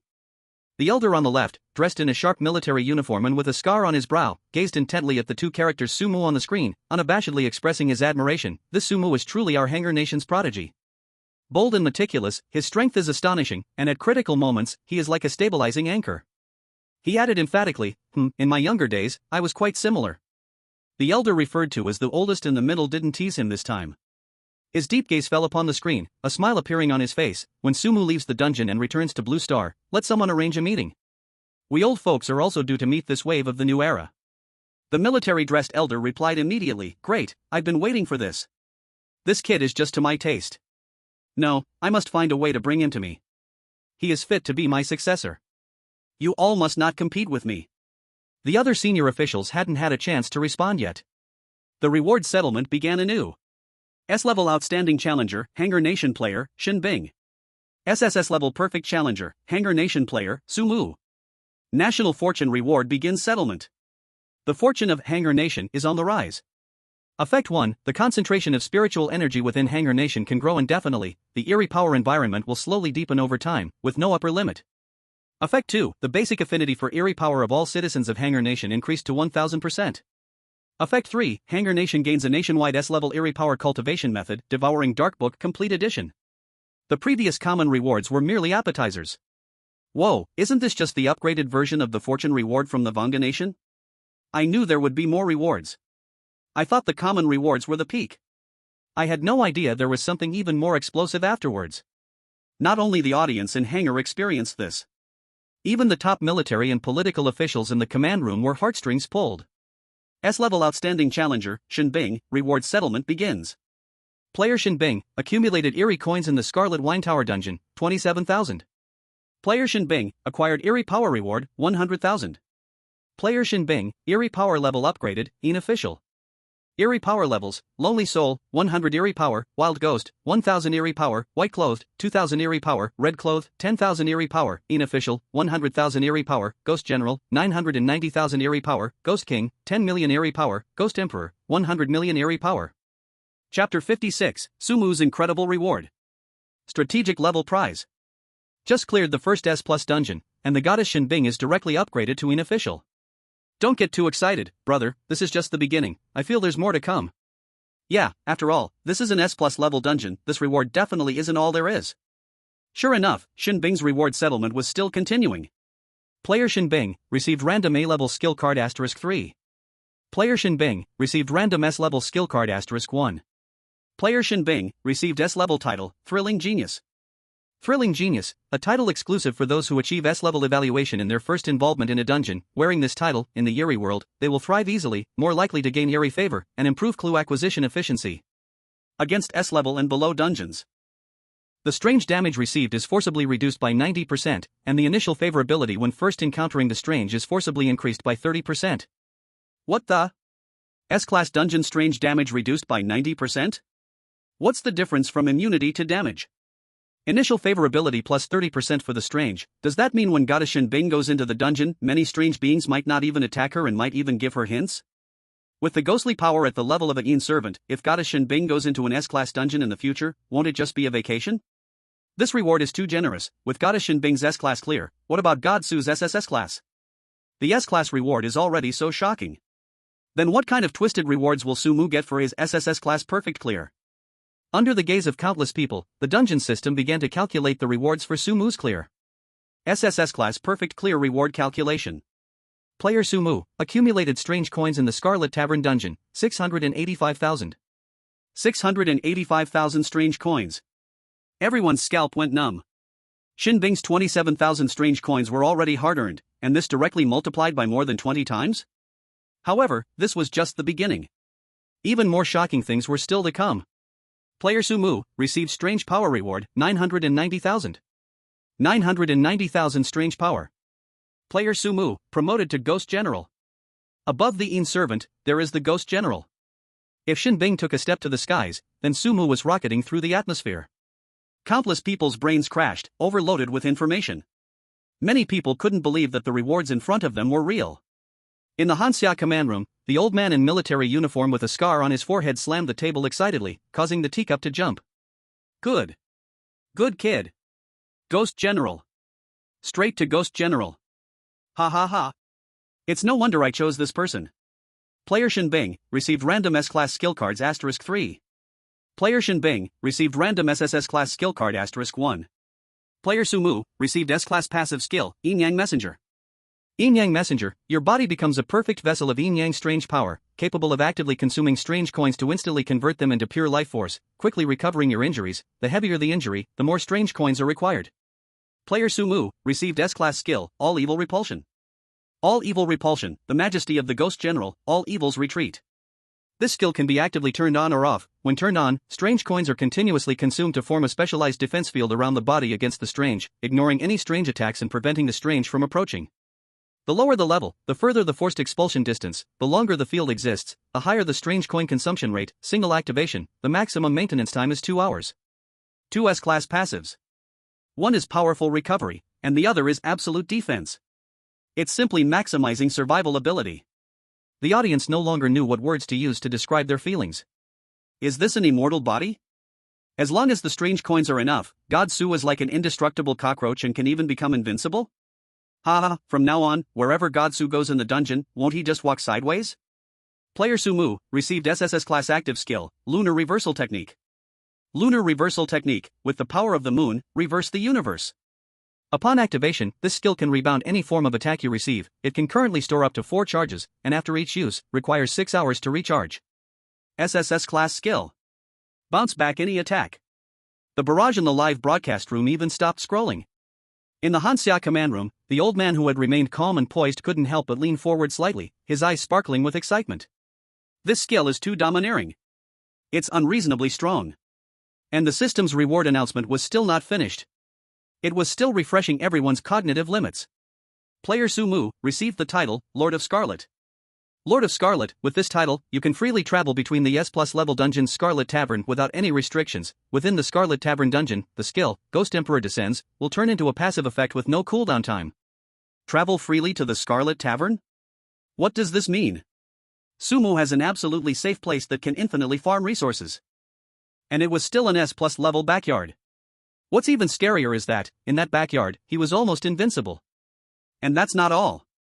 Player Sumu, awarded title, Son of the Eerie Fate.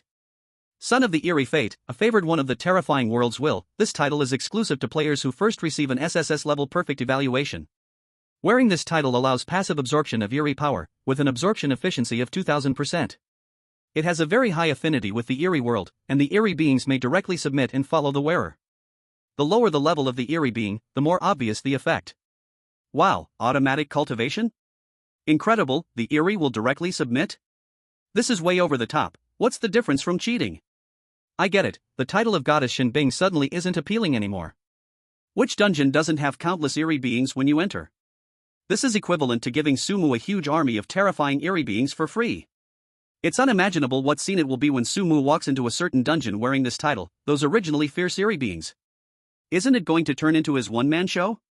Just when everyone thought that Sumu's rewards were over. Player Sumu, awarded SS level special item, Heartbinding Eerie Fruit, Seed. Heartbinding Eerie Fruit, an exotic fruit containing rich eerie power essence.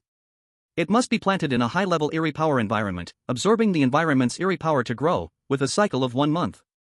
Each time it bears 100 fruits, the user can significantly enhance their eerie power, and those with exceptional aptitude may even directly break through their bottleneck to advance to indifference.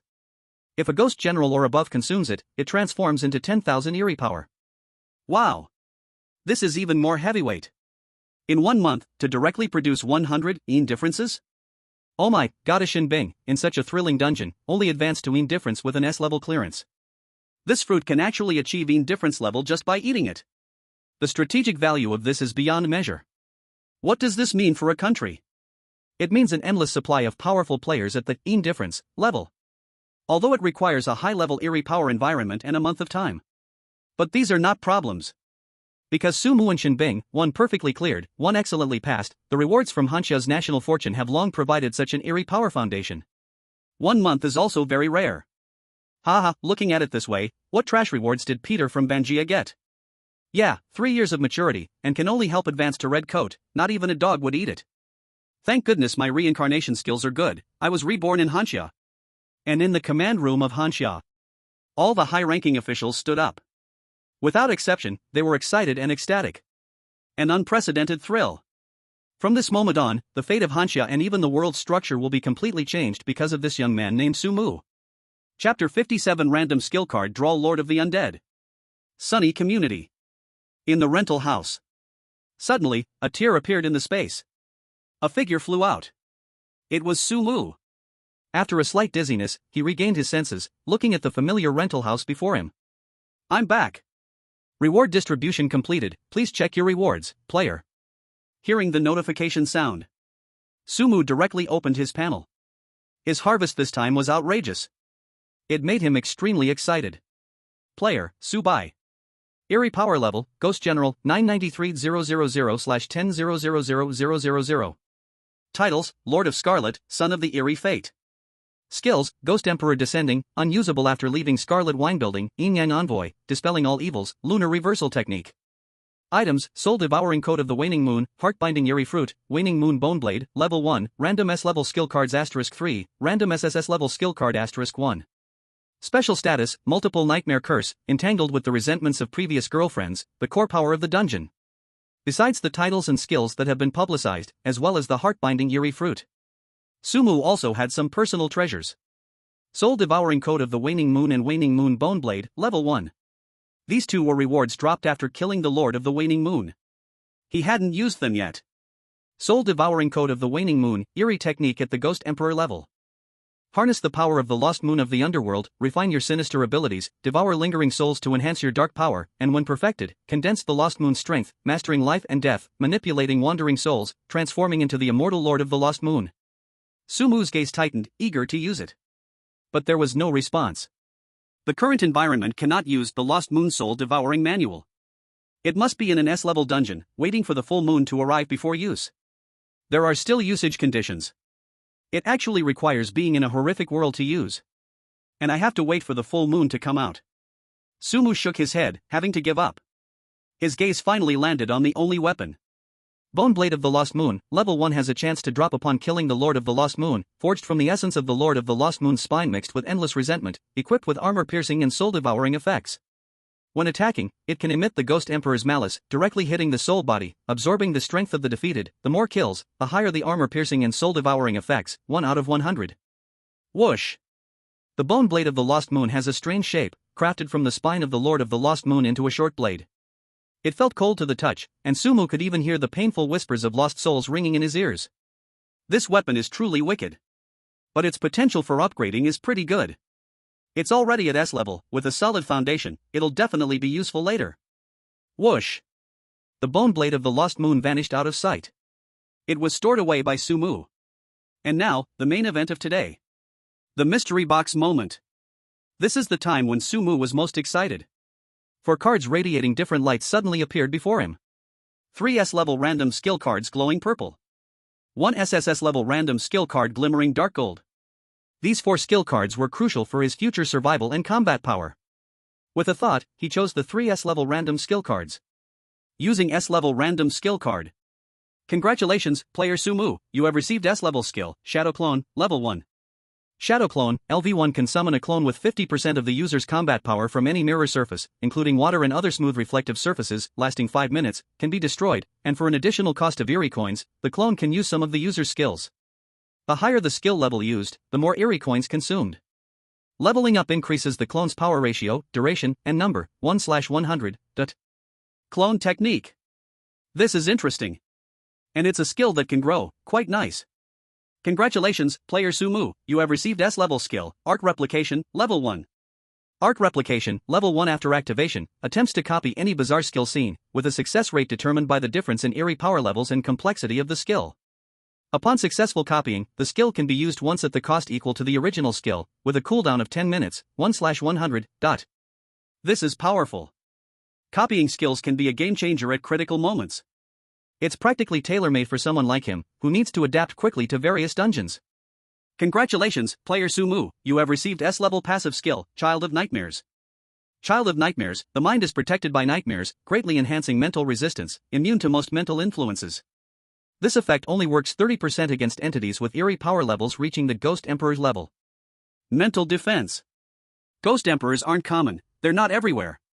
Being able to resist 30% of a Ghost Emperor's mental influence is strong enough. The value of this is beyond words. This is a timely blessing. I wonder if it can withstand the level of dreams from my ex-girlfriends. But at least when facing ordinary eerie mental attacks, he has stronger protection now. 3S level skills, each one is exceptional, all useful treasures. Only one last card remains. SSS level random skill. What good item will this offer? Using SSS level random skill card. Congratulations, player Sumu, you have received SSS level active skill, Lord of the Undead, level 1. Lord of the Undead, after killing any bizarre entity, you can attempt to extract its soul, making it your undead servant. Undead servant retains part of its previous consciousness and combat instinct. He is absolutely loyal to the player and will never betray. The success rate of extracting undead servants is related to the target's eerie level and the player's own eerie power level. The greater the difference in eerie levels, the higher the failure rate of extraction. Each soul can be attempted for extraction a maximum of 3 times. Undead servants are capable of growth. By killing and devouring living beings, including humans and the eerie, they can enhance their own level and strength. Currently available undead servants, 5. Extract the soul of the killed eerie being? They can continuously grow? Sumu couldn't imagine what would happen if he took down a ghost king or even a ghost emperor. Wouldn't that mean he has a super powerful enforcer? The key point is that the skill description did not mention any scene limitations. This means he can bring these powerful undead servants back to Blue Star? Great. Truly great. This means there's no fear of waste when killing the eerie in the future. But I can't use it carelessly, after all, the slots are limited. As this skill levels up, the number of undead servants I can command will increase. Finally, there is one more thing. That SS level, heart-wrapping eerie fruit, seed. At this moment, it was placed in his system. He knew very well the strategic value of this item. Sumu had just absorbed the shock brought by the new skill. Suddenly, the thin wooden door of the rental apartment was knocked softly yet firmly. Knock, knock, knock. 3 knocks. Regulated and restrained. It was evident that the person knocking was very careful and cautious. Sumu's gaze sharpened in an instant. At this time, could it be the preparatory players who used some eerie means to locate him? The real world after the instance does not mean safety. Sumu had gained powerful strength and a series of items. It would be completely normal for people to covet them. It is no exaggeration to say that any one of Sumu's skills might be worth a lifetime to other players. Sumu did not respond, he just quietly watched. He chose to temporarily pretend that there was no one inside the room. His eerie power surged slightly, rolling. With the strength of a ghost general, he should not fear anyone on Blue Star. But caution makes for a long life. What if the other party has some special items? Sumu was also prepared to use the authority of Crimson Lord to ensure he could return to the Crimson Tavern at any time. Outside the door, the knocking ceased, and in less than half a minute, a steady, deep male voice came through the door. While being cautious, it was still incredibly respectful. "Excuse me, is Mr. Sumu there? We mean no harm. My name is Zhao Weigua, from the Special Operations Department of the Hanhua Military." The Special Operations Department of the Hanhua Military? Sumu frowned, his vigilance not lessening, but instead becoming more serious. People from the official side? How could they? The voice outside continued, still maintaining that respect. "I apologize for the imposition, it was out of necessity. The high-level leaders of Hanhua are very concerned about your outstanding performance in the Crimson Tavern instance and wish to meet with you to discuss some important matters." Sure enough, it was because of his performance in the instance. Global Broadcast's SSS level evaluation, it would be hard not to be noticed. But this speed is a bit too fast, isn't it? Mr. Su, please rest assured. To ensure your safety and avoid unnecessary disruptions, we have temporarily evacuated the ordinary residents from this area. Currently, this vicinity is under the guard of our military and special reaction teams.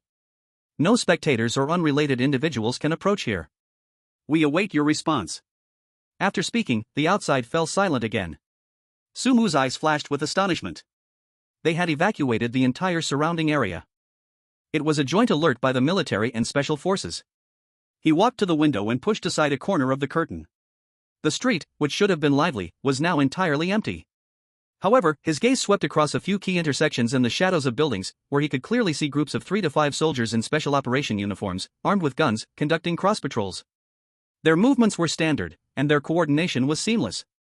It was completely like an impenetrable blockade net. In the sky, armed helicopters and drones buzzed and circled. In the distance, armored forces could even be seen standing at attention. This display was far greater than he had expected. Of course, it was also possible that it was meant to deal with him. But this thought vanished in an instant. According to the reaction speed of the higher-ups in Hanxia, if they really considered him a threat, they would have acted immediately. This meant that the higher-ups in Hanxia valued him beyond imagination. Outside the door, Zhao Weiguo seemed very patient. After waiting and seeing no movement inside, he spoke again, his tone even more humble. Mr. Su, if you feel tired now or don't want to go out for the time being, that's completely fine. The higher leaders have instructed, everything is based on your wishes. We can wait until you are rested and then arrange another time. Or if it is convenient for you, the leaders can come to visit you personally. Su Mu. Isn't this treatment a bit too good? Personal visit? The potential he had shown had already made the higher-ups see some possibility of changing the future. Su Mu thought for a moment. Since the officials had actively come to him and presented such a high posture, he had no reason to refuse them. Moreover, Subai took a glance at the SS-grade special item quietly lying in the system backpack, giving off a dark and eerie glow, enigmatic heartfruit seed. This thing had limited use for him personally and was even somewhat hot to the touch. But for the entire Hanxia nation, in dealing with potentially more severe bizarre situations in the future, its strategic value was self-evident. Handing it over to them might be the best choice. It could also be seen as a reciprocal gesture.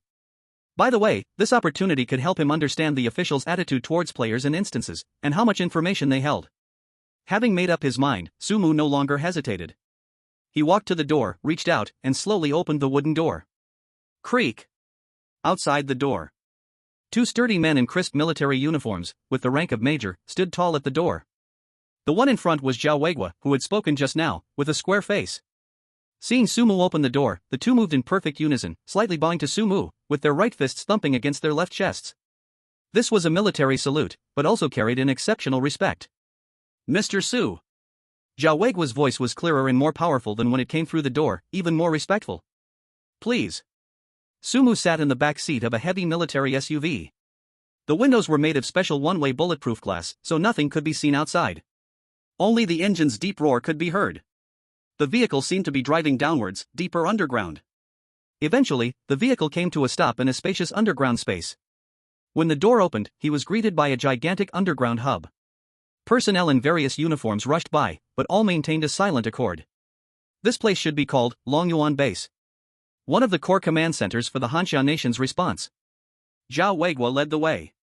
Su Mu followed behind, his gaze calm. The defense level here was very high, strict, and confidential. They passed through several heavy alloy gates, arriving outside a more solemn conference room. The door was made of thick metal, without any markings, just cold to the touch. Mr. Su, please wait a moment. Zhao Weiguo performed a standard military salute once again. Then, he turned and left quickly, his footsteps fading into the depths of the corridor. Only Su Mu was left in the corridor. At that moment, a loud, hearty laugh came from the conference room. The door slid open silently. Su Mu raised his eyes to look. A figure walked out from inside the door, backlit, exuding a powerful presence. This was a seasoned lion. He wore a crisp dark military uniform, with 4 shining gold stars on his shoulder, reflecting light like jewels. Time had carved marks on his face, but those eyes remained sharp as an eagle's. What stood out most was the prominent scar on his brow, adding a hint of iron-blooded ferocity. Ah, you finally came. Chapter 59, The Elder in Military Uniform, Yi Zhenghua, Su Mu is to become the spiritual totem of Hanxia. The elder strode up to Su Mu, examining him from head to toe, his appreciation and curiosity evident. Good. He laughed again, a big hand slapping Su Mu's shoulder with just the right amount of force, military-like directness shining through. Finally met you, kid. You did great at the Crimson Winehouse. You truly brought pride to Hanxia. I'm Yi Zhenghua. You can call me Old Yi. Su Mu was stunned. This old leader was surprisingly informal. There was no hint of the distance he had imagined, let alone any feeling of being aloof. This sudden closeness left him a bit at a loss. In a daze, he seemed to see the old man downstairs who always loved to play chess with him. Just as cheerful, just as unpretentious. Yi Zhenghua didn't care what thoughts Su Mu was turning over in his mind. His smile was radiant, and Su Mu's arrival brought him immense joy. Such a talent can emerge from that dreadful place and perform so well, he was truly a treasure. He was the future hope of Hanxia, a strong force against the unknown horrors. Come, kid. Old Yi laughed again, but this time he didn't just pat, he directly grabbed Su Mu's arm. Come in with me. The folks in Hanxia who truly matter are all waiting to see you. I was still saying to wait a day or two so you could visit with these old pals. You came, which saves us a trip. Good, it saves those old bones from saying what they can't do. His tone was as familiar as if he were leading a younger generation to meet family. He half-pulled, half-dragged Sumu toward the heavy metal door inside. So intimate that it was hard to refuse. Just stepping into the conference room. A calm, yet authoritative voice rang out. Zhenghua, don't scare the young man with your eagerness. That voice was so familiar. Sumu looked toward the sound. When his gaze reached the head of the long table, his pupils suddenly constricted. That was a face that had appeared countless times in the news and at national celebrations. Steady, wise, carrying the weight of time, as well as the grandeur of ruling a nation. The stabilizer of Hanxia. The true pillar of heaven. At that moment, this legendary figure was looking at him with a gentle smile, even nodding in acknowledgement. Yi Zhenghua, however, waved his hand dismissively, still holding onto Sumu. Ah, how could that be? I like this kid at first glance, we hit it off. I cherish him, how could I scare him? As he said this, he gently elbowed Sumu. Right, kid? Sumu suddenly snapped back to reality. His mind was still a bit dazed. Facing such a high-level existence, any minor slip-up could be magnified infinitely. He instinctively nodded and replied, Old Yi, you're too kind. Yi Zhenghua waved his hand, interrupting him. You kid are too reserved. Old Yi, am just this straightforward, if I like you, I like you. He pulled Sumu directly to an empty seat near the head of the long table. That spot was just beside him. Come on, sit here, right next to me. This action undoubtedly reaffirmed his attitude and his importance to Sumu. Yi Zhenghua's big hand directly pushed Sumu into the chair beside him. This gesture was undeniably intimate, even carrying a hint of firm affection. In the conference room, you could hear a pin drop. The other people at the long table, including that steadfast anchor, all focused their gaze on the two, yet no one spoke to stop it. Yi Zhenghua's actions were entirely justifiable. The old leader still tightly gripped Sumu's wrist, his palm radiating warmth, as if afraid he might run away. That gaze, that energy, was like he had found an extraordinary treasure, precious beyond measure. Hey! Kid, don't be nervous, relax a bit. Yi Zhenghua grinned widely, revealing a set of straight white teeth, the unique boldness of a soldier, radiating complete friendliness. He patted Sumu's hand, the force not light. The reason I called you here today is simple. I just wanted to see with my own eyes, our Hanxia's exceptional prodigy. Understand the situation, it's not that serious. At the head of the table, that steadfast anchor spoke with a warm and profound gaze, his voice carrying a calming power. What Zhenghua said is correct, there's no need to be reserved.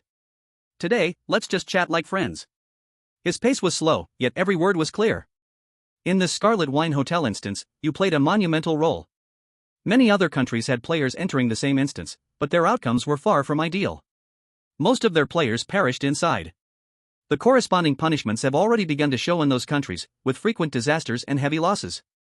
He paused slightly, the approval in his gaze towards Sumu obvious. If it weren't for you, turning the tide, our Hanxia would never have gained such a tremendous boost in national fortune. Sumu listened, quietly breathing a sigh of relief. So that's how it is. No wonder the scene was so grand.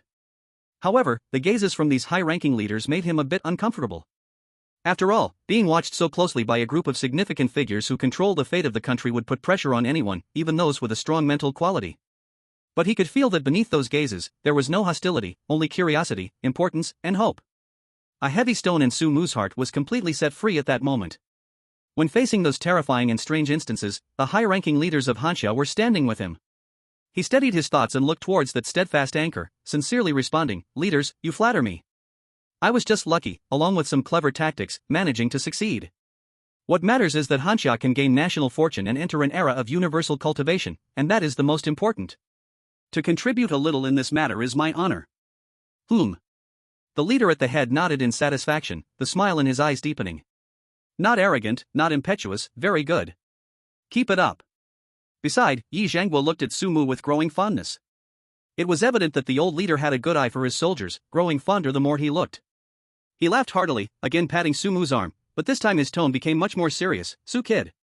Now that we're at this point, Old Yi, won't beat around the bush with you. One sentence. Sumu, do you want to become the spiritual totem of Hanxia's future? To become the spiritual totem of Hanxia's future?" Even with Sumu's calm mindset, his brain momentarily crashed. He even doubted if he heard wrong at first. However, the fiery gazes from the Hanxia leaders, when met with Yi Jingguo's expectant look, made Sumu realize that it wasn't an illusion. This felt even more overwhelming than facing a dozen former girlfriends with bizarre personalities all at once. Because this was not just a title, it represented the weight of the hopes of over 1 billion Hanxia citizens, the fate of the entire nation in the face of the strange advent. It's too heavy. Chapter 60, I will not disgrace my mission. Ordinary people simply cannot bear it. Beside him, Yi Jingguo's large hands still tightly gripped his wrist, the warmth in his palm scorching. The old general's eagle-like sharp gaze softened at this moment. The pleading in those eyes was evident even to a fool. Kid, I know this burden is heavy enough to crush anyone. Even I, or the others here, might not be able to withstand it. But the terrifying instances are real, they truly exist. Every time an instance opens, it affects the fate of the nation. If we win, the whole country celebrates, gaining a breather, and sometimes, like this time, receiving unimaginable benefits. But if we lose... He did not finish, the tragic plight of the other countries spoke volumes. The senior leaders' expressions also grew especially serious. They all understood the fate of those failed nations. To say blood flows like rivers and corpses are everywhere is not an exaggeration. In this near-godly struggle, whether as individuals or as a nation's strength, everything feels so insignificant. Hanxia needs hope, a symbol that can let everyone see light in the dark and unite their strength. We need a true spiritual pillar that can stabilize the raging storm.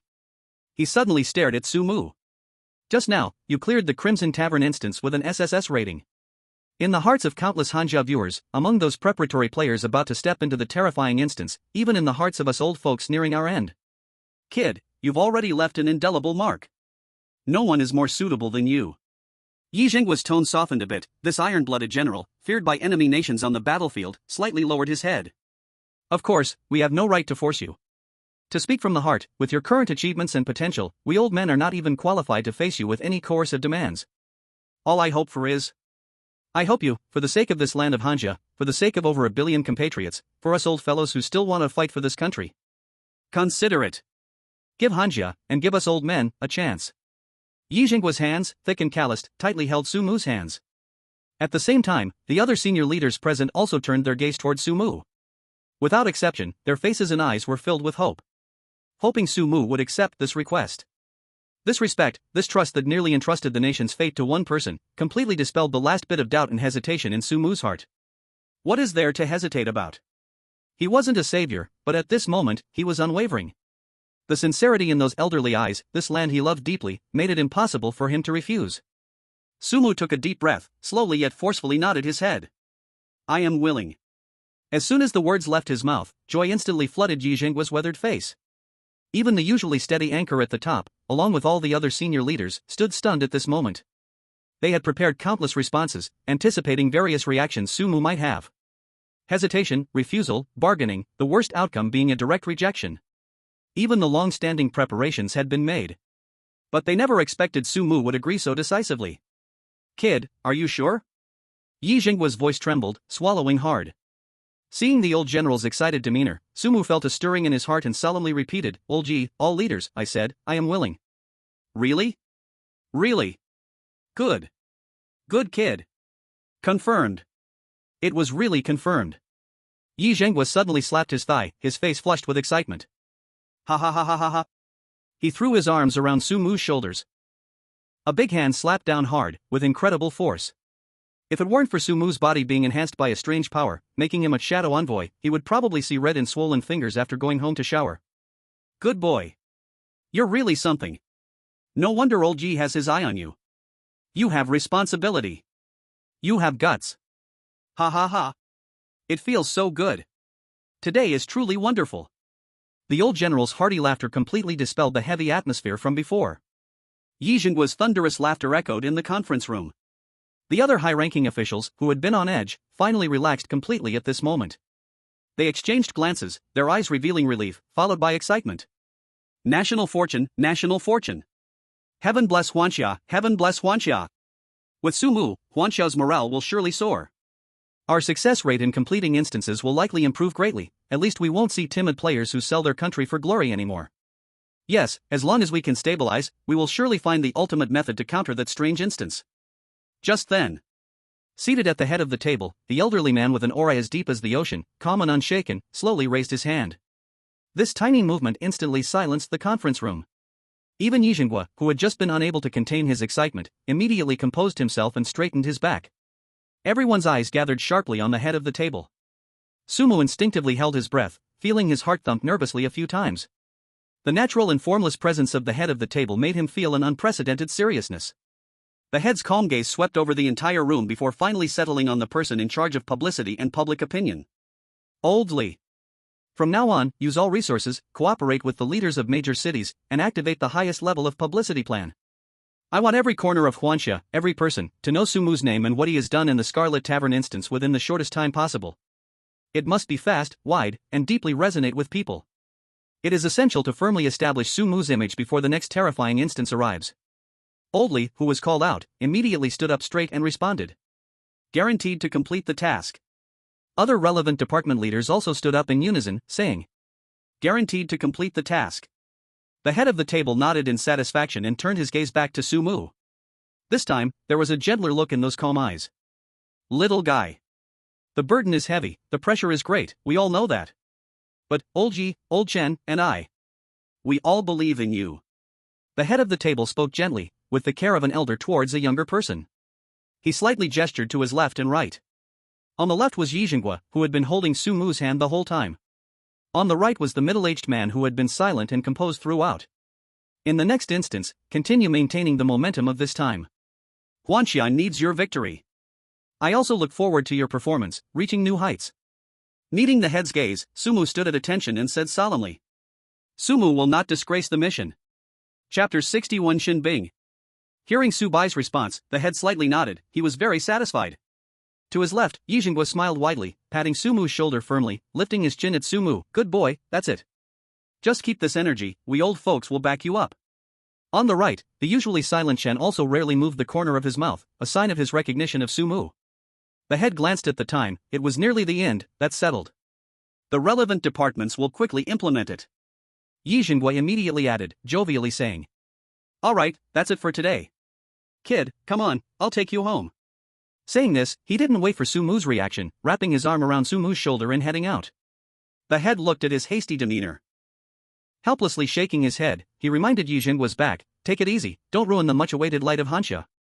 Yijingwa paused, turned around, and chuckled. Look at what you're saying, am I the kind of person? Let's go, kid. He pulled Sumu and strode toward the meeting room door. Just as Sumu inadvertently looked back. He was surprised to find that inside the meeting room, whether it was the elder at the top or the silent Mr. Chen on the right, or the other senior executives, all were looking at him with a slightly strange and complex gaze. Or rather, they were looking at Yijingwa, who was pulling him out. What's going on? Sumu's heart sank, feeling a bit uneasy. Wasn't Olji just sending him out? What could he possibly do to him? The door slowly closed behind him. Inside the meeting room, the silent middle-aged man, Mr. Chen, finally sighed softly and helplessly shook his head. Old Yi. He didn't finish his sentence, but the meaning was clear. The elder at the top, however, smiled meaningfully and picked up his teacup, gently blowing away the steam. He's young. One must go through more experiences to grow faster. As the words fell, a huge screen in the meeting room lit up. The picture switched to the Hanxia Strategic Command Center. Countless staff members were busily working in a tense yet orderly manner. Among the many figures, a woman in a cream-colored dress, with a cool demeanor and stunning beauty, sat in the reception room, holding a cup of coffee. Her delicate fingers unconsciously curled up, revealing her inner turmoil. Shen Bing. Yi Zhengguo walked ahead, leading Sumu down the spacious and bright corridor. On both sides of the corridor, staff members in various uniforms hurried past. Whether they were high-ranking officers bearing military stars or technical staff wearing special badges, upon seeing Yi Zhengguo, they instinctively paused and stood at attention to salute. Old Yi. Yi Zhengguo casually waved his hand or nodded, but his footsteps didn't stop at all.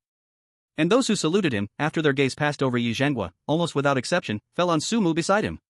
Who is this young guy? Why is Old Yi so close to him, walking with their shoulders together? It's known that while Yi Zhengguo is warm-hearted, the aura of someone who's seen many battles makes ordinary people feel an overwhelming pressure, not to mention such a close posture. Hey, doesn't that person look a bit familiar? Hiss, doesn't he look like Sumu? Sumu? Which Sumu? I haven't heard any big family's young master coming here recently. Are you silly? It can't be any other Sumu. The one from the Scarlet Wine Building. The one who got an SSS rating. Ah. He is the god Sumu? No way. He really is. Even looks younger than on the livestream. My god, he's even more handsome in person. He even vaguely heard several female voices filled with uncontrollable excitement. Wow, he's the one who brought such high national fortune to us in Hanxia? So handsome. Yeah, his skin is so nice, and his eyes are beautiful too. If I could be his girlfriend, even if I have to bear him 100 children, I would be willing. Sumu. Even though he's not easily embarrassed, he still felt a bit awkward. Yi Zhenghua clearly noticed the commotion around them. He smiled widely, gently nudged Sumu with his elbow, and teased. Kid, did you see? Now you know how popular you are, right? But Yi Zhenghua laughed again. Not bad, compared to my younger years, you're just a tiny bit behind. Sumu's mouth twitched. He realized that the rough and bold Olji was probably also a romantic figure in his younger days. No wonder he always felt a special affinity with Olji. Sumu silently complained in his heart. To some extent, they seemed to be kindred spirits. Of course, he wouldn't dare to say this in front of Elder Yi. Just as he was thinking, Sumu suddenly furrowed his brow. This road seemed different from the one he took when he first entered. When he came, it was filled with twists and turns, heavily guarded, feeling like entering some core area. And now this road, although equally clean and orderly, with security still high, was clearly not the initial path. Elder Yi, we are? Sumu was about to ask. But Yi Zhenghua interrupted him first. Don't rush. I'm taking you to see a surprise. Surprise? Sumu became even more curious. What could Elder Yi possibly consider a surprise? Elder Yi, what exactly? Don't ask. Yi Zhenghua waved his hand, dismissive. If you ask, it won't be interesting, you'll know when the time comes. Seeing Elder Yi's pretentious mysterious demeanor, Sumu could only helplessly close his mouth. Well, this big shot was determined to keep the suspense. The two walked a little further. Finally, they stopped in front of the meeting room door. Yi Zhenghua released his arm from around Sumu's shoulders and gave his shoulder a heavy pat. That expression was filled with teasing intent. Go in. Inside is the surprise prepared for you. After things are done, you must thank me properly. After saying this, he winked at Sumu and leaned against the wall by the door, ready to watch the show. Sumu was even more puzzled inside. Who could be in this meeting room? Why did it have to be so mysterious? With a belly full of doubts, Sumu took a deep breath, reached out, and gently pushed open the meeting room door. The door creaked as it rotated. As the door opened, Sumu froze in place, dumbfounded. In the windowside position of the meeting room, a woman in a light beige dress was holding a cup of coffee, slightly turned away from the door. The afternoon sunlight softly poured through the window, gently landing on her. Her exquisite features were lightly made up, perfectly complemented. Her skin was whiter than snow, her nose was elegant, and her lips were rosy. A mane of black long hair casually fell over her shoulders, outlining a perfect neck. She had a cool temperament, yet seemed to blend in with different emotions. Shen Bing. Chapter 62, Elder Yi couldn't stand it anymore. Shen Bing turned her head. Her cool eyes noticed Sumu was staring at her. She awkwardly averted her gaze, nervously twirling a strand of hair that fell in front of her chest. You're here. Upon hearing Shen Bing's voice, Sumu finally snapped back to reality, subconsciously touching his nose, and embarrassedly looked away. Staring at someone like that was indeed not very polite. Ahem, so, how did you end up here? As soon as he said this, Sumu felt like slapping himself. He thought he sounded utterly stupid. Why was his mouth so clumsy? Shen Bing paused slightly, biting her red lip. Her originally flustered gaze became even more restless, unconsciously looking at the smooth floor. I just left the dungeon, and the leaders arranged for someone to pick me up. They said this place is safe. Sumu raised his eyebrows, instantly understanding. Of course. The clear evaluation of the Red Wine Tower dungeon, although Shen Bing didn't rank as highly as him, she was also very excellent. The rewards were enough to make any force on Blue Star envious. Naturally, Shen Bing became a hot commodity in the eyes of certain people. Furthermore, bringing her here for protection was also a form of observation. After all, who knew if these humans who managed to survive terrifying dungeons and gain extraordinary powers would pose a threat to the real world? Not everyone was as easygoing as Sumu, who had a sense of patriotism. Moreover, if it weren't for Sumu helping Shen Bing in the dungeon, as well as aiding the countries that were friendly with Han Xia, let Yi and the others see the possibility of negotiating with Sumu. That possibility was that when Sumu just came out of the dungeon, he would not be treated so kindly. At least, he wouldn't be cherished and protected as he was now. Understanding this, Sumu's mood slightly relaxed. After all, it made sense that Shen Bing appeared here. His gaze fell back on Shen Bing again. I have to say, upon careful appreciation, Shen Bing was indeed beautiful. the goddess without a doubt. The cream-colored dress accentuated her enchanting figure, with blossoming curves supporting her chest, while her waist was exquisitely thin. The delicate yet obvious makeup on her face added more charm to her already stunning looks. What's with your outfit? Before he finished speaking, Sumu saw Shen Bing suddenly lift her previously lowered eyelids. A hint of surprise flashed in her cold eyes. Humph. Why can't it be specifically to see you? Shen Bing herself didn't realize that she unconsciously spoke to Sumu in a tone of a jealous little girl. Sumu? He was completely baffled. See me? Why would she want to see me? And dressed up so beautifully? Seeing Sumu's confused and dull expression, Shen Bing felt both anger and amusement in her heart. Wasn't he quite clever in the dungeon? Why did he become so slow-witted back in Blue Star? I said at the Crimson Bar that I'd treat you to a meal after clearing the dungeon. Upon hearing this, Sumu suddenly froze. It seemed there was indeed such a thing. In the last few days of the Crimson Bar dungeon, Shen Bing had indeed mentioned treating him to a meal. But at that time, Sumu hadn't thought much about it. He thought Shen Bing was just being polite, thanking him. After all, once they left the dungeon, how could one find someone? In a vast country like Hanxia, the probability of two players living in the same city is quite low. 1 in 1.4 billion, almost zero. Furthermore, he and Shen Bing hadn't exchanged contact information before leaving the Crimson Bar. Even if he thought of it, Sumu wouldn't dare. At that time, Yi Ling Er was still there watching him. Unless he was eager to reincarnate. Ahem, well, I didn't forget, of course, I didn't forget. I remember. It's just that I truly didn't expect it to be so soon. I thought, just coming out of the dungeon, I should take a good rest for a couple of days to adjust myself. Moreover, I never thought you would be so close to the city. And to be found by the leaders so quickly. This wasn't a lie. Hearing Sumu's explanation, Shen Bing said softly, I'm actually not that tired. This is all thanks to you. If it weren't for your help at the Crimson Bar, I wouldn't be this relaxed now. You made it so that I hardly had to exert any effort to get the S-level rating for clearing, and I received rewards far beyond what I actually deserved. Shen Bing lifted her head, looking towards Sumu, this time no longer shy, her eyes revealing sincerity. This is all your achievement. No, it's even fair to say my rewards were originally yours. For me, clearing the Crimson Bar was just lying back and winning with you. She suddenly twirled her hair again, glancing at Sumu before quickly looking away. Because what she wanted to say next would make her feel very shy. After arriving here, Yi and the others told me you would come too. So I thought to tidy myself up in advance. When you come, no matter when, I can fulfill our promise at any time. Shen Bing's voice grew softer, her head gradually lowering, her fair fingers nervously twisting the hem of her dress. Sumu's heart stirred. He never expected Shen Bing would take it so seriously. Well, it should be due to players who had just struggled to survive in a terrifying dungeon. Any bit of kindness and promise from the real world. It all seemed extremely precious. The dangers of the horror dungeon were evident to all. To be able to have compatible personalities, tackle the dungeon together, survive, and even become friends, this relationship is indeed worth reminiscing about. So should we go eat now? Just in time, we've just come out of that haunted place, it's time to have a good meal and replenish some energy. After dinner, we can also take a walk and do some shopping. He joked a bit, wanting to lighten the mood. But as soon as those words came out, Sumu himself was stunned for a moment. Hiss. Something's not right. There's more than just something not right. Why does this sound a bit like the standard process of a date? Shen Bing also felt that this was a bit ambiguous, but she quietly agreed, okay. Then Sumu, is there anything special you want to eat? Hearing this, Sumu was about to answer when his mind suddenly went blank. To be honest, thanks to those 10 or so ex-girlfriends, he had long become numb to the question of what to eat. The reason is simple, every time he fell asleep, he would enter a horror dungeon with his ex-girlfriends. Of course, this process was random.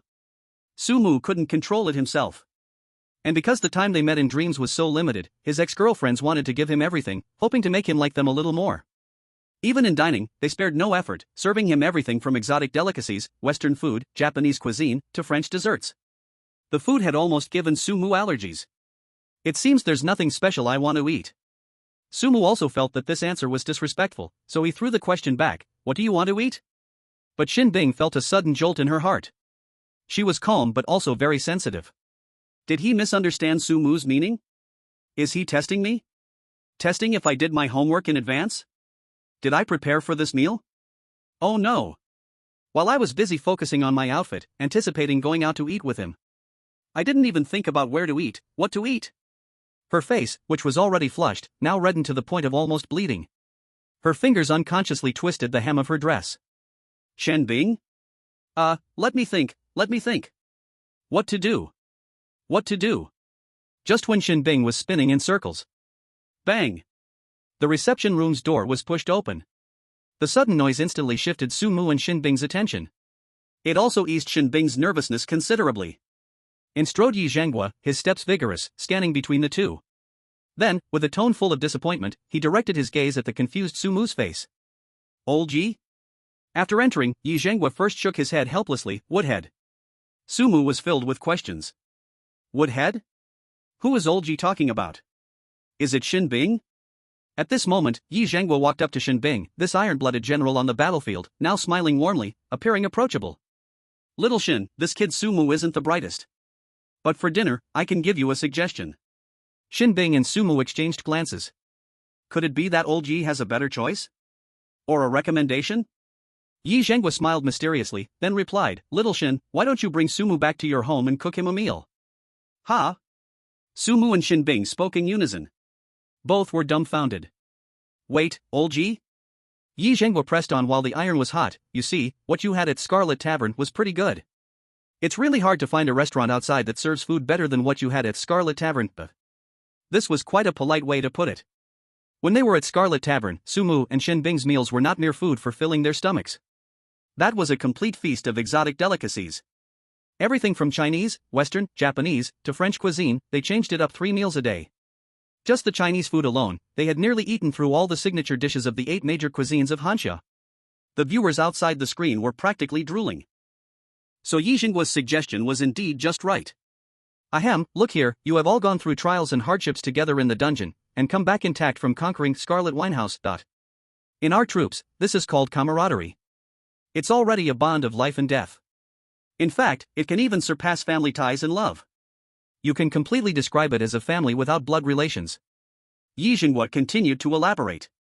He left Su Mu and Shin Bing in a daze. But upon thinking carefully, it really seemed to make sense. The horror dungeons are far more cruel and desperate than modern warfare. If players from one country can help each other in the dungeon and survive to the end, meeting again in reality, then that is indeed a friendship worth cherishing for a lifetime. Moreover, Hanxia has a population of 1.4 billion. To put it dramatically, building a connection, achieving friendship, love, and family ties among 1.4 billion people is truly not an easy task. In Hanxia, this is called destiny. The old man, when he was young, was just like you.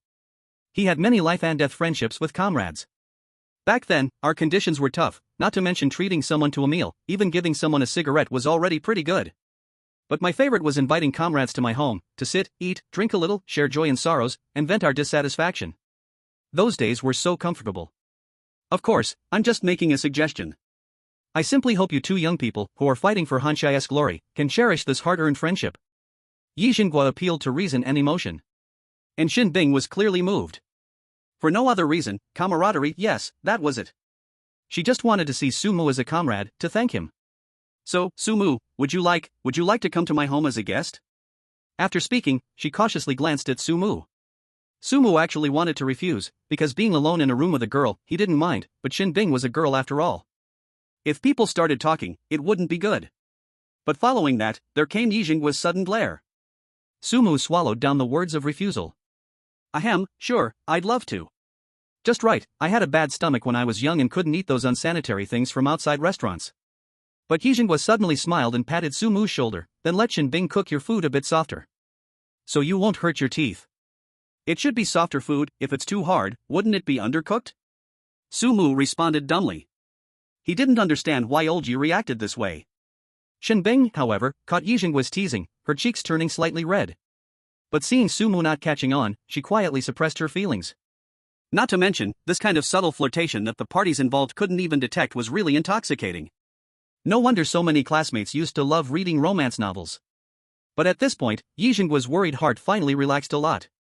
Although the process was a bit twisted, the outcome was good. He nodded in satisfaction and waved his hand. All right, that's settled then. Stop lingering here. I will arrange for someone to take you back. An hour later. Yunding District. This is a famous villa community for the rich. Even Su Mu knew this place. In the past, it even made the news. A wealthy lady customized a doghouse for her puppy costing hundreds of thousands, only to have a naughty child kick it as a regular doghouse. The naughty child's parents begged for forgiveness in tears. He never expected Shinbing's family background was unexpectedly good. Truly an elite nurtured from a young age. Arriving at Shinbing's home. As Shinbing used her iris to open the door, Sumu followed Shinbing and officially entered her house. Shinbing's home had a very minimalist style, dominated by black and white furniture, color TV, etc. It's all in the same color scheme. At first glance, it looks entirely custom-made. Sumu's nose twitched, catching a whiff of jasmine fragrance. This scent was refreshing, very subtle, not overwhelming. It wasn't deliberately sprayed on, but naturally wafted through the air. It felt somewhat familiar. Shinbing also carries this scent. Sumu, come, sit on the sofa, I'll get you a glass of water. Oh, okay. Sumu sank into the couch. Wow, it's so soft. But compared to the sofas and beds my ex-girlfriends had in their dreams, this is still a few tiers lower. The sofas at the Scarlet Winehouse are way softer than this. However, compared to the tiny trashy one in my rental place, this is infinitely better. Soon, Shinbing brought a steaming cup of tea and placed it on the coffee table in front of Sumu. I don't know tea art, so my tea-making skills are quite poor, please don't mind. Next time you come, I'll improve. Shinbing was being very careful. If you didn't know better, you might think Shinbing was a dog for Sumu. Sumu was also momentarily stunned, hurriedly waving his hand. We don't need to be so polite with each other. Old G said it, right? We're already like a family without blood ties, there's no need for this. These words fell into Shinbing's ears differently. Like a family. I hope that day comes soon. Then I'll go cook. Sumu, just sit back and relax. After Shinbing finished speaking, she turned and went to the kitchen. Chapter 64, a cozy little scene for couples? Sumu let out a gentle sigh, his body relaxing against the soft couchback. Finally, it wasn't that awkward anymore.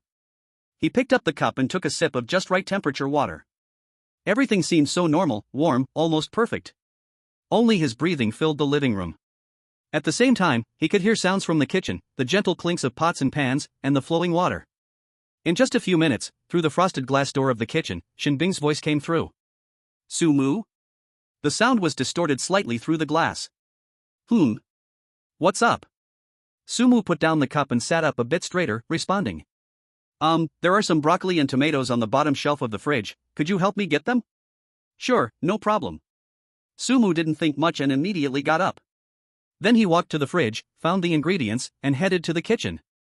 Pushing open the frosted glass door, which had an inexplicably dreamy quality, Sumu froze at the doorway. What is this? He saw that on the not small L-shaped countertop, on the side near the sink, a small hill made of ingredients was piled up. Fresh and green vegetables, still glistening with water droplets. Red and visually striking pieces of meat, and even a few types of seafood that looked quite expensive. There was an astonishing amount. This was not what Shinbing described as just casually cooking, right? Was she planning to make a grand feast for him?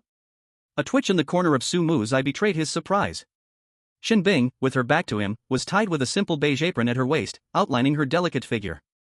She was rinsing a handful of mushrooms by the sink. As Sumu watched the towering pile of ingredients, a complex emotion suddenly swelled within him. Was it gratitude? Indeed, there was a hint of it. After all, this heartfelt gesture was right there before his eyes. But more than that, it was an overwhelming sense of guilt that left him feeling a bit at a loss. Simply because he helped her a bit in her task and casually agreed to share a meal, she prepared so much with such seriousness. This favor, regardless of its weight, was enough to make Sumu take it to heart. In that moment, he even felt a strange illusion, sensing that he owed her a debt he could never repay. Shinbing also noticed Sumu's shocked expression. Does it seem like I bought too much? No, it's fine, I should be able to handle it.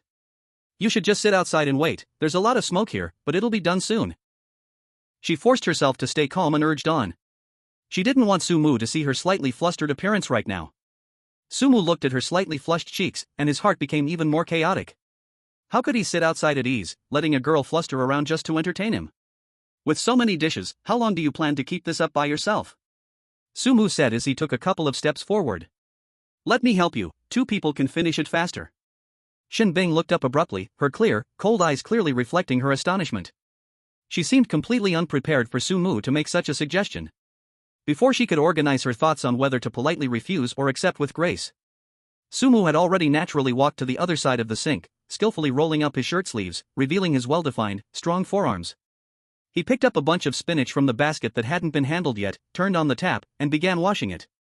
The sound of rushing water instantly filled the brief silence in the kitchen. "I actually quite enjoy cooking," Sumu said with a relaxed and natural smile, carefully rinsing the dirt from the spinach roots. The water washed over the green leaves. "Though I usually live alone, so I just make do with simple meals, too lazy to make anything too complicated.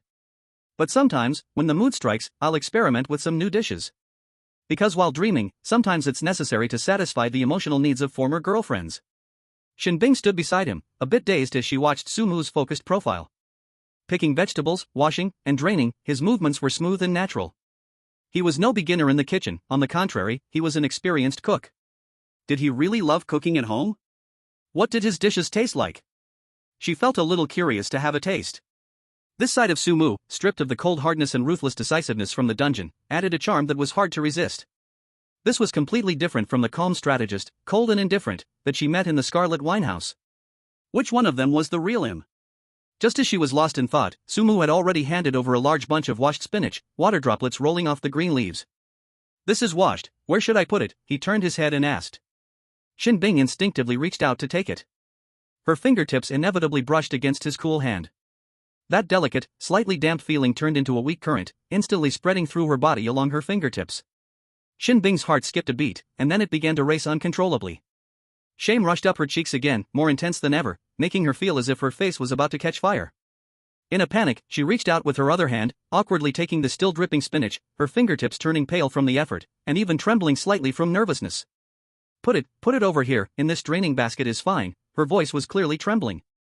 But Sumu seemed completely unaware of her unusual reaction. He had already turned around and picked up a tomato nearby, washing it under the tap, continuing the interrupted topic. "By the way, the dishes I've researched myself are quite imaginative. I have Chinese, Western, French, and Japanese dishes, and sometimes I even make strange things that don't exist in reality." However, Shinbing felt her throat dry up, as if she had swallowed a mouthful of hot sand, only hearing Sumu's voice, along with her own heartbeat. She stared fixedly at the bunch of green spinach in her hand, not daring to raise her eyes to look at Sumu again. This scene felt too strange. A man and a woman stood side by side in a brightly lit kitchen, washing vegetables together, preparing a meal. The atmosphere was warm to the point of being a little excessive. To an outsider who happened to glance in from outside, one might really think they were a couple enjoying home life. This thought took root in an instant. Layers of ripples spread across Shinbing's heart lake. Her heartbeat quickened. Sumu was not wooden, he naturally sensed the almost overflowing feelings from the girl beside him. In the moment their fingertips touched, he also felt that faint electric current. In fact, he could vividly feel Shinbing's suddenly quickened heartbeat and the scorching warmth that nearly set her fair cheeks ablaze. Very pure, and very touching. But Sumu's gaze, after a moment of softness, was quickly replaced by a deep sense of rationality. Now is not the time for romance. Chapter 65, It's so late, either stay at my place? This thought was like a bucket of icy water, instantly extinguishing the slight ripples that had just risen from the warm atmosphere. Weirdly, the world felt like a prison. The entire world was shrouded in an indescribable terrifying shadow, with danger lurking everywhere, step by step. With just one misstep, it would be an irretrievable abyss. Personal feelings seemed so small against such a grand backdrop of crisis, even somewhat extravagant. What is light? What is heavy? Sumu was very clear in his heart. Only strength, constantly improving power, is the foundation to stand in this cruel world, the only support to protect oneself and, perhaps, those he wishes to protect in the future. Moreover, several blurred yet dangerously attractive faces flashed uncontrollably in Sumu's mind. Those ex-girlfriends who may have long since become lords of terrifying dungeons, controlling the life and death of countless ghosts. Just thinking of them made a strong sense of crisis uncontrollably rise in Sumu's heart. That was not only complicated memories of old feelings but also apprehension for the unfathomable power they now possessed. Even Yilinger, who sat in the S-rank dungeon Crimson Winehouse, had already become a terrifying existence at the Ghost Emperor level. With a wave of her hand, she could invoke rules and destroy an entire region. But even she, strong as she was, still felt confused and powerless before the terrifying truth behind the dungeon that enveloped the entire world. It was still difficult to glimpse the ultimate secret. This meant that above the Ghost Emperor, there could very well be even more terrifying and despairing levels. Thinking of this, the tension in Sumu's heart that had just slightly relaxed due to the warm atmosphere in the kitchen was once again tightened by an invisible hand. The sense of crisis followed him like a shadow, everywhere. He must be faster, stronger. Amidst his chaotic thoughts, a faint aroma of vegetables accompanied by a somewhat shy voice wafted into his nose, pulling him out of his deep thoughts. Why don't you give it a try? Sumu looked up and saw Shen Bing carefully using the serving chopsticks to pick a small handful of green spinach and place it in front of him. Her eyes held a hint of expectation and a trace of barely perceptible nervousness, seemingly caring a lot about his evaluation. Under the light, her slightly drooping eyelids, long eyelashes gently quivering, and the lingering blush on her cheeks made her look exceptionally charming. Sumu pulled away from his heavy and tangled thoughts, meeting her clear gaze. A gentle, natural smile returned to his face, as if the earlier thoughts about life and death had never happened. He picked up the spinach and placed it in his mouth, chewing carefully. The taste was light and refreshing, cooked to perfection. For a girl who seemed not to cook often, it was quite impressive. It's very delicious, Sumu gave a fair evaluation. Hearing his affirmation, Shen Bing clearly let out a sigh of relief, the smile in her eyes becoming much more genuine. That's good, eat more. A meal progressed slowly in an atmosphere that was slightly subtle yet also carried a hint of warmth. The two talked briefly about the dishes, then fell into a sort of quietness that was not awkward, yet far from warm. After finishing the meal, Shen Bing took the initiative to clear the dishes, while Sumu wanted to help, but she insisted on pushing him out of the kitchen. On the soft sofa in the living room, the two sat side by side. Without a common busy goal, the air seemed to grow a little stagnant and ambiguous again. The television was on, playing boring evening news, the volume low, yet it became the only background sound at the moment. They chatted casually, with little connection. The topics were dry, most of the time it was Shen Bing searching for trivial topics, while Sumu responded gently. Occasionally, they would fall into brief silence. In the silence, there were only their somewhat deliberate breathing sounds, and the host's clear speech from the television. Outside the window, the sky had completely darkened. The dark blue night fell like a huge curtain, gently shrouding this crisis-ridden city, sprinkling it with the scattered lights of thousands of homes below. Sumu glanced at the European-style wall clock, the hour hand pointing at 9. It was indeed getting late. Staying any longer seemed inappropriate. It's getting late. Sumu broke the silence, his voice calm. I should go back. He stood up. As soon as the words were out, it was like throwing a stone into a still lake. Shen Bing almost reflexively stood up abruptly, her movement a bit sudden. She seemed to want to say something, her lips slightly parted, the words of retention almost spilling out. But the words reached her lips, then were swallowed back down hard. Her hand instinctively lifted, her fingertips slightly trembling, as if wanting to grab Sumu's sleeve, but then suddenly stopped in midair. Rationality told her this action was too intimate, too bold. The raised hand stiffened in the air for a moment, her fingertips curled slightly, and finally, it was weakly and quietly lowered. The living room fell into even deeper silence. Only the television's sound stubbornly continued to play. Shen Bing lowered her head, her gaze falling on her slippers that she didn't know where to place, heat rising gently to her ears once again. She was struggling with a difficult inner battle. Sumu quietly watched her, neither urging her nor turning to leave immediately. He was waiting. Waiting for her to make a decision. Finally, as if it had been a century long. Shen Bing took a deep breath, as if gathering her life's courage, and suddenly raised her head. Her eyelashes trembled lightly under the light, her cold eyes reflecting Sumu's figure, also reflecting a touch of desperation. She bit her soft lower lip, the lip slightly turning white from the bite.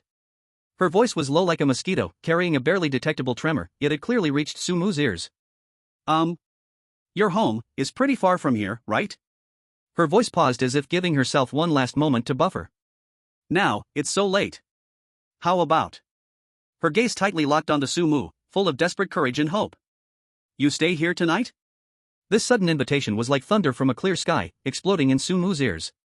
He stood frozen in place. His gaze fixed directly on Shen Bing's slightly trembling yet exceptionally bright eyes. Clear. Captivating. Yet filled with a hint of desperate tension. As if reflecting the deepest thoughts of a person's heart.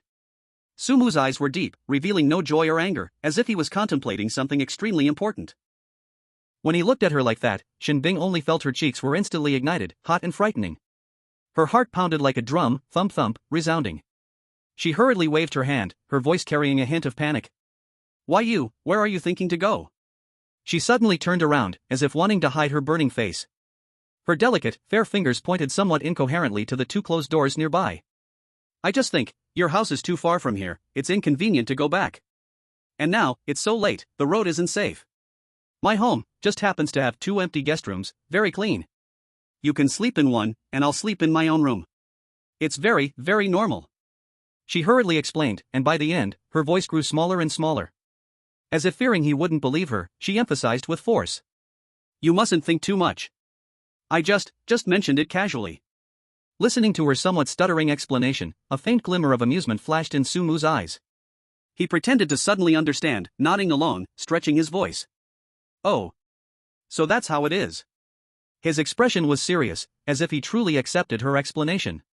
Indeed, Miss Shin has considered it very thoroughly. Night roads are dangerous, safety first. He solemnly agreed.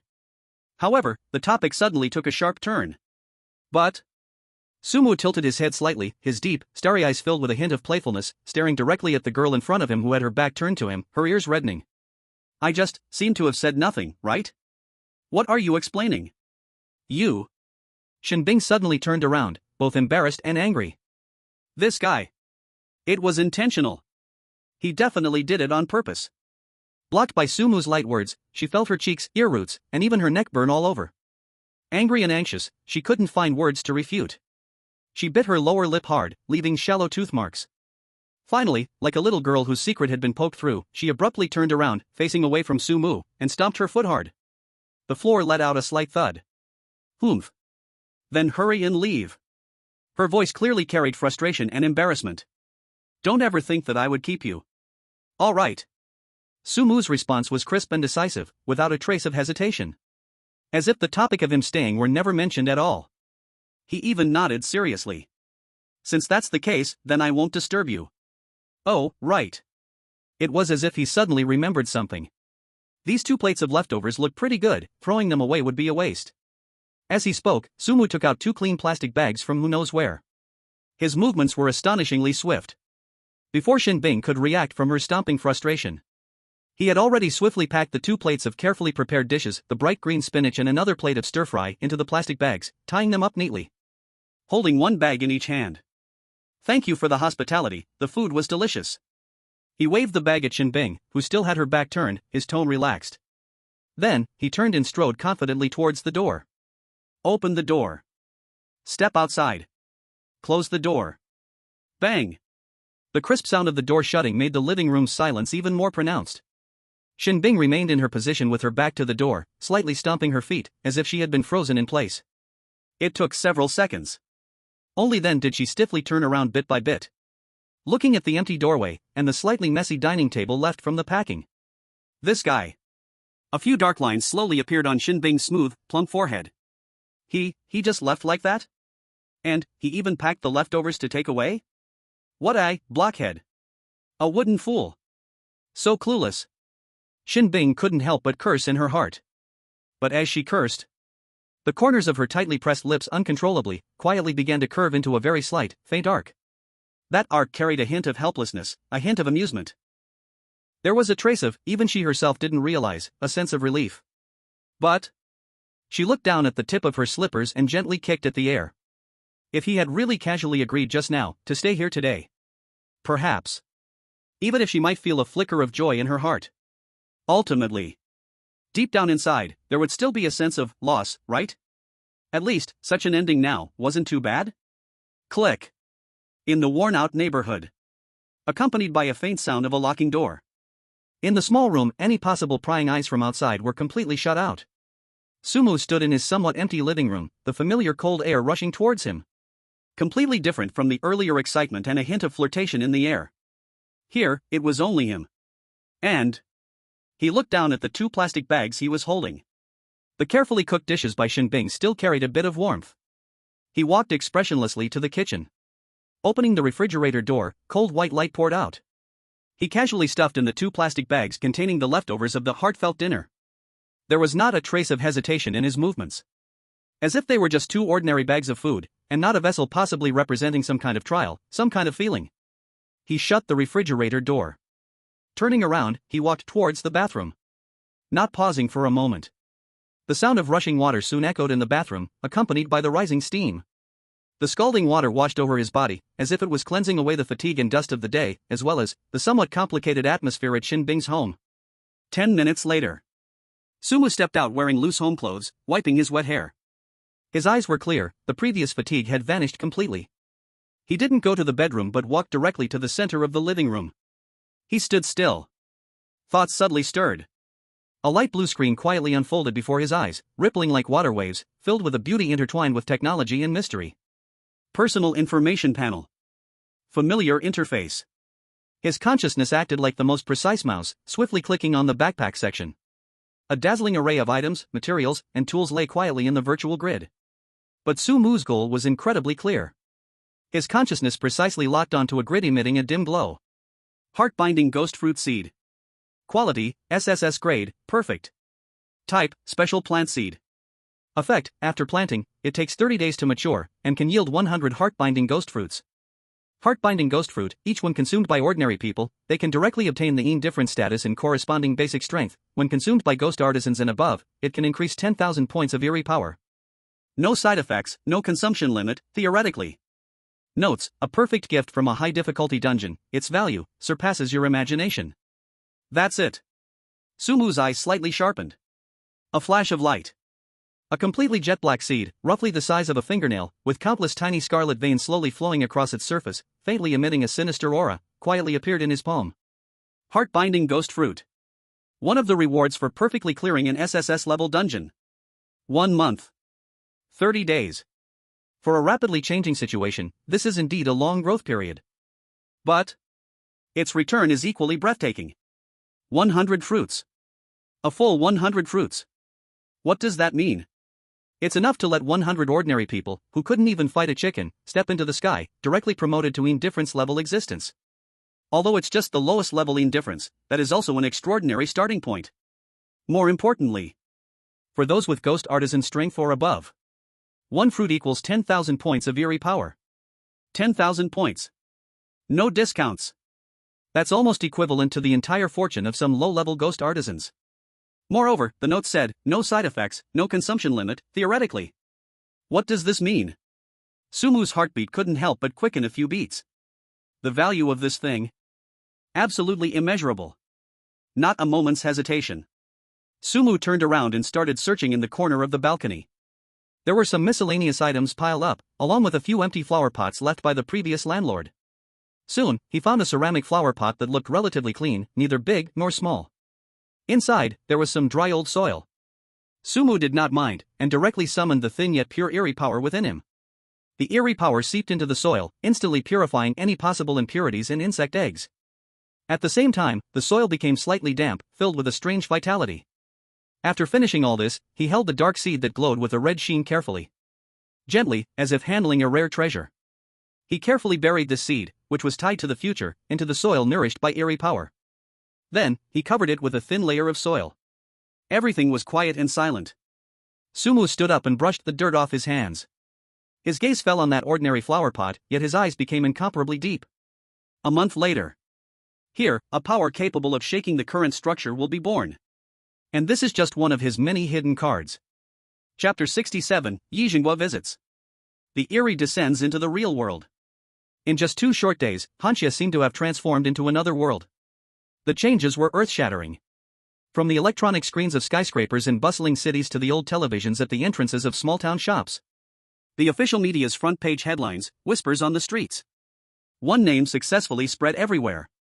Su Mu. The higher-ups of Hanxia pushed this deification movement with unprecedented strength. They wanted everyone to know what kind of person Hanxia had produced. Even those old grandparents in remote mountain villages, almost disconnected from the world, were made aware of Su Mu through their grandchildren's chatter. Our Hanxia has produced a monster. Incredible, truly incredible. However, the central figure of this storm, Su Mu, remained detached. He was holed up at home, not stepping out of the front door or the back door. He was deaf to what was happening outside. All his energy was focused on that unremarkable flower pot on the balcony. In the pot, a strange plant was growing. Its pitch-black stems twisted and coiled. Soul-binding ghost fruit, maturity, 28 days after. Knock, knock, knock. Su Mu put down his small spray can, raising his eyebrows slightly. Coming? He knew in his heart. Since the last instance ended, all the residents within several kilometers of his home had been persuaded by the authorities to leave for various reasons. Now, this area was as quiet as a ghost town. Apart from him, the only people able to come and go freely here were probably 2 kinds of people. Hanxia's military or special operations team. No matter which kind, the ones knocking at the door now, standing behind, were surely the real big shots of Hanxia. Sumu walked to the door, without any hesitation, and pulled it open. Outside stood a familiar figure. As sturdy as a mountain, his simple gray athletic wear couldn't hide the iron-blooded aura he exuded. The most eye-catching feature was the shallow vertical scar on his brow, adding a hint of ferocity. A glimmer of surprise flashed in Sumu's eyes, quickly transforming into respect. Old Ji? He slightly bowed. Why did you come in person? The visitor was indeed Yi Jingwa, one of the 3 leaders of Hanxia, a rock-solid figure. Old Ji wore his usual hearty smile, patting Sumu's shoulder lightly yet firmly. Kid, I moved into the building next door yesterday. I wanted to see how you were doing after just coming out from the instance and needed rest, so I didn't want to disturb you. Old Ye's gaze held concern as he looked Sumu up and down. So, how's it been? Staying home for the past 2 days, is it comfortable? No flies disturb you, right? Sumu shrugged, his expression ordinary, his tone casual. It's alright. Just a bit boring. To be honest, I'm also somewhat looking forward to when the next instance will come. Old Ye's eyes sparkled with approval as he nodded. Not bad. It's good to have this kind of energy. Young people should dare to fight and strive, the sharpness must be maintained. After the praise, Old Ye's smile slightly faded, his expression grew more serious. He didn't like to beat around the bush, he got straight to the point. Sumu, I came today to ask you for a favor. As expected. Sumu understood in his heart. With Old Ye's status, commanding an important position in Hanxia, every move he made had significant implications. He would never come to chat casually. His arrival almost represented the will of the entire Hanxia leadership. Sumu didn't even ask what the favor was and replied crisply. Old Ji, you say it. As long as I can do it, there's no second thought. Seeing Sumu's eagerness, Yi Jingwa's eyes flashed with relief. He appreciated this kid's straightforwardness. Good. Old Ji nodded, no longer beating around the bush, he said in a serious tone. Last time at the Scarlet Tavern instance, you should still remember. The 3 players from the White Elephant Kingdom all perished in there. Sumu nodded, indicating he recalled. Old Ji continued, in their country, there has just been a large-scale natural disaster, a national calamity. And then, just yesterday, in a disaster area near our Hanxia southwest border, something bizarre appeared. Bizarre? Sumu's brows instantly tightened. He instinctively asked back. That kind of thing. Didn't it only exist in instances? How could it run into the real world? Having experienced a place like the Scarlet Tavern, Sumu understood better than anyone else what that thing meant for ordinary people. If it spread in the real world, the consequences would be unimaginable. Absolutely a disastrous calamity.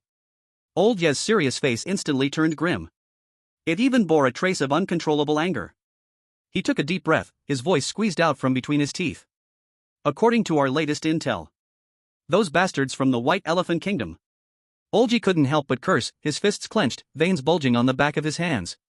They couldn't deal with the bazaar themselves, and instead actually used their own disaster victims as bait. Trying to lure that thing to our Hanxia border. What? Sumu's eyes instantly turned icy. An intense rage surged in his head. It was these guys again. In the instance, they had been at odds with him over some damn national stance. He never expected that outside the instance, their actions were so despicable. Using lives as bait? Is this even something a human would do? Absolutely insane. Oldie seemed to see Sumu's anger, perhaps his own emotions calmed a bit, he sighed and helplessly patted his shoulder. This is also unavoidable. Thanks to you, Sumu. Our Hanxia has now grasped the method of training in bazaar power and is promoting it nationwide. He revealed a hint of bitterness on his face. But this is still just the beginning. It's like a baby that has just learned to walk, it takes time to run. In reality, those who can form combat power to resist the bazaar still need time to grow. Moreover, the bazaar power environment is unstable. Although the concentration is slowly increasing everywhere, currently, those who can truly absorb and effectively use it are still few and far between. Old Ji paused, his tone becoming heavier. So, facing this already formed bazaar, which might even grow further amidst disaster and resentment, we really don't have a good solution for now. At this point, the meaning was already very clear. Old Ji gazed intently at Sumu, filled with earnestness and hope. We can only ask you to step in. Sumu fell silent for 2 seconds, digesting this information while suppressing his anger. He raised his head, looking sharply at Old Ji. What about Shinbing? She should be able to handle it, right? Old Ji shook his head, a look of seriousness on his face. Xiao Bing has another task. In these past few days, she has been preparing intensely, hardly sleeping at all. The higher-ups have already arranged her next mission, and the intelligence shows that this mission is extremely difficult, and it is crucial for us in Hanxia, so it has to be led by her personally. Timing, it just happens to conflict. Upon hearing this, Sumu stopped asking further questions. It seems, this burden really must fall on him. He nodded decisively, his expression returning to calm, even carrying a hint of eagerness. All right. Leave this matter to me. Olji, just arrange for someone to take me to the border, the sooner the better. Hearing Sumu's firm reply, Yijingguo's tense face finally revealed a smile of relief. It was as if a heavy burden had been lifted. Good. That's great. He excitedly slapped his thigh, making a sharp paw sound. I knew you were reliable, kid. This sense of responsibility truly makes you the anchor of Hanxia. Olji looked at Sumu with growing admiration. Then prepare a little, if you need any equipment or supplies, just let me know. When you're ready, come down to find me. The private plane is ready, I'll wait for you downstairs. Chapter 68, White Elephant CS. Yijingguo did not linger, turning and striding out of Sumu's room. His footsteps were steady and urgent, decisive and swift.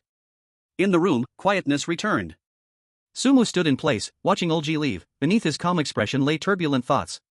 Border strange white elephant nation. These words swirled in his mind.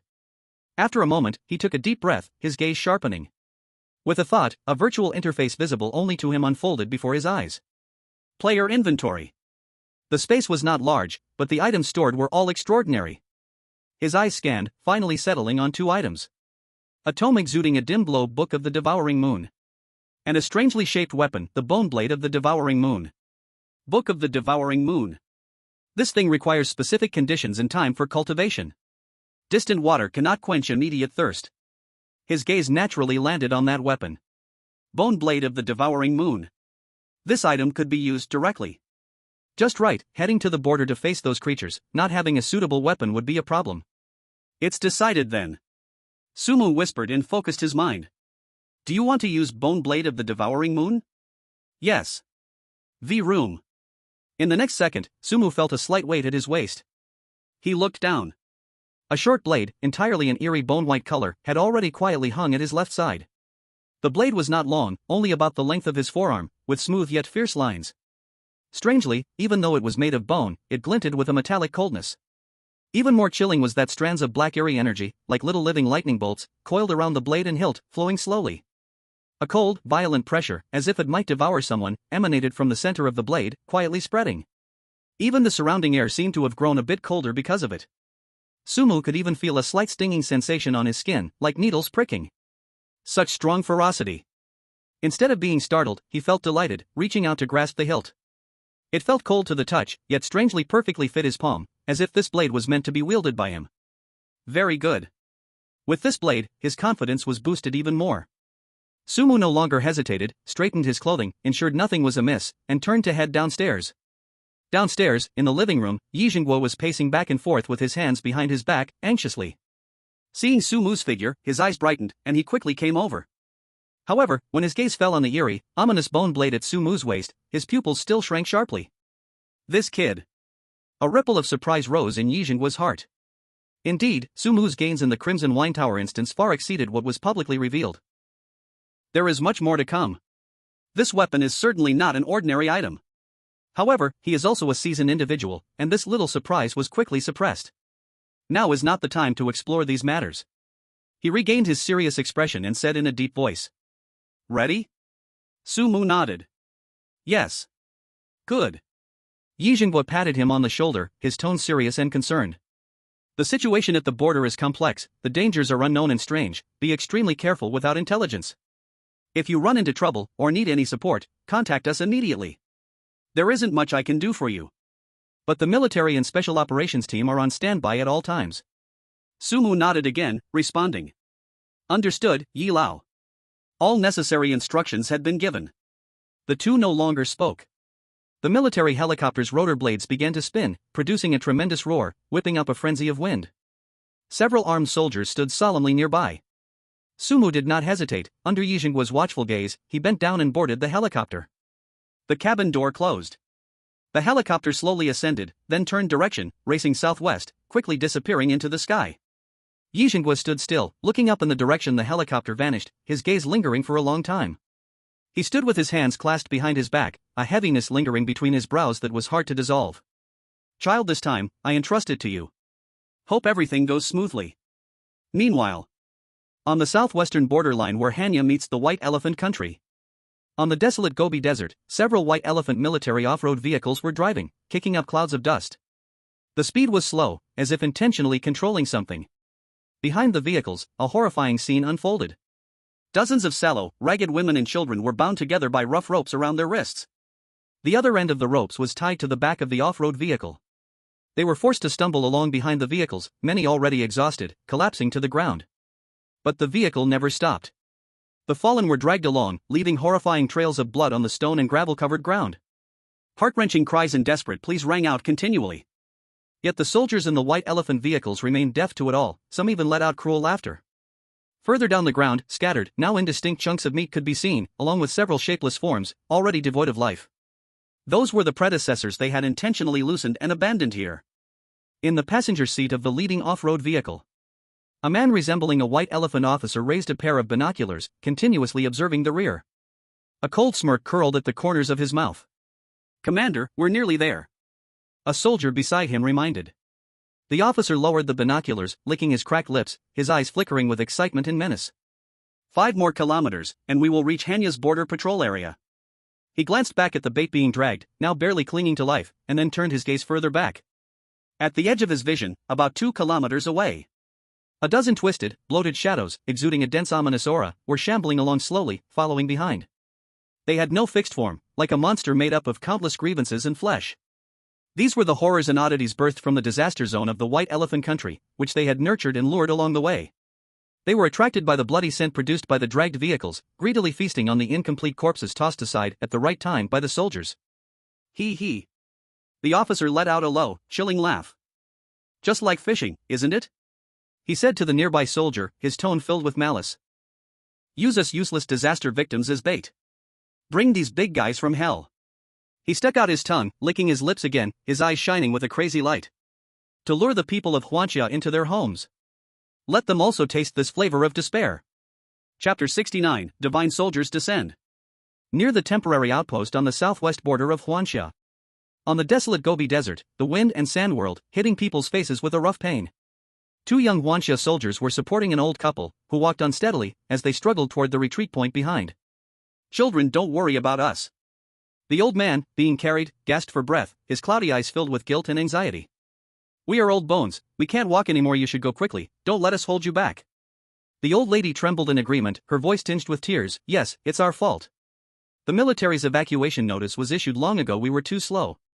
Since the White Elephant country started using disaster victims and strange tactics, the Huanxia military issued an urgent evacuation order immediately. But along the border, there were always some people like this old couple who couldn't evacuate in time due to mobility issues or attachment to their homeland." The young soldier carrying the old man adjusted his breath and showed a grin with white teeth, trying to comfort them. His voice was a bit unsteady due to the load and the quick pace, yet it was extraordinarily firm. "Old man, what are you saying? This is what we should do. We Huanxia soldiers are the children of the people." He steadied the old man on his back and declared resolutely. "Don't worry. We will never abandon any fellow countrymen. We will definitely get you safely to the rear." The other soldier supporting the old lady nodded vigorously, his dark face filled with determination. "Yes. Old lady, hold on tight to me, we're almost there." The 2 elders looked at the young soldiers' sweat-soaked faces and their undeniable eyes, their eyes turned red. They felt even more guilty, thinking they really became a burden. But the soldiers had no intention of giving up. Not abandoning, not giving up. This was a belief carved in their bones. At this moment, not far away, the communication soldier responsible for guarding and scouting suddenly changed color, popping out from behind a rock, lowering his voice, and urgently shouting into the communicator. "Captain! Captain! We found a White Elephant country drone. Low-altitude reconnaissance. It was just shot down. But their convoy. Dozens of military off-road vehicles. They are rushing towards us at high speed. The distance to us is less than 3 kilometers. What?" The experienced team leader, commanding the evacuation, felt his pupils contract sharply. "Damn it! We've been exposed. The White Elephant country's movements are faster and more ruthless than expected." He instantly understood the opponent's intention. Their small team responsible for covering and rescue had become the primary target of the opponent's oncoming assault. Without hesitation, the sergeant decisively shouted at the two young soldiers helping the elders. Xiao Li. Xiao Zhang. You too. Immediately. Right now. Take the villagers through that dry riverbed on the side. Hurry. Remember the route. Withdraw to meeting point number 2 as fast as possible. The two young soldiers, who had been enlisted for less than a year, were stunned by the command. The soldier carrying the old man, Xiao Li, panicked. Captain. We won't leave. We want to stay with you all. Shut up. The sergeant interrupted him sharply, his eyes wide like copper bells, shouting. This is an order. Your task is to protect the villagers well. Do you want them to die here with us? Others. Follow me. Prepare to ambush. The two young soldiers looked at their captain's determined eyes, then glanced at the helpless seniors beside them, and their eyes instantly turned red. They knew what staying behind meant. Xiao Li gritted his teeth and nodded heavily, yes. Captain. Xiao Zhang choked and replied, we will ensure the mission is completed. They no longer hesitated, helping the elderly couple who still wanted to say something, quickly turned around, and ran towards the relatively hidden dry riverbed on the side. The sergeant major watched their disappearing figures, quickly withdrew his gaze, and his face was left with iron-like determination. He turned to the remaining 5 veterans beside him and spoke in a deep voice. Brothers. Our mission is to buy time for Xiao Li and the others, for the villagers who have not yet evacuated. Do you understand? Understood. The remaining 5 soldiers roared in unison, their eyes filled not with fear, but with the courage to fight to the death. Good. The sergeant major quickly scanned the surrounding terrain and swiftly issued commands. Old Wine, take 2 people and go to the high ground on the left. Crossfire. Monkey, your shooting is good, go behind that big rock on the right. Look for a chance to take out their machine gunners. The rest follow me. Take control of this earthen mound in front. Build a temporary defense. Move quickly. The soldiers immediately sprang into action, using the limited cover on the desolate gobi to quickly occupy advantageous terrain, their guns pointed towards the direction of the approaching dust cloud. Time seemed to freeze at this moment. Only the sound of the wind and the heavy breathing of the soldiers could be heard. Before long. They're coming. Monkey growled. A dozen off-road vehicles, painted with the emblem of the White Elephant Nation, appeared like bloodthirsty beasts at the edge of their vision, raising clouds of yellow sand as they charged straight towards them. Fire! The sergeant major yelled angrily and was the first to pull the trigger. Da-day-day-day-day. In an instant, the intense gunfire tore apart the tranquility of the gobi. Bullets rained down like spilled raindrops, sweeping towards the oncoming convoy.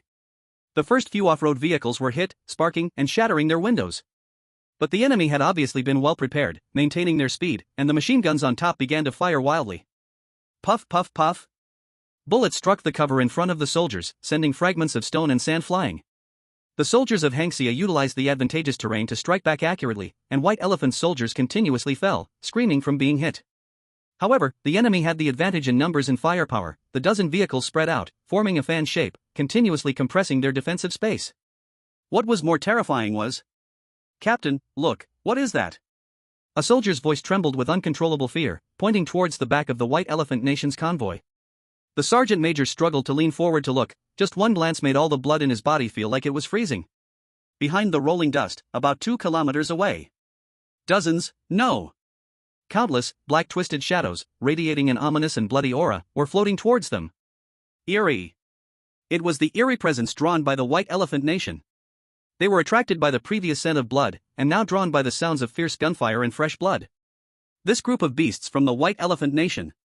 Not only did they want to kill, but they also aimed to bring these hellish creatures to Hangxia's land.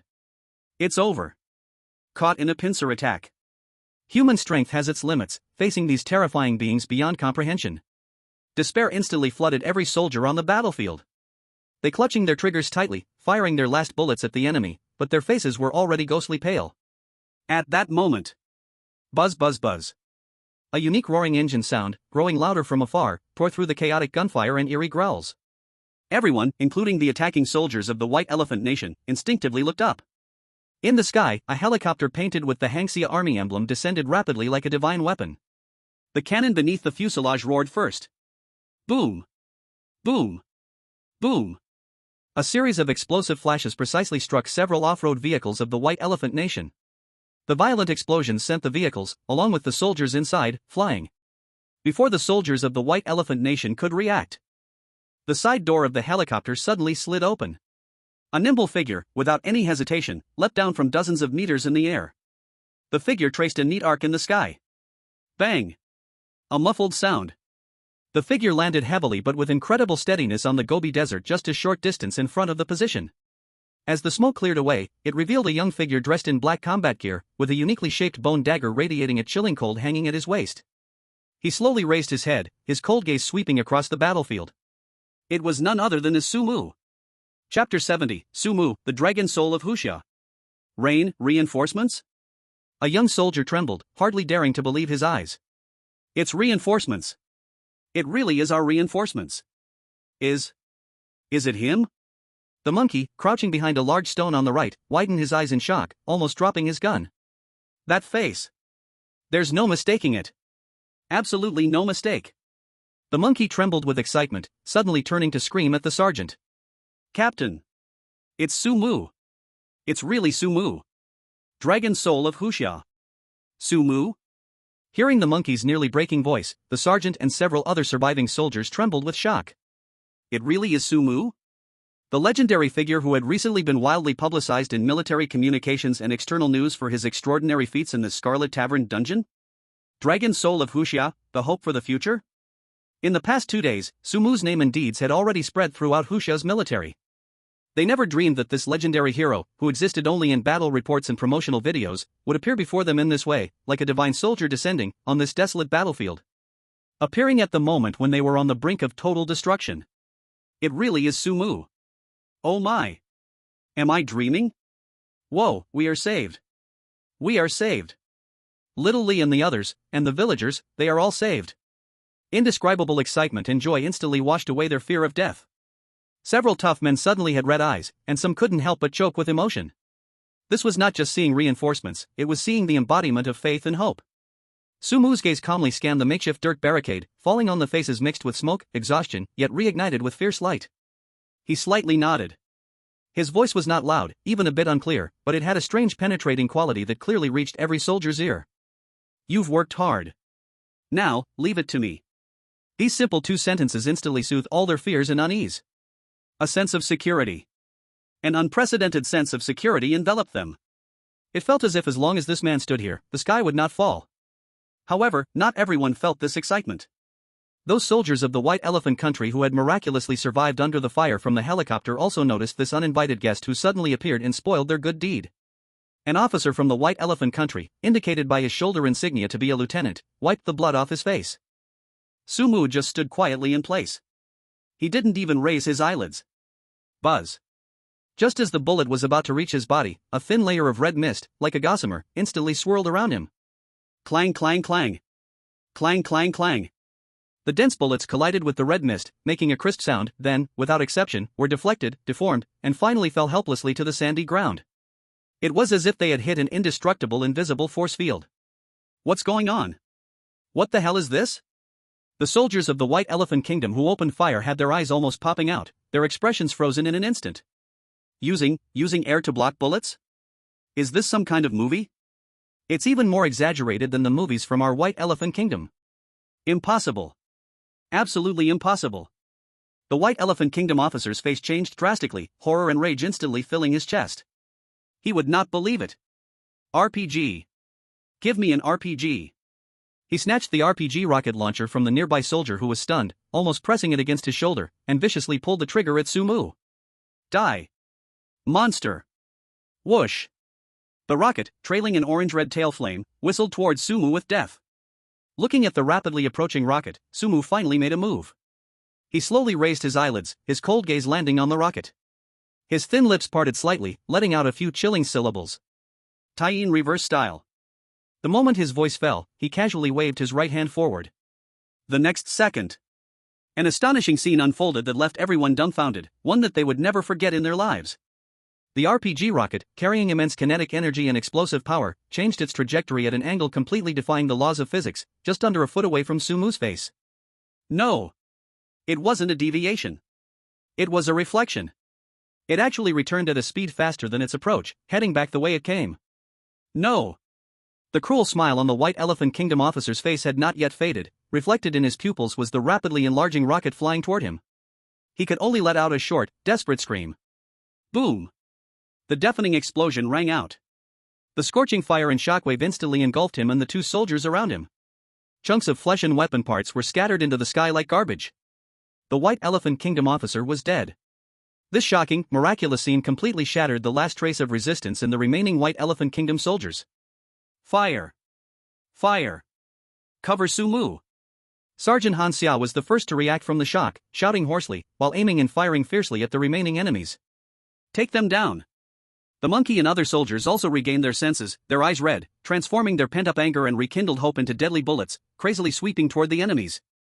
The armed helicopters circling in the sky also seized the opportunity. Tat tat tat. Boom boom boom. The machine guns and cannon fire acted like the scythe of death, precisely and efficiently harvesting the panic-stricken, fleeing soldiers of the White Elephant Kingdom. Having lost their command and will to fight, facing the seemingly demonic Sumu and the dual strikes from the sky and ground, these remnants had no power to resist at all. In less than a minute, the fierce gunfire rapidly subsided. On the Gobi Desert, only the burning wreckage of vehicles, swirling smoke, and scattered corpses remained. This aggressive infiltration team from the White Elephant Kingdom was completely annihilated. However, Sumu's expression showed no signs of relaxation. He didn't even glance back at the aftermath behind him. His gaze had pierced through the smoke, locking firmly onto the distant, ever-approaching black twisted shadow that almost obscured half the sky. That was the true source of his worries. The intense, evil, and ominous smell of blood made Sumu feel an unexpected sense of familiarity. Suddenly, Sumu's brows furrowed even tighter. As the distance closed, aided by the sunlight that had not yet fully dissipated, he finally saw some details in the wriggling shadows. It was not purely an energy entity. In the depths of the dark, swirling like ink, there were even twisted human shapes wrapped and assimilated within it. There were soldiers in the White Elephant Kingdom's military uniform, ragged, emaciated disaster victims. Even many mutilated women and children. They seemed to have been forcibly shoved into this darkness, becoming part of this terrifying and strange entity, exuding endless resentment and pain. These beasts from the White Elephant Kingdom. Not only did they use the victims as bait to attract the strange force, they even took their own citizens and victims, turning them into part of the strange entity, feeding and strengthening it with this inhumane method? All just to make Hanxia suffer this horrible attack. It was utterly inhumane. A cold murderous intent flashed in Sumu's eyes. This thing cannot be allowed to cross the border. Not even a step. He took a deep breath, no longer hesitating, his figure moved, charging forward. Close. Get closer. The intense negative aura rushed toward him, almost freezing his soul. Sumu's eyes sharpened, his right hand suddenly pushed forward. The vast blood-colored eerie force rapidly gathered in his palm. SSSSSS. Several energy balls, spinning like high-speed blood-red drill bits, shot forward with a sharp tearing sound, crashing into the front of the black shadow. This attack could easily tear steel apart. However, puff, puff, puff. A strange scene occurred. Those powerful blood-colored energy balls, upon contact with the black shadow, dissolved like drops of water entering the sea, without even causing the slightest ripple, disappearing without a trace. Completely devoured and absorbed by the darkness. What? Sumu's heart skipped a beat, his pupils suddenly contracted. His eerie attack was completely ineffective? This black shadow not only emitted a terrifying aura, but it could also devour energy attacks? What the hell is this thing? Just as Sumu's mind raced, preparing to try another method. Buzz. A deep, strange vibration suddenly came from his waist without warning. It wasn't an illusion. It was the moonless bone blade. At this moment, it was violently shaking. As if something had triggered it. Then, a jet-black, ink-like, and chillingly cold pure eerie power erupted uncontrollably from the blade of the moonless bone blade. This black eerie force was completely different from Sumu's blood-colored eerie power. And the massive black shadow, which had been surging forward as though it would devour everything, recoiled in shock the instant it came into contact with the black eerie power bursting from the moonless bone blade. It was like a rat seeing a cat. Sizzle. The front end of the massive shadow, which had been wriggling and rolling, shrank back as though burned by a hot iron, retreating by several meters. It revealed even more twisted, suffering human forms behind it.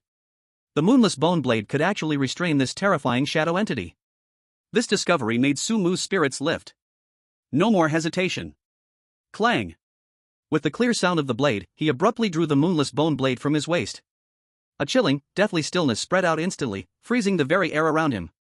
Sumu's eyes narrowed, The overwhelming blood-colored eerie power of the Ghost General level surged into the pitch-black blade with the force of a dam bursting. VVVV. The strange patterns on the moonless bone blade suddenly glowed with a dazzling dark red light, emanating a deeper, more unsettling pure eerie power than before. Power surged in his hand, gripping the knife. Now is the time. Sumu's right foot suddenly stomped the ground, his figure shot out like an arrow released from a bow, and at the same time, he let out a low shout, the muscles in his arm instantly bulging. Gathering all his strength, he swung forward fiercely. Swish! A blade of darkness, refined to perfection, capable of severing souls, tore apart the first light of death in the Black Night. It ruthlessly cleaved towards the massive black shadow. Sizzle! The black shadow was violently torn apart. That black shadow, which could easily swallow and digest even Sumu's blood-red eerie power, now appeared so vulnerable against the pure and cold eerie power of the Death Moon Bone Blade. As the blade passed, the ink-like black shadow was forcibly ripped open, creating a massive gash over 10 meters long. A small piece of shadow quickly dissolved and collapsed.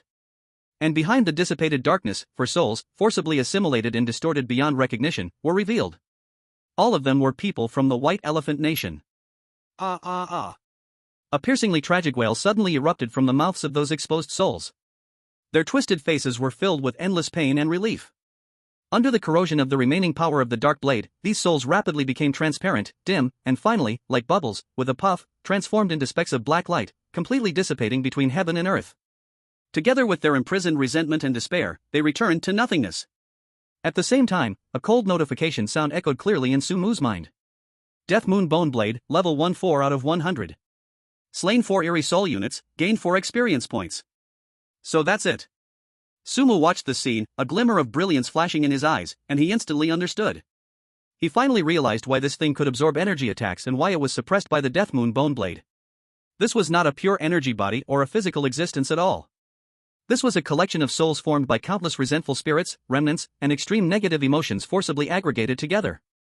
No wonder his blood-red eerie power attacks were ineffective. Energy attacks hitting the soul body felt like an ordinary person punching the air, which would naturally be easily absorbed and assimilated. But the Death Moon Bone Blade was different. This eerie weapon brought from a terrifying instance had properties specifically targeting souls. That strike just now cut not only the shell that gathered the shadow but directly obliterated the soul body that acted as the core inside. In other words, it was magical damage. Specifically restraining such ethereal yet vicious soul body anomalies. I found your weakness. Understanding this, Sumu's lips curled into a cold smile, and he felt no more hesitation. He gently twisted his left fingers, and the next second, he lifted the Death Moon Bone Blade and charged once again toward the massive shadow that was still writhing and trying to repair the gap. Swish! Swish! Swish! Swish! This time, Sumu no longer pursued the power of a single attack, but instead maximized his speed. The black blade light transformed in his hands into deadly crescent moons. With every swing, it was like a precise scalpel, slicing through the darkness and exposing the souls within. The blade light poured forth incessantly, like a torrential storm. Save me! I don't want to die. Kill me! Quickly kill me! A chorus of even more intense and sorrowful cries, mixed with liberating wails, rose and fell in waves. Those souls that had been treated as consumables by the higher-ups of the White Elephant Nation and actively captured to be fed to this eerie entity, now had no power to resist in front of the Death Moon Bone Blade. They were forcibly twisted and fused, already enduring immense suffering. Now, being obliterated by the Death Moon Bone Blade instead brought them salvation. And the dark red glow on the blade of the Death Moon Bone Blade. With every precise kill, it grew deeper, more demonic, buzzing with excitement as if drunk on fresh blood. At this moment, Sumu was like a death god returning from hell. Every slash of his blade ended dozens of twisted souls, with terrifying efficiency. Bone Blade of the Dead Moon, level 125 out of 100. Bone Blade of the Dead Moon, level 138 out of 100. Bone Blade of the Dead Moon, level 151 out of 100. Bone Blade of the Dead Moon, level 172 out of 100. Bone Blade of the Dead Moon, level 187 out of 100. Damn, those bastards from White Elephant Country are truly ruthless. While slashing, Sumu couldn't help but curse in his heart. How many living people did they have to feed, plus those bizarre ones they merged with themselves, to create such a huge number of soul bodies? In less than 2 minutes of solo slaughter, the experience of the Bone Blade of the Dead Moon soared like it was riding a rocket. Just 13 more experience points, and it would reach level 2. That huge black shadow which had once almost covered half the sky had now been sliced down by Sumu like a butcher cutting beef, reduced by nearly 1/3. Its size was much smaller now, and the speed of its rolling and squirming had clearly slowed down a lot. Seeing that victory was close, Sumu's eyes turned fierce, ready to press on and purify the thing completely. Just then, A sudden change occurred. The remaining black shadow, which had been constantly twisting and shifting, suddenly rolled and shrank violently. In just a few breaths, all the darkness rapidly condensed, finally forming a roughly 1.7-meter tall female figure wearing a filthy, blood-stained, tattered white nurse uniform. Although her face was still covered in shadow and too blurry to see, that huge cold aura had instantly dropped by more than 90%. My lord. Please have mercy, my lord. A sharp, hoarse female voice, filled with sobs and trembling, suddenly came from the strange figure, breaking the silence of the battlefield. Please. I beg you, spare me this once. I won't dare again. That voice. The bone blade of the dead moon, which Sumu was about to swing again, suddenly froze in midair. The cold and killing intent on his face solidified instantly, and his brows twisted into a huge symbol of disbelief. A sense of ridiculous absurdity rushed into his heart. That voice, that tone. Why the hell does it sound so damn familiar? Sumu stared hard at the white figure still trembling and kneeling. A nearly forgotten memory fragment deep in his mind was suddenly triggered. The Grudge Hospital. That strange being kneeling and begging, so scared she was about to lose her soul. Wasn't she the head nurse Wraith from the Grudge Hospital? The one who once held a giant syringe and scalpel, and almost pinned him down on the operating table for a live dissection? What the hell? Sumu's eye twitched hard, and his face showed a look like he'd seen a ghost. The Grudge Hospital, an S-class instance in official data. Its master, none other than his fourth ex-girlfriend, who had the charm of a dominating older sister, with explosive levels of control and possessiveness, and who threatened during their breakup to make him the perfect specimen. Xiao Runing. How could a high-tier elite wraith from her instance appear here, on the southwestern border of Blue Star's real world? What the actual hell is going on? Do you want me to continue with Chapter 72? As soon as this man's thoughts flickered, this terrifying bone blade, which had a lethal restraint on her, could instantly tear her soul apart, annihilating her completely. Not even a trace would remain. She didn't even dare to make any extra movements, even her breathing almost stopped, fearing that the slightest shift would provoke this calamity before her. Sumu's gaze remained ice-cold, fixated on the other person, his voice devoid of any emotion. Honestly confess. What exactly happened at the Wraith Hospital? And, what about Xiao Runing, how is she now? Mentioning this name caused a ripple in Sumu's heart, but it was quickly suppressed forcefully. Upon hearing the name Xiao Runing, the head nurse's wraith trembled again. Because this name itself carried a certain powerful pressure. She hurriedly replied with a sharp voice, imbued with a distinct weeping tone. Xiao, Director, she hasn't appeared for a long time. The hospital is currently managed by the new vice director. Mentioning the vice director, the head nurse's expression clearly shifted to one of fear and disgust. He is too harsh. He treats us like we are not subordinates. Many colleagues couldn't stand his exploitation and ran away, a lot. The hospital is now dangerously short-staffed. The work is both heavy and exhausting. I also couldn't withstand that relentless exploitation, that's why I found a chance to sneak out. The head nurse's voice grew softer as she spoke, sounding extremely wronged, almost on the verge of crying.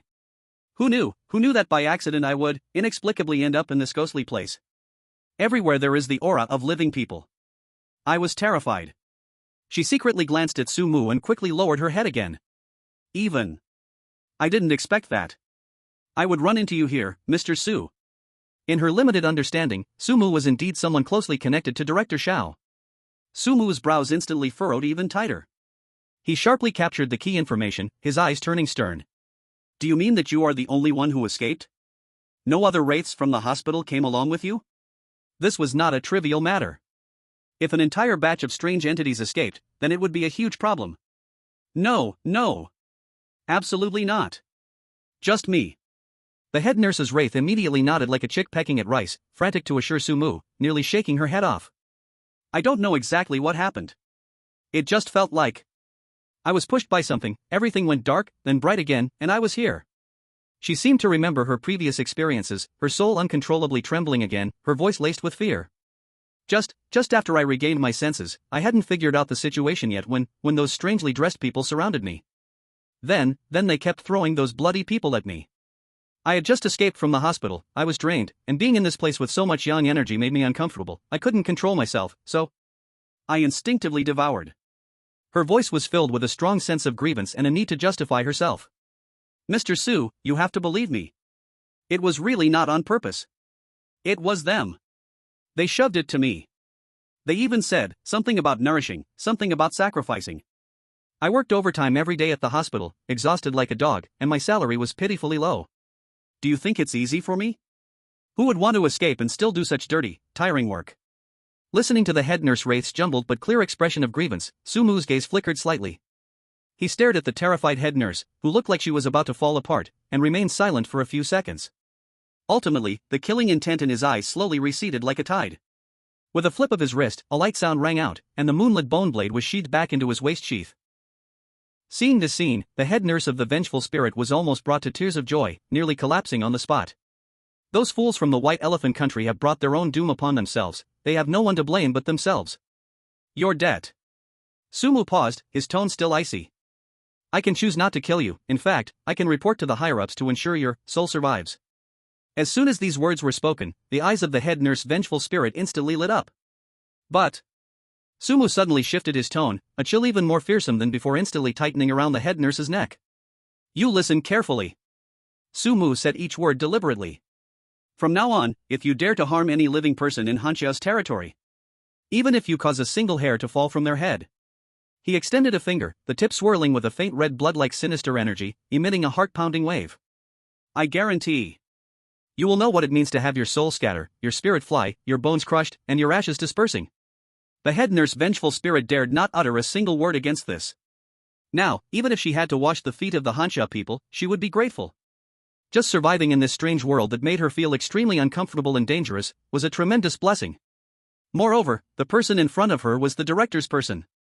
Although she could not figure out what the relationship between Sumu and Director Xiao was, following him and listening to him was much safer than stumbling around like a headless fly. In this strange world filled with sunlight suppressing her and potential dangers everywhere, holding on to this golden thigh was the only way to survive. She immediately nodded, her frequency so fast that it created an afterimage, her voice becoming extremely obsequious and docile. Yes, yes, yes. Mr. Su, please rest assured. I promise. I swear. I absolutely will obediently listen. I will never stir up trouble. You tell me to go east, I will never go west. You tell me to chase chickens, I will never beat dogs. Watching this head nurse vengeful spirit change her attitude faster than flipping a book, Sumu's mouth twitched, revealing an ambiguous cold smile. And this string of changes left even the sergeant and his special forces members, who had just finished the battle and were staring wide-eyed at this scene from a distance, dumbfounded. Even the helicopter pilots and observers, who were hovering above the battlefield responsible for monitoring and fire support, as well as the senior leaders of Hanxia, including Yizhengguo in the temporary command center in the southern war zone watching the real-time battlefield feed, were completely stunned. They all stared wide-eyed, jaws nearly dropping to the ground, as if they had witnessed something that would overturn their worldview. What is happening? What on earth is this astonishing development? Just a moment ago, Sumu was fiercely cutting through the terrifying black shadow like chopping vegetables, and now, how could he suddenly be chatting with that final gathered female spirit as if they were old friends? Moreover, seeing her act so subservient and flattering. The most ridiculous part is that Sumu actually put away his weapon? He is not planning to kill this obvious mastermind? This is too far from the script they had expected, right? However, before these big shots could regain their composure from this huge information shock and logical chaos, Sumu's next action and the message relayed through the communicator plunged the entire command center into silence. Sumu naturally raised his hand and pressed on the tactical communication device on his ear. Old Yi. Reporting, the abnormal spirit caused by the White Elephant Country on the border has been controlled, and the threat has been basically resolved. Additionally, I have a personal request. Sumu paused, even glancing at the trembling head nurse beside her. She forced a smile, appearing obedient and harmless. I want to shelter a strange being in my residence. It's her. Chapter 73, The Head Nurse, Sumu chooses the Spirit Hospital instance. The scene shifted. Back to the community where Sumu lived. Outside the community, the temporarily built camouflage tents were more densely packed than before. Soldiers armed to the teeth, along with special operation team members, stood guard every few steps, patrolling in a crisscross manner, forming layers upon layers of defense. The gaps between them never exceeded 10 seconds. Here, the second highest level of alert in Huanxia had already been activated. They would not miss any slightest movement around. In addition to the visible patrolling soldiers and special operation team members. Inside and outside the community, in various high-rise buildings, residential blocks, or corners, there were hidden sentries everywhere. And at the center of this tight lockdown, Sumu's home, however, presented a very different, harmonious scene. In the bright and clean living room, a figure in a home apron was holding a mop, cleaning the floor. Her movements were exceptionally skilled and agile, leaving every nook and cranny spotless. It was the head nurse spirit who had been trembling at the border not long ago, nearly scared to death. At this moment, the cold and eerie aura around her had subsided significantly. If one did not sense carefully, they might mistake her for just a diligent and somewhat special housekeeper. On the sofa in the living room sat two people. One was Yi Jinghua, dressed in a sharp military uniform, his shoulder epaulets gleaming under the light. The other was Su Mu, who had changed out of her tactical communication gear, now wearing a fitted black combat uniform, looking even more sharp and capable. Yi Jinghua's gaze lingered vacantly between the busy nurse spirit and the calm Su Mu, drinking water beside her. He watched helplessly as the nurse spirit, after mopping the floor, deftly refilled Su Mu's glass and, quite considerately, brought over a steaming cup of tea, carefully placing it on the coffee table in front of him. That slight bow, carrying a hint of flattery, made Yi Jinghua's eyes twitch. This veteran general, accustomed to storms and waves, felt his worldview being intensely shaken once again at this moment. He lifted the teacup, took a sip, and only when the blazing hot tea burned his tongue did his chaotic thoughts gradually calm down. Clearing his throat, he turned his head, examining Su Mu with an extremely complex gaze, lowering his voice, somewhat incredulously saying, I said. Su Mu kid. I always wondered why you were indifferent to Shaoshan. Turns out, you have such a special taste. Yi Jinghua smacked his lips, stealing another glance at the nurse spirit who was gently wiping the coffee table with movements that seemed almost too delicate. Puff. Su Mu nearly spat out the mouthful of water he just swallowed. He coughed a few times, his handsome face full of helplessness. Old Ji, where are you wandering in your thoughts? He put down the glass, rubbed his forehead, feeling a bit of a headache. I kept her for other considerations. Oh? Oh, young man, still playing this with me? Yi Jinghua raised an eyebrow, wearing an expression that showed he understood men, clearly not taking Su Mu's explanation seriously. But he didn't press further, he just reached out his broad palm and patted Su Mu's shoulder hard. Alright, no matter what plan you kid have, what considerations? Old man supports you. Yi Jinghua's tone turned serious. This time bringing back your new member, there were considerable opposing voices from above. After all, to put a confirmed strange being, one that recently caused casualties at the border, right here in a residential area. This risk is indeed not small. He paused for a moment, his gaze becoming serious. It is only because I, the old man, put my face on the line, pushing against the majority opinion, plus your previous achievements and promises, that I barely managed to suppress this. Luckily, all the residents around your home have been evacuated and resettled. Now this area is completely under our control. And with you personally overseeing her, there shouldn't be any major troubles. Su Mu nodded, expressing gratitude for Yi Jinghua's support, while also understanding the weight of the situation. He shifted the topic to something more important. Old Ji, when will the next horror instance start? Yi Jinghua's expression tightened, and he immediately replied. According to the latest wave frequency analysis, it is preliminarily determined that the new instance will start in 3 days. Su Mu's gaze sharpened, his fingers unconsciously tapping lightly on his knee. Then in the list of instances starting this time, is there one called Wraith Hospital? As soon as the words fell, Yi Jinghua's brow furrowed sharply. His hand holding the teacup even trembled. He certainly knew about Wraith Hospital. Not merely knew. This name had been one of the most highlighted codes in the highest meetings of Hanxia in recent days. Because Wraith Hospital was the only one among all the horror instances about to start, determined to be an S-class instance based on existing intelligence evaluations. Its danger level and strategic value were not only highly valued within Hanxia, but also caught the attention of intelligence agencies in several other major countries. Yi Jinghua suddenly looked up, locking his gaze on Su Mu, disbelief and suspicion in his tone. How do you know about this instance? Wait, you couldn't possibly want to enter that instance, right? A guess that made Yi Jinghua's heart skip a beat floated in his mind. Faced with Yi Jinghua's shocked gaze, Su Mu's expression showed no change, his eyes calm. He slowly nodded. Yes. The old general opened his mouth, wanting to say, have you thought this through? That is an S-class instance. But it only rolled on his tongue before he swallowed it back. What good would it do to ask? This kid's decisions might not be changed even by 10 oxen. Rather than chase questions, it was better to choose to believe. Fine. Yi Jinghua no longer said much, his tone returning to the decisive manner unique to a soldier. Since you have made up your mind, I will have someone immediately organize all the related information about Wraith Hospital, including all the intelligence speculations we currently have, along with the fragmented information obtained from previous encounters. I will send it to you encrypted with the highest authority. Although it may be of limited help, Yi Jinghua added. After all, the internal situation of S-class instances is little known to the outside world. Su Mu nodded slightly, accepting the good intention. Thank you, old Yi. He really didn't need those paper documents.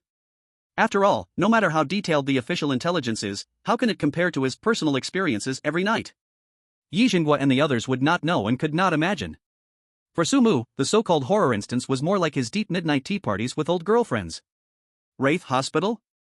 Ha, he was all too familiar with the strange things and rules inside. Yi Jinghua stood up, straightened his military uniform, and prepared to leave. Just as he reached the door, he seemed to suddenly remember something, paused, and turned back. By the way, there's one more thing. Little Shin has also been paying attention to your situation. She is also busy preparing for the next instance task over there, under a lot of pressure, but she still took the time to ask a few times. Upon hearing this, Sumu's face remained calm. He simply nodded quietly, indicating that he had heard. No curiosity, no inquiries, not even a trace of emotional fluctuation. Yi Jinghua looked at his indifferent expression, unable to help but feel a mixture of emotions. He sighed silently in his heart. This kid, really? Forget it. The affairs of young people, an old man like him couldn't interfere too much. Alright, I won't stay long. You be careful. Yi Jinghua said no more, lifted his hand and waved at him. The documents, I'll have someone send them straight to your computer later. Chapter 74, all wiped out on the 6th day? Night fell, and a notification popped up at the bottom right corner of the computer screen for an incoming encrypted file. It was sent from Yi Jinghua's side. Sumu clicked it casually, his fingertip sliding the mouse wheel, scrolling quickly. Most of the intelligence, as Yi Jinghua said, was of limited help. It was nothing more than regional maps, marking a few high-risk zones. Like the morgue, the deep archives room, and the top-floor operating room that was said to never open. How many times had he wandered these places in his dreams? But one piece of information caught his attention. The intelligence had highlighted one section in red. Entering the Hospital of Wailing Spirits instance, it is strongly recommended that players possess a medical background and relevant skills. Surgery, internal medicine, psychiatry, even ENT are all acceptable. At the very least, one must hold a nurse qualification certificate. Those without a relevant background may still enter, but the survival rate is extremely low. Warning, do not attempt to fake it.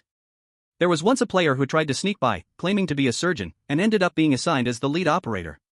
On the operating table, facing those strange patients with their cloudy and hungry eyes, he couldn't even hold the scalpel steady.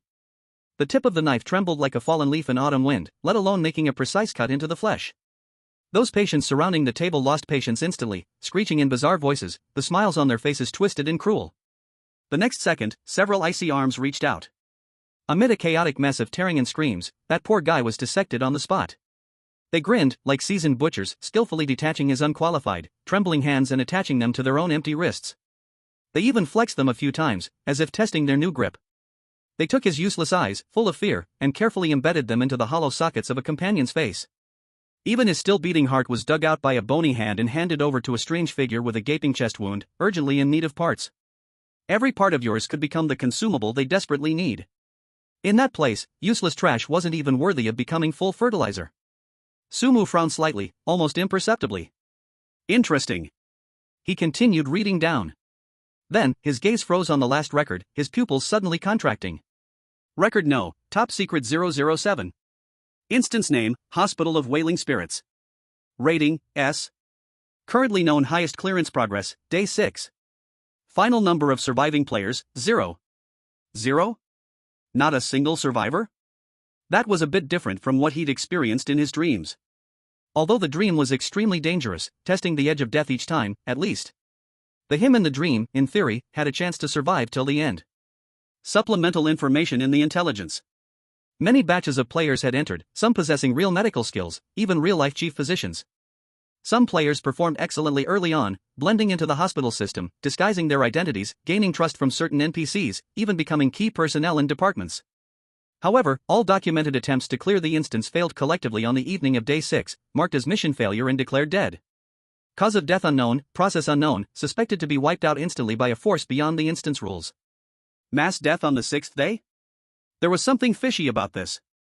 Sumu raised his head and called toward the corner of the living room. Head nurse, come over here. In the corner, someone was holding a specially made little spray bottle. Carefully tending to the pot of branches and leaves that spread out, emitting a faint airy aura of the haunting fruit, the head nurse's ghost shivered. She put down the spray bottle and floated delicately to Sumu's side, trying hard to squeeze out a pleasing smile, but the fear buried deep in her eyes could not be hidden. Mr. Su, is there something you wish to instruct me? Sumu pointed at the information on the screen, his tone flat. Haunting hospital, on the night of the 6th day, all humans who enter will die. Do you know what this is about? The head nurse's face instantly turned pale, her eyes flashing with terror, as if she had recalled something extremely dreadful. The sixth day, night. Her voice trembled uncontrollably, and her spirit became somewhat unstable, rippling at the edges. As for the details, I'm just a shift nurse supervisor. How could I have the qualifications to know such confidential matters? She subconsciously rubbed her hands, a small gesture belonging to her. It seemed she remembered something, her voice lowered even further, almost only the two of them could hear, but I think I heard some older nurses in our department gossiping. Every once in a while, right around the time human players reached the sixth day, the new vice director Lynn would gather all the department heads and the head nurse to the director's office on the top floor for a meeting. Her tone was filled with mystery and fear. What exactly the meeting is about, no one knows. Each time it's shrouded in secrecy, even the corridor leading to the office gets cleared out. All we know is, after they come down from their meetings, those humans from outside seem to have evaporated, all vanished. Their bodies later show up in the second basement's morgue, stacked one on top of another, piled up like a small mountain. Before long, they are taken care of by those cleaners. Many are missing arms and legs, the usable parts seem to have been taken away. She retched a little, even though as a ghost, she had no physical body to vomit. That Vice Director Lin is really too strange. Usually, you cannot see him at all day-to-day matters of the hospital are left to others. But whenever he appears, there's no good news. The atmosphere in the whole hospital becomes oppressive and horrifying. The Vice Director, his last name is Lin? Sumu's eyes narrowed slightly, his fingers unconsciously tapping on the table. This was likely the true core challenge of the haunting hospital. It was also the key reason behind the zero survival rate and the demise on the sixth day. The head nurse continued murmuring softly, filled with resentment and a hint of hope. I wonder when Director Xiao will return. If Director Xiao were still here, he definitely wouldn't let that Vice Director Lin have his way. The Vice Director is a madman. Sigh, when Director Xiao was here, though the hospital was chaotic, at least the rules were still in place. It wasn't as messy as it is now, people could just die, no one cares. It seems that within this haunted hospital, it is not united as one. Sumu pondered. This trip to the haunted hospital would likely be hindered the most by this mysterious Vice Director Lin. Indeed, he still needed to think of a way. Chapter 75, Entering the Haunting Hospital. In the blink of an eye, 3 days passed quietly. The day for the instance to begin had arrived. During this time, Yijingwa came to Sumu almost every day, sometimes even visiting twice a day. The creases on the old general's face seemed to have deepened with worry. It was clear he was telling Sumu that he was not at ease. This was his prized pupil. Han Xia Dragon Soul. If something unexpected happened, it wouldn't just be him, the entire Han Xia would face huge losses. Su kid, the S-class instance is no joke, the waters are very deep inside, you must. I know it's dangerous, but Elder Yi must also believe in my strength. Right? Sumu interrupted him, a hint of a smile on his face. These words, Yijingwa did not know how many times he had repeated, Sumu's ears were almost worn out from hearing them. Little did he know, Sumu's familiarity with the Grievance Spirit Hospital might be deeper than the neighborhood he lived in. In Yijingwa's eyes, Sumu's eagerness to volunteer was like offering his head to the guillotine, it was youthful recklessness, betting his own life. The old general sighed, no longer trying to persuade, just patting Sumu's shoulder, be careful in everything, come back alive. 10 minutes before the instance opened, a cold system prompt sound unexpectedly rang in Sumu's mind. Detecting player Sumu actively chooses to enter S-level instance Grievance Spirit Hospital. This action has high risk and exploratory spirit, needing the hidden trigger conditions of the system. As such, an unknown surprise gift pack is awarded. Please note, the gift pack can only be opened after successfully surviving 24 hours in the Grievance Spirit Hospital instance. Oh? Choosing an instance has rewards? This system really knows how to give people surprises. Survive for 24 hours, that should not be hard. In the last 5 minutes before entering the instance. Sumu's gaze turned to the head nurse Grievance Spirit, quietly cleaning the furniture in the corner like a true human maid. These past few days, she had indeed kept the home tidy, even that pot of twisted ghost fruit had perked up quite a bit. When I go in, keep a good eye on this pot of twisted ghost fruit. His voice was still calm, but with an undeniable tone. The head nurse paused in her actions, quickly turning around, slightly bowing, waiting for more. Once I resolve the issues in the hospital. Perhaps, there's a way to send you back. The head nurse abruptly lifted her head, looking at Sumu with disbelief, her hollow eye sockets seemingly turning slightly red. Send me back? Back to that place, though terrifying, was her only home? She thought she was just a temporarily displaced tool, an existence that could be erased at any moment. Mr. Su was actually still concerned about her? A complex emotion surged in her ethereal heart, even making her cold spirit feel a hint of long-lost warmth. Rest assured, Mr. Su. I will definitely take good care of it. I will wait for you to come out. I will definitely wait for you. Her voice trembled slightly, as if she had found a new support. Sumu nodded noncommittally, showing no special expression. 7 days. He stretched out a finger as a gesture. See you in 7 days. Before turning around, he added with a sudden cold tone, carrying a chilling warning. Remember, staying here, you are absolutely forbidden to harm anyone. Those ordinary people outside, the soldiers, even old Yi. None of them are allowed. Otherwise, by the time I return. He did not finish, but the icy look in his eyes and the unmasked killing intent in his words made the head nurse shudder, her spirit dimming a bit. She had no doubt that if she disobeyed the order, the outcome would be far worse than being ground to dust by Vice President Lin in the Grievance Spirit Hospital. The head nurse nodded repeatedly like a chick pecking at rice, shaking her head like a rattledrum. Yes. Yes. I remember. I will never harm anyone. I swear. Looking at Sumu's soon-to-disappear figure, she suddenly felt. These past few days of human life didn't seem that unbearable after all? Not only was it this whimsical Mr. Su, who occasionally revealed a hint of strange human warmth. There was also that old General Yi, who always smiled and brought snacks and fruits to visit Mr. Su. He even casually showed concern for her a few times.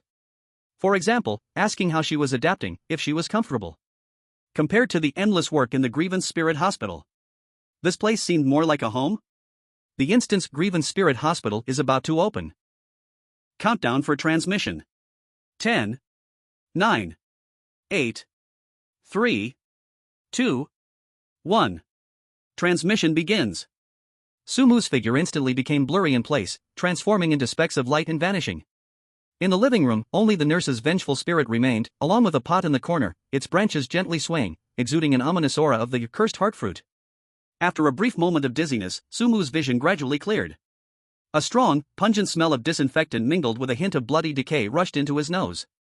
A dimly lit corridor, the ceiling light flickering on and off, making a zzzz electric sound. The walls were covered with stains in dried dark red.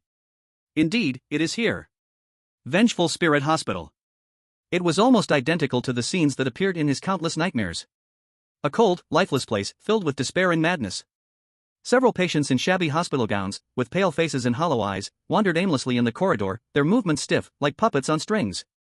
Occasionally, a doctor in a blood-stained white coat and a nurse wearing a mask with a numb expression rushed by, pushing a metal cart that screeched loudly, ignoring everything around them. Not far away, a figure in a security uniform stood still against the wall, motionless, only the occasional movement of his eyes proving that he was still alive. Everything felt eerie. Sumu narrowed his eyes slightly, adapting to the light and atmosphere here. At the same time, he felt a wave of unrest and suppressed gasps around him. He turned to look.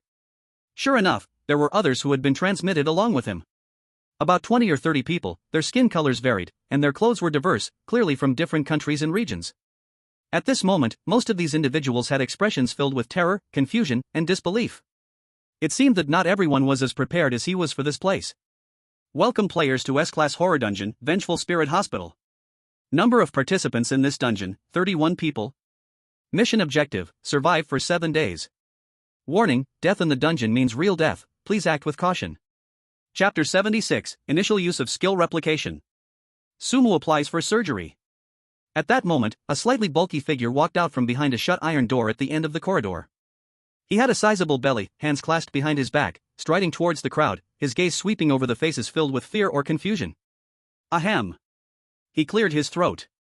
I am the head of surgery in this hospital, you can call me Director Liu. From the looks on your faces, you must be newcomers? Director Liu pushed his glasses up, a hint of mockery curling at the corners of his mouth. Just in time, the hospital is quite busy lately, and there is an extreme shortage of staff. He paused, seemingly savoring the newcomer's fear. We have many patients, and many deaths.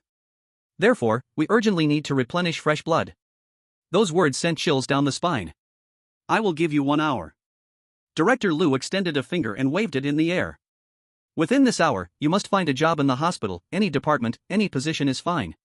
Whether it's a doctor, nurse, caregiver, or cleaner, even guarding the morgue, as long as you can prove that you still have value to this hospital. When the time is up, if you haven't found a job. He deliberately elongated his tone, his eyes sweeping over the crowd, filled with undisguised malice. You will be dealt with on the spot. Death. As soon as those words were spoken, the group of players erupted into chaos. What? An hour? What a joke. How is that possible? In previous dungeons, the identity selection at least had a 12-hour preparation time. Yeah. An hour? We haven't even figured out how big this hellhole is. How can we find a job? This is simply leaving no way out. Panic spread like a plague, whispers of despair and suppressed sobs rose and fell. Director Liu put his fingers in his ears, looking unfazed by the chaos before him, a look of impatience evident on his face. What are you shouting about? It's so noisy. This is the new rule set by Vice Dean Lin. If you have any objections, you can go find him.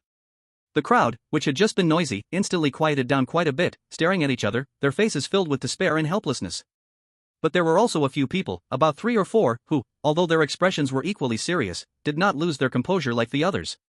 They merely frowned slightly, their eyes flickering, as if they were quickly analyzing the situation before them. Sumu's gaze swept past these few people, and he understood in his heart. It seems that among this group, there are indeed players who, like him, chose to enter this S-level instance voluntarily. Sumu also frowned slightly. His original plan was to find a way to sneak into the secretary's office to take out the token. But now with only 1 hour left, time was too tight. From here to the administrative building, even without any obstacles, would take quite some time, let alone needing to avoid the wandering abnormalities. This route was likely not feasible. He had to first establish an identity to stabilize himself. But Sumu examined himself. He knew nothing about medicine, he couldn't even do the work of a caregiver, let alone a surgeon. Should he apply for a janitor? Or a morgue guard? That would be far too passive, preventing him from accessing the core secrets of the hospital, not to mention investigating Vice Dean Lin's background. Just when Sumu was rapidly thinking of countermeasures and felt it was a bit tricky. Wait. Skills? A spark of light flashed in Sumu's mind.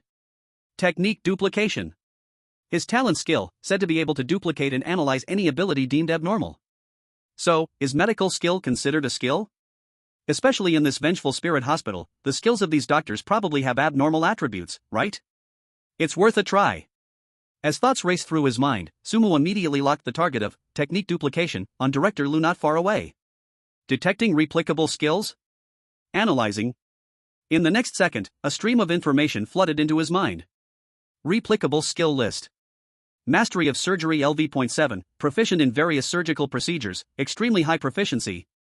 Lesion inspection LV.5, can quickly locate lesions through special means, sensing abnormal vital signs. Suturing and hemostasis LV.6, mastering efficient and abnormal suturing and hemostasis techniques. Insufficient conditions, unable to analyze. Insufficient conditions, unable to analyze. Sure enough. Moreover, Director Liu's surgical skill level is not low. It has reached LV.7. That's enough. Detected player intent to replicate skilled mastery of surgery LV.7. This skill replication requires 100,000 ghost coins, do you confirm? 100,000 ghost coins? Sumu still had quite a few ghost coins left, enough to pay. Confirm. Sumu silently thought without hesitation. Ghost coins deducted, skill mastery of surgery LV.7 replicated successfully. Hint, this skill is a copied skill, proficiency is temporarily locked, cannot be improved by conventional means, and may have unknown side effects. Buzz. A vast and intricate knowledge of surgery and surgical techniques surged into Sumu's brain like a data stream in an instant. Craniotomy, amputation, organ transplantation, wound cleaning and suturing, countless bloody yet precise operation images flashed rapidly through. What? As soon as he finished speaking, the noisy scene seemed to be paused, instantly quieting for a moment. Everyone's gaze, including the arrogant Director Liu, suddenly focused on Sumu. The air seemed to freeze. After a brief silence, whispers of disbelief erupted from the crowd. Who is this? Is he crazy? Applying for a surgeon? Does he know where this is?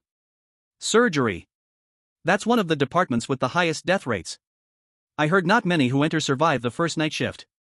He must be a naive fool, going crazy just to grab attention? No, wait. Suddenly, a voice in the crowd sounded with terror and disbelief. Hold on. I think I've seen this person before. Another voice trembled in response. Oh my god. I remember. It's him. It's Sumu from Hanxiao Longhun. Which Sumu? Who else? The one rated SSS who cleared the S-level instance at the Scarlet Restaurant. What? It's actually him? My goodness. How did he end up here? A big shot shouldn't be in lower-level instances, right? Why come to the ghost hospital? And he actively applied for the most dangerous surgeon position? What is he trying to do? In an instant, the player crowd exploded in chatter. After all, this is a man who had created miracles in desperate situations. Maybe, he really has something up his sleeve? Chapter 77, The Prepared Player. At the same time, on Blue Star. In the Hanxia Kingdom, in the officially set live streaming room for the horror instance, the comments were scrolling at an unprecedented speed. Oh my god. Mu-God is amazing. Directly applying for a surgeon? So cool. This aura, even facing the weird NPCs of the S-level instance, he doesn't flinch. Is this the Hanxia Longhun? Love it, love it.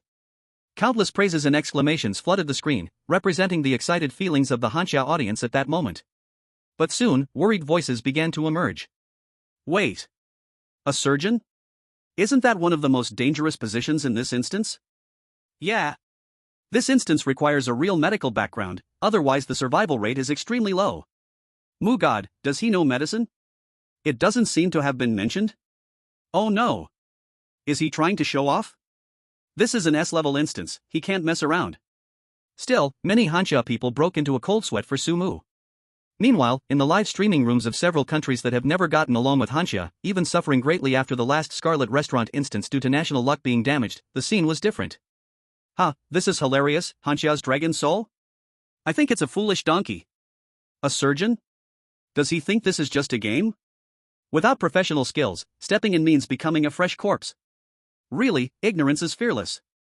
The team we sent from the White Elephant Nation is the top surgical expert team in the country, and they actively apply to enter this instance. That's right. Our nation also sent experienced medical elites. In this instance, we have it in the bag. Just watch, this time we will let the Hanxia people know what real despair is. We will return the hatred from last time, doubled. Various sarcastic remarks and gloating comments filled the live rooms of these countries. The Hanxia audience, of course, was not to be outdone and immediately fired back. Nonsense. Mu-God has his own plans. A bunch of defeated dogs, what qualification do you have to bark here? Just wait and see, Mu-God will create miracles again. Stupid white elephant, still not hurting enough from last time, huh? For a moment, the comments section of the live stream was filled with smoke and tension. At this moment, in the highest command center of Hanxia, the atmosphere was heavy.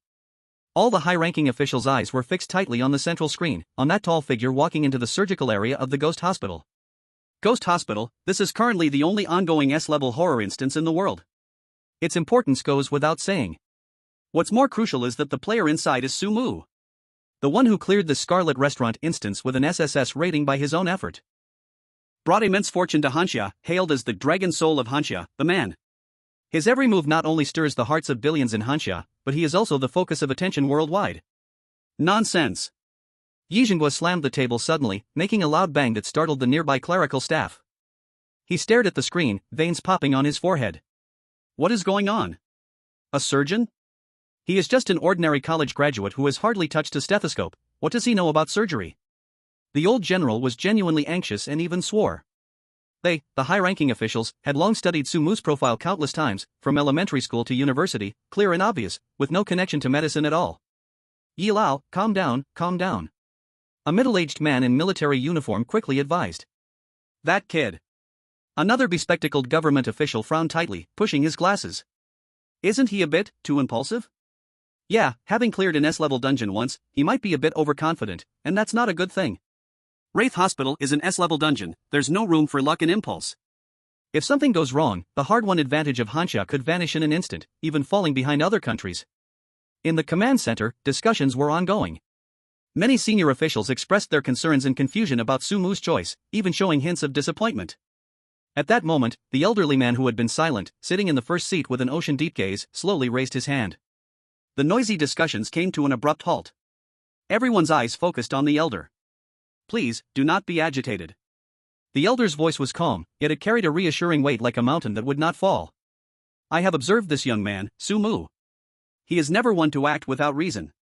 If he dares to do this, he must have his own backing. Let us just watch and see.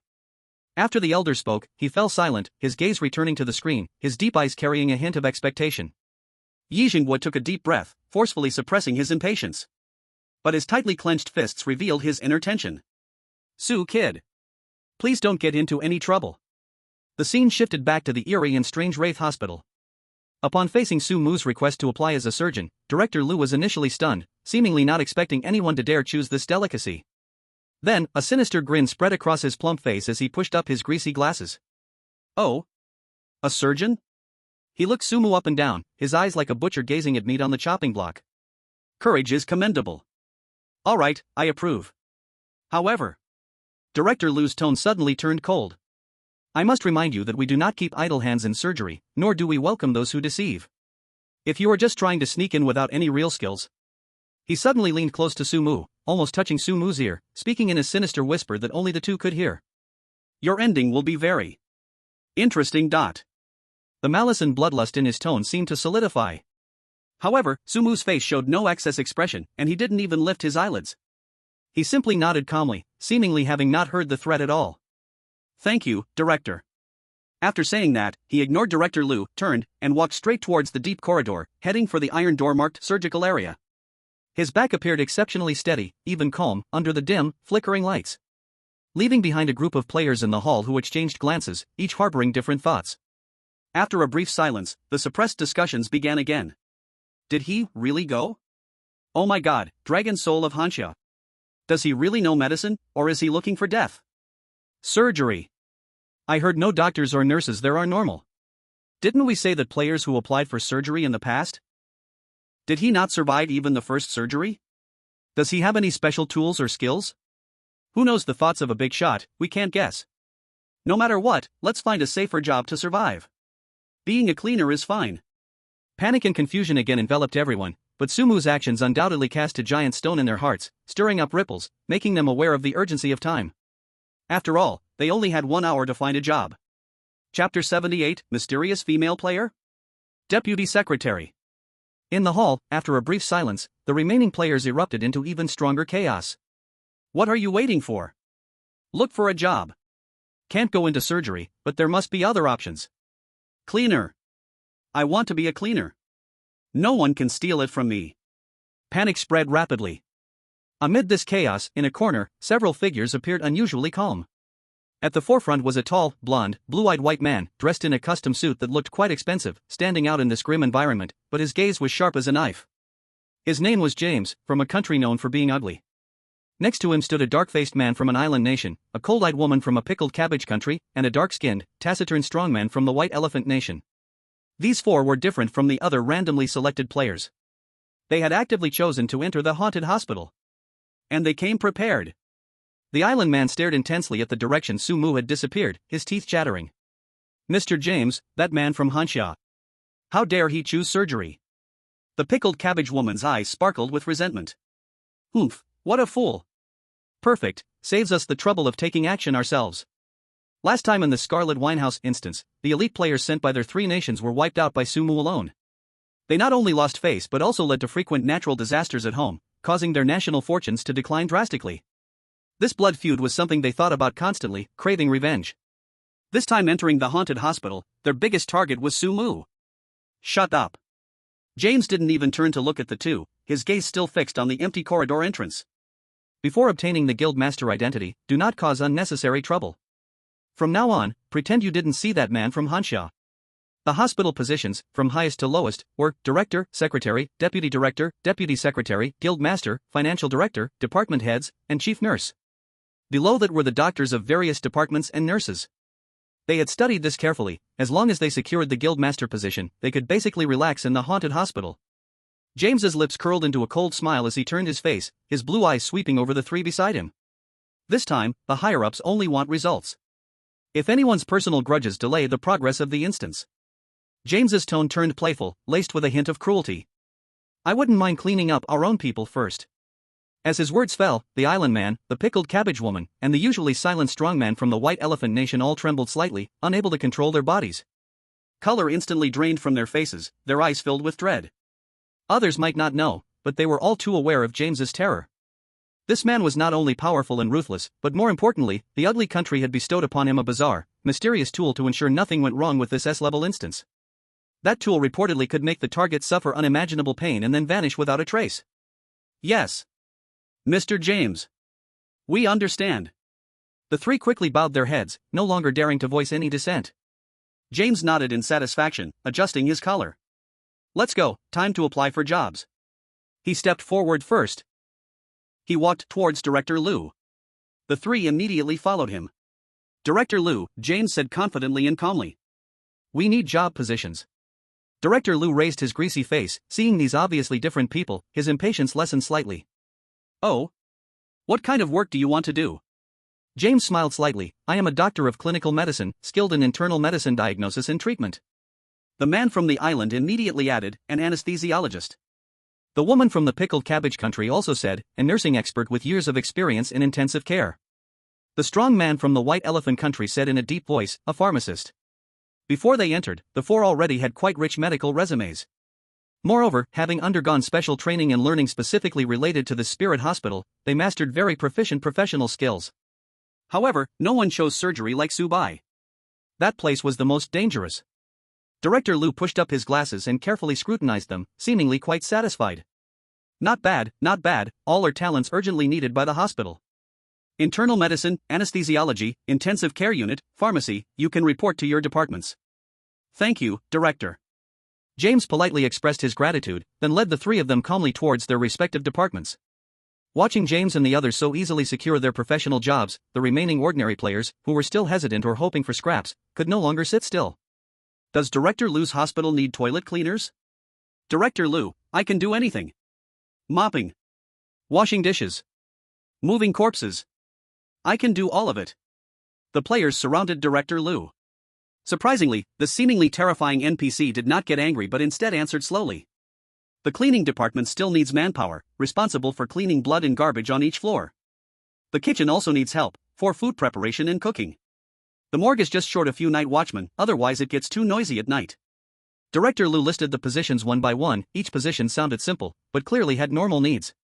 But for the players on the brink of desperation, this was already a lifeline. Soon, most players received their identification badges and headed to their respective work positions. The hall gradually quieted down. Finally, only one player remained, standing alone in place. Director Liu's murky eyes hidden behind the lenses noticed this outlier. It was a player wearing a pure white mask. The mask covered most of her face, only revealing a pair of unusually calm eyes, but from the figure, it seemed to be a female. She seemed to have intentionally stayed until the end. Director Liu grinned, showing a smile mixed with sarcasm and cruelty. Oh? Everyone else has found work, yet you are still standing here. He walked step by step towards the masked player, his plump body casting a huge shadow. What's wrong? Do you think those jobs are beneath you? Or do you want to die? A chilling murderous intent engulfed her like a tangible thing. However, this female player remained calm. She did not speak, just slowly raised her hand. In her hand, she held a thumb-sized seal. It was a seal that looked aged, made of red wood, engraved with 3 bright red characters. Director Liu's expression instantly froze. He stared fixedly at the seal, the corners of his eyes twitching. Are you the deputy secretary? Chapter 79, just arrived and must perform surgery. On the other side, Sumu was completely unaware of everything happening in the hall. He had followed the sign and arrived at the entrance of the surgical department. He could smell a heavy mix of rust and formaldehyde in the air. Just as he stood firm, and had no time to survey the surroundings, a nurse with a face as pale as paper and sunken eye sockets like a skeleton floated over like the wind. Her gaze was fixed intensely on the temporary identification badge stuck to Sumu's chest. Surgeon. Sumu? Dr. Su? Great. You're just in time. Hurry. There's an emergency surgery over here. The patient's condition is extremely critical. We need to start immediately. She didn't even wait for Sumu to respond. Her bony fingers grabbed his arm with surprising strength, almost dragging him inside. Sumu stumbled but understood in his heart. It seems this cursed spirit hospital really is so short on staff that they are desperate. He had just reported for duty and hadn't even had a sip of water before being pulled onto the operating table. The nurse half-pushed, half-dragged him around a corner and into a surgical room lit by harsh white lights. A strong smell of blood mixed with a stench of decay that even the disinfectant couldn't cover hit him hard. On the operating table, under the glaring shadowless lamp, lay a bizarre sight. It was a young woman. Her face was strikingly beautiful, but in a sickly way. Now, her abdomen was completely opened up, like a cruelly dissected display case. Inside there were no normal organs at all. All that remained were writhing, entangled dark red and black chunks of flesh and some unknown viscous tissues, with tiny tendrils visibly trembling. The scene was extremely bloody, making his stomach churn. Next to the operating table, several doctors and nurses in green scrubs, wearing masks and gloves, were already gathered. Their eyes were hollow and numb, they only slightly moved when they saw Sumu being brought in. Cold metal instruments lay on a tray, glinting ominously under the harsh lights. This shocking scene instantly caused the live stream in Han Xiao's room to explode. Wow! High energy ahead. This should be censored. Ugh. I can't handle it. My mom is asking me why I'm kneeling to watch the stream on my phone. So damn disgusting. Is this really the surgical room of an S-grade dungeon? Can Dr. Su do it? This isn't treating illness, it's dealing with a pile of rotten meat, right? Beside the operating table, a middle-aged male doctor glanced at Sumu and, in a voice raspy like sandpaper, said, "Dr. Su has arrived? Good, the anesthesia is complete, we can proceed with the surgery." Another younger female nurse, standing opposite him and responsible for passing instruments, quietly leaned closer to Sumu. "New Dr. Su, be careful. This one is the only daughter of the chairman of Mysterious Fairy Mining Group, very high status. If something goes wrong..." The female nurse didn't finish her sentence, but the threat was clear. Sumu, however, seemed not to hear their discussions or warnings at all. He calmly walked to the sink, quickly and correctly performed pre-operation disinfection, then moved aside to expertly don a sterile surgical gown, putting on gloves and a mask. Throughout the process, there was not a hint of panic or hesitation. Then, he walked straight to the primary surgical position at the table, his gaze falling on the open abdomen, and picked up a sharp scalpel. Seeing Sumu take up this hot potato so willingly, the other medical staff exchanged glances. Behind their masks, their lips curled into sinister, conspiratorial smiles. Ha, they got themselves a reckless newcomer who fears nothing. The mysterious fairy heiress was gravely injured, her organs nearly destroyed by some strange energy, accompanied by uncontrollable bleeding, obviously on the brink of death. In this situation, not even the deputy director upstairs, Zhang, would dare take it on quickly, fearing potential responsibility and angering the hot-tempered chairman of the mysterious fairy group. Only Director Liu might have a shot, but he was too occupied with other emergencies right now. This new human boy, stepping right into the gunfire, was just perfect as their shield and scapegoat. Even if a person dies on the operating table, it's still the fault of the surgeon for making a mistake, and the responsibility falls entirely on him. Perfect. A few strange medical staff secretly rejoiced, already preparing to watch Sumu fumble around, ultimately causing the patient's death and then being torn apart by angry family members in a dramatic scene. However, the next scene caused these odd individuals, who were waiting for a joke, to have their eyeballs nearly pop out of their sockets. They saw Sumu's wrist flip rapidly, his movements precise, stable, and shockingly fast. Cutting, peeling away the necrotic tissue, probing for bleeding points, suturing ruptured blood vessels. Every action of his was textbook standard, yet fluid and smooth, with no unnecessary moves whatsoever. It was nothing short of a violent, precise art. Scalpel number 7. Sumu, without lifting his head, calmly issued the order. The young female nurse beside him instinctively handed it over. Gauze, wipe the sweat. Another nurse paused for a moment, but still picked up the gauze and symbolically dabbed it on his forehead. Suction, clear the pooled blood. The instructions kept coming, clear and precise. The strange ones standing by the operating table, including the middle-aged man who spoke first, were all stunned. This is a new intern? What kind of international joke is this? With such surgical skills, such quick thinking, such psychological resilience. Forget about interns, even they, the old-timers who have worked in the haunted hospital for decades or even centuries, would admit they couldn't perform like this, so effortlessly, like a smooth flow. Who exactly is this kid? At the same time, the Hanxia livestream room erupted into a frenzy. The barrage of comments erupted like a volcanic eruption. Amazing.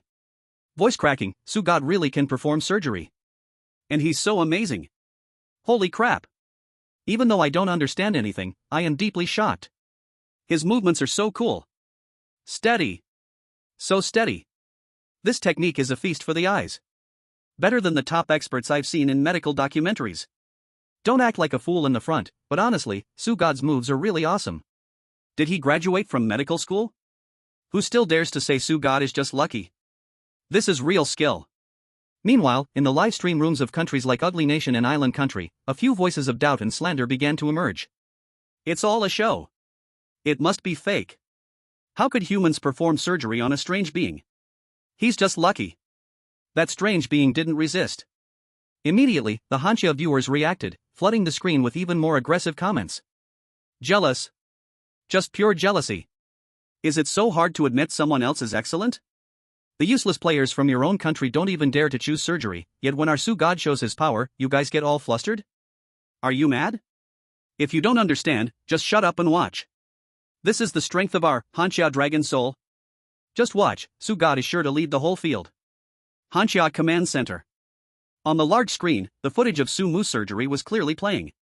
Until Sumu's skills were becoming increasingly smooth, steadily taking control of the situation, the high-level officials, who had been tense and grave, couldn't help but all breathe a huge sigh of relief. Yi Zhanghua even couldn't help but lift his hand and wipe off the fine cold sweat that had appeared on his forehead without him noticing. He watched the calm, focused figure on the screen, muttering to himself with lingering fear. My goodness, this kid almost scared my heart disease out of me. I thought he chose surgery on impulse, but I didn't expect he had such skills. At this point, Yi Zhanggua's gaze became incredibly complex, filled with deep astonishment. How many surprises does he still have that we don't know about? Chapter 80, the patient's family shows up. The last needle was placed. Sumu put down the needle holder and glanced at the clock on the wall. Not a minute more, not a minute less, exactly 1 hour. In the operating room, there was a deathly silence. The few strange medical staff who had been waiting to watch a show now had their jaws nearly touching the ground, their eyes wide open in shock. Is it over? 1 hour? To deal with Ming Du Qianjin, a mess that kills anyone who touches it? Is this really the new intern doctor? What a joke! With this skill level, they could be our deputy chief of surgery already. Even Director Liu might not be faster or steadier. Sumu, however, paid no attention to the storm of disbelief rising within them. He deftly untied the strap at his back, took off the soiled surgical gown and gloves, and casually tossed them into the nearby yellow waste bin. His movements were graceful, as if he had just completed a trivial matter. I'll leave the rest to you, pay attention to the postoperative reactions.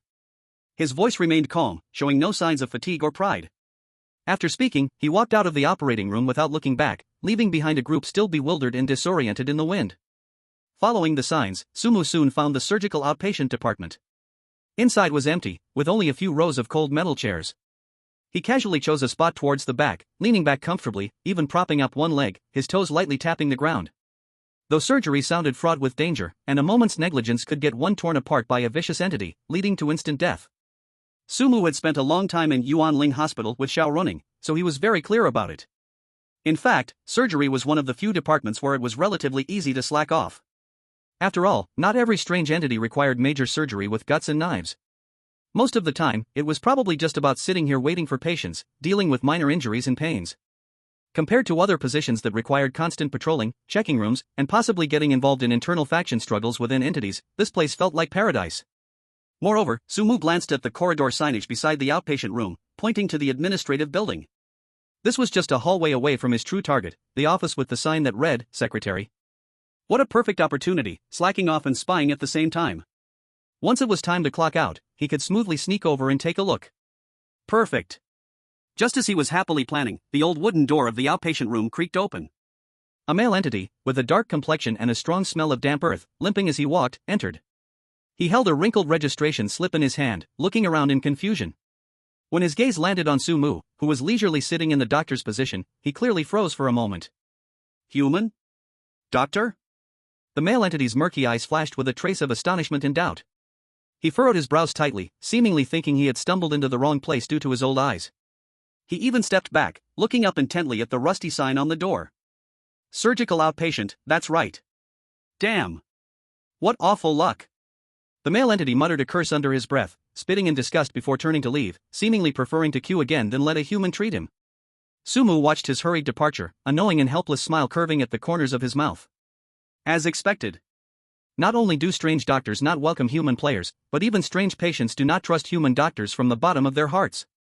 Especially in a surgical department that involved cutting.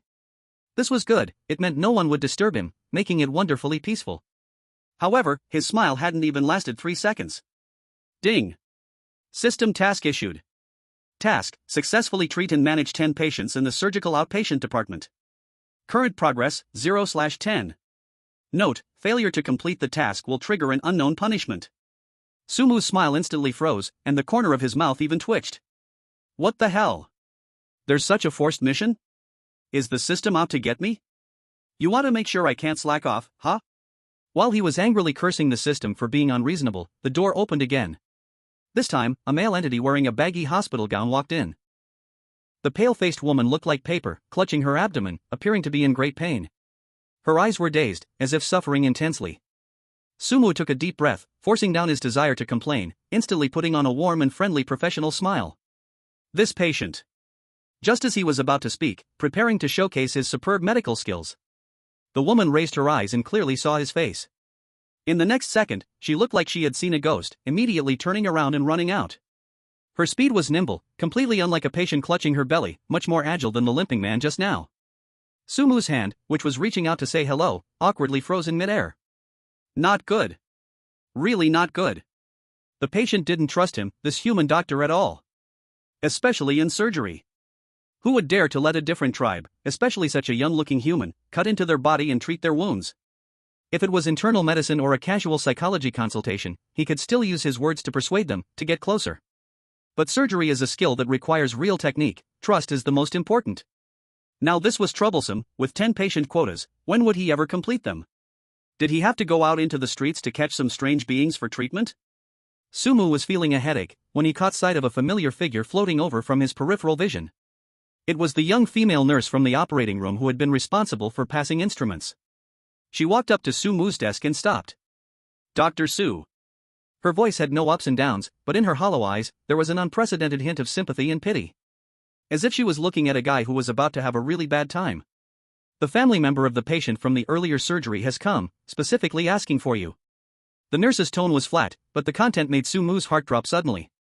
"A family member is looking for me?" His brow instantly furrowed, his heart skipping a beat. "No way?"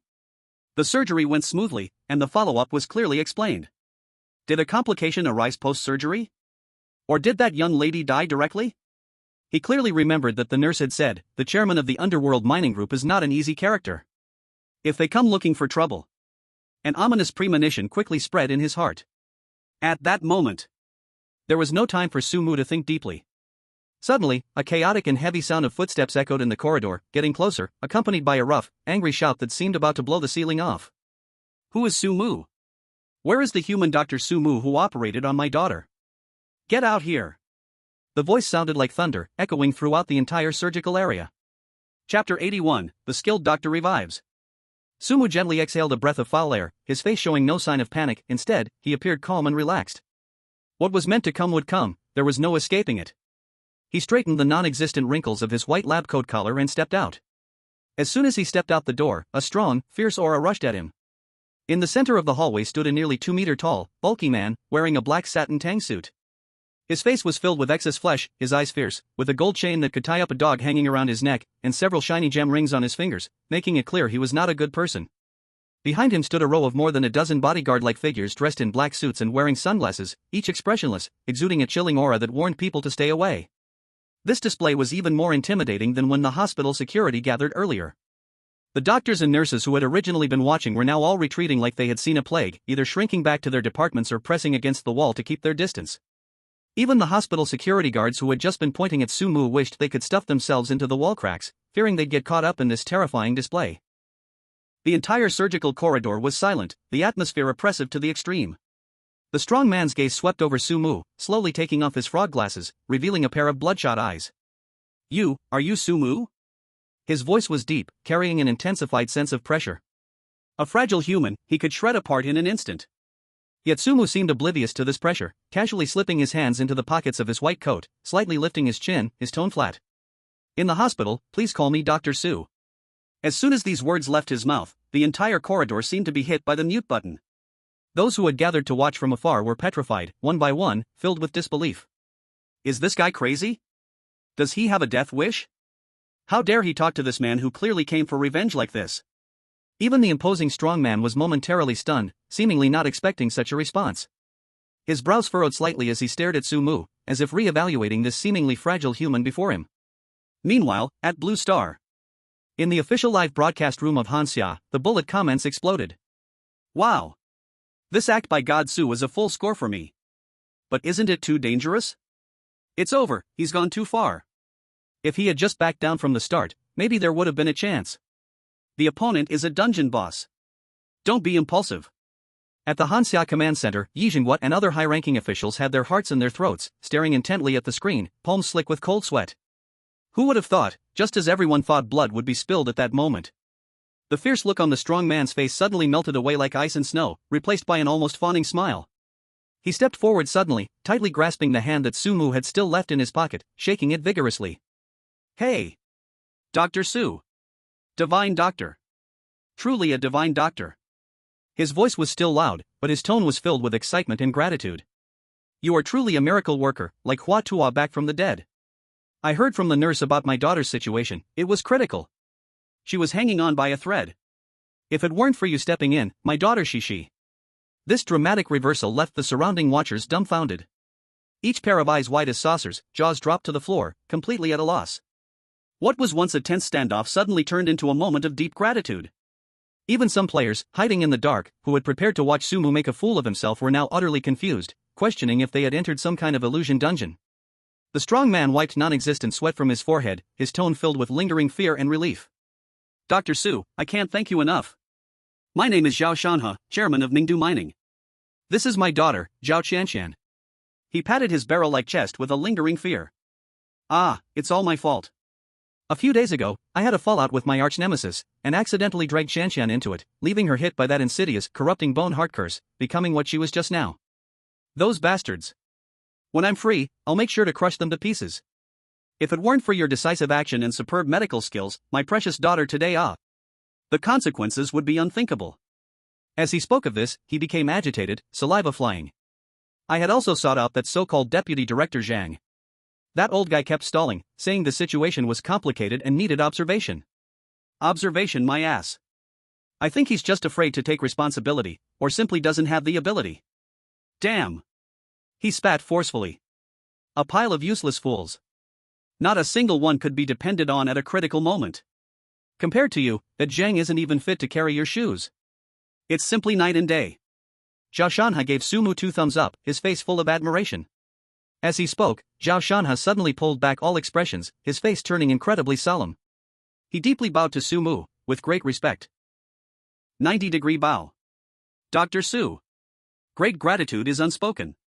From now on, if you need me, Zhao Shanhe, for anything, whether it's up a mountain of knives or into a sea of flames, I will never hesitate. The 10 or so bodyguards in black suits behind him also bent down in unison, their movements perfectly coordinated, creating an imposing presence that chilled the air in the corridor by a few degrees. While bowing, they said in unison, Dr. Su, your great kindness and virtue are remembered by us. Sumu felt a mix of laughter and tears at this scene, quickly raising his hand in a gesture to stop, placing his index finger on his lips to make a sign. Mr. Zhao, this is unacceptable. He lowered his voice. You're making too much noise, disturbing the rest of the other patients. Quiet is a must in the hospital. Zhao Shanhe was stunned for a moment, then jumped upright and quickly covered his mouth with his large hand like a fan, revealing only his eyes, nodding repeatedly to show his apology, even putting his hands together in salute. Then he suddenly turned around and, lowering his voice, angrily scolded the group of still-bowed bodyguards behind him. Did you hear that? Dr. Su said the hospital needs to be quiet. What are you all doing standing here? Are you trying to rebel? You have no sense of rules at all. You're really embarrassing me. The group of black-suited bodyguards silently straightened up, exchanging glances full of confusion. After scolding his subordinates, Zhao Shanhe turned back, again wearing a respectful smile. He cautiously pulled out a pitch-black, gold-embossed business card from the internal pocket of his tang suit, offering it with both hands, respectfully presenting it to Sumu. Dr. Su, this is my private contact information. In the future, at this haunted hospital, no matter where, as long as you say a word, I, Zhao Shanhe, will come at your call. Absolutely no hesitation. Chapter 82, Finding Zhao Shanhe to Pull Patience. The dramatic reversal in the corridor instantly ignited the official livestream of Luan Xinghan Summer. Damn. Dr. Su is awesome. How is this even possible? I thought it was over for sure. It can be reversed like this? Ha ha ha. I said Dr. Su definitely had a backup plan. Look at this face slap. Fronting and then bowing. This big shot changes his tune too quickly. Strength is truly the hard truth. The light of Hanxia. Forever a god. The barrage of comments boiled over like boiling water, cheering and rejoicing, contrasting sharply with the earlier worries. However, the comments from audiences in other countries were completely different. Ha, just lucky. Just a blind cat hitting a dead mouse, just lucky that woman was about to die, and he happened to save her. How strong can this local boss in the dungeon be? Just bluffing. Exactly, real strong players wouldn't bother forming connections with this kind of NPC. Especially the audiences from the White Elephant Country, Cherry Blossom Country, and Kimchi Country were particularly sour, filled with critiques and doubts. Luck? Is that what you call luck? The Hanxia audience immediately fired back. Didn't you see the big shot say it was the corrupted bone-piercing heart spell? Didn't you hear the big shot say other doctors were helpless? To complete an emergency operation in such a short time, precisely excising necrotic tissue and finding the bleeding point, is that called luck? Is it that hard to admit someone else is excellent? A bunch of sour lemons. Dr. Su is truly relying on strength. If you don't agree, then hold it in. Setting aside the noise online, in the highest command center of Hanxia, everyone truly breathed a sigh of relief. Yi Zhanghua watched Sumu chatting and laughing with the enigmatic big shot on the screen, feeling his eyelids twitch continuously. This kid always pulls off these heart-stopping stunts. Can't he make it easier for people to breathe? The elder beside him, who sat in the central position of Hanxia, now wore a faint smile on his face. Zhanghua, are you nervous? The elder picked up his teacup, gently blowing on the steam. This is a talent we old folks have picked together, just have a bit more confidence. What? Are you starting to doubt your judgment now? Upon hearing this, Yi Zhanghua, the corner of his mouth involuntarily twitched, revealing a trace of a bitter smile. At the top, I'm not questioning. He paused and sighed. Mainly, it's Su Mu's style of doing things, it's really way too unconventional. Who would let a good person enter a terrifying dungeon, become buddies with the boss, and also make them owe a favor? Meanwhile, in another corner of the Grudge Spirit Hospital dungeon, the commotion caused by Su Mu couldn't be hidden from other players who were watching closely. Baka. Not again. The player from Sakura Country had a face as dark as a storm cloud, and he slammed a fist into the wall beside him. Just like last time in the Scarlet Tavern. This guy's luck is way too good. Dressed in a white coat, the cold-eyed female player from Pickle Country gritted her teeth, bullshasterisk T-luck. He must have hit a lucky streak. On the other side, a dark-skinned player from White Elephant Country, with a cloth wrapped around his head, frowned tightly. The risk of surgery is extremely high, even experienced doctors don't dare to guarantee 100% success. He is a human, and it's his first time entering this dungeon, yet he can encounter such a key figure on the brink of death that he can save. That's just too exaggerated. He stroked his chin, suspicion flashing in his eyes. I seriously suspect Su Mu as some kind of special item or buff that increases luck.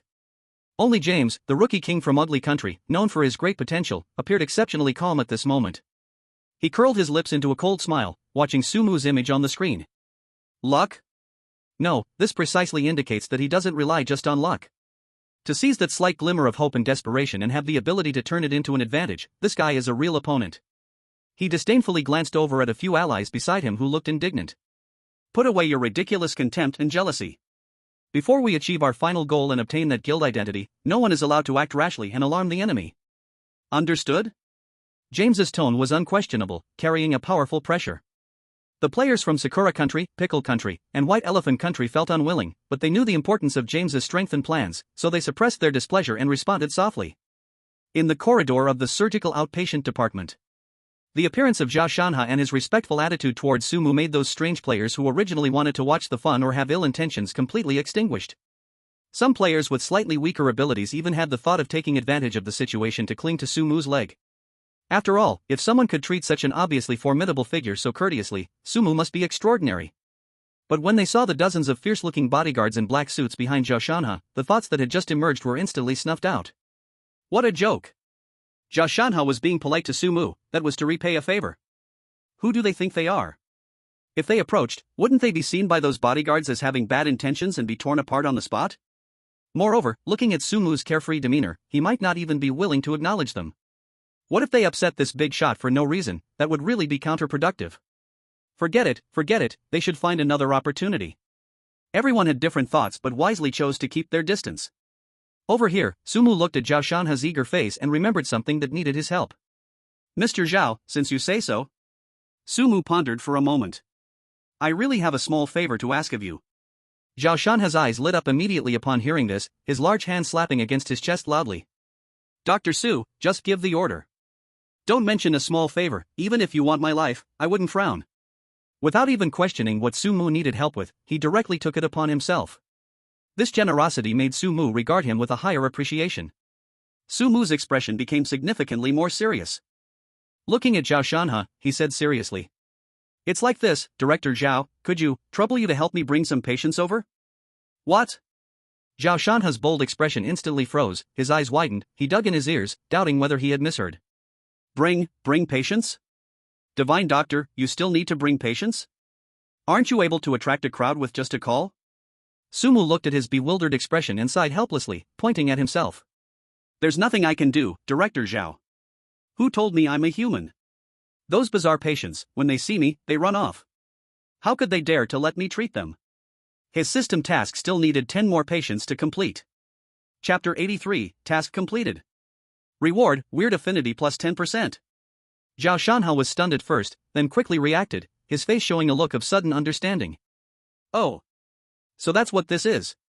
He patted his thigh and exclaimed. Hey. I thought it was some earth-shattering big deal. Got it. Dr. Su, you are human, those blind creatures look down on you. Don't worry, this matter is on me, old Zhao. Dr. Su, please wait a moment, I'll be right back. Without waiting for Sumu to say anything else, he turned and rushed out, taking with him a dozen bodyguards in black suits, leaving the hallway filled with confusion and players glancing at each other in bewilderment. After he left, Sumu briefly got acquainted with the simple medical equipment in the clinic, though they looked rusty and stained with blood. Indeed, Zhao Shanha's efficiency was incredible. It could even be described as outrageous. In less than 10 minutes, a commotion erupted outside. Soon after, a long queue formed outside his surgical clinic, which hadn't seen a single bizarre figure before. At a glance, there were all sorts of strange beings in the line. Some were missing arms and legs, some had open wounds on their heads, some puffed up like meatballs, and some had no lower bodies. Sumu's eyes twitched violently. This efficiency is just too fast, isn't it? Did old Zhao go and recruit soldiers? Or did he scoop up all the nearby patients? Hey! You up front, hurry it up. Why are you dawdling? Exactly. When will Dr. Su start seeing patients? I fought hard to get this spot from old Wang. He's regretting it like crazy. The bizarre patients in line began to urge impatiently, their words only confused Sumu further. Grabbed a spot? What kind of earth-shattering methods did this rough guy Zhao Shanhai use? He even set up a limited number of appointments? Taking a deep breath, Sumu forcefully suppressed the countless exclamations in his heart. He walked to the door, trying hard to squeeze out the most professional and friendly smile possible, raising his hand to calm them down. Dear patients, please don't panic. I will start diagnosing you right away, so please line up in order, one at a time. After speaking, he turned back into the clinic and sat on the chair that looked like it could fall apart at any moment. The first patient was brought in by a bodyguard in a black suit. This was a bizarre creature with a fruit knife stuck in its head, walking with a swaying motion. Sumu remained expressionless, gesturing for the strange being to sit down. He quickly asked a few questions and checked the area around the wound, confirming that there were no other complications. Sumu extended his hand, quick, accurate, and decisive. Poof, he pulled out the fruit knife cleanly and casually tossed it into the nearby medical waste bin. Then, he wiped the wound with a piece of what looked like a blackened rag that was actually a disinfecting gauze. Done, next please. The entire process took no more than 30 seconds. The hanging ghost touched its empty forehead, looking at the knife in the waste bin, seemingly still unable to process what just happened. It wasn't until the bodyguard invited it to leave that it suddenly jolted, making a couple of whimpering sounds towards Sumu's back. Like thanking. The second one to enter was a knight wearing tattered armor, only the upper body, floating in mid-air, emitting a strong stench of decay. Its left arm was severed at the shoulder, the wound blurred with flesh and blood, constantly oozing black pus, and even worms could be seen wriggling. Infected wound, tissue necrosis, Sumu said concisely. He picked up a surgical instrument that looked like a scraper. In the knight's terrified eyes, he directly got to work. With a few scrape sounds, he cleaned off the rotten flesh and worms, revealing the still fresh black bones underneath. Then, from a jar labeled strong muscle regenerating ointment, ***, he scooped a chunk of dark, foul-smelling ointment and smeared it directly onto the wound. Done, don't let it touch water for 3 days. Sumu paused and added. The knight looked at the treated wound, then at Sumu, his remaining single eye filled with disbelief. He opened his mouth as if to say something but finally let out a low, muffled growl, nodded at Sumu, and floated out. The third patient was a female strange creature with a swollen belly like a drum, her face greenish, looking like she could burst at any moment. She held her stomach, her expression full of pain, constantly groaning.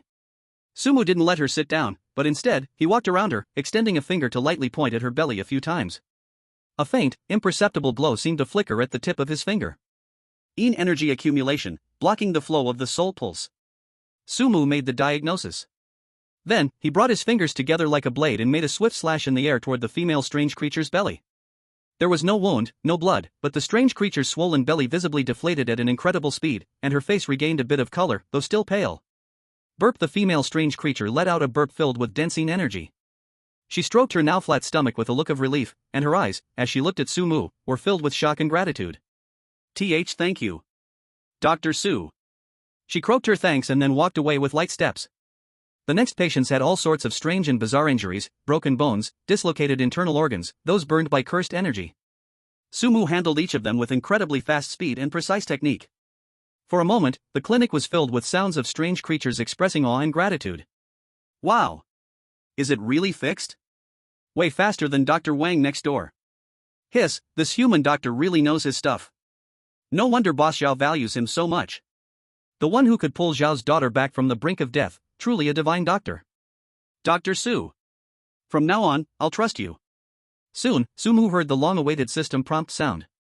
Task: successfully receive and treat 10 patients in the surgical outpatient clinic. Current progress: 10 out of 10. Task completed. Task reward: intern doctor position upgraded to official, strange creature affinity increased by 10%. Current strange creature affinity: 10 out of 100. Strange creature affinity: the higher the affinity, the lower the chance of being actively attacked by strange creatures, and there is a certain chance of obtaining additional information or help from strange creatures. Is this it? Sumu raised an eyebrow. The promotion was expected, since it made such a big noise. But this strange creature affinity seemed a bit useless. Well, better than nothing. Sumu rubbed his chin, deep in thought. Maybe when the affinity is high enough, he can get some inside information about the mysterious Vice Dean and the Sixth-Day Massacre. Just as Sumu was contemplating, a somewhat plump figure appeared at the entrance of the clinic, interrupting his thoughts. It was the head of surgery, Director Liu, a man with a large belly and gold-rimmed glasses. Director Liu's face was full of kindness, even a bit of a flattering smile, as he hurriedly walked in. Dr. Su. His voice was loud and filled with enthusiasm. Ah, with such a big commotion outside just now. I guessed it must be you, kid. Director Liu walked over to Sumu and affectionately patted his shoulder. According to the hospital's, according to the higher-ups' decision, you have performed excellently during this internship, with superb skills and high medical ethics. He cleared his throat and continued. Therefore, the hospital has unanimously decided to process your regularization immediately. Congratulations, Dr. Su. From intern to regular, your speed has broken the record in the history of our resentful spirit hospital. Director Liu smiled brightly at Sumu, his eyes filled with admiration. High efficiency, solid skills. Especially your ability to handle critically ill patients is outstanding. Keep up the good work, I have high hopes for you. Your future is limitless. Sumu remained expressionless on the surface, but his heart was like a clear mirror. Breaking records? High medical ethics? I think it's because of Zhao Shanha and Zhao Qianxian's influence. Having saved the chairman of Mingdu Mining's daughter, I am no longer just an ordinary player or intern doctor in this resentful spirit hospital's instance, but rather a hot commodity that everyone looks at and even wants to pull in and utilize. Chapter 84, Plain Zhao Shanha, Face Gold Director Liu. While Sumu was thinking, a hearty, somewhat self-congratulatory loud voice came from the door. Dr. Su. Brother Su. Old Zhao is back. Zhao Shanha walked in, looking radiant and striding forward with big steps, still followed by a group of imposing bodyguards in black suits. He had an unapologetic smile on his face, and his eyes were full of praise me. How's it going? My efficiency isn't bad, right? He stood in front of Sumu, looking like he was waiting for praise. Liu, by the side, brightened up instantly, his face filled with an almost flattering smile, his waist instinctively bending slightly. Ah! Director Zhao. Hello. He quickly extended his hands, wanting to shake hands with Zhao Shanha, his face blooming like a chrysanthemum. I am the director of surgery here at Resentful Spirit Hospital, and also considered as Dr. Su's direct superior. As he spoke, he secretly glanced at Sumu, fearing that this newly popular person might have any dissatisfaction. However, Zhao Shanha merely glanced at him and casually grunted twice, his dismissive attitude obvious. His attention was completely focused on Sumu. Dr. Su, look. Zhao Shanha turned sideways and signaled to the bodyguards behind him. 2 bodyguards in black suits stepped forward in unison to unfurl a red banner? Yes, a vintage-looking red silk banner, with crooked golden letters that read "Miraculous Hands Revive Huatua, High Medical Ethics Warm the Heart," presented to Resentful Spirit Hospital's Dr. Sumu. Signed, Chairman Zhao Shanha of Mingdu Mining, and all employees respectfully presented. Sumu. How did the atmosphere suddenly become so rustic yet hardcore? Zhao Shanha was clearly very pleased with this gesture, pointing at the banner and grinning widely. I just had someone wave this banner in the lobby downstairs and shout a few times, saying that Dr. Su, you are in charge of the surgical clinic, specializing in all sorts of difficult diseases, guaranteeing that the medicine works. Hey! Guess what? Those who were hesitating, or planning to go to other departments, hearing that it was the Dr. Su who cured Zhao Qianqian, all rushed to get your appointment. So I hurriedly brought you the banner, and by the way, wanted to see if you were busy. Sumu couldn't help but twitch the corners of his mouth again. He never expected that this chairman of Mingdu Mining, a big boss worth who knows how many billions, would use such a simple and honest way to attract patients. He really does rely on shouting. So down to earth. Too down to earth. It feels just like the vibe of playing a big fair in an instance. Taking a deep breath, Sumu revealed a helpless smile. Chairman Zhao, very thoughtful. He reached out to take the slightly heavy banner, feeling a cold, smooth surface, clearly made of fine material. Thank you, Chairman Zhao, for your help. Now the patient's indicators are indeed sufficient. Director Lu quickly squeezed in with a smile that never faded. Chairman Zhao, you are truly considerate. This recognition for our hospital and for Dr. Su, we will remember it in our hearts. He patted his chest and assured him. Chairman Zhao, rest assured. For the subsequent observation and care of Miss Zhao in the ICU, our hospital, especially our surgical department, will send the most capable medical staff, monitoring her around the clock. To ensure everything is flawless. Listening to Director Lu's words, Zhao Shanha actually felt a bit disdainful. Back when his daughter was in critical danger, and there was no one to be found, this Lu ran faster than anyone else, not even leaving a shadow. Now that Dr. Su had saved someone and was riding high, he came over to curry favor? A fair weather friend. However, Zhao Shanha glanced at the calm and composed Sumu beside him.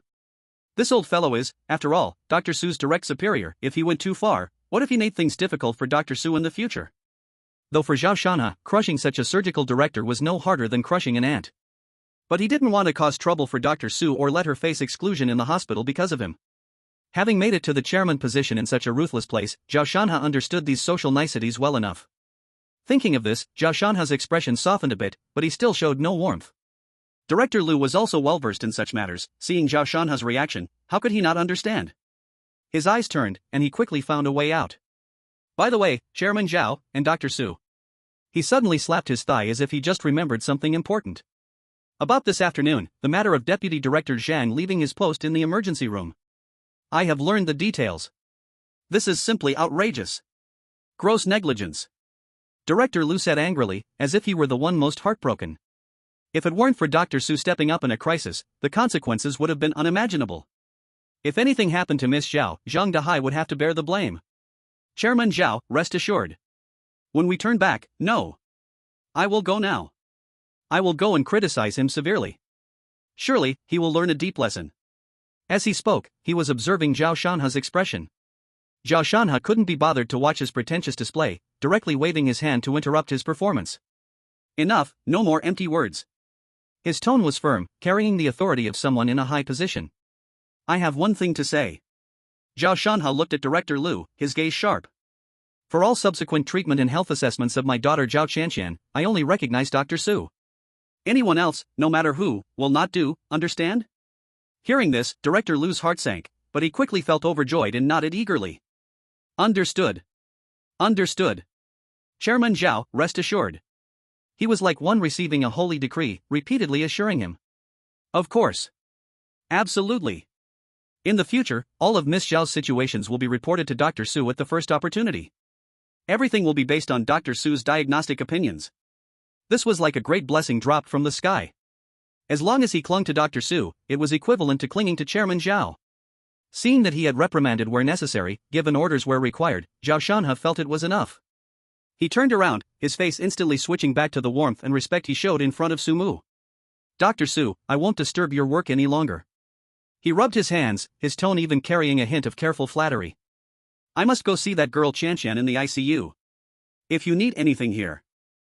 If anything is missing or if someone who doesn't know better dares to trouble you, feel free to call me anytime. He patted his chest. In this ghost hospital, I can't say much else, but when it comes to small troubles, old Zhao still has some face. His attitude, compared to the indifferent one he showed to Director Lu earlier, was like night and day. Director Lu watched from the side, feeling sour inside, but didn't dare show any dissatisfaction on his face, still maintaining a respectful smile. Chapter 85, Pickled Vegetable Country's Female Player Care? Caught. Zhao Shanha was about to turn and leave. But Sumu suddenly spoke up. Director Zhao, wait a moment. It just so happens that I don't have anything particularly urgent right now. Why don't we go check on Miss Zhao together? Zhao Shanha was taken aback by what he heard, and joy instantly erupted on his face. Oh! That sounds great! Wonderful! He slammed his thigh in excitement, his voice rising by 8 degrees, causing the nearby banners to tremble slightly. If Dr. Su is willing to personally take a look, then Xianxian's recovery will be even more guaranteed. Let's go, let's go. We'll go right now. Zhao Shan had treated Sumu like a lifesaver, eager to put him on a pedestal. He immediately enthusiastically turned sideways, almost half embracing Sumu's shoulder, indicating to walk together. The friendliness was as if they were long-lost sworn brothers. Sumu kept a subtle distance while not wanting to offend. Director Lu quickly smiled and followed, pacing closely behind them, looking like a diligent attendant despite being a surgical director. A group of bodyguards in black suits silently spread out, forming a semicircle around them, with steady steps, vigilant eyes, and an imposing aura. This group moved majestically towards the intensive care unit. In the corridor, there were occasional faint moans and indistinct cries. Zhao Shanha's smile faded a bit, replaced by more seriousness and an unmistakable sincerity. He leaned slightly closer to Su Mu, lowering his voice. Brother Su, there's something I need to tell you in advance. Xianxian, she is my only daughter, the apple of my eye. He paused, looking at Su Mu with a complicated gaze. When you see her later, regardless of whether her condition is good or bad, if there's even the slightest hint of something wrong, I implore you, please inform me immediately. As long as it can get her better, whatever the cost, I can afford it. The meaning behind these words was clear to Su Mu. This was not just a request, it implied he must pay close attention to Zhao Qianxian's situation without any negligence. Su Mu nodded slightly, his expression still calm and steady. Director Zhao, don't worry. It's my duty, I will observe carefully. Hearing Su Mu's promise, Zhao Shanha visibly relaxed, his face glowing with gratitude and hope, as he patted Su Mu's arm firmly. Great, great. With Dr. Su saying this, I feel much more at ease. Director Lu, intentionally left behind, silently followed, but doubts quietly bubbled within him. He secretly observed Su Mu's back as he walked ahead, feeling an indescribable sense of confusion rising in his heart. This Dr. Su, he gave off the impression of being unusually familiar with the layout of this ghost hospital?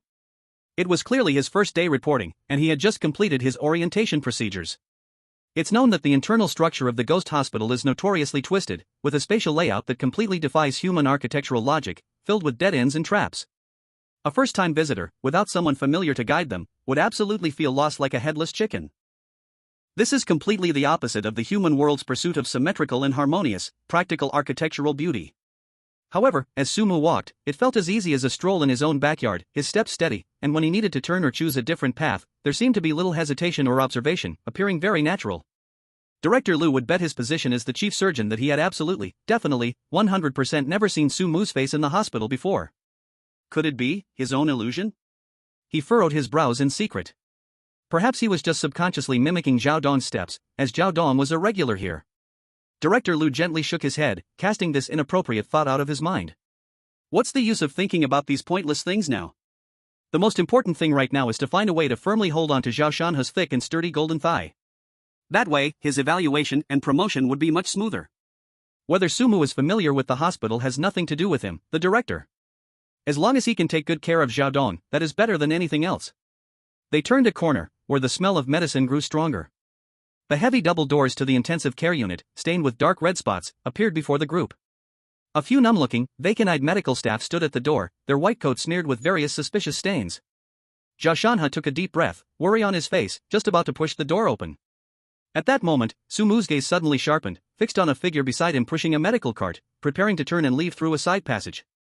It was a young woman in a pink nurse's uniform, tall and well-proportioned, her face passably pretty, but with an unmasked gloom and wariness in her brows. This aura feels somewhat familiar. A flash of insight struck Su Mu's mind. The female player from Pickled Vegetable Country. She actually didn't apply for a doctor position, but chose a nursing role? Did she think it was safer this way, or did she have some other plan? The female player obviously noticed Su Mu and the others arriving, especially Su Mu, who was half embraced by Zhao Shanha. In her eyes, disbelief quickly flashed, followed by suspicion. But her reaction was swift. She immediately lowered her head deeply, pretending she hadn't seen them at all, and quickened her pace to slip away with her squeaky cart. Su Mu was not someone to mess with, and now was definitely not the time to interact with him. Wait! Su Mu suddenly spoke up, instantly breaking the silence of the corridor. The female player, who was about to escape, stiffened in her tracks, her body tensing up. Not only her, but even Zhao Shanha, Director Lu, and the few strange medical staff at the door all turned their gaze over in unison. Sumu ignored the varied glances around and walked directly to the medical cart next to the female player. Then, he casually picked up a few glass medicine bottles labeled with tags. He leaned closer to the bottle, carefully examining the color of the liquid inside and the words on the label, even bringing it to his nose to give it a gentle sniff. As time passed, Sumu's brows furrowed tighter and tighter. Then, he lifted his head and looked directly at the female player, whose face had begun to pale and whose eyes were evasive. Are you really a nurse here? Sumu's scrutiny and suspicion were completely unabashed. The female player from Pickled Vegetable Country had already been holding back her anger towards Sumu because of the previous situation with Han Xia and her country, and now being questioned so openly in front of so many people felt like an insult, making her feel humiliated and angry. She abruptly raised her head, straightened her back, and feigned calmness as she coldly retorted. Of course I'm a nurse. Is this uniform fake? It's you, a newly arrived intern doctor today, who should explain yourself. What qualifications do you have to point fingers at me here? Sumu's lips curled into a cold arc as he gently shook the few medicine bottles in his hand, the liquid inside rippling with a sinister elegance. Oh? Is that so? Then you don't even know that mixing corrupted heartgrass juice, heartbreak flower liquid, and soul condensing agent together will instantly create a poison so lethal that even vengeful spirits would lose their minds? This basic pharmacology knowledge is beyond you? As soon as these words left his mouth, the air seemed to solidify. Director Liu, who was standing by, ready to mediate to maintain harmony in the hospital, suddenly found his heart sink. Upon hearing Sumu say the names of those medicines and instinctively moving closer to see the bizarre, crooked labels on the bottles in Sumu's hand, his face turned as pale as paper in an instant. Cold sweat the size of beans trickled down his forehead. Do you want to kill us? Chapter 86, Death of the Player from Pickle Country. Zhao Shanha's face, once filled with enthusiasm and hope, instantly froze, replaced by a spreading panic. He abruptly turned his head, eyes darting between the white-faced Director Liu and the equally pale nurse in pink. The player from Pickle Country trembled all over, as if struck by lightning, her lips quivering, her eyes filled with disbelief and fear. What's going on? Zhao Shanha rushed in front of Sumu, his voice shaking with tension as he grabbed Sumu's arm with overpowering strength. Dr. Su. What does Director Liu mean? His eyes bulged, blood vessels appearing due to his excitement, voice hoarse as he yelled. My daughter Qianqian is lying in that ICU room. The extreme worry for his daughter's safety was almost enough to ignite his whole being. Before Sumu could explain, Director Liu, like a man grasping at a lifeline, trembled, wiping the cold sweat pouring from his forehead, and stuttered as he pointed at the player from Pickle Country, ranting incoherently. Zhao Dong. The bottles of medicine in her hand corrupted heartgrass juice, heartbreak flower liquid and soul condensing agent. If they mix together, it will produce an extremely terrifying poisonous vapor. Colorless and odorless, but it spreads very quickly. Not to mention ordinary people, even if a vengeful spirit breathes it in, they would become disoriented and weaken. Weaker beings could even directly lose their souls and face dissipation. If she pushes this cart into the ICU, then all the patients inside, including Miss Zhao, I'm afraid. Director Liu didn't dare finish his sentence, but the meaning was clear enough to send shivers down anyone's spine. What? Zhao Shanha felt struck by 5 thunderbolts, his face turned iron blue, then surged into a furious red. He abruptly turned his head, fixing an intense stare at Sumu, desperately seeking confirmation. Dr. Su. Is what Director Liu said true? Sumu met his fiery gaze and calmly nodded. No further explanation was needed, but that single nod was the final verdict. Ah! Zhao Shanha let out a deafening roar that seemed to shake the heavens. A terrifying aura surged explosively from within him. The surrounding air temperature suddenly plummeted, as if plunging into a freezing chamber. The dark red stains on the corridor walls seemed to come alive, writhing and twisting into faces of agony and lament. On the ground, thick black gas rolled and spread, making a sizzling corrosive sound. You damn bastard! How dare you target my daughter? Zhao Shanha's eyes blazed red, surrounded by swirling black gas, as if he transformed into a demon rising from hell. Behind him, the previously stone-faced bodyguards in black suits moved at the same time. Their eyes glimmered with a non-human crimson light. Various strange patterns emerged on the surface of the body, muscles twisted, and bones creaked under unbearable strain. A chilling killing intent enveloped the female player from the Pickled Vegetable Country. No! Not me! Faced with this earth-destroying terrifying force, the female player from the Pickled Vegetable Country was scared out of her wits, letting out a sharp scream, collapsing to the ground, tears streaming down her face. This is framing. This is slander. She crawled backwards with all her limbs, trying to escape the about-to-go berserk killing god Zhao Shanha, incoherently yelling to defend herself. I've studied this. I've watched many nursing tutorial videos. I know the precautions for using these medications individually. I can't be wrong. Absolutely impossible. It's you. It must be you. Sumu. In despair, she suddenly lifted her head, her gaze filled with resentment and madness, locking onto Sumu tightly. You just don't like me. You're targeting me. You're taking revenge on our great pickled vegetable country. She tried to shift all the blame onto Sumu, inciting feelings of hatred between nations. In the live broadcast room, Han Xiao sighed. Is this pickled vegetable country person brain dead? She dug her own grave and then bites back? Classic scapegoating. I'm so fed up, wanting to slander our Su god? Zhao Dong, kill her. Such a person is a disaster to leave in the dungeon. Calm down upstairs, even though it's infuriating, this is a horror dungeon, killing seems to have restrictions? The audience from the pickled vegetable country also reacted quickly. Ah, I knew it. That Han Xiao person targeted our Jin Minji player from the start. So shameless. Definitely framing and slandering. Our Minji worked so hard, how could she make such a low-level mistake? Whoa, Minji Uni is so pitiful, bullied by that Han Xiao person. Demand a fair judgment from the dungeon. We can't let Han Xiao's people bully us. Protest. Strong protest. Within the dungeon, the atmosphere in the corridor had become extremely oppressive. Director Lu was about to add fuel to the fire, kicking someone when they were down, and show off in front of Zhao Shanhe. But Sumu raised a hand, signaling him to calm down. Then, he looked down at the collapsed Jin Minji, his tone calm yet filled with a chilling insight. What you just said is half right. Using these medications individually, following standard nursing procedures, indeed poses little risk. But Sumu's tone suddenly turned sharp like a knife. You overlooked one crucial and deadly detail. The air in the Vengeful Spirit Hospital is already filled with a highly concentrated evil energy. This breath will create an extremely subtle catalytic reaction with the sulcongealing agent. When they exist separately, this reaction is minimal, nearly negligible. But once the rotten heart grass juice and broken heart flower liquid, two completely opposite properties, are mixed under the slightly catalyzed condition of the sulcongealing agent by the evil energy, the resulting toxicity is not simply 1 + 1 = 2. But instead, it will instantly create a geometric explosion in intensity, forming the terrifying toxic mist that I just mentioned, which can even poison vengeful spirits. This detail, I'm afraid your so-called tutorial videos did not teach you, did they? Upon hearing this, Jin Minji's pupils suddenly contracted to the size of needle tips. The color drained from her face, leaving only deathly gray. No. It's impossible. This can't be. She muttered in a daze, looking at Sumu with horror and confusion in her eyes. How could you know this? You're also a human player. How could you possibly understand the rules here better than I do?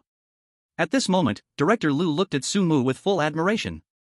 He quickly interjected, with a hint of flattering sarcasm, speaking to Jin Minji. Humph. Although Su God is indeed human, his bizarre medical skills are not trivial. What Su God just said is all true. This is precisely the medication taboo that exists only within our Vengeful Spirit Hospital, known only to senior physicians. Ordinary nurses, and even many new doctors, are not clear about this. If it weren't for the divine Dr. Su, with eyes like torches, who discovered this in time, once you pushed that cart of medicine in, the consequences would be unimaginable. Director Lu increasingly felt fearful as he spoke, and his gaze towards Jin Minji was filled with disgust. Sumu ignored the conversation between the two, only coldly staring at the utterly desperate Jin Minji. Violating the instance rules, intending to harm the lives of other patients and players. Then, you should accept punishment. As soon as the words fell. Detected player Jin Minji from the Pickled Cabbage Country, violating Article 7 of the safety regulations in the Vengeful Spirit Hospital instance, behavior deemed malicious harm, triggering the elimination mechanism. Reminder, player Jin Minji is currently in a killable state. The system prompt sound had not completely faded. Die. Zhao Shanhe's suppressed anger finally found an outlet. He didn't even use any weapon, just his right hand, covered in black mist, lunged forward fiercely. No. Jin Minji could only let out a short, desperate scream. That dark, eerie force had already precisely imprinted on her forehead. Put. A light sound. Jin Minji's body burst apart like a popped balloon, instantly shattering into a sky full of black dust, leaving not even a trace of blood, dissipating into the cold air. All that remained was an empty pink nurse uniform. System prompt, player Sumu from the Hans Summer Kingdom successfully discovered and stopped a malicious harm incident, maintaining the order of the instance, reward eerie affinity +5%.